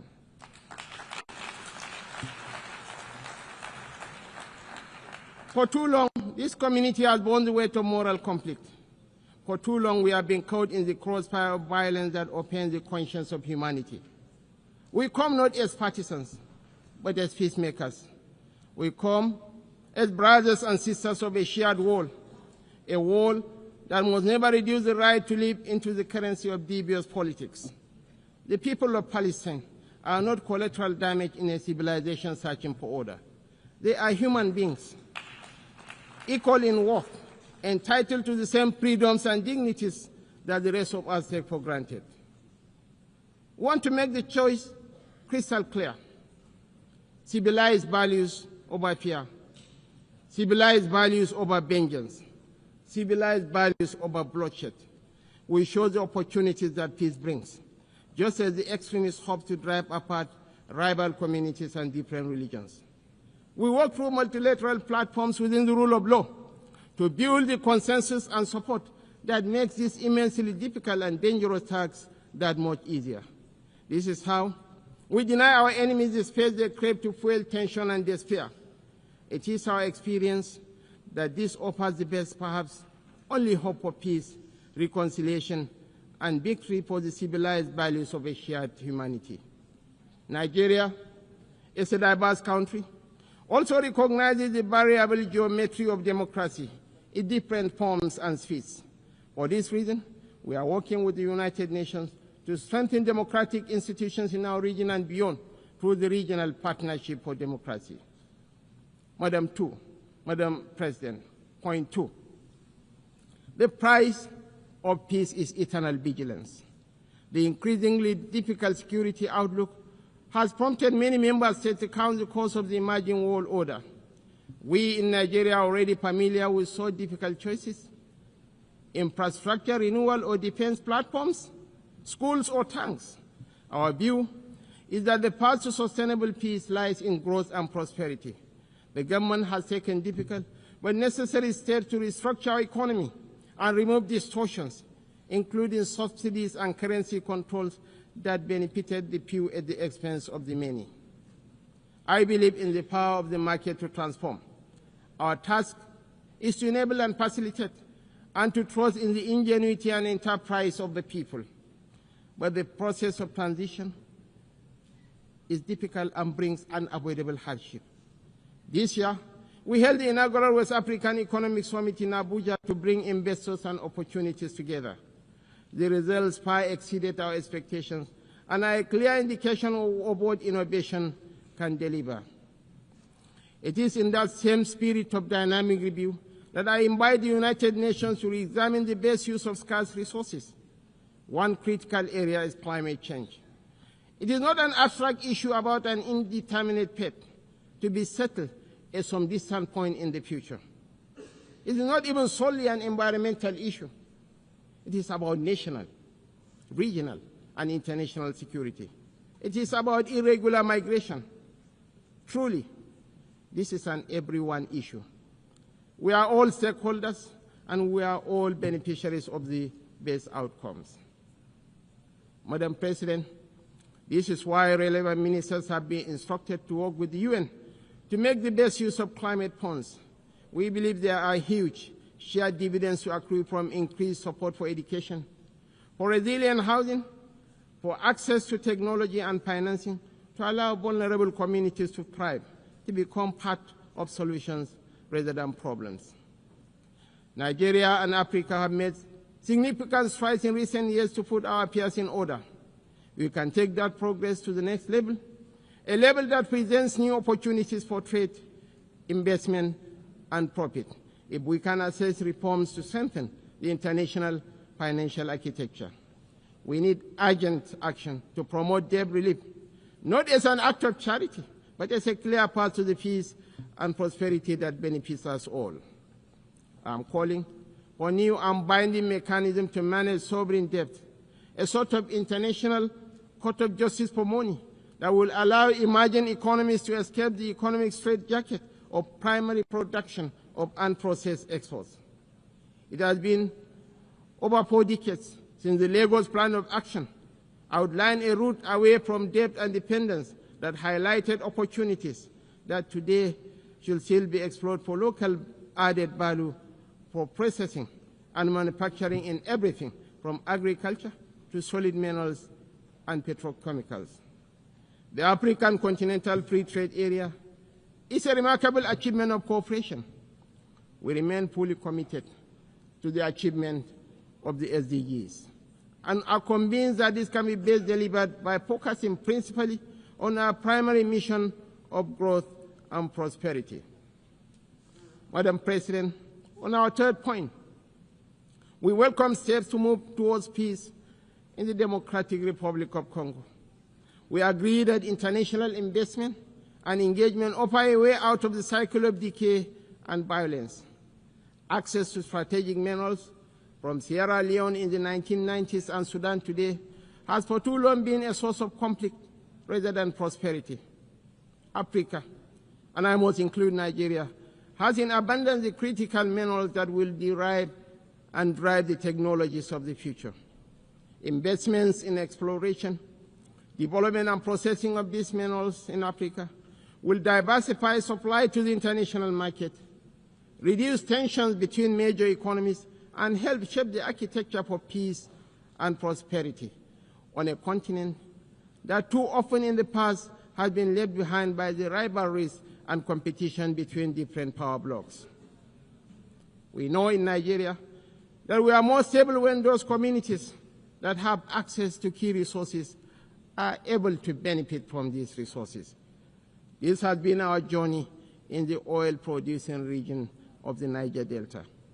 I believe that will strengthen the international order when those countries that produce strategic minerals benefit fairly from those minerals in terms of investment, partnership, local processing, and jobs. When we export raw materials, as we have been doing, tension, inequality, and instability fester.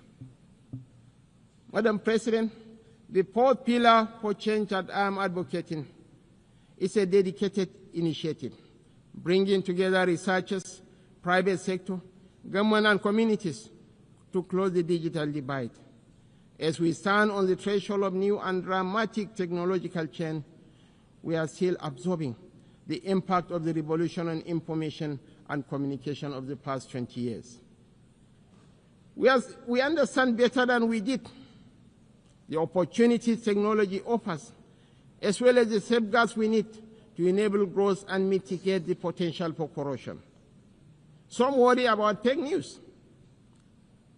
Truly, we have plenty of that, with the potential of devastating real-world consequences in countries rich and poor. I am more worried about an emerging generation that grows ever more cynical because it believes nothing and trusts less. As technology shakes up public administration, law, finance, conflict, and so much of the human condition, I'm calling for a new dialogue to ensure we promote the best of the opportunities that are arising and promote the level of access that allows emerging economies more quickly to close a wealth and knowledge gap that is in no one's interest.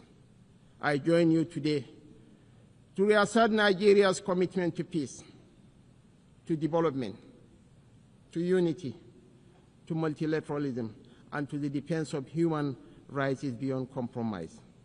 For none of us is safe until all of us are safe.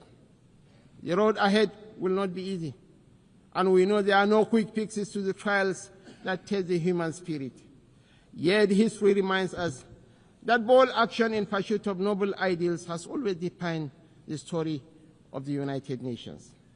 Time and again, we have found the wisdom to balance sovereign rights with collective responsibility. That balance is once again in question. But I believe, quite passionately, that a renewed commitment to multilateralism, not as a slogan, but as an article of faith, remains our surest path forward. Nigeria dedicates itself fully and without reservation to that noble cause. I thank you all for listening.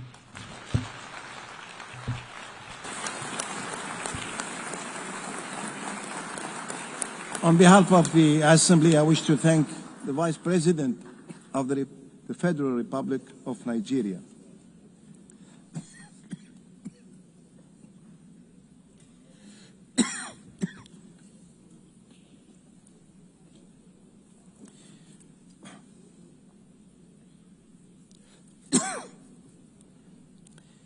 The Assembly will hear an address by His Highness Sabah Al-Khalid Al-Sabah,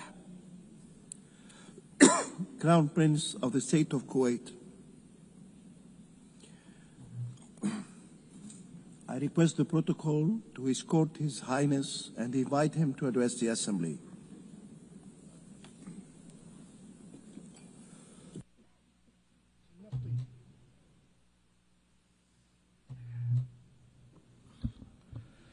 بسم الله الرحمن الرحيم. معالي السيدة أنالينا بيربوك رئيس الجمعية العامة للأمم المتحدة، معالي السيد أنطونيو غوتيريش الأمين العام للأمم المتحدة، أصحاب الجلالة والفخامة والسمو والمعالي رؤساء الوفود، السيدات والسادة، السلام عليكم ورحمة الله وبركاته. في البداية يسرني أن أنقل لكم تحيات حضرة صاحب السمو أمير دولة الكويت الشيخ مشعل الأحمد الجابر الصباح حفظه الله ورعاه، وتمنيات سموه رعاه الله بنجاح أعمال الدورة 80 للجمعية العامة للأمم المتحدة. وتقدم إليكم السيد الرئيس وبلدكم الصديق بالتهنئة لانتخابكم رئيسا للجمعية العامة للأمم المتحدة، كما أشيد بالجهود التي بذلها سلفكم السيد فيلمون يانغ خلال رئاسته للدورة السابقة لأعمال الجمعية العامة. ولا يفوتني أن أثمن عاليا القيادة الحكيمة لمعالي الأمين العام السيد أنطونيو غوتيريش، وأغتنم هذه المناسبة لأجدد دعم دولة الكويت المتواصل له ولجهوده الجريئة والحميدة في إنفاذ الأهداف والرسالة السامية للأمم المتحدة. السيدة الرئيس، إننا نشاطر رؤيتكم لأهداف هذه الدورة بعنوان أفضل معا، حيث يجسد هذا العنوان روح الوحدة والمسؤولية المشتركة المطلوبة لتجاوز التحديات العديدة والمتشابكة في عالمنا اليوم. ومن الواجب على الدول الأعضاء أن تعمل معا للحفاظ على هذه المنظمة، حجر الزاوية لتعددية الأطراف، والملاذ الدولي الآمن الذي تتجه إليه الدول والشعوب لمعالجة وحل خلافاتها ومشاكلها، والاستكشاف مستقبل وسبل تحقيق المزيد من التنمية الاقتصادية والاجتماعية والإنسانية في العالم. وقبل أن ننظر إلى المستقبل لابد أن نقف لوهلة للنظر إلى العقود 8 الماضية التي مرت بها هذه المنظمة، التي تأسست عندما اتفقت الدول في عام 1945 على إنقاذ الأجيال المقبلة من ويلات الحرب التي جلبت على الإنسانية مرتين أحزانا يعجز عنها الوصف. وعلى الرغم من عدم اندلاع حرب عالمية ثالثة منذ إنشاء الأمم المتحدة، إلا أننا شهدنا أحيانا ومؤخرا على وجه الخصوص عجزها عن التعامل مع التحديات السياسية والأمنية والمناخية والإنسانية والصحية كما ينبغي، علاوة على أن الإخفاقات التي نتشارك بها في إطار هذه المنظمة يجب أن نستوعب دروسها ونتعلم منها كدول وحكومات وشعوب، فذلك هو السبيل الأمثل لضمان عدم تكرارها ولبناء مستقبل أكثر أمانا للأجيال المقبلة.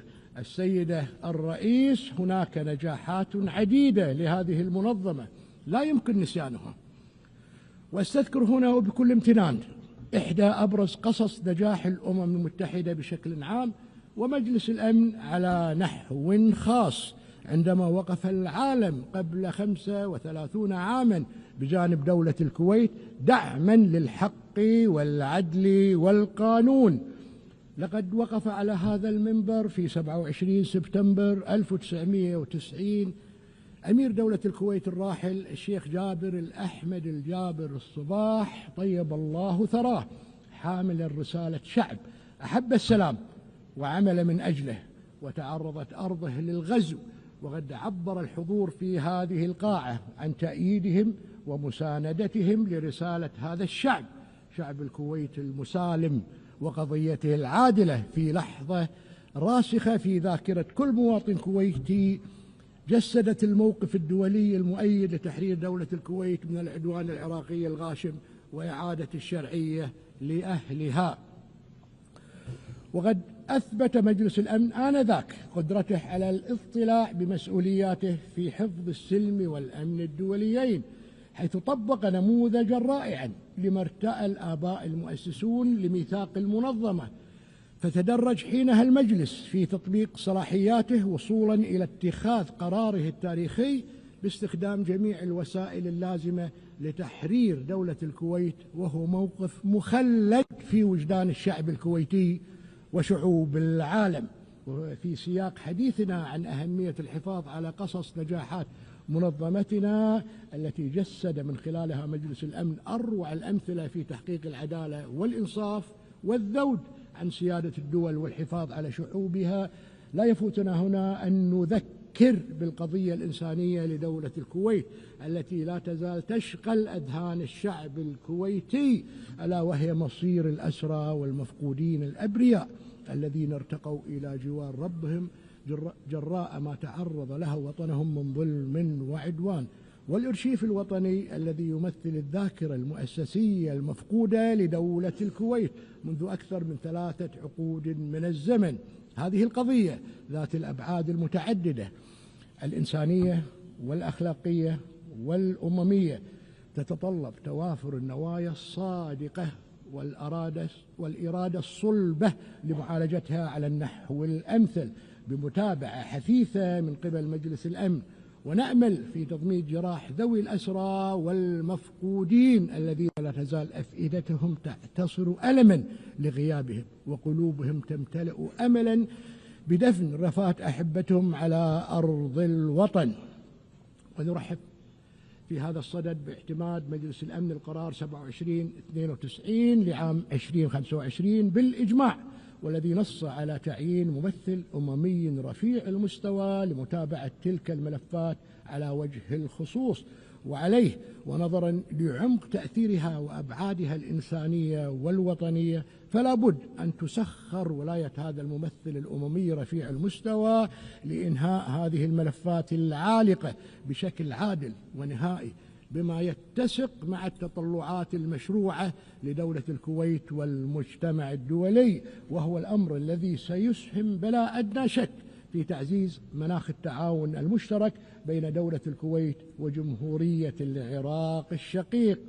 السيد الرئيس، لقد أطلق معالي الأمين العام مبادرة الأمم المتحدة UN80 Initiative، والتي تأتي متوافقة مع الجهود الإصلاحية التي تسعى إلى تعزيز فاعلية الأمم المتحدة وكفاءتها لجعلها قادرة على مواجهة التهديدات والتحديات المستقبلية. وعندما نتحدث عن الإصلاحات في إطار النظام الدولي المتعدد الأطراف فلا بد أن يكون إصلاح جهاز مجلس الأمن على سلم الأولويات، وإننا على قناعة تامة بأن هناك حاجة ملحة لإجراء إصلاحات ترسخ مبادئ العدالة والشفافية والمصداقية وعدم الازدواجية في المعايير، لجعل مجلس الأمن أكثر قدرة على التصدي للتهديدات المعاصرة، ولتكون تركيبته أكثر انعكاسا للعالم الذي نعيشه اليوم. السيد الرئيس، تتشرف دولة الكويت برئاسة الدورة الحالية 45 للمجلس الأعلى لمجلس التعاون لدول الخليج العربية، وعبر مرور الزمن أثبت هذا المجلس أنه بات ركيزة أساسية للاستقرار والازدهار في منطقتنا، وقد دأبت بلادي من خلال رئاستها لهذا المجلس على مواصلة مسيرة العمل الخليجي المشترك وتعزيز الشراكة الاستراتيجية مع المنظمات الإقليمية والدولية. وتعتز دولة الكويت بتقديمها نيابة عن كافة الأشقاء في دول المجلس القرار الذي اعتمد بتوافق الآراء في هذه الجمعية المعني بالتعاون بين مجلس التعاون لدول الخليج العربية ومنظمة الأمم المتحدة. ويتطلع هذا الكيان المبارك والدول الأعضاء فيه إلى أخذ زمام الريادة والقيادة في مختلف المجالات، فنحن شعوب الخليج لا نعرف المستحيل، وسنبحر في خضم أمواج المستقبل بعزيمة لا تلين، ومؤمنين قولا وفعلا بوحدة المصير. السيد الرئيس، لقد شهدت منطقتنا في الآونة الأخيرة تصعيدا عسكريا خطيرا واتساعا لرقة النزاع، وهو الأمر الذي سبق أن حذرنا من خطورته وتبعاته على أمن واستقرار المنطقة، وأن ندين في هذا الصدد بأشد العبارات العدوان الإسرائيلي الغاشم على دولة قطر الشقيقة، فإننا نعد ذلك انتهاجا صارخا للقوانين الدولية كافة وتعديا على سيادة وسيط يعمل بجهود صادقة من أجل السلام.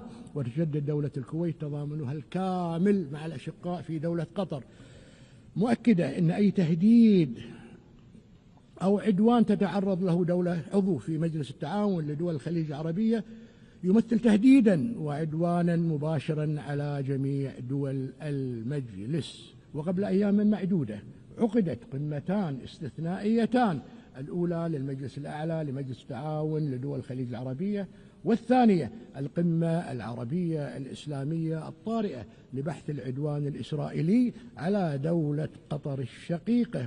ونشدد على كافة المضامين التي وردت في البيانين الختاميين الصادرين عنهما. السيد الرئيس، تواصل دولة الكويت سعيها الدؤوب الممتد لأكثر من عقدين من الزمن لمساعدة العراق على تلبية آمال وتطلعات شعبه الشقيق وتمكينه من الإسهام في أمن واستقرار المنطقة في إطار تفاهمات ثنائية تمثل حجر الأساس محددة لمعالم التعاون والتنسيق والتكامل وصولا إلى مستقبل أكثر إشراقا كفيلة بطي صفحات الماضي الأليم ومعالجة جراحه. وعليه تؤكد بلادي من هذا المنبر وللعام الثالث على التوالي التزامها بما نصت عليه اتفاقية تنظيم الملاحة البحرية في خور عبد الله وبروتوكول المبادلة الأمني المبرم مع جمهورية العراق الشقيق منذ عام 2009، وتجدد التزامها بتصحيح مسار العملية التفاوضية لترسيم الحدود البحرية مع جمهورية العراق الشقيق لما بعد العلامة 162 وفقا لمبادئ وقواعد القانون الدولي واتفاقية الأمم المتحدة لقانون البحار لعام 1982 ودون أي مساس بالأراضي والجزر والمرتفعات المائية الثابتة. ونجدد في الوقت ذاته دعوتنا للأشقاء في العراق باحترام ما نصت عليه الاتفاقيات والتفاهمات النافذة التي أسلفنا ذكرها، بحيث يرسلنا لنا الانطلاق نحو الارتقاء بمجالات التعاون التي بادرت بلادي بإرسائها مع العراق الشقيق إلى آفاق أرحب. السيد الرئيس، إن ما يحدث في قطاع غزة منذ ما يقرب عامين من عقاب جماعي وقتل لعشرات الآلاف من الأبرياء الفلسطينيين معظمهم من الأطفال والنساء وانتهاج القوة القائمة بالاحتلال سياسة التجويع كأداة حرب، ما هو إلا تطبيق مرئي للإبادة الجماعية. وقد وصلنا إلى ما نحن عليه نتيجة لازدواجية المعايير في تطبيق القانون الدولي، ولا يمكن الدعوة إلى احترام القانون الدولي في مكان وتجاهل تطبيقه في مكان آخر، حيث يؤدي ذلك إلى زعزعة الثقة بالمنظومة الأممية وتقويض أسس العدالة والمساواة التي قامت عليها. وتدين دولة الكويت مجددا العدوان الإسرائيلي على قطاع غزة وكافة الأراضي الفلسطينية المحتلة، وتدعو إلى إنهائه بشكل فوري والسماح بدخول المساعدات الإنسانية بشكل عاجل، مشيدة في ذات الصدد بجهود دولة قطر الشقيقة، جمهورية مصر العربية الشقيقة، والولايات المتحدة الأمريكية الصديقة ومساعيها المبذولة من أجل التوصل إلى وقف لإطلاق النار. وإذ نستذكر في هذا الصدد المؤتمر الدولي رفيع المستوى لتسوية القضية الفلسطينية وتنفيذ حل الدولتين برئاسة مشتركة بين المملكة العربية السعودية الشقيقة والجمهورية الفرنسية الصديقة، فإننا نتطلع إلى البناء على ما توج به المؤتمر من زخم سياسي، مشيدين بالخطوة التي اتخذتها العديد من الدول الصديقة المتمثلة في الاعتراف رسميا بالدولة الفلسطينية المستقلة، ونؤكد ضرورة اتخاذ سائر الدول خطوات مماثلة. كما تؤكد دولة الكويت التزامها الثابت بدعم وكالة الأونروا إدراكا منها للدور المحوري والهام الذي تضطلع به لتأمين الاحتياجات الأساسية للملايين من اللاجئين الفلسطينيين، وتجدد رفضها القاطع لسياسة الاستيطان والتهجير القسري التي تنتهجها القوة القائمة بالاحتلال، مشيدين على ضرورة أخذ خطوات لتحمل إسرائيل القوة القائمة بالاحتلال المسؤولية القانونية تجاه ما قامت به من قتل ودمار. هذا وتجدد دولة الكويت موقفها التاريخي والثابت في دعم الشعب الفلسطيني الشقيق وقضيته العادلة وحقه المشروع في إقامة دولته المستقلة على حدود 4 يونيو لعام 1967 وعاصمتها القدس الشرقية وفقا لقرارات الشرعية الدولية ومبادرة السلام العربية لعام 2002. السيدة الرئيس، تقف دولة الكويت إلى جانب الجمهورية العربية السورية والجمهورية اللبنانية في مساعيهما لبناء مستقبل مزدهر وآمن يحقق تطلعات شعبيهما، مؤكدة ضرورة احترام سلامة وسيادة ووحدة أراضي البلدين الشقيقين. كما نتابع ببالغ القلق ما تشهده كل من الجمهورية اليمنية وجمهورية السودان وجمهورية الصومال الفيدرالية ودولة ليبيا، وندعو إلى تغليب صوت الحكمة والعقل والانخراط بالحوار السياسي لحل الخلافات وفقا لقرارات مجلس الأمن ذات الصلة وقواعد القانون الدولي بما يضمن وحدة وسلامة واستقرار وسيادة هذه الدول الشقيقة. وانطلاقا من تمسكنا بمبادئ حسن الجوار الواردة في ميثاق الأمم المتحدة، نؤكد مجددا دعوتنا للجمهورية الإسلامية الإيرانية إلى تفعيل إجراءات جادة لبناء الثقة القائمة على احترام سيادة الدول وعدم التدخل في شؤونها الداخلية، ونؤمن بأن تأية الظروف الملائمة لاستئناف المفاوضات من شأنها أن تسهم في معالجة البرنامج النووي الإيراني وسائر القضايا العالقة. السيدة الرئيس، إننا في دولة الكويت وبفضل عزيمة أبنائها الأوفياء نمضي بخطى ثابتة نحو المستقبل وفق رؤية الكويت 2035 التي تهدف إلى ترسيخ الكويت كمركز مالي وتجاري وثقافي رائد في المنطقة، وكذلك وبشكل موازن نعمل على تحقيق أهداف التنمية المستدامة 2030 مستلهمين من الآباء والأجداد قيم العمل والإخلاص والعطاء التي قرسوها في الأجيال المتعاقبة من أجل بناء وطن آمن ومزدهر. ونؤكد في ذات الصدد على أهمية الدور الفاعل للمرأة الكويتية والشباب الكويتي في مختلف المجالات، مشيدين بمساهماتهم القيمة في مسيرة التنمية ونهضة المجتمع وازدهاره. ومع بقاء 5 أعوام فقط على تحقيق أهداف التنمية المستدامة 2030 نشدد على ضرورة مواصلة العمل حتى تستطيع الدول تحقيق تلك الأهداف النبيلة لضمان عدم ترك أي أحد يتخلف عن الركب. وانطلاقا من تلمسها معاناة الدول النامية والأقل نموا، حرصت دولة الكويت على دعم جهود التنمية الدولية، حيث قدمت عبر الصندوق الكويتي للتنمية الاقتصادية العربية منذ تأسيسه في عام 1961 دعما لتمويل مشاريع إنمائية في 107 دول، وتؤكد التزامها بدعم مسيرة التنمية العالمية واستمرارها في تقديم وتأمين إيصال المساعدات الإنسانية إلى شتى بقاع العالم دون ما تمييز أو تسييس أو شروط. وفي الختام السيد الرئيس، فإن دولة الكويت كانت وما زالت وستبقى كما عهدتموها عبر الزمن داعمة بقوة للأمم المتحدة ومساعيها السامية في مختلف بقاع العالم، ملتزمة التزاما راسخا بمقاصد ومبادئ ميثاقها، منارة ومركزا للعمل الإنساني، ورائدة في العمل الدولي الإنمائي، ووسيطة إقليمية موثوق بها، مساندة للجهود الدولية لتسوية النزاعات عبر الحوار والحلول السلمية، مؤمنة بثقافة التسامح والتعايش السلمي، محبة للسلام وستبقى تعمل من أجله. والسلام عليكم ورحمة الله وبركاته.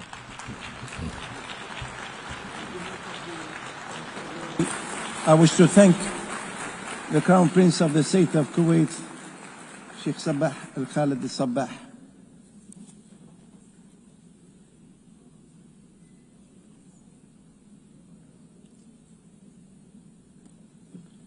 Now the Assembly will hear an address by His Excellency Anthony Albanese, Prime Minister of the Commonwealth of Australia, and I request the protocol to escort His Excellency and invite him to address the Assembly.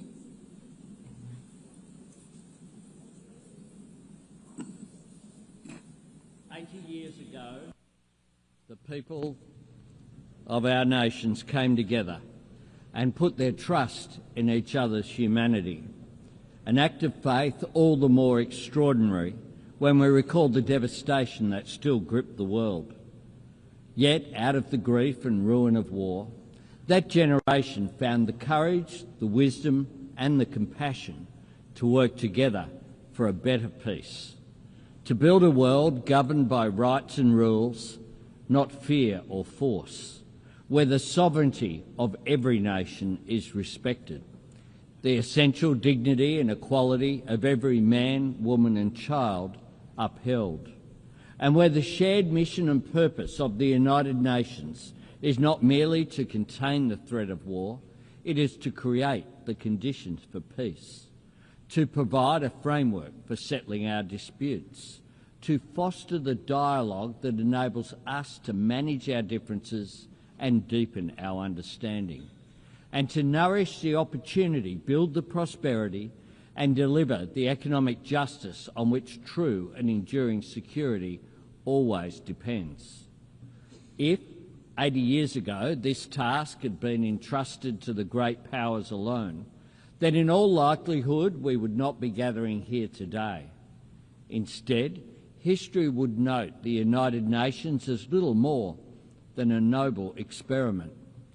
The reason this institution has endured is because it belongs to all of us, because it has been built and shaped by all of us.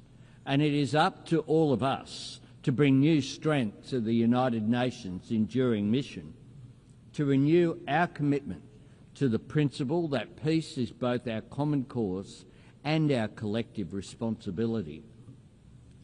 The creation of the International Rules-Based Order owes much to the post-war leadership of the United States of America. For the region Australia calls home, that stability has underpinned a generational economic transformation. But we cannot ask and should not expect any one nation to uphold the rules or guarantee the security on which all of us depend. We all have a role in making sure that the system which has enabled the rise of new powers safeguards the rights and aspiration of every nation, big and small. For Australia, this means investing in our capabilities and investing in our relationships, investing in development, in defence and in diplomacy, to strengthen the security of our region, to support the sovereignty of our neighbours and to contribute to the cause of peace beyond the Indo-Pacific. We promote unity in the Pacific Islands Forum. We are deepening our engagement with ASEAN and elevating our partnerships with Indonesia, India, the Republic of Korea and Japan. And we are breaking new ground with old friends in the United Kingdom, the European Union, and our principal ally, the United States, because we see mutual understanding, shared prosperity and economic cooperation as the most powerful counterpoints to confrontation, to isolation or conflict. Wars are often started by countries who imagine there is something to gain. The more we can do to reinforce the architecture of peace and prosperity, the more we remind nations of everything they stand to lose. Colleagues, whenever a head of government speaks to this Assembly about prosperity or security, they will always be met with calls for that work to begin at home. Part of our job is demonstrating to the people that we serve that what happens in the world matters to them, that when we cooperate to enhance security, contribute to alleviating poverty, or commit to protecting the natural environment, when we support the agency of forums such as the G20 or APEC, or invest in diplomatic partnerships like the Quad, none of this means setting our national interests or our people's values aside. It means working to fulfil them. The United Nations is much more than an arena for the great powers to veto each other's ambitions. This is a platform for middle powers and small nations to voice and achieve our aspirations. And that is why Australia is seeking a place on the UN Security Council in 2029-30. And it is why we are bidding to co-host the 31st Conference of the Parties with our Pacific family, nations for whom climate change is more than an environmental challenge, it is an existential threat. This is a place for the global spotlight to shine on suffering and struggles that might otherwise be forgotten, and for the international community to work together to advance our shared interests and to tackle challenges we cannot meet alone. In 2025, we are confronted by all manner of these challenges in old forms and new. Dictators whose hold on power derives solely from their capacity for cruelty to their own citizens. Tyrants who invade sovereign nations to further their own ambitions. Regimes willing to crush their own people beneath the weight of oppression. Autocracies deploying new technology to undermine our trust in democracy, institutions and each other. Intimidation and coercion on the seas and in the skies, endangering lives and risking escalation.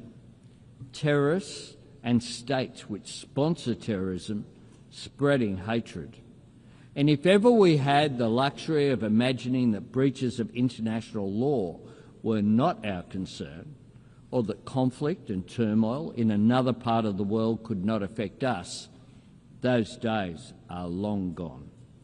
Just last month, Australian security agencies confirmed that the Iranian regime orchestrated the firebombing of a synagogue in Melbourne and a Jewish restaurant in Sydney.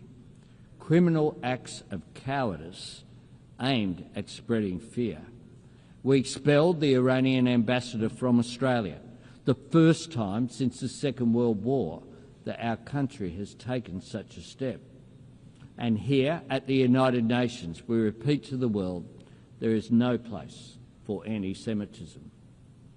Colleagues, it is not the Australian way to try and impose our values on other nations. But when we deal with the world, we bring our values with us, and we strive to back our words with actions. Australia helped to draft the United Nations Charter, and we were part of the first peacekeeping operation under UN authority, proudly supporting independence for Indonesia. As an economy engaged in the fastest growing region of the world in human history, Australia champions the benefits of free and fair trade, and we work to strengthen it by advocating for working people to share in the prosperity that trade creates through better wages, safer workplaces, and the elimination of exploitation and modern slavery, and by supporting the security of communications and maritime travel that make trade possible through the United Nations Convention on the Law of the Sea, including in our region and the South China Sea.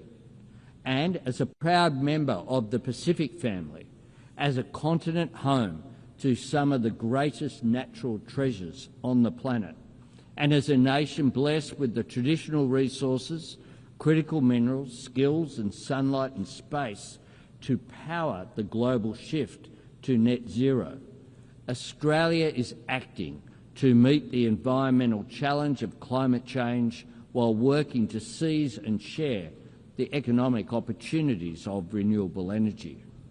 We will meet our 2030 target of 43% emissions reduction on 2005 levels. And last week, we set our target for 2035, cutting emissions by 62 to 70%. We are honouring our commitment to the Paris Agreement and its goal of keeping global temperatures below dangerous levels. Our target is ambitious, but importantly, it is achievable. And more than anything else, Australia's embrace of clean, renewable energy will get us there. Clean energy can carry the world beyond the false choice between economic growth and environmental responsibility, because clean energy enables the rapidly growing economies of the Indo-Pacific to industrialise and decarbonise at the same time, and to continue lifting their people's living standards while lowering their nation's emissions. Colleagues, as one of the world's oldest democracies, and one of the first where women could vote in elections and stand for Parliament, Australia knows societies and economies are stronger when they draw on the talents of all of their citizens. Indeed, it was a great Australian, Jessie Street, one of just 8 women among the 850 delegates who gathered in San Francisco in 1945, who insisted that the UN Charter make specific mention of sexual discrimination. Because, she said, where the rules are silent, women are not usually considered. That is why Australia proudly works to promote education, economic opportunity and empowerment for women and girls around the world. As the home of the world's oldest continuous culture, we honour the knowledge and resilience of Indigenous people everywhere. And as a country strengthened and enriched by the hard work and aspiration of people drawn from every faith and tradition on earth, we stand against discrimination and prejudice everywhere. As a people who believe that kindness is an act of courage, we want to see aid workers delivering food, water and medicine to conflict zones protected. And this week, Australia and our partners launched the Declaration for the Protection of Humanitarian Personnel. And I thank the more than 100 nations that have already endorsed the Declaration. And as a nation that knows security depends on sovereignty, Australia stands with the courageous people of Ukraine in their struggle against Russia's illegal and immoral invasion. We share the resolve of every member of the Coalition of the Willing to secure peace on Ukraine's terms. It is the nature of the world the United Nations serves that this institution is constantly tested. In times of global uncertainty, there are no easy days, but there are clear choices. If the United Nations steps back, we all lose ground. If we give people reason to doubt the value of cooperation, then the risk of conflict becomes the default option, which grows.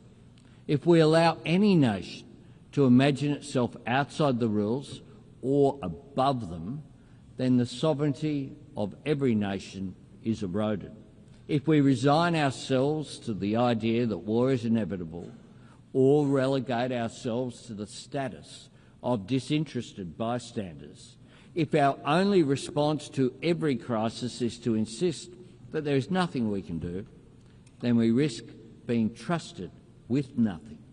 We risk a world where dialogue and diplomacy are viewed as a dead end, rather than the vital road to understanding, where cooperation to meet new challenges facing humanity yields to old differences of race or faith or ethnicity, and where people beset by conflict, poverty or inequality come to look on this assembly as little more than a final resting place for good intentions.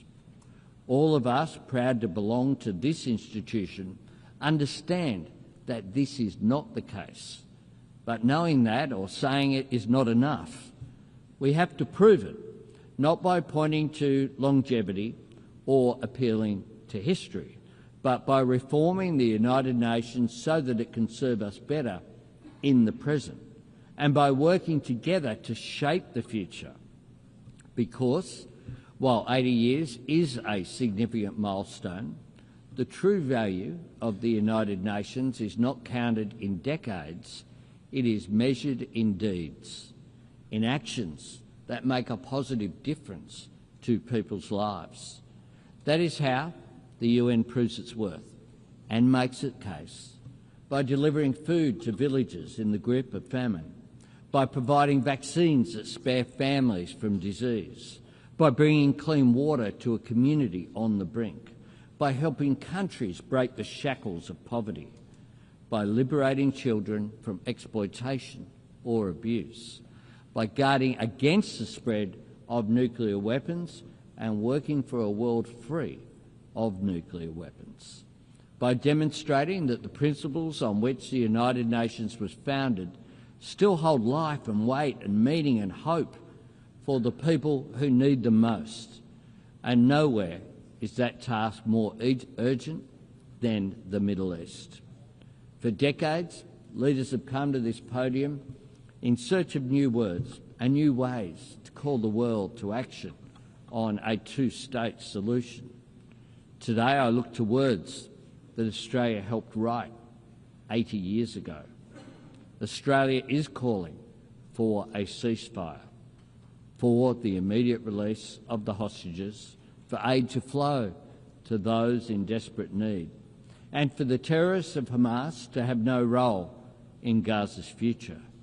And this week, Australia recognised the state of Palestine because, to quote from the Charter, that forms the very foundations of this institution and reflects the very best of its idealism, we are determined, quote, to save succeeding generations from the scourge of war, to reaffirm faith in fundamental human rights, to promote social progress and better standards of life in larger freedom, and for these ends to practice tolerance and live together in peace with one another as good neighbours. That was right 80 years ago and it's right today. Every nation that takes a seat in this room has put its name to those principles. Peacekeepers and aid workers from all over the world have risked and lost their lives in the service of those ideals. So we must ask ourselves, when can those words hold meaning if not now? Where can those words apply if they do not apply to the Middle East? And what can we, the members of the United Nations, say we stand for if we cannot say we stand for this? There is a moment of opportunity here. Let us seize it. Colleagues, in the early days of this Assembly, Papua New Guinea was considered an Australian territory. And last week, that proud nation celebrated the 50th anniversary of its independence. And soon, Australia's nearest neighbour will become our newest ally. Times change, nations and regions change with them, but the ideals and imperatives that built this place are timeless. More than ever, we must trust in each other's humanity. More than ever, we must choose to succeed together rather than risk failing alone. More than ever, we must work to see the promises of this place deliver real progress for the people that we serve. More than ever, we must work to build a future true to the United Nations' noble purpose and worthy of our people's greatest qualities. We all have a part to play, and Australia, just as we always have, will always play our part. I thank you very much.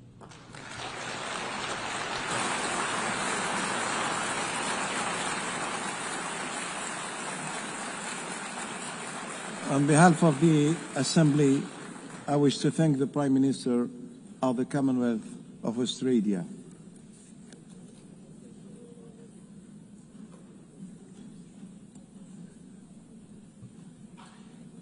The Assembly will hear now an address by Her Excellency Giorgia Meloni, President of the Council of Ministers of the Republic of Italy. I request the protocol to escort Her Excellency and invite her to address the Assembly.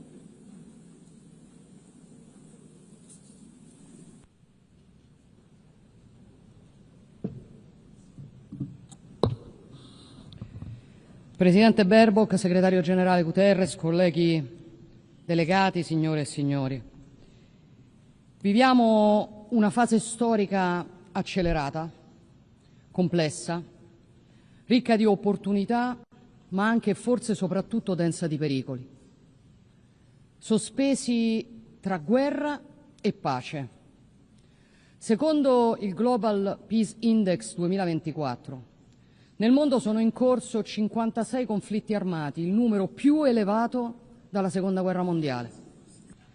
Viviamo cioè in un mondo profondamente diverso da quello in cui sono nate le Nazioni Unite, quando nel 1945 51 nazioni, che oggi sono diventate la quasi totalità, decisero di unirsi per fondare un'organizzazione internazionale che avesse come scopo principale quello di evitare la guerra. La domanda che dobbiamo farci 80 anni dopo e guardandoci attorno è: ci siamo riusciti? La risposta la conoscete tutti perché è nella cronaca ed è impietosa. Pace, dialogo, diplomazia sembrano non riuscire più a convincere e a vincere. L'uso della forza prevale in troppe occasioni e lo scenario che ci troviamo di fronte è quello che Papa Francesco descrisse con rara efficacia: una terza guerra mondiale combattuta a pezzi. Ovviamente tra i principali conflitti in corso c'è la guerra d'aggressione su larga scala della Federazione Russa contro l'Ucraina. 3 anni e mezzo fa, il 24 febbraio del 2022, Mosca ha deciso di attaccare Kiev. E io penso che non si sia riflettuto abbastanza sulle conseguenze di quella scelta e su un punto che considero fondamentale. La Federazione Russa, membro permanente del Consiglio di sicurezza, ha deliberatamente calpestato l'articolo 2 dello Statuto dell'ONU, violando l'integrità e l'indipendenza politica di un altro Stato sovrano con la volontà di annetterne il territorio. E ancora oggi non si mostra disponibile ad accogliere seriamente alcun invito a sedersi al tavolo della pace. Questa ferita profonda, inferta al diritto internazionale, come era prevedibile, ha scatenato effetti destabilizzanti molto oltre i confini nei quali si consuma quella guerra. Il conflitto in Ucraina ha riacceso e fatto detonare diversi altri focolai di crisi, mentre le Nazioni Unite si sono ulteriormente disunite. Non è un caso che Hamas abbia approfittato dell'indebolirsi di questa architettura per sferrare il 7 ottobre del 2023 il suo attacco contro Israele. La ferocia e la brutalità di quell'attacco, la caccia ai civili inermi hanno spinto Israele a una reazione in principio legittima, perché ogni Stato e ogni popolo ha il diritto di difendersi, ma la reazione a una aggressione deve sempre rispettare il principio di proporzionalità. Vale per gli individui, vale a maggior ragione per gli Stati. E Israele ha superato quel limite con una guerra su larga scala che sta coinvolgendo oltre misura la popolazione civile palestinese, ed è su questo limite che lo Stato ebraico ha finito per infrangere le norme umanitarie, causando una strage tra i civili. Una scelta che l'Italia ha più volte definito inaccettabile, che porterà al nostro voto favorevole su alcune delle sanzioni proposte dalla Commissione europea verso Israele. Però non ci accodiamo a chi scarica su Israele tutta la responsabilità di quello che accade a Gaza, perché è Hamas ad aver scatenato la guerra. È Hamas che potrebbe far cessare le sofferenze dei palestinesi liberando subito tutti gli ostaggi. È Hamas che sembra voler prosperare sulla sofferenza del popolo che dice di rappresentare. Israele deve uscire dalla trappola di questa guerra, lo deve fare per la storia del popolo ebraico, per la sua democrazia, per gli innocenti, per i valori universali del mondo libero di cui fa parte. E per chiudere una guerra servono soluzioni concrete, perché la pace non si costruisce solo con gli appelli o con i proclami ideologici accolti da chi la pace non la vuole. La pace si costruisce con pazienza, con coraggio, con ragionevolezza. I bambini di Gaza, come quelli che l'Italia sta orgogliosamente accogliendo e curando nei propri ospedali, chiedono risposte che possano migliorare la loro condizione e su quello siamo impegnati. L'Italia c'è e ci sarà per chiunque sia disposto a lavorare a un piano serio per il rilascio degli ostaggi, un cessate il fuoco permanente, l'esclusione di Hamas da ogni dinamica di governo in Palestina, il graduale ritiro di Israele da Gaza, l'impegno della comunità internazionale nella gestione della fase successiva al cessate il fuoco fino alla realizzazione della prospettiva dei 2 Stati. Consideriamo in questo senso molto interessanti le proposte che il Presidente degli Stati Uniti ha discusso in queste ore con i Paesi arabi e siamo pronti ovviamente a dare una mano. Riteniamo che Israele non abbia il diritto di impedire che domani nasca uno Stato palestinese, né di costruire nuovi insediamenti in Cisgiordania al fine di impedirlo. Per questo abbiamo sottoscritto la dichiarazione di New York sulla soluzione dei 2 Stati e la storica posizione dell'Italia sulla questione palestinese, una posizione che non è mai cambiata.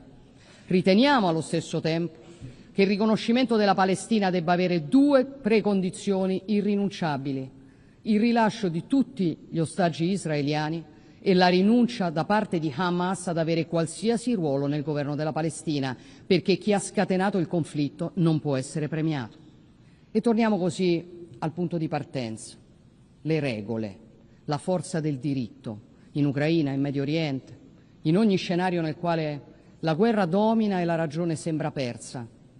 Non si scappa, colleghi, dalla domanda più importante, che è la ragione per la quale siamo tutti qui insieme oggi. L'architettura delle Nazioni Unite che abbiamo costruito 80 anni fa è all'altezza delle sfide che la nostra epoca ci impone oggi? Non lo è. E il multilateralismo, dialogo, la diplomazia, senza istituzioni che funzionano come dovrebbero, sono parole vuote. Dobbiamo riconoscere i nostri limiti, dobbiamo riconoscere che è necessaria e urgente una riforma profonda delle Nazioni Unite, una riforma non ideologica ma pragmatica e realista, che rispetti la sovranità delle nazioni, che apra a soluzioni condivise.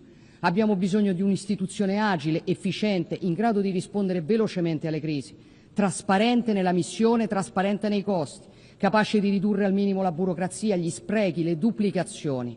Il palazzo di vetro deve essere anche una casa di vetro.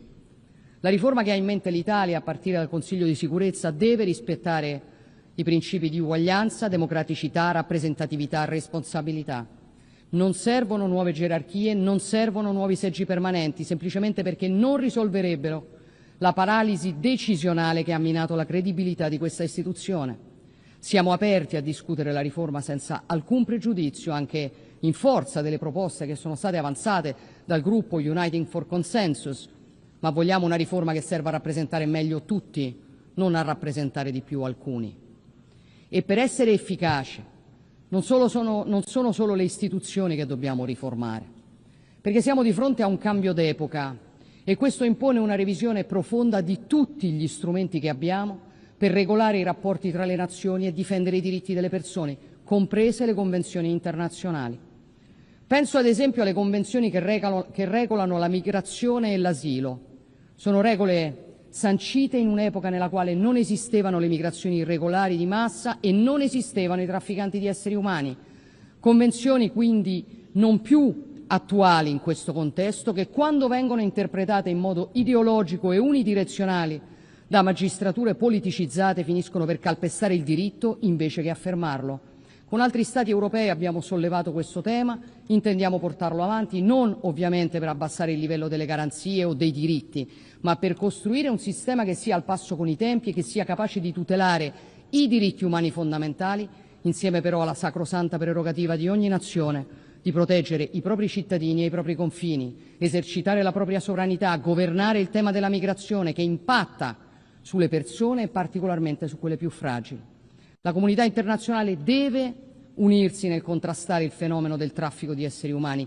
Le Nazioni Unite, al pari di altre istituzioni internazionali come l'Unione Europea, non possono voltarsi dall'altra parte o finire per tutelare i criminali nel nome di presunti diritti civili. Allo stesso modo, le Nazioni Unite non possono ipocritamente considerare alcuni diritti umani meno meritevoli di essere tutelati rispetto ad altri. Penso fra tutti al valore negato della libertà religiosa e alle decine di milioni di persone in tutto il mondo, in larga parte cristiane, perseguitate e massacrate in nome della loro fede. Serve anche un nuovo modello di cooperazione tra le nazioni, ma costruirlo richiede umiltà, consapevolezza, fiducia nell'interlocutore che si ha di fronte. L'Italia sta cercando di fare la sua parte anche in questo, su tutto con il suo piano Mattei per l'Africa. Negli ultimi 3 anni abbiamo lanciato il nostro piano di cooperazione con l'Africa, abbiamo esteso il suo raggio d'azione a 14 nazioni, abbiamo costruito collaborazioni con le Nazioni Unite, con l'Unione Europea e il suo Global Gateway, con il G7, l'Unione Africana, la Banca Africana di Sviluppo, le istituzioni finanziarie internazionali, molti partner bilaterali, penso agli Emirati Arabi Uniti che ci tengo a ringraziare. Questa complementarietà ci ha consegnato l'onore lo scorso luglio di coorganizzare con l'Etiopia il terzo vertice delle Nazioni Unite sui sistemi alimentari, la responsabilità di essere parte attiva dell'imponente progetto infrastrutturale del corridoio di Lobito tra Angola e Zambia, la possibilità di costruire partenariati pubblico-privati che attraggono investimenti e assicurano risultati concreti. Come sta accadendo in Algeria, dove recupereremo oltre 36.000 ettari di deserto per metterli a coltura, generando benefici per oltre 600.000 persone. Come sta accadendo con l'apertura dell'AI Hub for Sustainable Development, che coinvolgerà centinaia di start-up africane nello sviluppo dell'intelligenza artificiale, e come sta accadendo con l'estensione all'Africa orientale del Blue Raman Cable per collegare l'India alle economie europee passando per il Medio Oriente e per il Mediterraneo. Noi, a differenza di altri attori, non abbiamo secondi fini in Africa. Non ci interessa sfruttare il continente africano per le ricchissime materie prime che possiede, ci interessa invece che l'Africa prosperi processando le sue risorse, dando un lavoro, una prospettiva alle sue energie migliori, potendo contare su governi stabili, su società dinamiche e sicure. Ma è un cammino che non può prescindere dalla necessità di affrontare una questione non più rinviabile, che è il debito delle nazioni africane. L'Italia prevede di convertire nei prossimi 10 anni l'intero ammontare del debito per le nazioni economicamente meno sviluppate, secondo i criteri della Banca Mondiale, e di abbattere del 50% quello delle nazioni a reddito medio-basso. L'intera operazione nei 10 anni ci permetterà di convertire in progetti di sviluppo da attuare in loco oltre 235 milioni di euro di debito. È un'iniziativa alla quale il governo italiano, nell'anno del Giubileo, tiene particolarmente e che ci auguriamo possa essere da esempio anche per altre nazioni, perché è una questione non solo economica, ma di giustizia, di dignità, di futuro. Cari colleghi, 30 anni di globalizzazione fideistica sono finiti, ne sono stati sottovalutati i contraccolpi e oggi siamo davanti a conseguenze inattese, che inattese non erano, di grave portata per i cittadini, per le famiglie e per le imprese. Non è andato tutto bene, come pure veniva promesso. E vi do un'altra notizia. Le cose potranno andare molto peggio se non fermeremo la creazione a tavolino di modelli di produzione insostenibili come i piani verdi che in Europa, nell'intero Occidente, stanno portando alla deindustrializzazione molto prima che alla decarbonizzazione. La riconversione di interi settori produttivi sulla base di teorie che non tengono conto dei bisogni e delle disponibilità economiche delle persone è stato un errore che provoca sofferenze nei ceti sociali più deboli, fa scivolare la classe media verso il basso, imponendo scelte di consumo non razionali. L'ecologismo insostenibile ha quasi distrutto il settore dell'automobile in Europa, creato problemi negli Stati Uniti, causato perdite di posti di lavoro, appesantito la capacità di competere, depauperato la conoscenza e, ciò che è più paradossale, non ha migliorato lo stato di salute complessivo del nostro pianeta. Non si tratta, ovviamente, di negare il cambiamento climatico. Si tratta di affermare la ragione, che significa soprattutto neutralità tecnologica e gradualismo delle riforme in luogo dell'estremismo ideologico, rispettare l'ambiente mantenendo l'uomo al centro.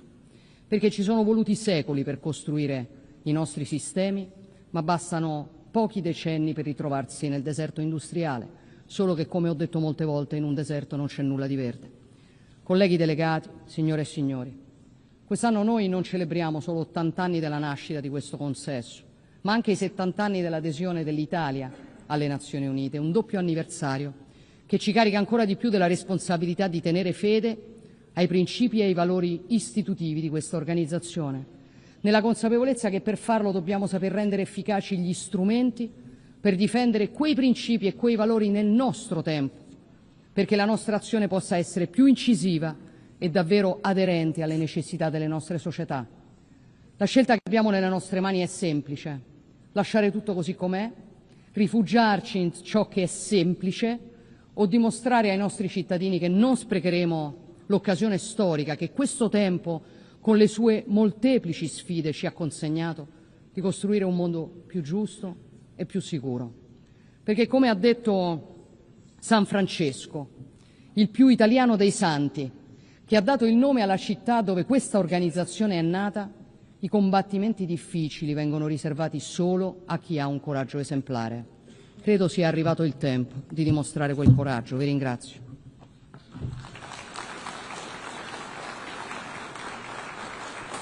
On behalf of the Assembly, I wish to thank the President of the Council of Ministers of the Republic of Italy.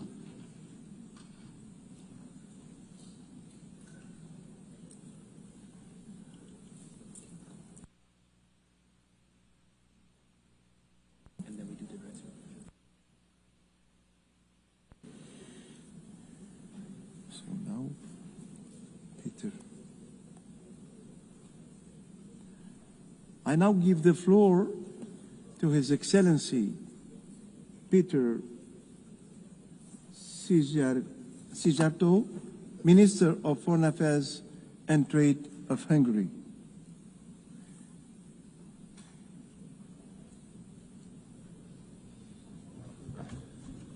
Mr. President, dear colleagues, unfortunately, it is not an exaggeration to state that we are now living in the age of dangers, and it's not an exaggeration either to say that since the conclusion of the Second World War, currently we are experiencing the global security being in its worst shape ever. Wars, an increasing threat of terrorism, ethnic-based conflicts, spreading of extreme ideologies, and open reference to the use of nuclear weapons. This is the age of dangers, a period when the world has been faced with the risk of the outbreak of the Third World War.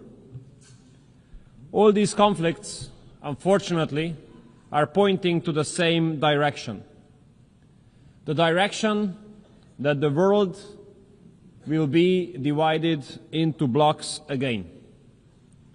And this would be a very dangerous phenomenon. We Hungarians know it from our historic experience. We have lost 40 years of our lives in an age which was characterized by a world divided into blocks. This is against our national interest. But what is in line with our national interest?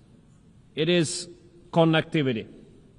Connectivity meaning that mutual respect should return as a basis of the operation of the system of international cooperation.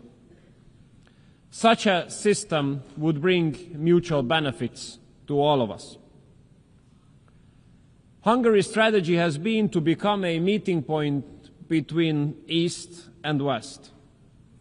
A meeting point where a cooperation of the Eastern and Western economies can take place. Maybe two examples here. A very successful German-Chinese cooperation on the field of electromobility in Hungary, or a successful Russian, German, French cooperation on the field of nuclear industry in Hungary, are proofs to what extent the world could take benefits out of a civilized East-to-West cooperation. If I want to summarize the approach of Hungary nowadays, how we address the major challenges of the world, I would do it in the following way. No war, no migration, no gender. Let me emphasize these 3 points. No war. Hungary stands up for peace. We are proud members of the pro-peace majority of this organization. And we do hope that this year's General Assembly will help us to find solutions to bring peace to parts of the world which are suffering from wars. And we do hope that this time, this hope of ours will not be transformed into an illusion at the end of this week. Hungary has been living for more than 3.5 years now in the neighborhood of the war in Ukraine. We have been confronted with the consequences of this war on a daily basis. A huge wave of refugees, 1.3 million. Imagine, we are a country of less than 10 million inhabitants. The war inflation, skyrocketing energy prices, skyrocketing food prices. We do have to make daily efforts in order to be able to stay out of this war. Regardless all the efforts to drag us into this war and to provocate us into this war. It is the obligation and the duty of the Hungarian government to make sure that the security of the Hungarian people and Hungary itself is being guaranteed. Mr. President, since the outbreak of the war in Ukraine, Hungary has been standing up for ceasefire and peace talks. Unfortunately, we used to be under serious attacks, serious political attacks, accusations, and stigmatization for this position of ours. Very rude accusation by those who are now speaking about the importance of ceasefire and peace talks, by the same countries in Europe. And I have to tell you that if these countries who used to stigmatize us for this position of ours had not attacked us for this position, but had they argued in favor of ceasefire and peace talks from the very beginning, as we have been doing so, we could have saved lives of hundreds of thousands of people. And we could have avoided huge refugee waves. And we could have prevented a lot of destruction.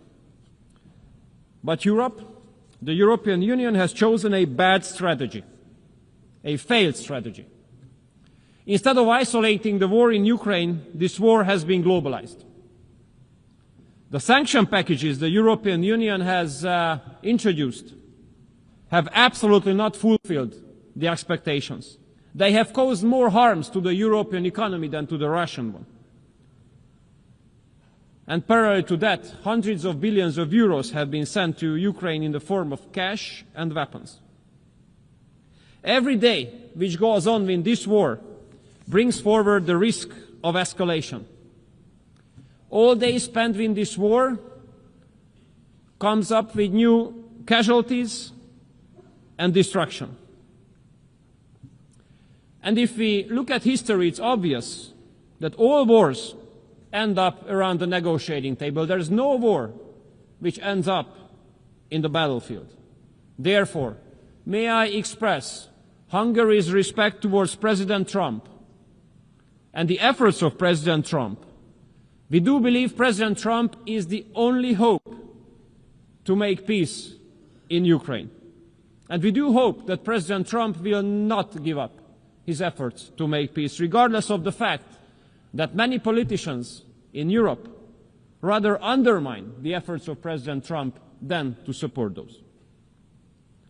We Hungarians do have a very sad historic experience.